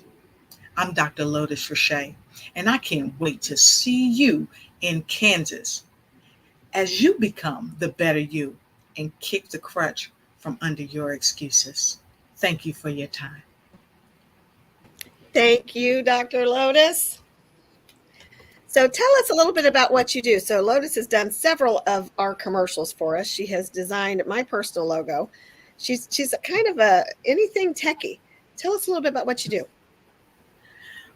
Our company, the Lotus Richey Ignites Coaching and Consulting, we work with corporations all around the world, whether it's getting your video done, crafting your message, or if you just need business coaching and training, we're there for you to take you from zero to hero in a short amount of time. And clients anywhere from 12 months to 18 months, they see extraordinary increases. And so if you are someone that you know needs to connect with us and ignite and take flight in the business area of their life, you want to connect with us at lotus@lotusricheyignitesyou.com. In a short way, that's all I have to say about that. But here's what I also want to say. Our company also partners with organizations that are owned by people like the Stepologists, Terrence Leffridge, and of course, Brenda Ringwood. And I just can't wait to see you in Kansas at the Becoming the Better You. I can't wait. I can't wait. I still remember St. Louis. Bounce back, baby, bounce back. That's right. So now you got to kick the crutch so you can bounce back, baby, bounce Exactly. back. And I'm doing well. I'm doing well. And I just want to thank you all for allowing me to share this, because, you know, a lot of people have talked about God and the higher source. And, you know, when I was coming back in for this, I said, Lord, tell me what to say. And we know that there's somebody out there that needs to hear what is going to be said at BTBY. And I'm so excited and I can't wait for it. And so, you know, I'll be kicking the crutch and I'll be there in the house. You're kicking the crutch because we're kicking the men's butt on the dance off. That's right. And I know you got your gown ready. We got to. We don't want any excuses. We don't want to hear, well, our anchor, Dr. Lotus, wasn't able to drop it like it's hot, and that's why we didn't win here. But so you gotta kick the we got a hidden jewel. So you can come with it, because when we come, we're coming full force. And then before the end, we got a couple of things we're gonna hit you with. Okay, because I know my lady, the stepologist, is gonna be stepping, and then we know Brenda's gonna be doing something, and you gotta be there to see what Brenda's gonna do. Right. Well, y'all might want to come the day after to see the women. The key phrase is when they come, and sometimes it ain't after the prize is won. Then, but we're gonna talk about that. We all love here. You know how it is after we win the prize. The guys, they be so tired and sweaty and be looking for a glass of water. Like, whew, them women are so amazing. They won again. Well, you know what? After we win the award, we men know that you ladies are still the prize. How about that? There you go. There you go. Thank you, Dr. Lotus. As always, you have enriched us in the time that you're here. We're looking forward to seeing you in Kansas City. Now, again, if you guys haven't had enough reasons, and we've had a bevy of reasons to go on over, click that link and swipe right on that card. Get your seat, get your hotel accommodation, get that 20% off, and have your face in the place for the BTBY work in progress. We working now, y'all, so that y'all can be a work in progress then. And that 20% only today. Only today. Only because you showed up. The universe recognizes those who take massive action. When? Right now. So get all over. Come change your life.com, and we'll see you, Dr. Lotus Richer, in every single way in Kansas City. All right. Take care. Good night, everybody. All right. Take care. Yes. Look who's on the stage. Looky there. Hey, guys, how's it going, man? Come on, Mr. Avocado. Right? It is the avocados. Hey, you guys, if they come on together, then there's some superpower stuff that's about to happen. You guys have been working behind the scenes. You guys are the glue that is making the BTBY movement move full force, all gas, no brakes. But for the audience that haven't met you today, take the opportunity right now to introduce yourselves to the BTBY family. Well, I got to let ladies go first and let Kenya get started with that. Hello, everybody. I am Kenya Crafts, and I am the conductor of chaos. I help keep this train on the rails. Yes. And we are chugging along full force, and it is so amazing. There are so many things to talk about, but first, let's introduce the avocado. Well, hey, I appreciate that. Everybody should know me for the most part. I'm Johnny Avocado. If you don't, I'm glad to have met you today. And you can go check me out at www.johnnyavocado.com. But you can find me purposing my passion alongside yours right here at the BTBY. I am the general manager, and I love that Terrence introduced Kenya and I together as part of us in the background that helps hold all this together and helps kind of bring this out of the ground.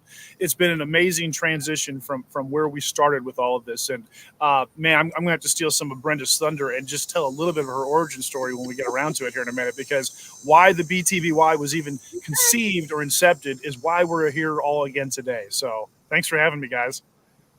Well, you know what? Don't wait to steal the thunder. Let's come on, bring it now, because you guys have the tea. Y'all get to spill the tea about some of the things that they can expect to see September 13th and 14th in Kansas City, where is the place to be.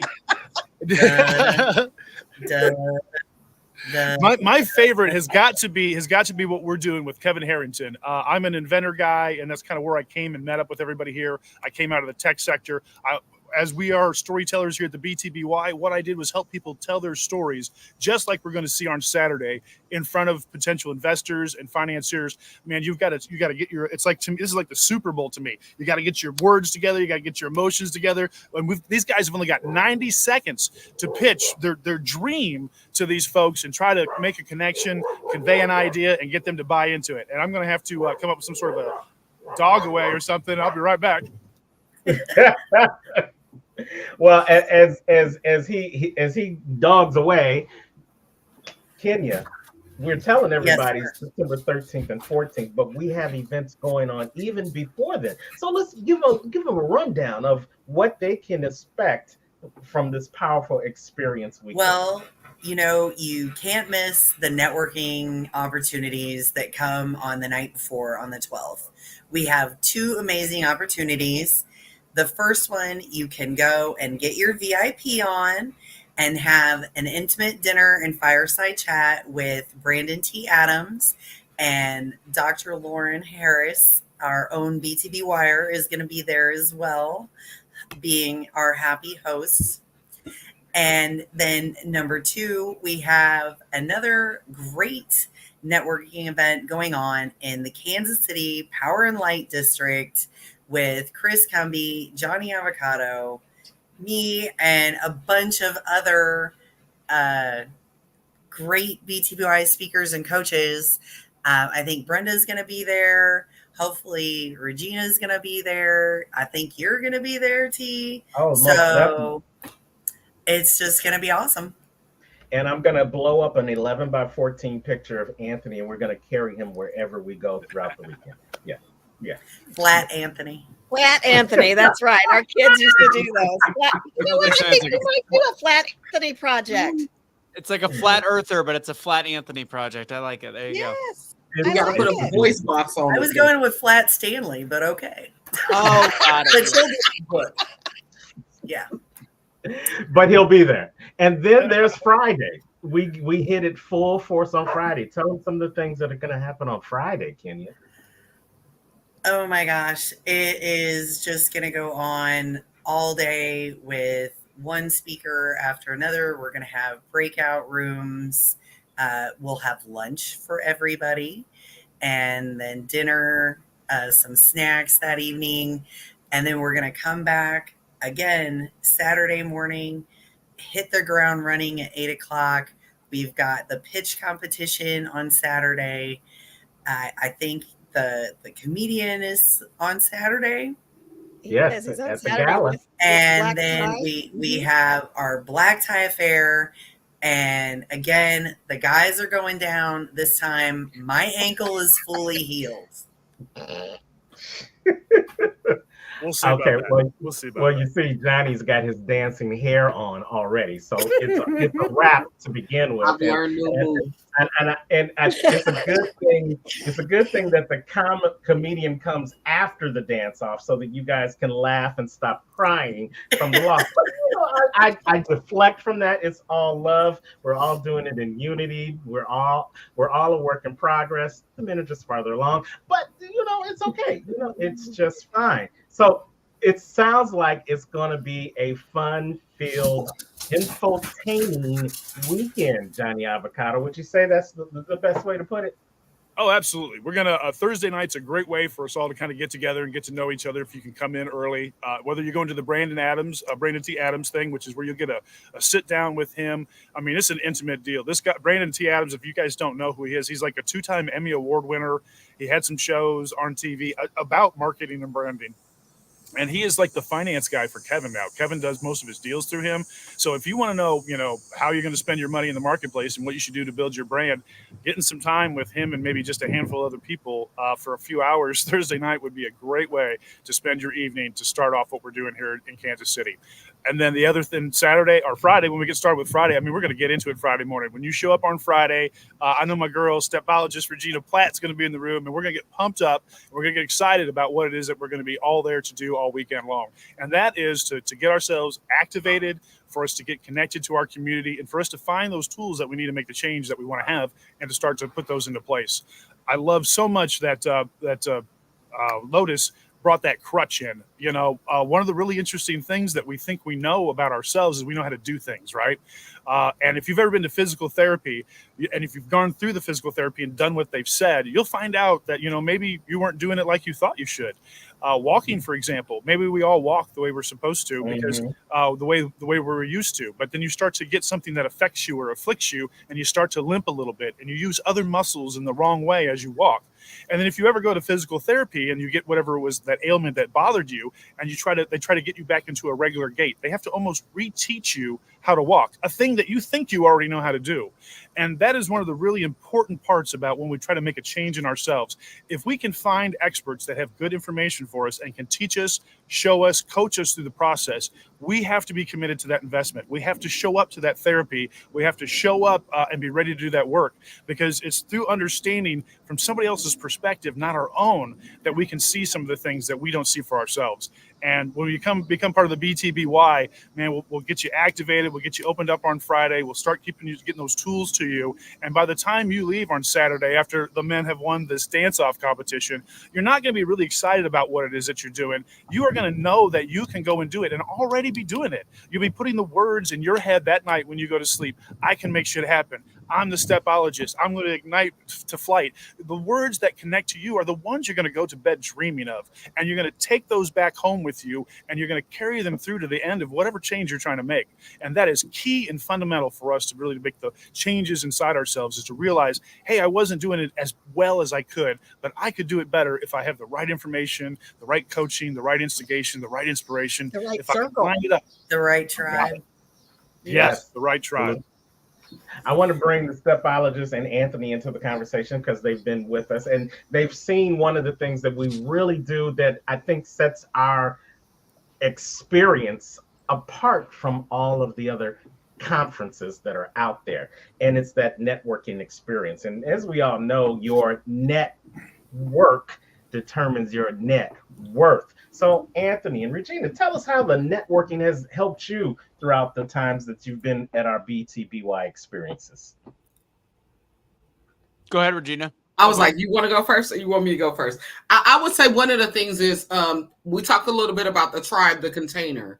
I call it the container. We call it tribe. But having that, being around like-minded individuals that even when you're ready to slip off a little bit, they call you back into order. And sometimes we don't have people that understand the call that's upon us. And being in a group of people that you can network with, that are going to encourage you, that are going to hold you accountable, and keep the movement happening. This momentum that we've built from day one up until now has come from consistency. And so when one is down, another is ready to go. And so that means the engine is always turning. It's always chugga, chugga, chugga, chugga, chugga. We moving. All right. You know what I'm saying? And so those, come on, we going. And the thing is, your vision right now may be too little for you. It may be too limited for you, but someone else get connected to you and stretch you and build the capacity of you as you work with them and move with them. And so being a part of a container, a tribe, an organization, a family, a group that is on the move is going to stretch you and transform your capacity too. Absolutely. Go ahead, Anthony. Yeah, I mean, it's one of those ones people always you look at your business, you look at your life, and it could be one message that changes a trajectory. It could be one thing you hear that changes a trajectory. It could be one person that changes a trajectory. So networking really is, it's not just your network equals your net worth. I love that phrase, but it's also your network is what opens the doors to whatever future you're looking for. Your network opens it doesn't have a fun rhyme to it, but your network can equal the massive change or the fire starter that you need to create change in your life. All right. Well, we are looking forward to it. Yes. Not what you know, who you know. Absolutely. All those gems. So we thank you guys for again being. I got one more question for him. You got one more. We have a local yokel that Johnny's been working with. He's a yokel? Absolutely no. He's a good old boy. He's a great guy. So actually, if you guys are looking for some additional content to get you between now and September 13th and 14th, and possibly 11th if you show up early, for the BTBY, is we've got a small program put out there on the internet. It's called Shark Bait, as if you were the bait for the sharks. And we are following along with our local Kansas City legend, Johnny Rollins. He is the Chopper 9 pilot from the news channel. He was so interested in trying to make a risk evaluation for kids in their driving part of what they did, that he put a school together for it. And this isn't just the only kind of place that he's been an entrepreneur in. He's got some other ideas around some pool products. And so he has reached out to us an opportunity to try to get in front of Kevin Harrington. And along the way, he's asked Kenya and I to help coach him to get ready for this opportunity to put his pitch out forward. So we're going to follow along through a small mini series. We're going to try to release it every week, where we're kind of putting some behind the scenes stuff together, where we're showing and teaching some of the techniques that he needs to have his speech and his pitch together, and a whole lot of really interesting things about product review, how to get inside the mind of a financier, and some stuff like that. So I've got a lot of tips and tricks for anybody who's also interested in getting themselves on the pitch. That we still have a few slots open. If you've got a really compelling idea, or if you think you're an entrepreneur with the next hottest product out there, get your pitch idea together, and there's still an opportunity to get in front of Kevin.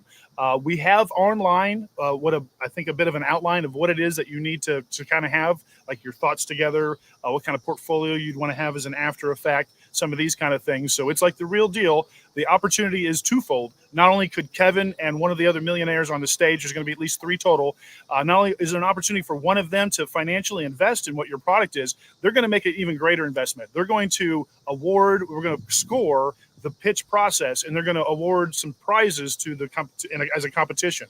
And the better you score, the higher you'll rank. And we're going to give out some prizes to include coaching from these two guys themselves, man. Kevin Harrington, I mean, this is the guy who invented the infomercial, who came up with the Ginsu industry, the Ginsu knives, and all of that. Can you imagine the value of spending 30 minutes with this guy coaching you about any friggin' product you had or idea that you were trying to bring to market? Invaluable. I mean, and that's just the second half. They don't even have to want to put money into your thing to try to coach you or help you become better, like we all do here at the Becoming the Better You. So it's an amazing opportunity that I'm really excited that, and if you got that, I want to get out here even deeper and farther. More people need to be able to take advantage of this opportunity. So if you know somebody who has an idea and can articulate it in any kind of way, man, have them apply for the pitch and see if they can get themselves in front of Kevin and Brandon and one of our great friends here at the BTBY, Big Bob, a heck of a supporter for us. He's going to be on the stage. And the thing about it is, even if you don't capture Kevin's attention with your idea, even if you don't win the pitch competition, there's an amazing statement that's one man's trash is another man's treasure. And the things that Kevin Harrington and Big Bob and Brandon T. Adams look at are worthy for other people to look at too. So just getting in the room with these people is one of the most important things that you can do to advance your product, your career, your entrepreneurialism, your business, yourself. You got to get in the room. So I can't wait to see everybody in September. Yeah, I'm sold. I'll be there. Will you be there? All you got to do is go on over to comechangeyourlife.com, sign up for that VIP package, fill out the application in terms of you having that opportunity to be one of the few to pitch a shark. And remember, you shoot for the moon, and even if you miss, you'll be among those other stars in the room that can still help you get to the next level of your greatness. Let's give it up for the avocados. Yes, yes, yes. You guys get back to work now. And Johnny help Kenya on some dance moves, because you just give her one secret. That's it. Just one. And John and Kenya, thank you for your tireless work. You guys have been working behind the scenes. We've been getting the event space ready. We've been ordering stuff. We've been getting schedules together and doing our jobs in the middle of all that. Thank you very much. Yes. So I got to brag on you one, Brenda. I got to thank you for being the catalyst that brought so much of this together. And I got to thank Terrence for being the partner that was there, that was ready to step in when you were looking to have somebody help you bring it out of the ground. I'm going to just jump in here and tell your origin story just a second, so that those that are wondering whether or not coming to a BTBY event is the right thing for them. Brenda's story is that she didn't like what the story that her past told her was, and told about her. And so she wanted to try to be able to tell that story for herself going forward. And she had some people close to her mom in particular, that really pushed her to go out and try to do something about it. Not just sit at home and piss and moan and whine that her life wasn't the way she wanted it to be, but to go and make connections that would make a difference. And one of the first people that she reached out to was Dr. Ruben West. And by going to Dr. West's organization, his conference, like we're putting on at the BTB, we call it experience because we like to think it's a bit more, and I know it is, but what Dr. West was doing was amazing. And just by Brenda putting herself in that room with Dr. West, activated her and connected her to the people and the tools and the places that she needed to continue to put herself so that she could continue to make the change that she wanted.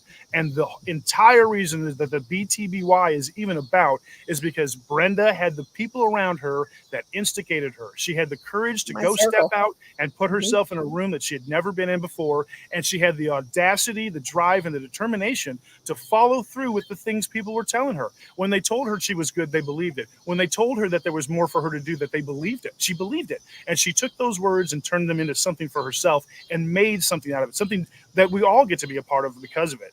And if you have any doubt about whether or not you think you should step into the room at the BTBY this September, man, have none, because all of this, any of this, anything can be because you decided that you wanted to make a change. Change can come by choice, and it only happens if you put yourself in the right rooms. I love it. I couldn't say it better. Get yourself around the right people, right rooms. Yes. And with that, our next speaker is one of those people. Yes. Thank you, Johnny. Thank you, Kenya. Go on over to comechangeyourlife.com. You've got a bevy of reasons now to have your face in the place on September 13th. Hey, even September 11th, if you really want to be out there. We're going to be rocking and rolling that whole week, but we can't wait to see you guys there. Thank you, guys. Take it easy. All right, man. They are fantastic. You know, those Yes, avocados are doing, they're making shit happen. That's what I say, you know. So, and so is our next speaker. You know, we talked about it. Every speaker needs a speaker. Every preacher needs their own preacher. Every coach needs a coach. Not only in the game of sports, but in the game of life. Right. And we've got a dual threat because we have an actual coach who coaches kids in the game of sports, but then he also coaches them and us big kids in the game of life. He is our good friend, Coach Chuck Prinzen's in the building. Welcome, Coach. Can you hear me now? We can hear you. Yes. Hey, I'm getting better. First of all, let me say thank you to all of you for the hours and hours and hours that you're putting on and kind of sort of staying right there in the time limit. You're doing a great job. But I also want to thank my BTBY Ohana. You know, we used to say our family, but in the islands, I brought it in Ohana. This is my BTBY Ohana, and I could not be more proud of the growth and where we were to where we're at and where we are going, because we believe not in just each other, but we believe in those that are seeking to become a better version of themselves. That being said, look, I've been under the weather for 3 weeks. Brenda knows this. I went into the ER 2 weeks ago for upper respiratory. So I'm going to do my best to get through this. I got my water with lemon juice, and let's just make this happen. So, all right. Let's just get to it, Coach. Come on now. Here we go. I am Coach Chuck, your locker room coach in this game of life. Why? Good coaches coach X's and O's. Great coaches coach life. And I've been doing that for over 50 years. So I just want to break this down. As a coach would, I have all my game plan in front of me, as I always do. You've seen me on stage. This will be my, in September, the 13th and the 14th in Kansas City, I believe will be my third. I was there in the beginning. And so let's talk about the beginning.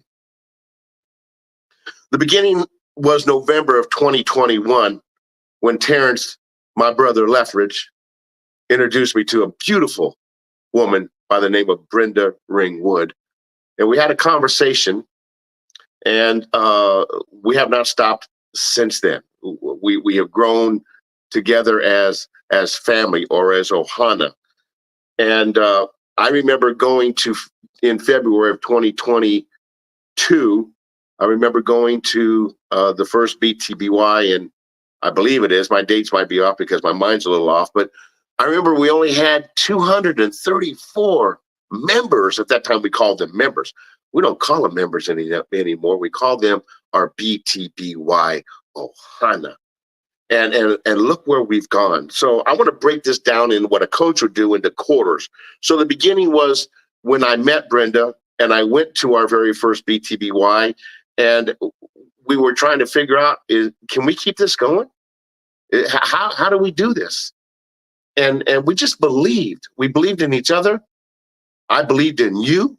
You believed in me. And look at us now.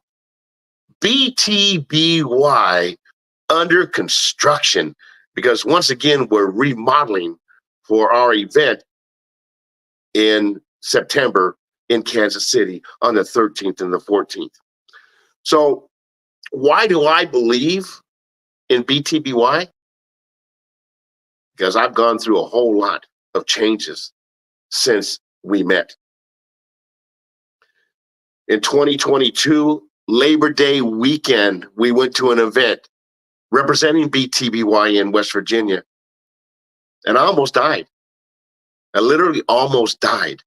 I had to go to an ER, and thank you, Brenda, for taking me. Finally, my stubborn tail finally gave up, because I am stubborn. I'm a Sagittarius. Can you figure that one out? And I gave up, and I went, and I had some male issues with prostrate, and I got really, really sick where I had a friend. I had to wear a bag for 5 weeks, and I did. I literally almost died. But I believed in myself. I believed in my doctor. I believed in those around me that were supporting me, and I got better. I recovered. But I didn't just recover. See, I'm talking about changes that we go through in our lives, changes that we go through in our game plan. Just when we think the game is going nice and smooth, fumbles happen. Things happen. Penalties, fumbles, okay? Changing of possessions. Things happen. And my God, that's right. Here at BTBY, we are not afraid about talking about our Lord and Savior, Jesus Christ, our God. My God told me to go to Hawaii. So once again, I upped everything. I made a big change in my life, huge. And I moved from Northern California to Hawaii to be with family. And I started healing. I started getting better. I started getting and feeling better about myself, because I had lost the love of my life to cancer Christmas Eve 2021. That I was reunited with 33 years after we split up as teenage parents. Changes. See, we go through changes. The question is, are you willing to make the change? Are you willing to understand the change and make changes and change your direction to become the better you that you can be? And so I moved to Hawaii, and I was there for 18 months. I actually was supposed to move to Kansas City, but I didn't, because I got sick and I needed to go somewhere else. I would have been in the Midwest. I would have been part of the BTBY experience, the movement that they've made so much. I'm so proud of all of you. I could mention names, but there's such a long list. I don't want to let anybody go. I have sat back and I've watched BTBY grow and grow and grow. And look what's happening in September. Wow, what a list of people we have, not just speakers, but names, okay? We actually going somewhere. So then it was the recovery of getting better. And then the fourth quarter, I actually moved back from Hawaii July 5th of this year. I left Hawaii and I moved to Fort Wayne, Indiana, because I got married in February to my beautiful wife, Elena Rodriguez. And here I am. Changes. Are you willing to take a chance in your life that you believe, because you feel it in your soul? Do you believe that you can make that happen? Believe in you. Believe in the things that you want in your life to be the better you, and go after them. So here I am in Fort Wayne, Indiana. I had nothing coming in here but 4 boxes. And I now have an apartment full of furniture. I have a beautiful wife and another family. I'm grateful. First of all, I'm grateful to my God, or my creator, that I choose to call God. Because if it wasn't for him, the journey that I've been on would not allow me to be where I'm at today if I didn't not only believe in him, believe in myself, and believe those around you. And it can happen to you too. Come September 13th and 14th in Kansas City, we're going to have another opportunity to make changes in people's life. You're going to have an opportunity to make a change in your life. So while I'm on that, because I want to make sure I'm within my time limit, I'm not going into OT, I'm going to tell you what I'm going to talk about. I believe, based on my experiences in life and where I come from, at my sophomore year in high school, I attended my 28th school, 28 schools, 18 elementary, 9 juniors, and I finally got adopted when I ran away from home and got into high school. Sports and activities saved my life, because if it wasn't for sports, I don't know where I'd be. If it wasn't for the counselors, the teachers, and my coaches that believed in me, I lettered in 5 sports. Sports kept me off the streets. But in order for me to participate in my sports, I had to have a good grade. I had to have a 2.0 or better. So right now, Coach Chuck is going to talk about, in September, I'm going to talk about activities. I'm going to talk about education. I'm going to talk about being the best you that you can be, and get rid of those traits that have been passed on you by your parents and their parents, those negative traits that cause you to put up that defense and not willing to run with the ball offensively. So come September in Kansas City on the 13th and the 14th, I'm going to bring the power of education.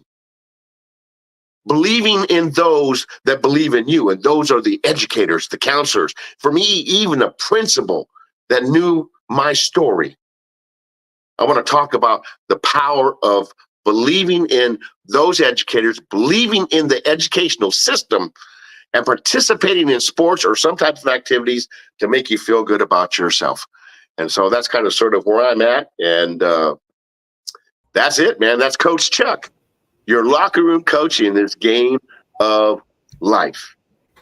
I love it. I love it. I love it. Coach Chuck, always bringing the power, always bringing the X and O so that you can achieve and succeed in the game of life. You know what? We've had the honor of following your journey, and you just spelled out your most recent journeys. But in all of that, I always go back to the acronym that you made for your business. Tell them a little bit about that acronym and why it's so powerful for you. And help me out, Terrence, on which acronym. What's that? He switched up Me Inc. now. Okay, so God gave me, I'm gonna make this as quick as I can. 14 years ago, God put something through me, and it was 8 hours in a garage, and I finally came up with MEINCNOW, and I asked God, what does this mean? And He says, think about it. And I finally had to give it a lot of thought, and I came up with Me Inc. Now, which stands for me expressing I need change now. And now that I got you, because I have a way of getting you, I'm going to help you incorporate me. Because you can't do anything in this life unless it goes through me first. And so we have changed with the power of not only my sensei, Lauren Michael Harris, and my beautiful BTBY family, and even yes, that guy up there on the right-hand side, Anthony Russo, okay, challenging me at one time a couple years back. I still remember that. I made some changes because now it's not about Me Inc. Now, it's about Coach Chuck helping coach up that game of life. And Me Inc. Now will always be the base of who I am, because Me Inc. Now helps people become aware of those generational cycles domestic violence, child abuse, alcoholism, suicide, all of those traits that are passed down on our children that put them in a defensive mechanism, put them on defense. We want them to be more on offense, and we're going to help them because there's nothing better than understanding and believing in me. You know what? And that's a full circle. And that's exactly why I wanted to explain it, because you knew that you needed change. You knew that there was a work in progress, but the change had to come from me,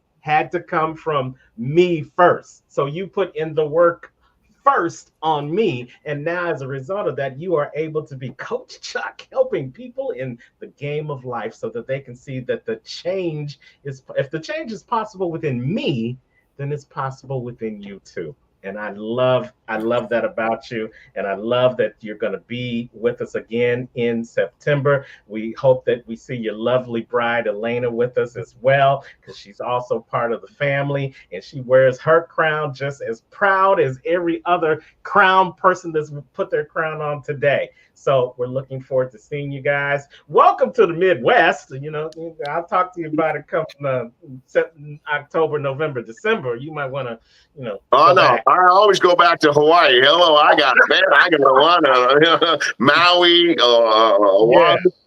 Yeah, I can always. Cowabunga surfs up. I'm going back to the islands, baby. All right. Well, we thank you. Thank you. This is Coach Chuck, and you guys come on and see him September 13th and 14th in Kansas City. We love you, Chuck. Feel better, brother. Feel better. Aloha, going to you and your Ohana. Aloha. Yes.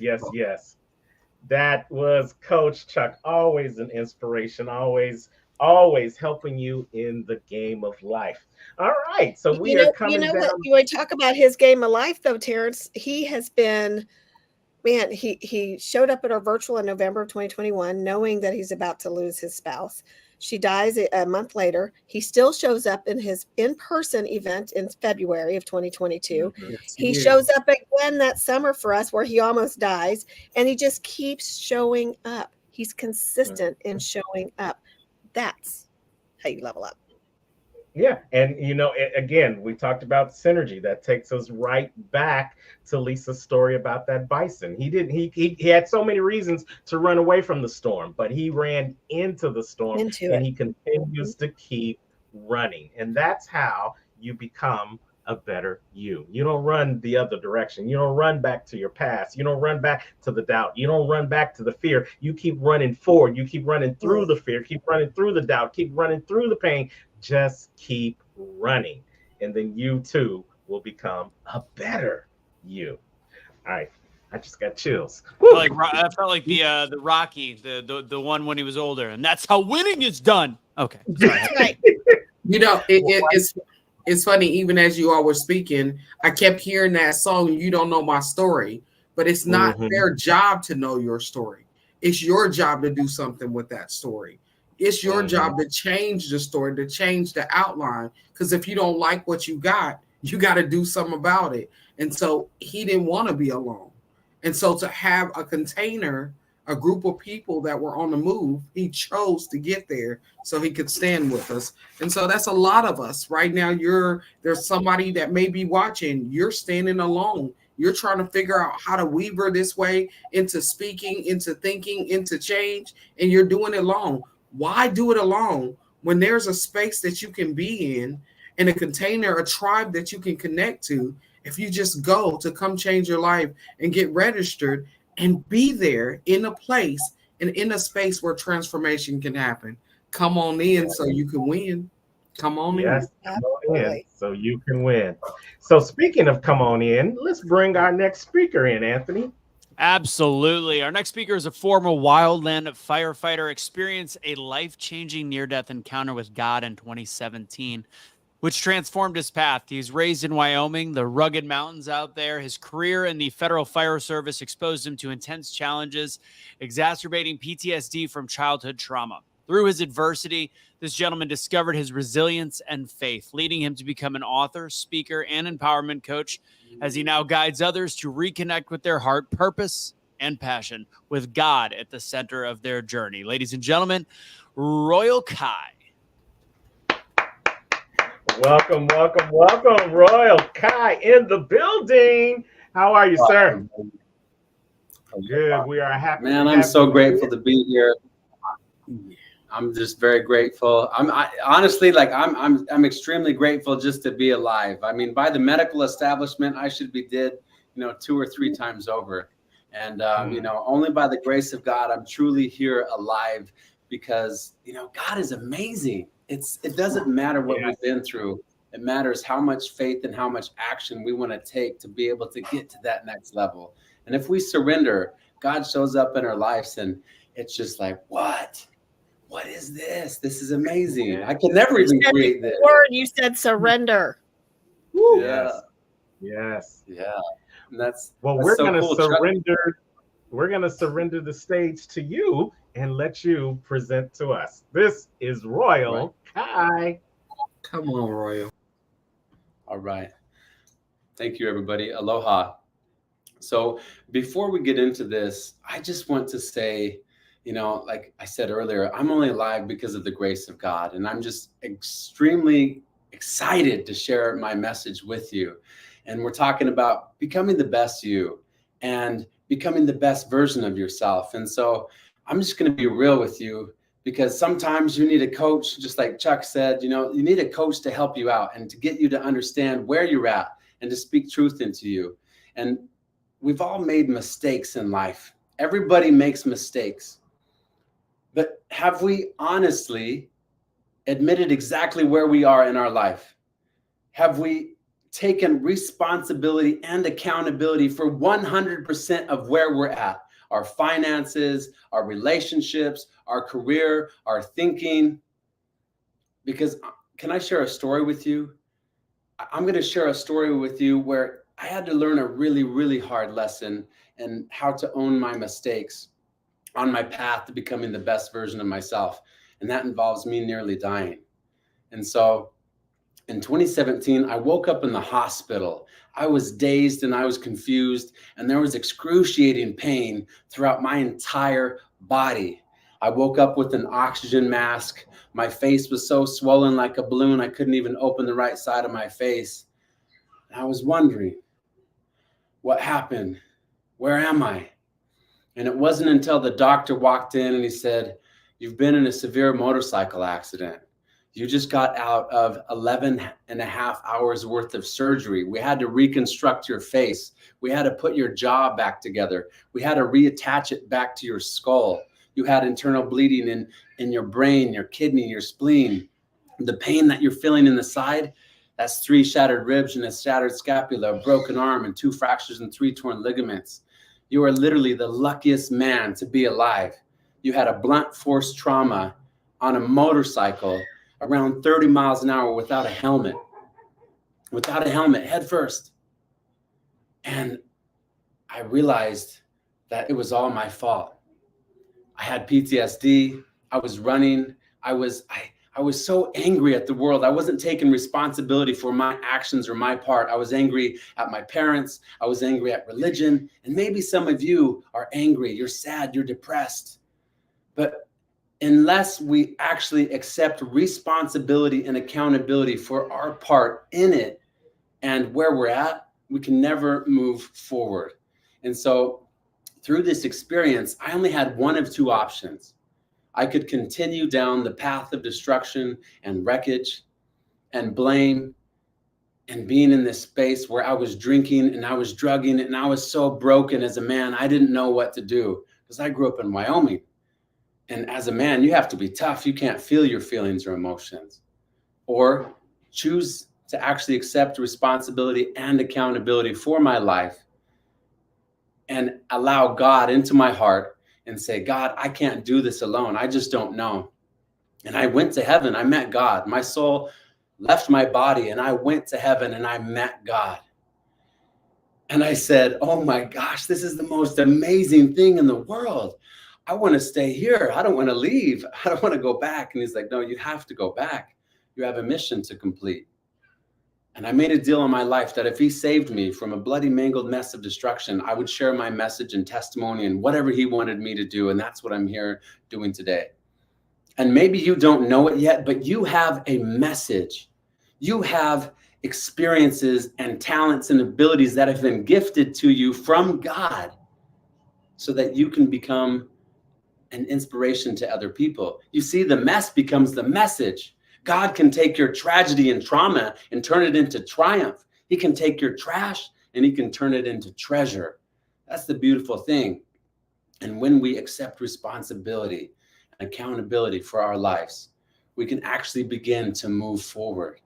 You see, I didn't understand that I had PTSD. And many of you perhaps watching, if you've been a firefighter or a police officer or in the military or in the medical establishment, when we're consistently going from a fight or flight response, it changes our physiology and our psychology. And so it just becomes the normal. And we're either doing things to numb out or to get a hit of dopamine because our neurochemistry has changed entirely. And so my message is, number one, it's okay to not be okay.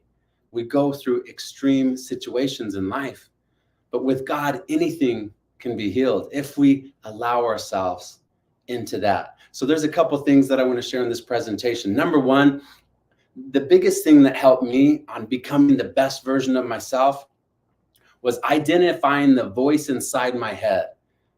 And I want you to experience that as well. If it's something that's negative, or you're not worthy, or you're not enough, that's not true, because we're spiritual beings having a human experience.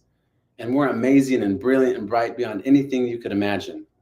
And number two, I want to give you a couple set of tools so that you can leave here feeling more empowered and connected, because you're needed in our world. Your message is needed. There's people that are suffering. There's people that are hurting, and you could share your inspiration and your hope and what you've been through so that they can be like, wow, I can do this too.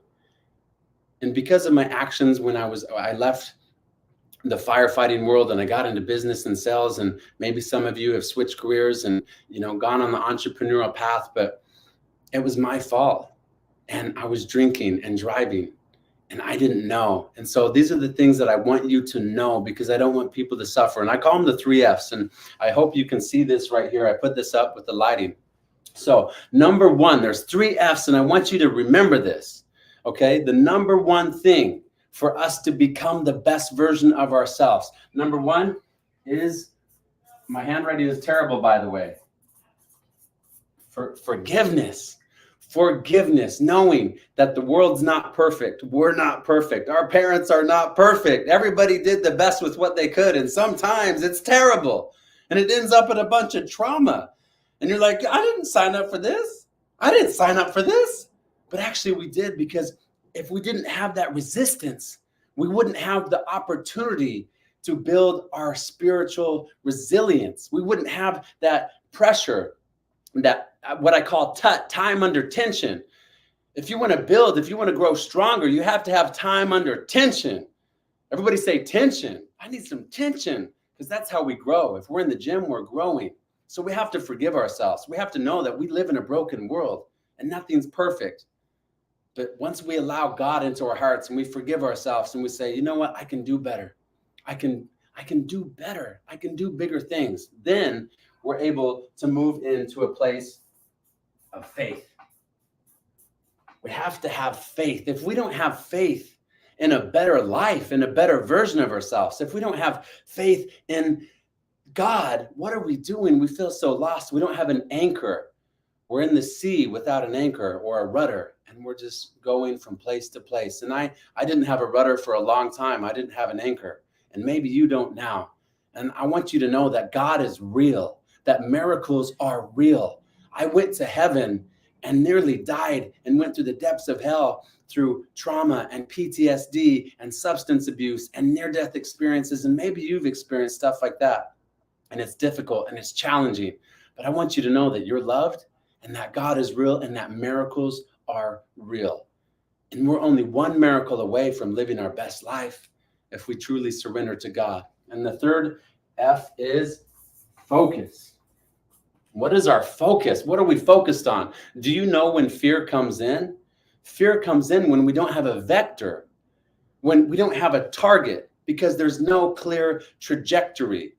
And so one of the things I want you to start thinking about is, what is your focus in life?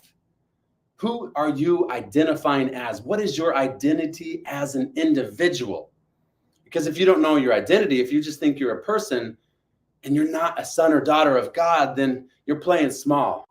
Because we are kings and queens to the heirs of the kingdom of heaven.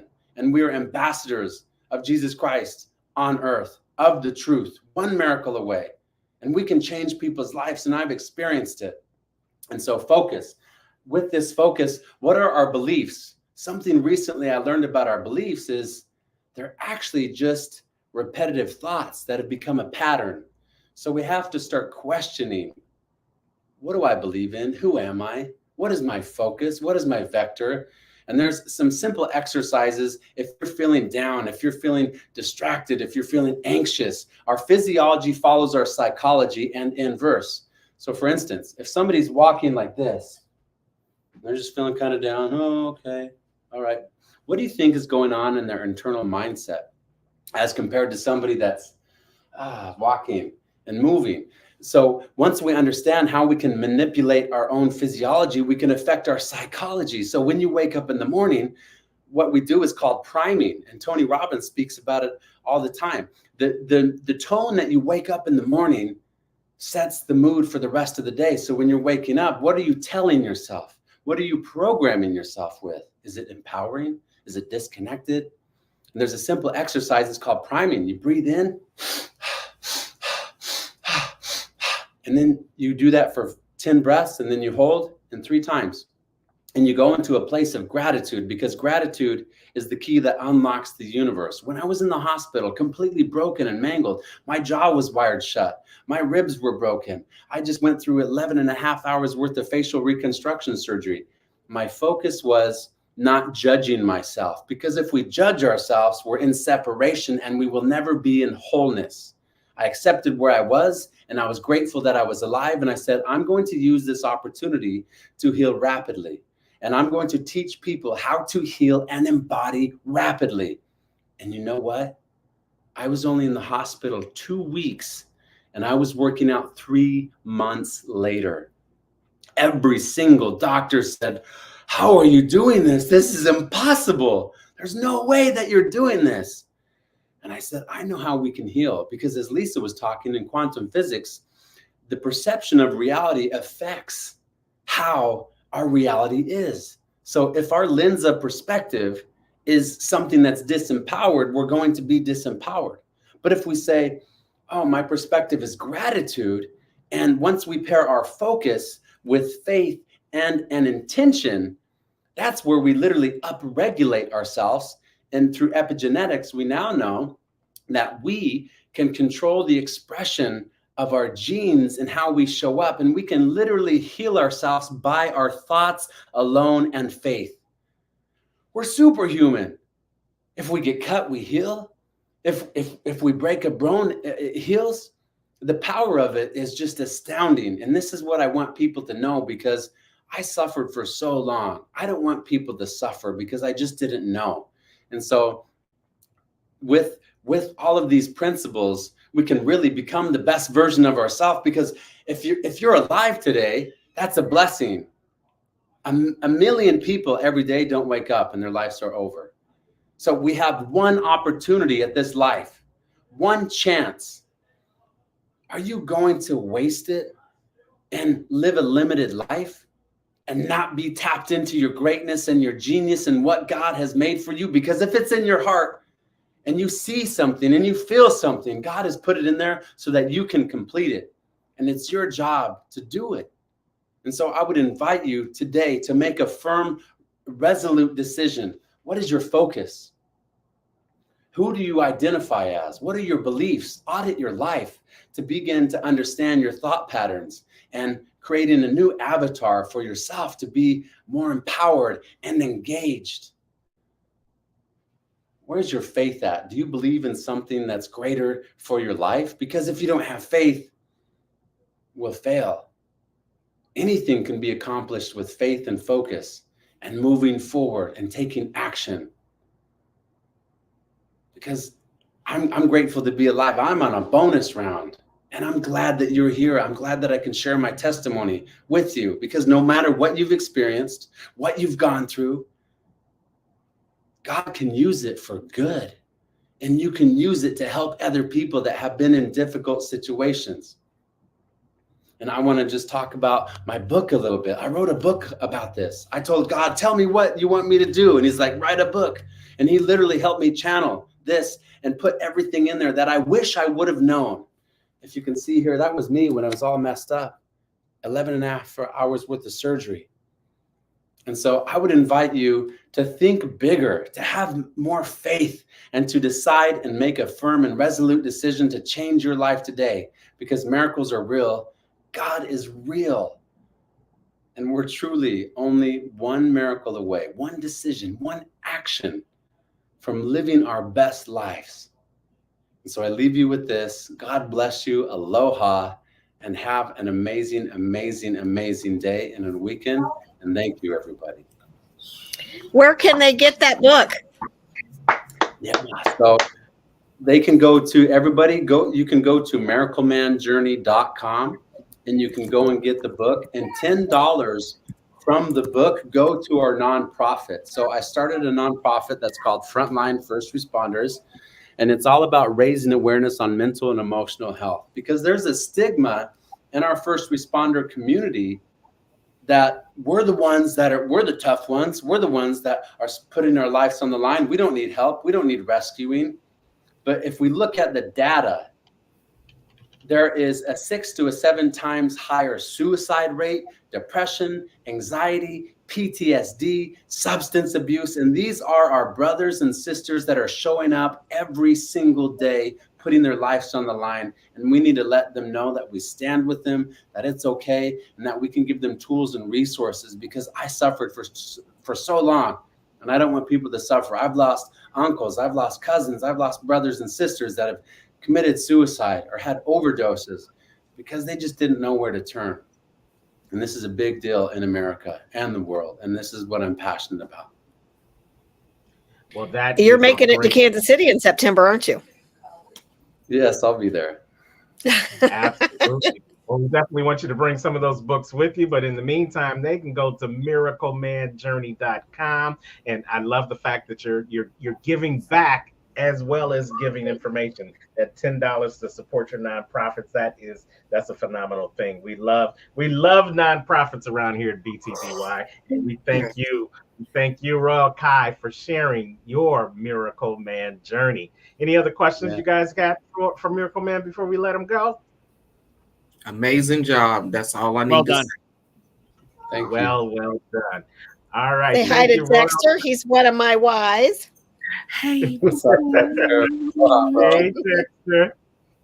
All right, Royal Kai, the Miracle Man. Check him out, miraclemanjourney.com. Thank you so much for being on the BTBY experience today, Royal. Thank you. Thank you. Aloha, everybody. Cheers. See you. I love the way he framed that. It was such a well framed presentation. I thought it was really well done. Absolutely. The old school chalkboard, the old school paper and board and everything. Yeah, I love it. I love it. Well, the moment that we have come to has arrived. We are about to bring this experience home on a high note. We are about to bring you to a place that you have long wanted to come to. And that's the end of today's show. But we've got one more speaker, and the stepologist is going to bring her to the stage. Oh, goodness. I get the honor to introduce my friend and my sister, Miss Jean. She is an amazing speaker, very tenacious. Not only is she tenacious, she's very passionate about the work that she's been called to do. She is a native of Colorado Springs. She is a passionate writer, not only a passionate writer, but a believer in her writing. You are able to connect to everything that she's saying. She has experience while working in women's studies at Old Dominion University. She contributed to the book Ourselves as Students, a multicultural voice from the classroom, with her essay, Beyond the fairy tale. I love that. Beyond the fairy tale. Let's get real. Jean is currently compiling She's asking us to stop on that bio because she gave us a new one. Oh, I can't even see that because I'm sitting over here reading on the screen. What she's doing, so let's just bring her up and let her tell us. Bring her up. Yeah, y'all know I don't be liking that anyway. I like the real. I love Jean. We met in 2018. When I met Jean, we connected. We have been on several platforms together. She's very passionate about the work she does. She is a visionary with the work. She's a connector, and she has a heart of gold. Jean, come on up here and work it out, girl. And we all met before she even gets started. Jean and Regina and Terrence, I all met at that Dr. Ruben West event in 2019. Yeah, and we've been plugging along ever since. Absolutely, absolutely. Jean is going to hit you with those gems of hope. How you doing, Jean? I'm doing fabulous. I want to first give all of you a hand because you guys have done a great job. I'm looking at the screen up there. It says 9 hours and 25 minutes. You guys have already had this going. And this is just the end of it. As you said, there's been a lot of work that's been put into it. So thank you all for creating this platform, not only for me, but for hundreds, thousands, and even millions to view. I am grateful to be a part of BTBY. As noted, I came along in the very beginning of 2019 when some of us all joined together at Dr. Ruben West event.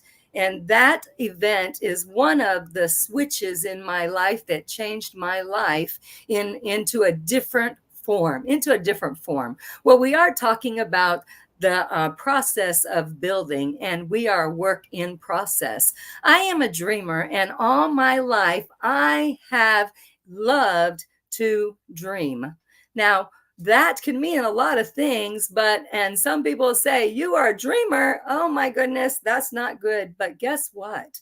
I have learned that if you can discover those gems of hope that you have within you, they are the dreams that will catapult you into your success. Now, why do I say that? Because if I had the opportunity to bring you on a journey through my whole life, you would see that my life has truly been a journey. And I like to look at this journey as a journey traveling on the road.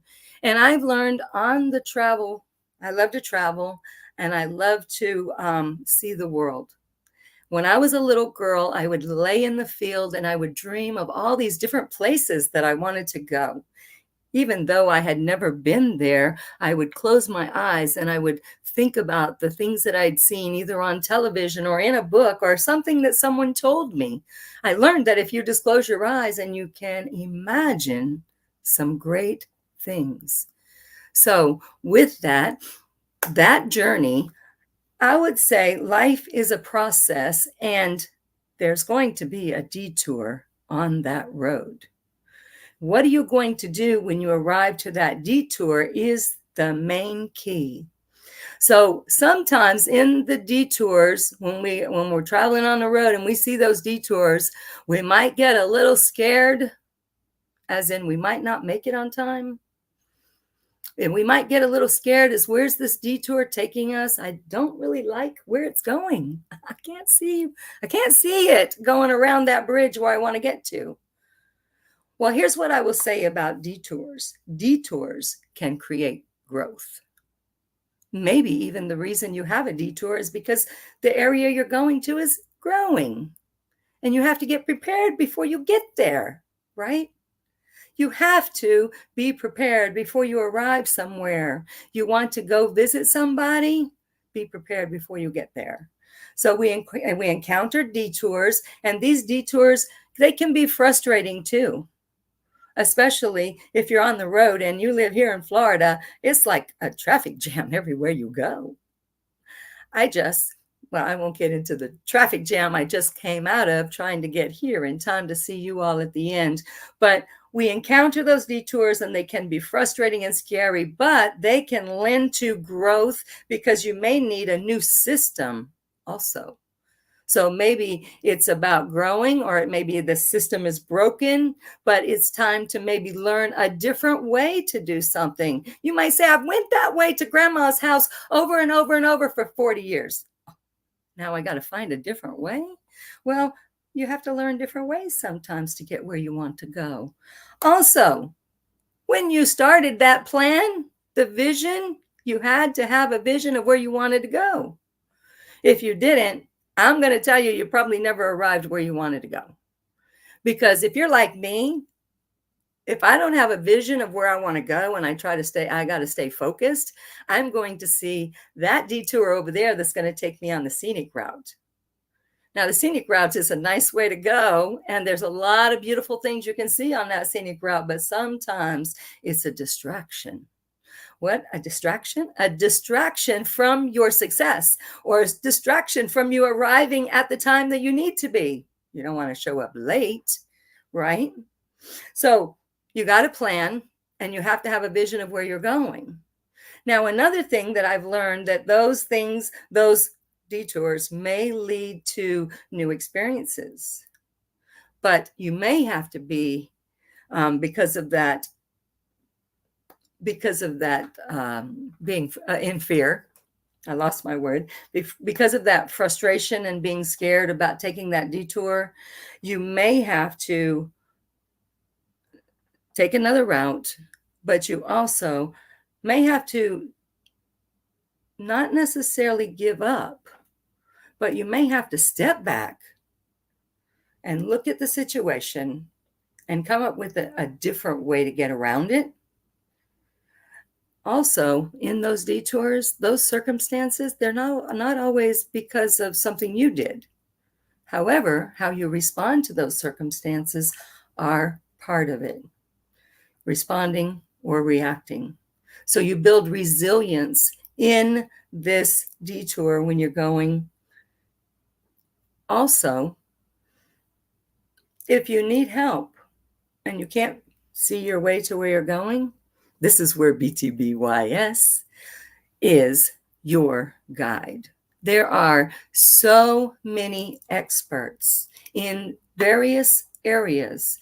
I listened to almost all of the speakers today, as long as I could in that traffic, but I heard several tools that were offered. I also heard several experts that have overcome obstacles like addictions and fear and lack of confidence and lack of self-esteem and just being abandoned. Lots of things that you will run into on that road, on that journey.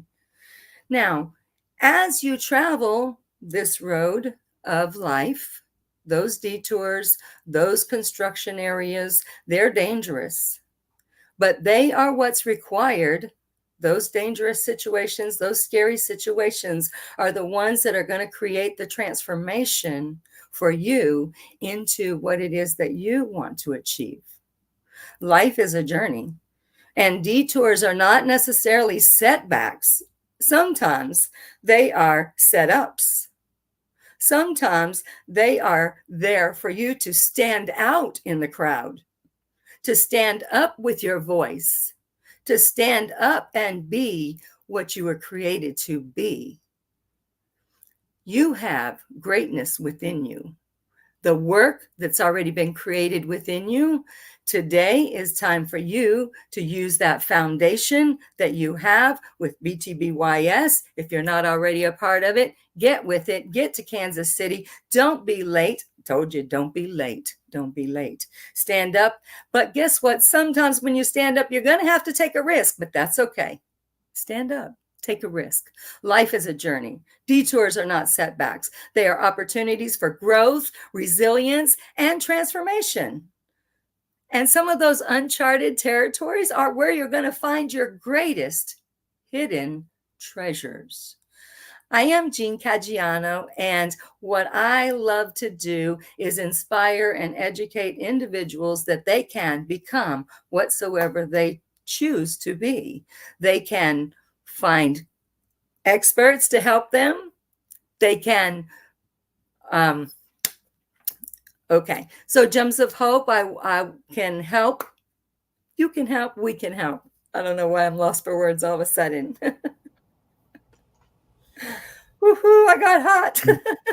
You guys Yes, can yes, you were on fire. Absolutely. Let's give it up for Jean Kaji. I know. Yes, bringing those gems of hope. You know, it gets good.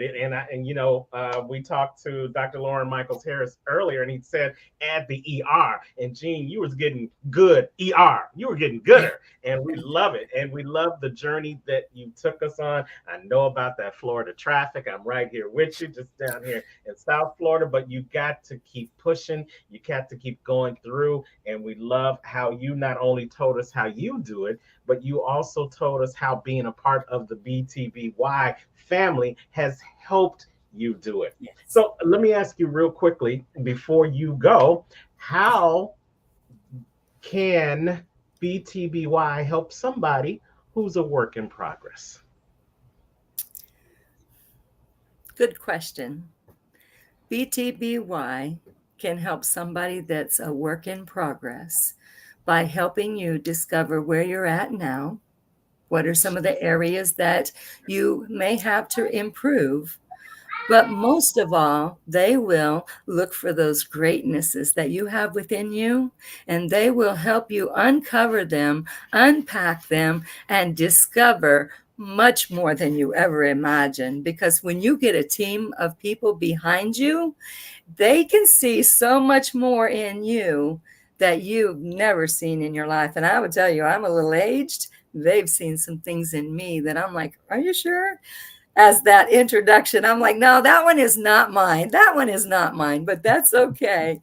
I loved that lady, though. I need to meet that lady because I love the introduction you started with. But definitely, that is after 4 years, almost 5 years, something like that, working with this team here and there, and now even getting more serious about it.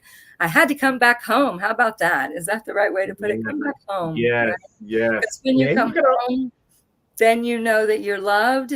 And when they open their arms and welcome you home, it's like the prodigal son coming home, right? Oh my gosh. Thank you very much. And Jean, you said yes to our last event. I said, come, you might have to share a room with us. Not only did we have to share a room, we had to share a bed, but you made it happen. And yes, ma'am.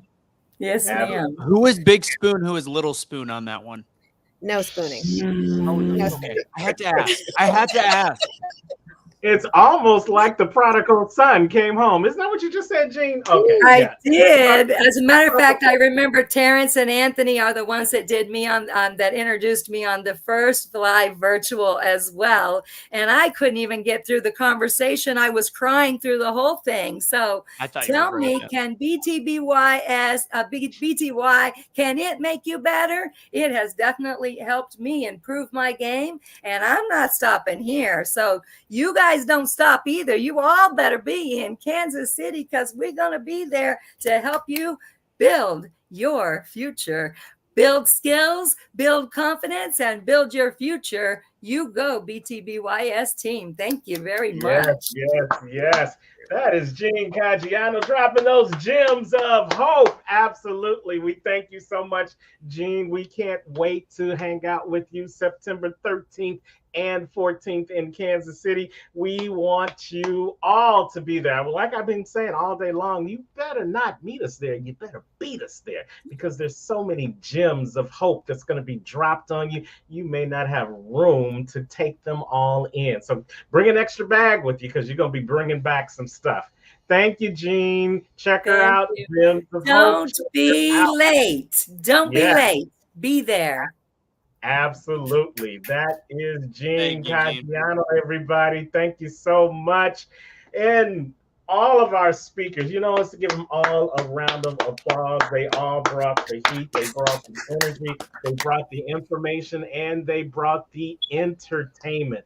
And hopefully they brought the experience, that experience that's going to move you to go ahead and click that link, comechangeyourlife.com. You've just been teased for 9 hours and 38 minutes. We've got 3 days, if you count our get together on that Thursday evening, 3 days of action-packed fun-filled entertainment that you definitely want to be there to have your face in the place. I'm telling you, if you're there, it's gonna change your life.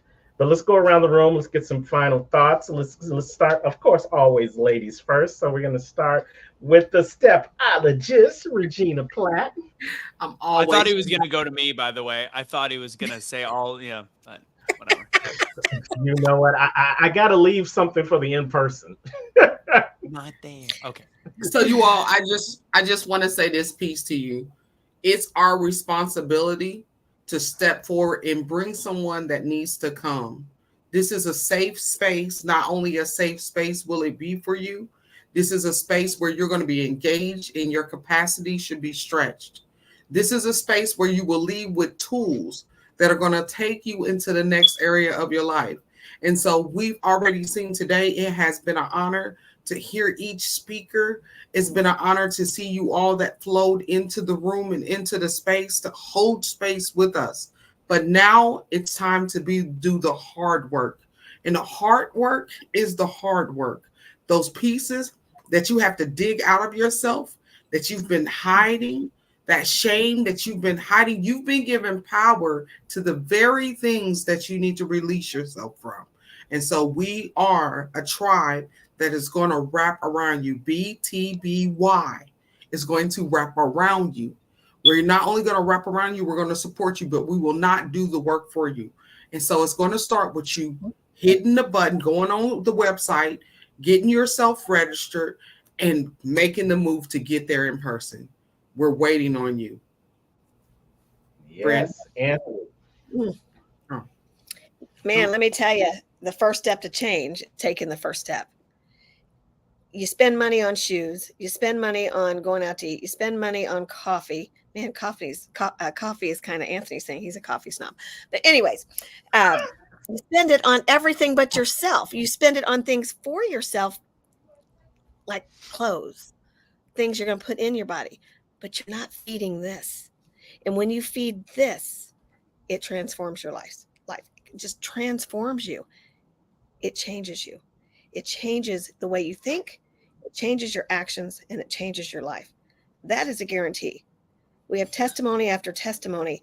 Not only is this going to be about a self-development event, we've got a big business spin to it. So if you're looking to level up your business, your game, man, you're getting it all here. We're going to touch the mind. We're going to touch the soul. We're going to touch your pocketbook in ways that's going to help you to increase the pocketbook. We're going to show you how, teach you how. That's all I got. Anthony, what you got? Can I go? Yes. Yes. Checking. First of all, great job, everybody today, all the speakers. And I mean, if you take the very first BTBY event to now and just kind of the level of content, the cohesion, all of it, it's just it was a good experience then, and it's a great experience now, and there's still room to continue to be a work in progress. But I think everything, it's so different. I would go back to like when we had to have the Zoom meeting the day before, figure out when people would log in. And this is a testament to the growth and not only BTBY, but the industry. We evolved, and what happens over a time like COVID, you have things that happen that you either can shrink from or you grow from. And we grew to the fact that this is a different world than when we started in 2021. Everything has become very digital, yet we're still finding a way to make connection and actually reaching out and being able to touch people in different ways and provide different stories, and the cohesion with finances and health and wellness and all. I mean, it's just a different situation. What has been put together on these has been absolutely magical, I think. And the growth I've seen in all of you has just been fantastic. And the journey is ultimately just that your life, your struggle, your mistakes just become lessons. And that is the ultimate guide of being a work in progress, because you will have failures. And ultimately, like Terrence says, your journey matters, which is why I believe all journeys matter. No? Didn't. Okay, just kidding. All right, that was it. I'm ending on a joke. AJM. Thank you guys. Thanks for having me as always. And I will see you at one of these in-person events, but you can't book it during college. Hopefully Anthony's going to be there. Yeah. 11 by 14. Flat Anthony will be in the building. Absolutely. That's my Kelly always refers to my ass as flat. So you might as well just put a picture of me from the side. That's Flat Anthony. So. Well, maybe Kelly can come and bring you. Then there you go. All right. Listen, in all seriousness, you guys, if you take nothing else from me today, take this. Position yourself to be in a position for the position you were created for. Position yourself to be in a position for the position you were created for.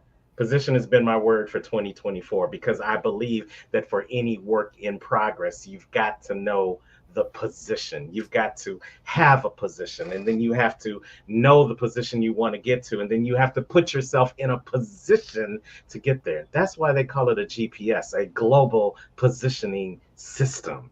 If you don't have a system to get you into the position that you were created for, then come on over to ComeChangeYourLife.com. We've got the position, we've got the platform. You just have to come and position yourself in the position that you were created for. ComeChangeYourLife.com. BTBY code for 20% off. You've got 30 seconds before our thing ends today to get that special pricing. It's $1 here, $1 there that you're going to be saving, but the information is priceless. ComeChangeYourLife.com. And as always, wherever you, Regina, you got one more thing to say? No, I just wanted to say this because I know those that are watching, I need you all to just celebrate, right? They did an amazing job emceeing today. I was at several other events and I just thank them for covering down and covering me, right? But they did an amazing job. They gave space in this place for all voices to be heard and valued. And so it's always awesome to be able to be a part of a team that even when you're being overly used in another place, you know that the team is taking care of everything. And so I want to publicly say, thank you all for covering down in the way you did and using humor in the way you did. Oh my goodness. I was so empty when I walked in here, but I am so cool every time I get around you all. It's Anthony's dad jokes. Yeah. We positioned him for that. Yes. For Regina Platt, for Anthony Russo, for the Professor of Change, Brenda Ringwood, I am Mr. Unstoppable, Terrence Leffridge. And as always, wherever you are in the world today, you know what we say. Don't just make it a great day, but go out and become the better you and make it an unstoppable day. Take care, you guys. Get your tickets. Get your ticket. Get your ticket. Come on now and get your ticket. We'll see you September 13th and 14th in the beautiful city of Kansas City for the Becoming the Better You experience. Y'all, it's a work in progress. See you. Take care.